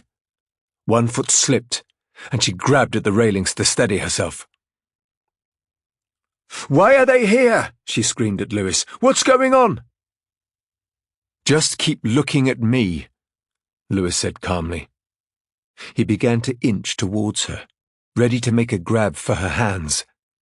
Anya turned to Lewis, her eyes filled with despair. "I don't want to go to prison," she said. "You won't, I promise." "I'm sorry for what happened to Maria," Anya sobbed. "I really am." A stillness came to her face, a sense of resolution. A flicker of regret passed behind her eyes as she released her grip from the iron railings, and her body began to slide backwards. Lewis lunged towards her, grasping at her fingers and the sleeves of her jacket, but he was too late.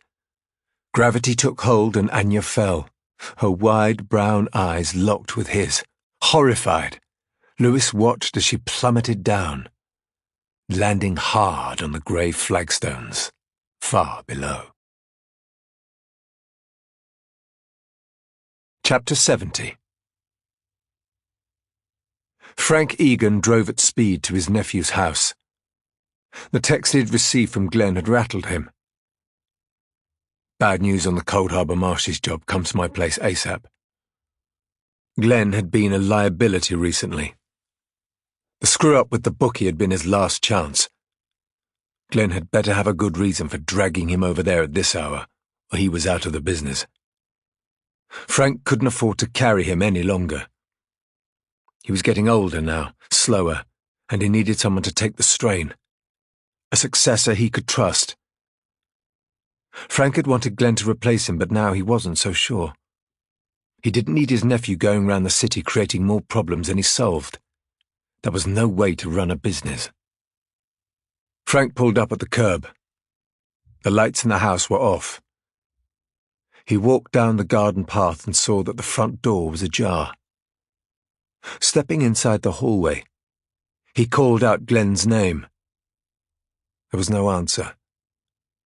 Through the open living room door he could see the tropical fish tank bubbling away, the walls lit up by its soft neon glow. Beside it a figure was slumped on the sofa, money showered all around him like fallen leaves. A thick scattering of 20-pound notes. Frank pushed the door open and rushed inside. Glenn was barely breathing. A syringe and a packet of brown powder lay on the table beside him. Glenn had promised him his drug-dealing days were over. Now he was injecting the stuff. Frank raised his hand to slap his nephew hard. There was a movement behind him and Frank spun around instinctively. A figure was standing in the doorway, his features in shadow. Frank could see the gun in his hand pointed straight at him. If he was going to shoot, he would have done so already, Frank reasoned. He weighed up his options. He was too old and slow to make a lunge for it. He would just have to talk his way out of trouble. Frank watched as the figure stepped forward into the greenish glow from the fish tank. He squinted, his eyes struggling to focus in the semi-darkness. For a moment it looked like someone from his deep past. As young as the last time Frank had laid eyes on him. But that couldn't be true, Frank told himself. Pat Brennan had been dead for 20 years. He'd dug the pit and thrown in the body himself. Watched as the corpse was covered in cement. Frank breathed out as the figure stepped closer. It was Drew Brennan. "Jesus, you're the spitting image of your father," he said, sighing in relief. "For a moment it was like seeing a ghost." Do you believe in ghosts? Drew asked. Not really. Well, now's a good time to start. You'll be seeing some very soon. Frank bristled at the hostile tone. He assumed Drew was only protecting his wasted nephew. You'd best remember who you're talking to, son. Only if you start giving me some answers. What kind of answers? Was Pat still alive when you buried him? Frank's pulse quickened at the mention of Pat's name. What's got into you, son? He barked. Have you lost it completely? Drew raised the gun. Just answer the question, Frank. Did you kill him before you threw him in the hole you dug? Who told you that? Who'd you think? Frank looked at his nephew in disgust. Glenn's out of his mind. The drugs have ruined him. You can't believe a word he says. Tell me what really happened, Frank. I want to hear it from you. Frank could see there was no point in denying it. Glenn must have spilled the whole story. His voice was hoarse and cracked as he spoke. Pat was dead minutes after we left that off-license, he said. The crazy bitch who worked there had cut through an artery in his neck. There was nothing I could do to help him. Was he still breathing when you poured the cement on him? Frank shook his head gravely. He was dead and cold. So you covered him in concrete and walked away. Your father knew the score, son. What did you want me to do? Pay for a funeral cortege and 2 white horses? Why didn't you take him to the hospital? It was too late. He'd lost too much blood. Bullshit, Drew said. He'd seen you commit murder. You didn't want any witnesses. Frank wagged a finger before him. Listen to yourself, son. You're not so different from me. You know the rules. It's survival of the fittest out there. That's why I need men like you. Winners. Glenn can't cut it. I've given him his final chance and he's blown it. You wanted a job? Well, I'm offering you one. Forget about all this and come and work for me. No more torching cars. I'll send you straight to the top where the big money is. I guarantee it. Drew shook his head. Not a chance. I got a plan of my own worked out. Frank looked over at Glenn. He was still comatose, the money littered around his slumped form. You're going to take this drug money? How long will that last you? A few months at most. I'm offering you the chance to earn cash like you've never seen before. I'm not taking any of this money, Drew said. Not a penny. What he was hearing didn't make sense to a man like Frank Egan. Money was his only motivation in life. Why would you leave it? He asked. Because it's worthless, Drew said. It's all counterfeit. Frank picked up a note and rubbed it between his fingers. The paper was harsh and sticky to the touch. He tried another and it was the same. It was all fake. There were thousands of pounds in counterfeit bills scattered around the room. Where did Glenn get so much fake cash? He asked. Adam, the bookie. Frank took a moment to think this through. Why would Adam pass a load of dodgy money to his nephew? When the realization hit him, Frank slammed one heavy fist into the other in disgust. So Glenn was scamming me, he spat. My own nephew. Adam and Glenn were working together. When I went down to the car wash, Adam gave me a bag of fake money. The gun was a distraction. They knew I'd have to throw the bag away when the police chased me. Then they could blame me for losing your money and keep the real winnings for themselves. But Glenn messed up, as usual. He took his cut from Adam without bothering to check it first. Adam gave him 50 grand of fake 20s. You and I both got scammed, but Glenn got double-crossed too. Frank looked at his wayward nephew in despair. "So that's where family loyalty gets you," he said. "I never should have trusted him." "You should never trust anyone, Frank. I thought you knew that." Frank Egan looked old and tired in the eerie light of the room. He was aware that his power was waning, his authority almost gone. "I need people like you, Drew," he pleaded. "My business can't survive without new blood. You wanted a chance? Come and work for me. Forget anything else that might have happened. It's ancient history. You've got to put the past behind you." "Behind me?"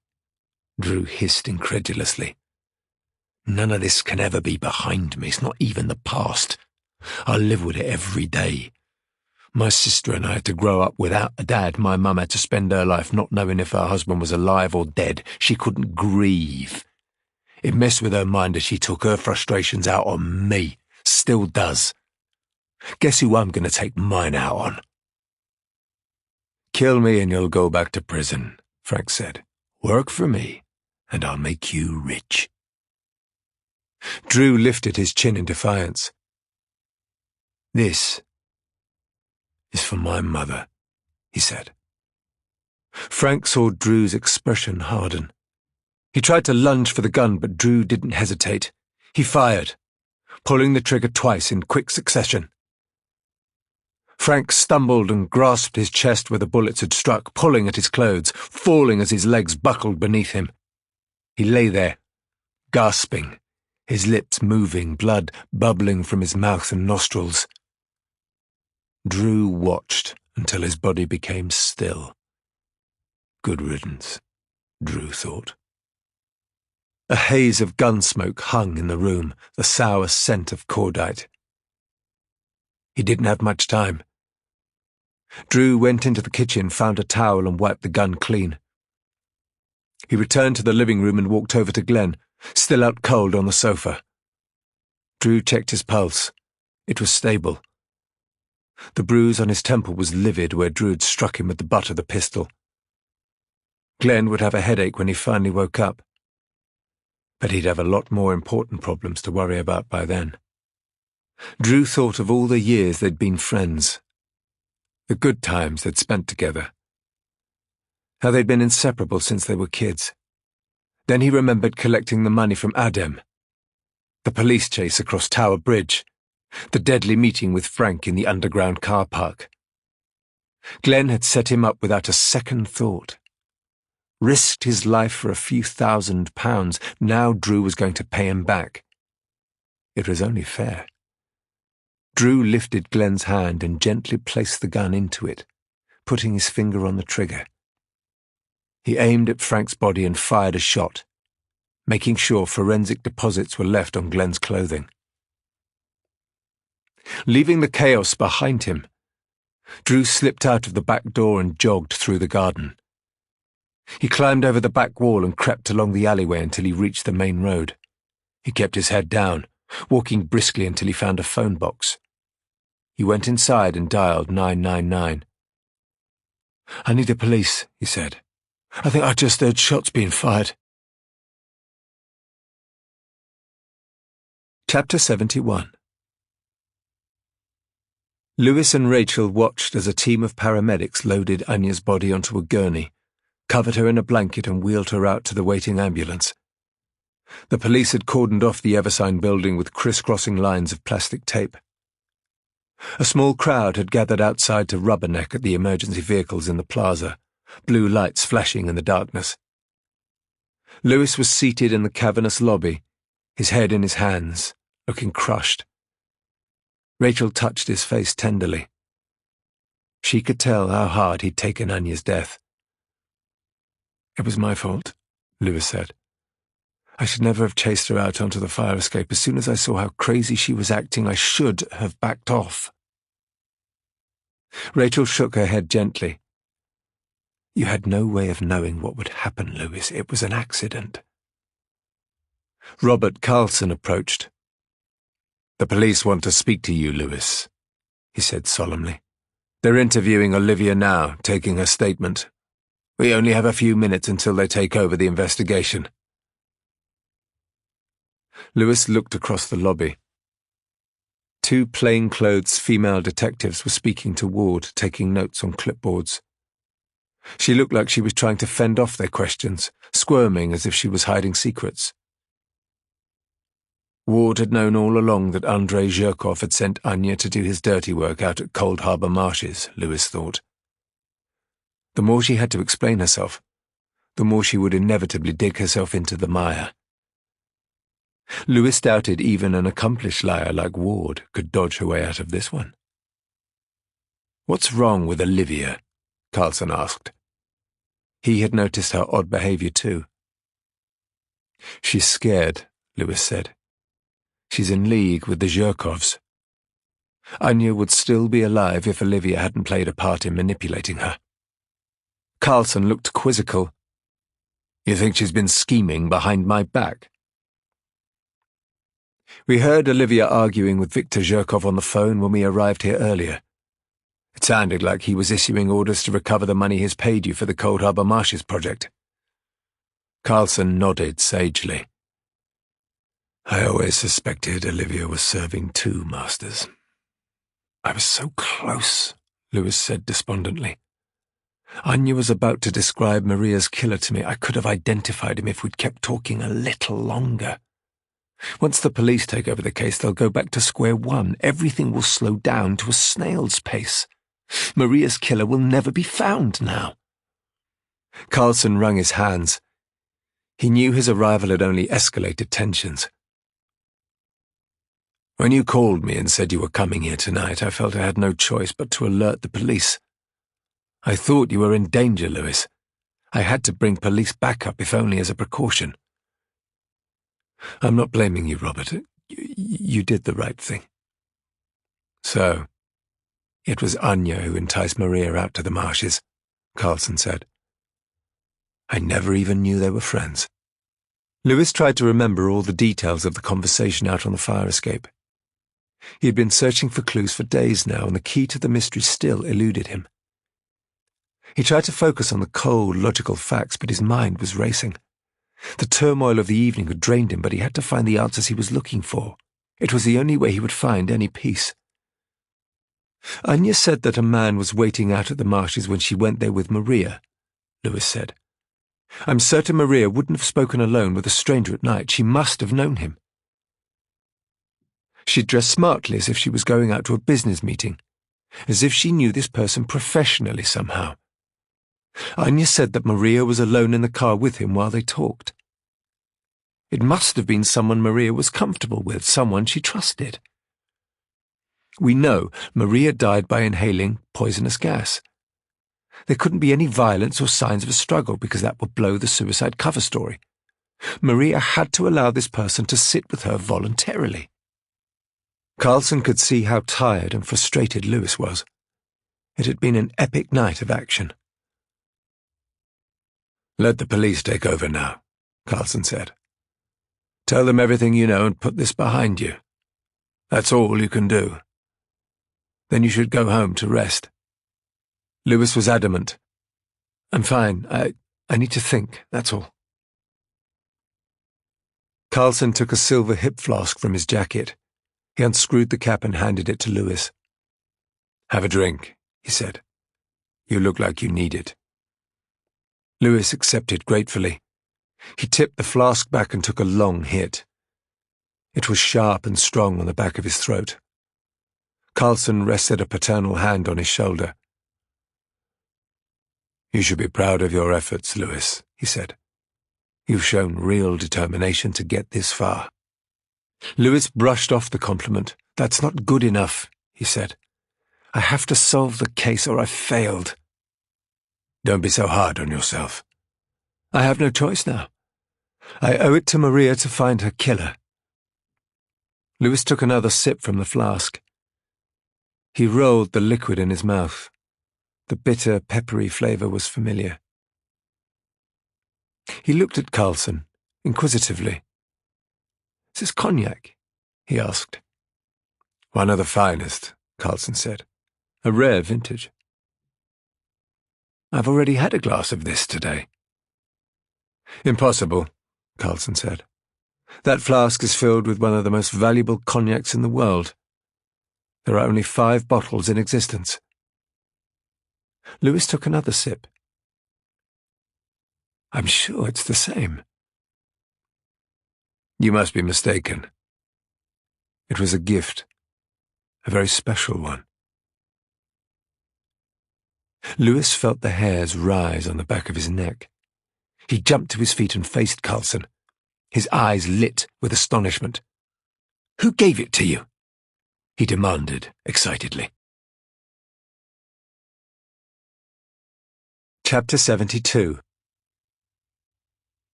The car wash was deserted when Drew walked onto the forecourt. The place was dark, the porter cabin silent. He remembered his last visit. If the money Adam had given him was fake, then the real cash had to be stashed somewhere. He walked to the rear of the hut and pressed his ear to the window. It was silent. From his bag he took out a small crowbar and forced open the window frame. Carefully he began to climb inside. The interior of the cabin was full of the stale stench of mildew. The previous piles of counterfeit designer clothes and handbags now lay scattered around. Drew pulled himself in through the broken window, crouching low as he hit the floor. He went to the door he'd seen Adam enter on his last visit and pushed it open. Inside was a dank, foul-smelling toilet. The stink made Drew retch. Holding his breath, he stood in front of the toilet bowl and began to feel with the palms of his hands along the wall panels.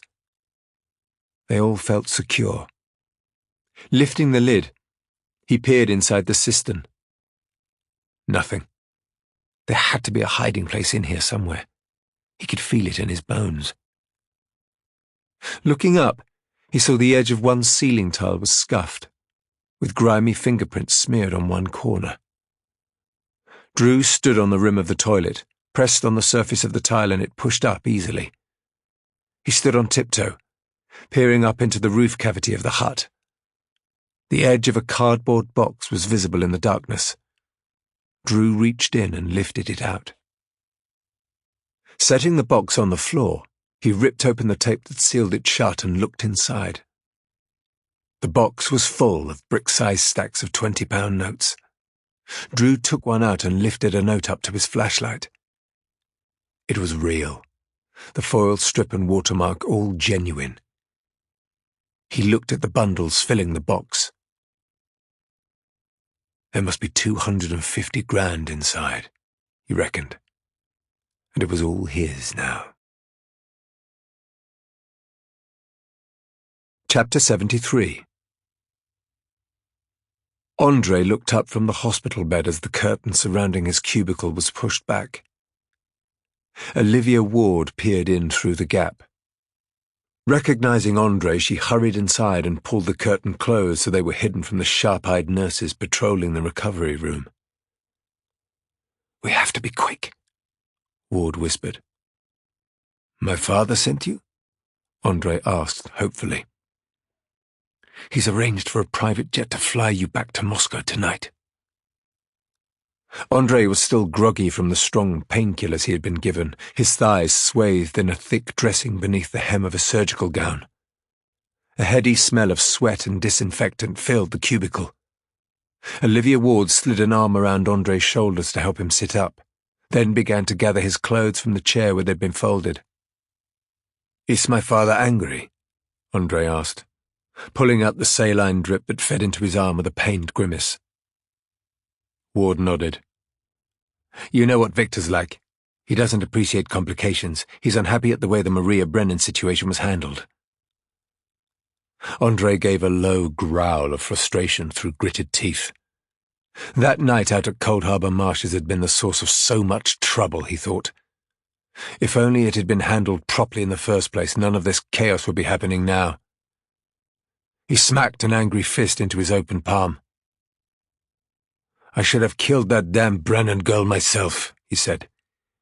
"It was a mistake to send amateurs to do the job." Ward looked at him with a dark expression full of reproach. But you did send them, Andre. You organized the killing. You arranged the whole thing. That's what your father is upset about. He holds you fully responsible. Andre knew she was right. He was going to have to face the consequences. Too weak to pull on his own clothes, he perched on the edge of the bed as Ward helped him into his suit trousers. He looked at her, indignantly. I know my father will blame me, he said. But I played my part to perfection. I mixed the container of chemicals. I arranged for Maria's phone to be hacked so it looked like she visited suicide sites. I forced Anya to convince Maria to drive out there with her. I set up all those arrangements without a glitch. But I had to send someone else to do the actual deed. That's where the plan failed. If I could have killed her myself, I would have. Ward stood back and looked him in the eye. You, Andrei Zhirkov, would have killed Maria Brennan? She posed the question the way a prosecution lawyer would ask a defendant in court. The formal tone of the question made Andre pause. Yes, he answered. Just like I killed that lawyer Sobel. Ward breathed out. Attention seemed to leave her. From her pocket, she took out her phone and held it up. Andre could see the voice recorder running. Outside the cubicle, footsteps slapped on the hard linoleum and the sound of radios crackled. The curtain was flung open, and Andre was confronted with the satisfied faces of half a dozen uniformed police, handcuffs at the ready. What is this? Andre asked, his voice full of trepidation. Inside, he already knew the answer. Ward had made a deal to save herself, and he had blundered into the trap. Ward gave a sigh of relief. This, she said, this is the end of the road. Chapter 74. Il Sorrento was an establishment haunt. All the legal firms in the city spent fortunes there, wining and dining their high-profile clients in an effort to drum up business. Standing at the restaurant door, one foot on the threshold, Lewis felt like he'd made it. This was the moment he'd been striving for all these years. The reward for the relentless hours at the office, the sacrifices he'd made. It was the finishing line. He had arrived. He stepped inside the restaurant and was greeted by the manager. The party from Renfrew and Hall was in a back room, the manager informed him. A waitress was summoned to lead him through the long dining room. Lewis could feel the heat from the open kitchen as he passed, smell the garlic and rosemary and the pungent aroma of roasting lamb. In the private room, the meal had already been served. The lawyers from Renfrew and Hall were seated at a long table. Expensive bottles of claret and burgundy were lined up, the starched white tablecloth already stained red with spillages. The lawyers were purple-cheeked, their eyes glassy. They looked appreciatively at Lewis as he entered the room and raised their glasses in greeting. Charlie King beamed at him from the head of the table, his silver hair combed back from his statesmanlike face. His navy lounge suit and silk club tie were immaculate. "So glad you finally made it, Lewis," he said. "I've saved a place for you next to me. There's still time to order something before the kitchen closes." Lewis accepted the seat that King offered him. He held himself, still, for a moment, taking it all in, savouring the feeling of success, before he tore it all down. "Why did you kill Maria Brennan?" he asked flatly. King's face twitched. "I don't know what you're talking about," he said. "I've been all over London," Lewis said, "searching everywhere, when it was you I was looking for all along." King glanced uneasily along the table. The other lawyers were too busy gorging themselves on dessert to pay any attention to their private conversation. "You're tired, Lewis," King said, trying to change the subject. You've been working too hard, but I forgive you. Now you must order. You look famished. I don't want your hospitality. I want the truth. Why did you kill Maria Brennan? Did Andrei Zhirkov order you to do it? King was restraining himself, trying not to let his emotion show. The harder he tried, the more the muscles in his face twitched and spasmed. What makes you think I could have anything to do with such a terrible crime? He asked. Lewis fixed him with an icy stare. Because I know it was you, Charlie. I was at a complete loss until a sip of cognac betrayed you. Robert Carlson was given the same brand by Viktor Zhirkov. That cognac is one of the rarest in existence. There are only a handful of bottles in the world. Zhirkov gives them as gifts to people who do his dirty work, people like you and Carlson. As soon as I tasted it, I made the connection with you. King looked unconvinced. That isn't proof, he said. It won't stand up in court. But I've got something else, something much more damning. Such as the contract you left in Maria Brennan's car. King's face flushed crimson. I was looking in the wrong place all the time, Lewis continued. I was scouring the contents of the paperwork, trying to find something incriminating in the clauses. I was concentrating on how the contract had been drafted, the legal terminology and the financial structure, but all along, I should have been focusing on the document itself, the actual pages, where the physical copy had come from, who it belonged to. The contract found in Maria Brennan's car is yours, Charlie.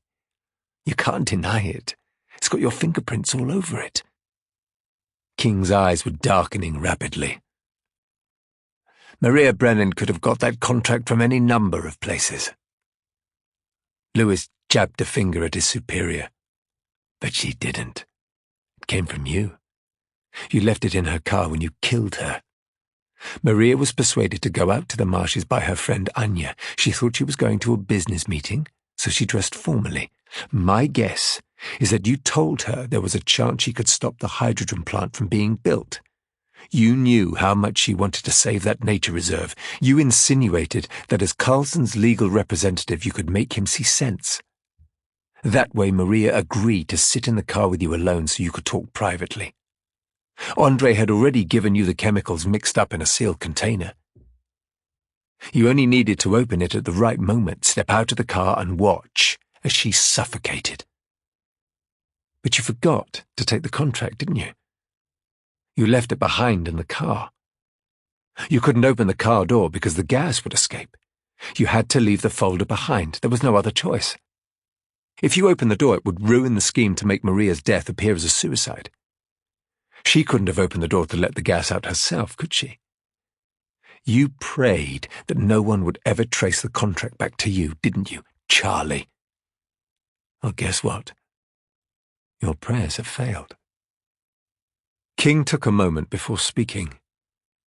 He wiped his mouth with the corner of his napkin.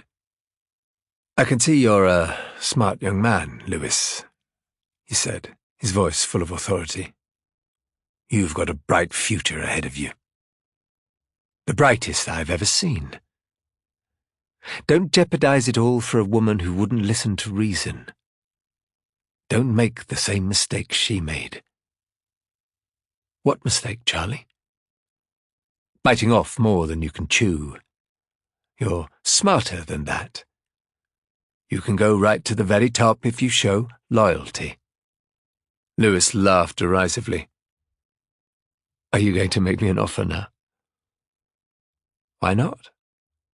Offers and acceptances make the world go round. You think you can buy me off?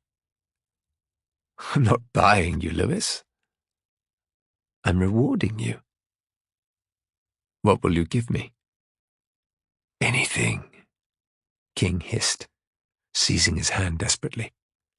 Name your price. Lewis shook him away.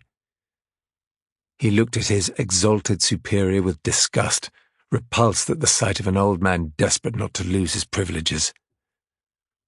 "I've been chased and beaten and almost killed," he said. "All because I wanted to do my job, to do what I was trained for. I've dreamed of being a lawyer all my life, but not like this." Lewis stood, pushed his chair back into place and picked up a wineglass.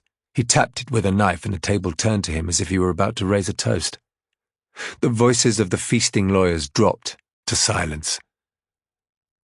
"I suggest you drink up," Lewis said, a note of satisfaction in his voice. "In about 5 seconds, a squad of police officers are coming through that door. They only want to arrest Charlie King, but I'm sure they'll handcuff any smart-mouthed lawyers who get in their way."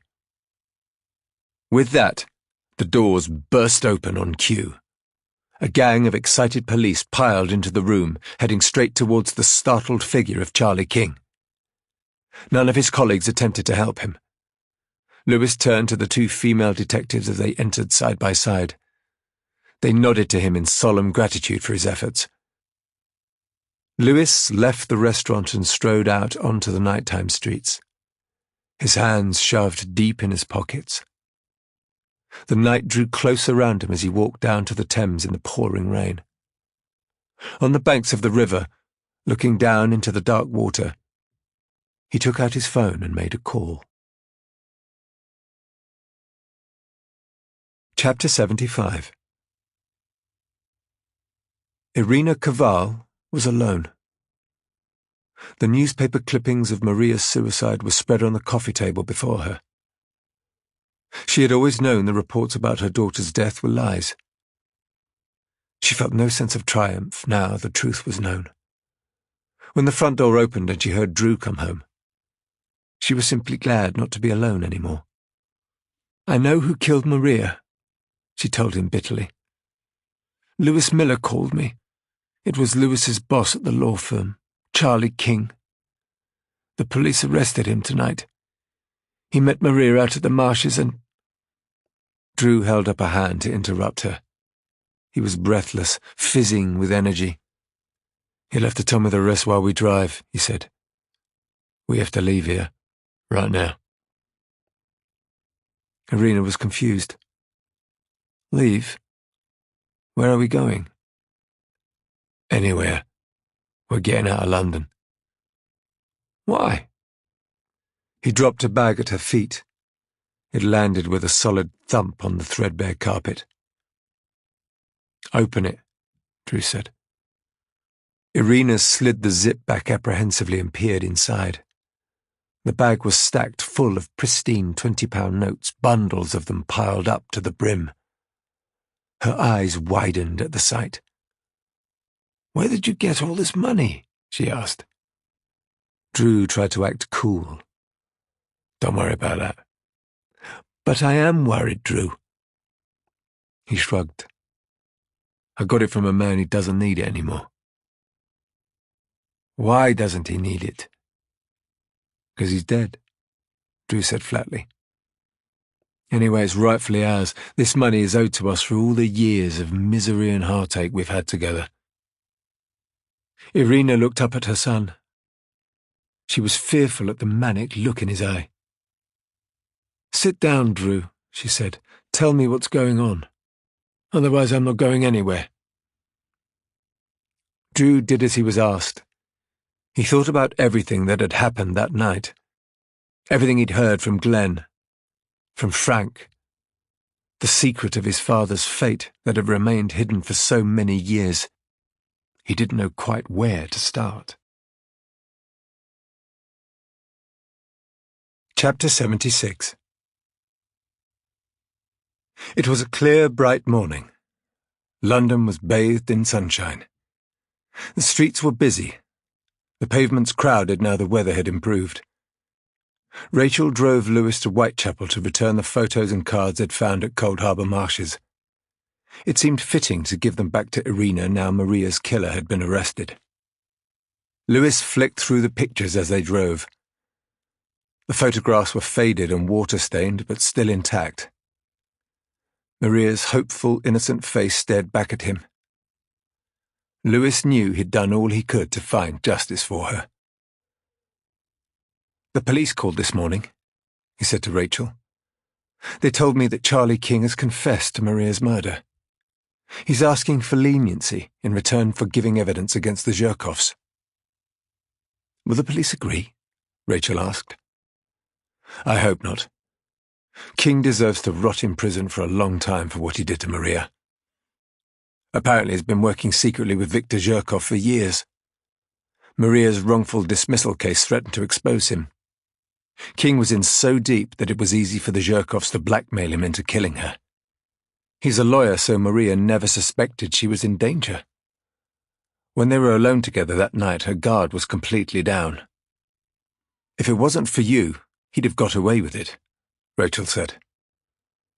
Lewis gave a short shrug. "Maria's still dead. There's nothing I can do about that." She smiled at him, affectionately. "You're not a miracle worker, Lewis. Only a lawyer." "I'm not even that anymore." "Why?" "I've quit. I can't stay at the firm now. I've just had one of the senior partners arrested. My reputation in the city's destroyed." Rachel was outraged. "They should be giving you a promotion. What you've done is remarkable."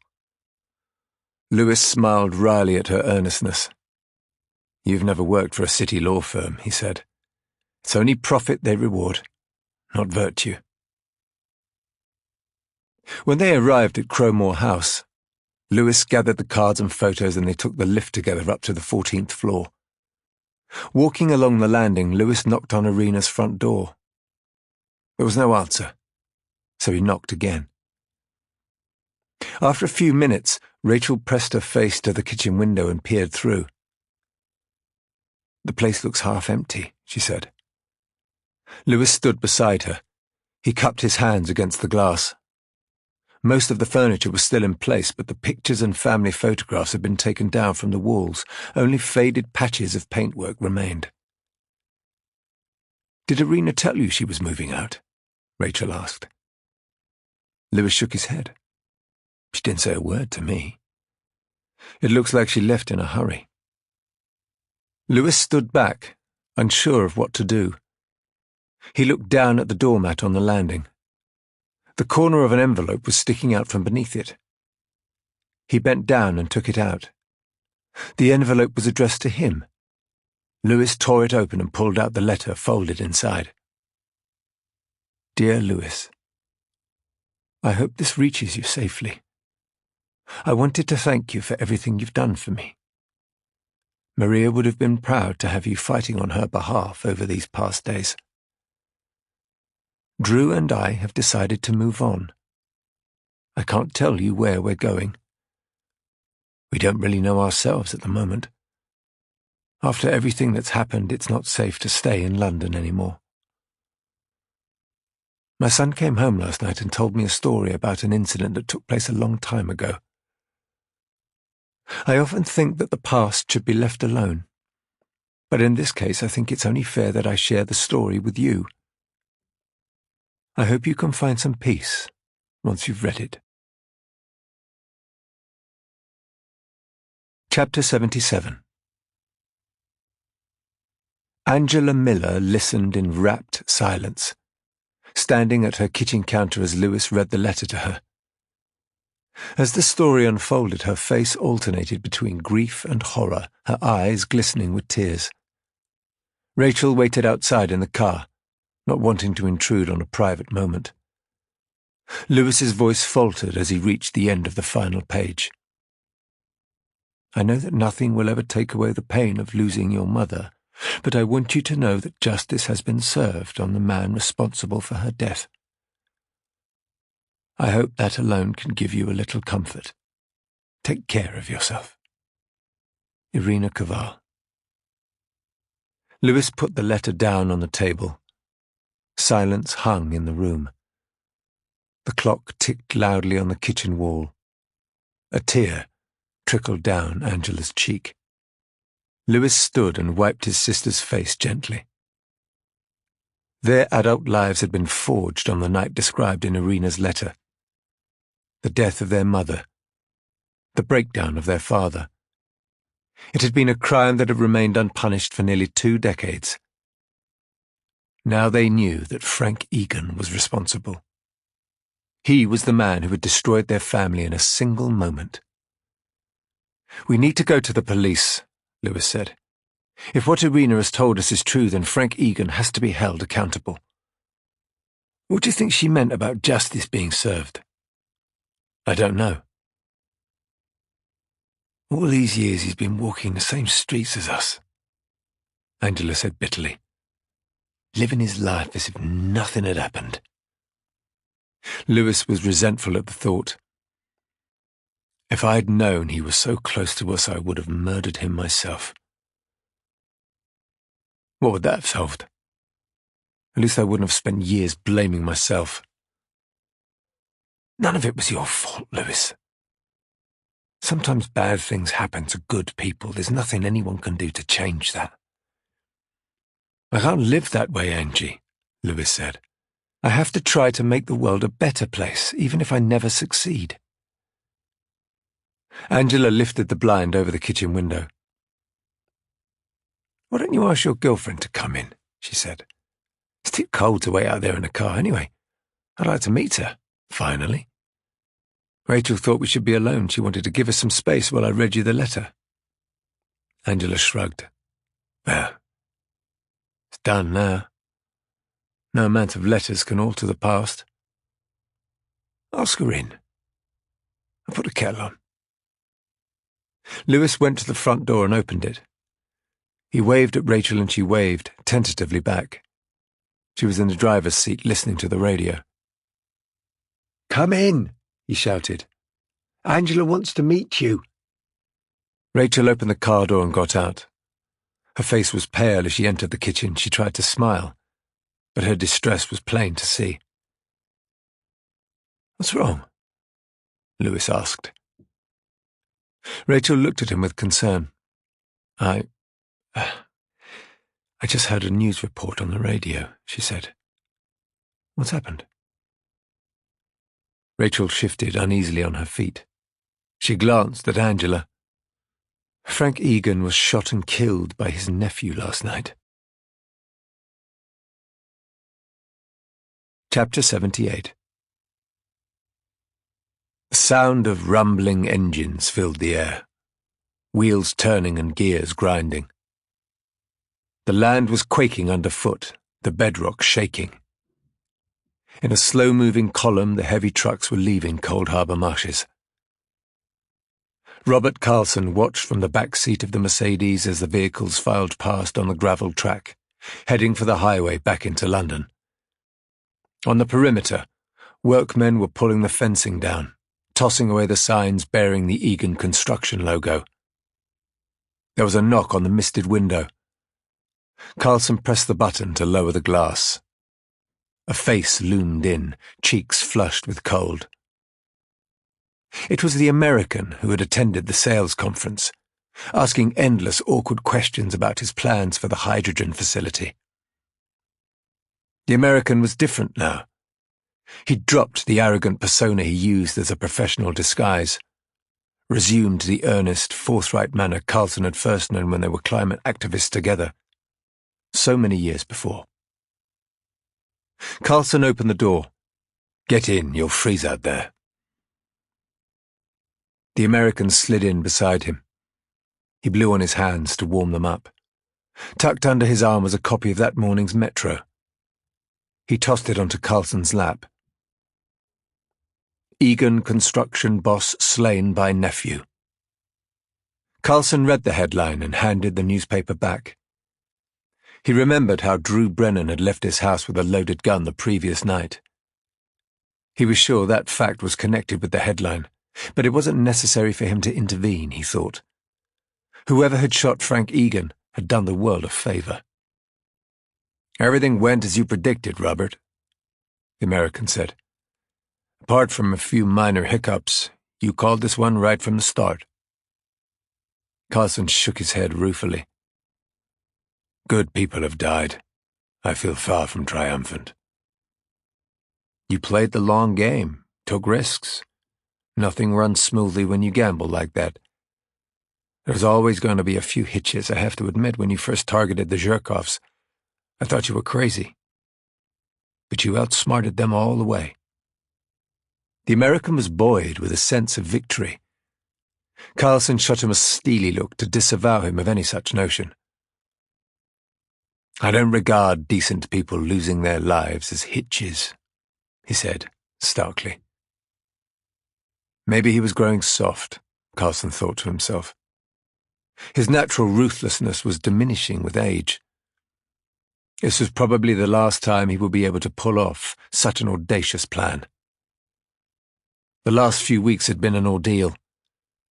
Pretending his business was weak to attract beady-eyed vultures like the Zhirkovs, enticing them to invest in the Cold Harbor Marshes deal by convincing them that his company was going under, making them believe they could hijack his hydrogen plans with their own ambitions to build a gas-burning power station, acting as if he was blind to Olivia Ward's double-dealing. Carlson had always known that Andrei Zhirkov's youthful arrogance would bring him down in the end, that the labyrinthine structure of the deal would leave his father unable to retrieve the funds Ward had illegally transferred. With the injection of the Zhirkov money, Carlson now had all the funding he needed to make his hydrogen dreams a reality. It had taken supreme effort to maintain the illusion that his business was bankrupt. Carlson had played his part like an actor, inhabiting a role. Like bait on a hook, he'd thrashed and writhed, attracting the bigger, greedier fish to the line, making them take the fatal bite they were powerless to resist. But it wasn't a ploy he'd enjoyed. If he had seemed devious to outside observers like Lewis Miller, it was for a higher cause, he told himself. His one true regret was that Maria hadn't trusted him. If only she could have had more faith, he thought. So much heartache could have been avoided. He had tortured himself night after sleepless night over her fate. Why couldn't Maria have followed his instructions? If she had, she would still be alive now, and he could finally reveal his ruse to her. They would be able to enjoy the moment together, safe in the knowledge that the marshes would remain untouched. It was a loss he knew he was going to regret for a long time. He was infinitely weaker without Maria at his side. It had been a knee-jerk reaction to fire her that night at the Carlingford. The combination of her discovery of the Cold Harbor Marshes project and her accusation against Amelia had provoked him into making a rash decision. But Carlson had seen it as a temporary measure. Once he had wrapped up the scam he was playing on the Zhirkovs, he'd intended to explain himself, and then Maria would come back to work for him. He had made sure that Maria was off-limits to any competitors who might be eager to employ her. What Carlson hadn't factored into his plan was her dogged persistence. Maria simply wouldn't let go of her legal action against him, no matter how hard he tried to persuade her. She had refused to listen to his warnings of the danger she was creating. Once Maria had perceived him as an enemy, she had mistrusted his motives entirely. Still, Carlson berated himself. He should have found a way to save her. He'd let Maria down, and her death would linger long on his conscience. The American pointed at the vehicles noisily departing the nature reserve, the workmen waving them through the exit in an orderly procession. "Do you think they ever knew this was a scam?" he asked. Carlson shook his head. "I doubt it. It's troubling how many people are willing to destroy a place of such beauty." "What's going to happen to these workers now?" "I'm sending the construction crews to a more suitable location, a brownfield site north of London. Now that Frank Egan is gone, with the Zhirkov money I can buy out his business and put these resources to good use, for a change." "You won't be forced by the authorities to pay the Zhirkov funds back?" Carlson shrugged. "It's untraceable. Olivia was a magician at hiding money. She covered her tracks completely, just as Viktor Zherkov ordered. He never thought his chicanery would work against him. Now that she's made a deal with the police to help convict his son of murder, she won't admit to any illegal financing. That would only make matters worse for her. You're not worried about Viktor coming after you? I doubt he'll survive long once his partners in Moscow discover how much money he's lost. So your hydrogen plans can still go ahead? Of course. The country needs clean energy. It's our sacred duty to provide it, even if we have to plot and scheme our way to a greener future. We can't afford to fail. The stakes are too high. It's a truth so simple that anyone can see it. The ends justify the means, no matter how twisted. The American raised an imaginary glass. You've won, Robert, he said. To the victor, the spoils. Carlson gave a wistful smile. All I did was see a few moves further ahead than most, that's all, he said. And now the game is yours. It appears that way. Here's to better times. Carlson looked out at the wide expanse of marshland, the empty wilds, shimmering in the winter sunlight. I prefer desperate times, he said sagely. Why? The American asked. Carlson looked at him as if the answer should be obvious. Desperate times are moments of great opportunity, he said. Chapter 79.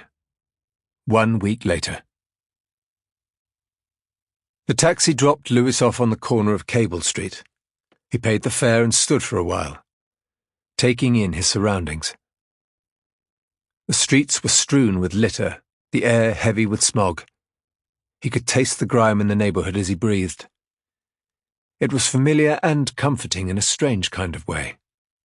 Standing there, absorbing the spirit of the place, he felt like he was coming home. It had been a relief not to travel into the city every morning for the past week, not to arrive at the offices of Renfrew and Hall and force a smile onto his face for the benefit of the high-handed lawyers he worked with. It felt good to be free of them at last. Lewis realized now how much of a disguise he had adopted to survive the ordeal of each working day. To leave that life behind was reward enough for solving Maria Brennan's murder. That was why he had turned down the offer of a job from Robert Carlson. After everything that had happened, he felt it best to put the matter behind him. Close the book and move on. Lewis had wondered whether to report what he had discovered about Robert Carlson's business dealings, the dodgy Russian finance that Lewis doubted Carlson would be in any hurry to pay back. But ultimately, he decided against it. Carlson had seemed genuinely distraught at Maria's death. The rest of his dealings were none of Lewis's concern. He walked up to the entrance and looked at the faded sign. The Whitechapel Law Centre. Gazing at his reflection in the window, Lewis checked that his hair was combed, his collar straight. Happy with his appearance, he opened the door and walked into the lobby. The receptionist recognized him as he entered. She gave him a cool, distant look. "You're the lawyer from Renfrew and Hall," she said. "You were working on the Brennan case." Lewis shook his head. "Not anymore. I've left that firm." "Then what can I help you with?" "I'm here for an interview," he said. "I'm hoping to take over from Martin Sobel." The receptionist's attitude softened. She looked at the screen of her computer to check the interview schedule. Satisfied, she stepped out from behind the desk and led him through the maze of worn corridors to the back of the office. Lawyers' voices rang out from behind closed doors. Heated arguments were underway, legal points being forcefully made, people's lives hanging in the balance. The atmosphere in the office was urgent and efficient. This was where real people came to solve real problems, Lewis thought. He felt instantly as if he fitted in. We are what we repeatedly do, he told himself. This, he knew, was what he wanted to do. To spend his working life helping others, to find justice for people in need. Walking into the interview room, Lewis felt a heavy burden leave him. A smile broadened his face. He knew this was the place for him. Epilogue. Out on the flat expanse of Cold Harbour marshes, the rain fell steadily. A north wind rippled over the reed beds as the light faded at the end of another day. Tall blades of marsh sedge rustled as banks of massed clouds drifted darkly overhead, their cold shadows passing over the land like unmoored ships broken free from their anchors. Spectral formations of gulls whirled in the evening sky, stark against the pale sun sinking beneath the grey horizon. In the sodden earth of the lane, the tyre tracks were steadily being washed away, shower by shower, squall by squall. An abandoned bouquet withered slowly in a lonely hedgerow. All human traces seemed to fade from the land as the Thames flowed east, perpetual and dependable, carrying the last remnants of their presence out towards the sea. We hope you have enjoyed this Penguin audio production of The Simple Truth by James Buckler, read by Steve John Shepherd. It was produced by Leo Wetter, and the post-production was by Sophie Grownich.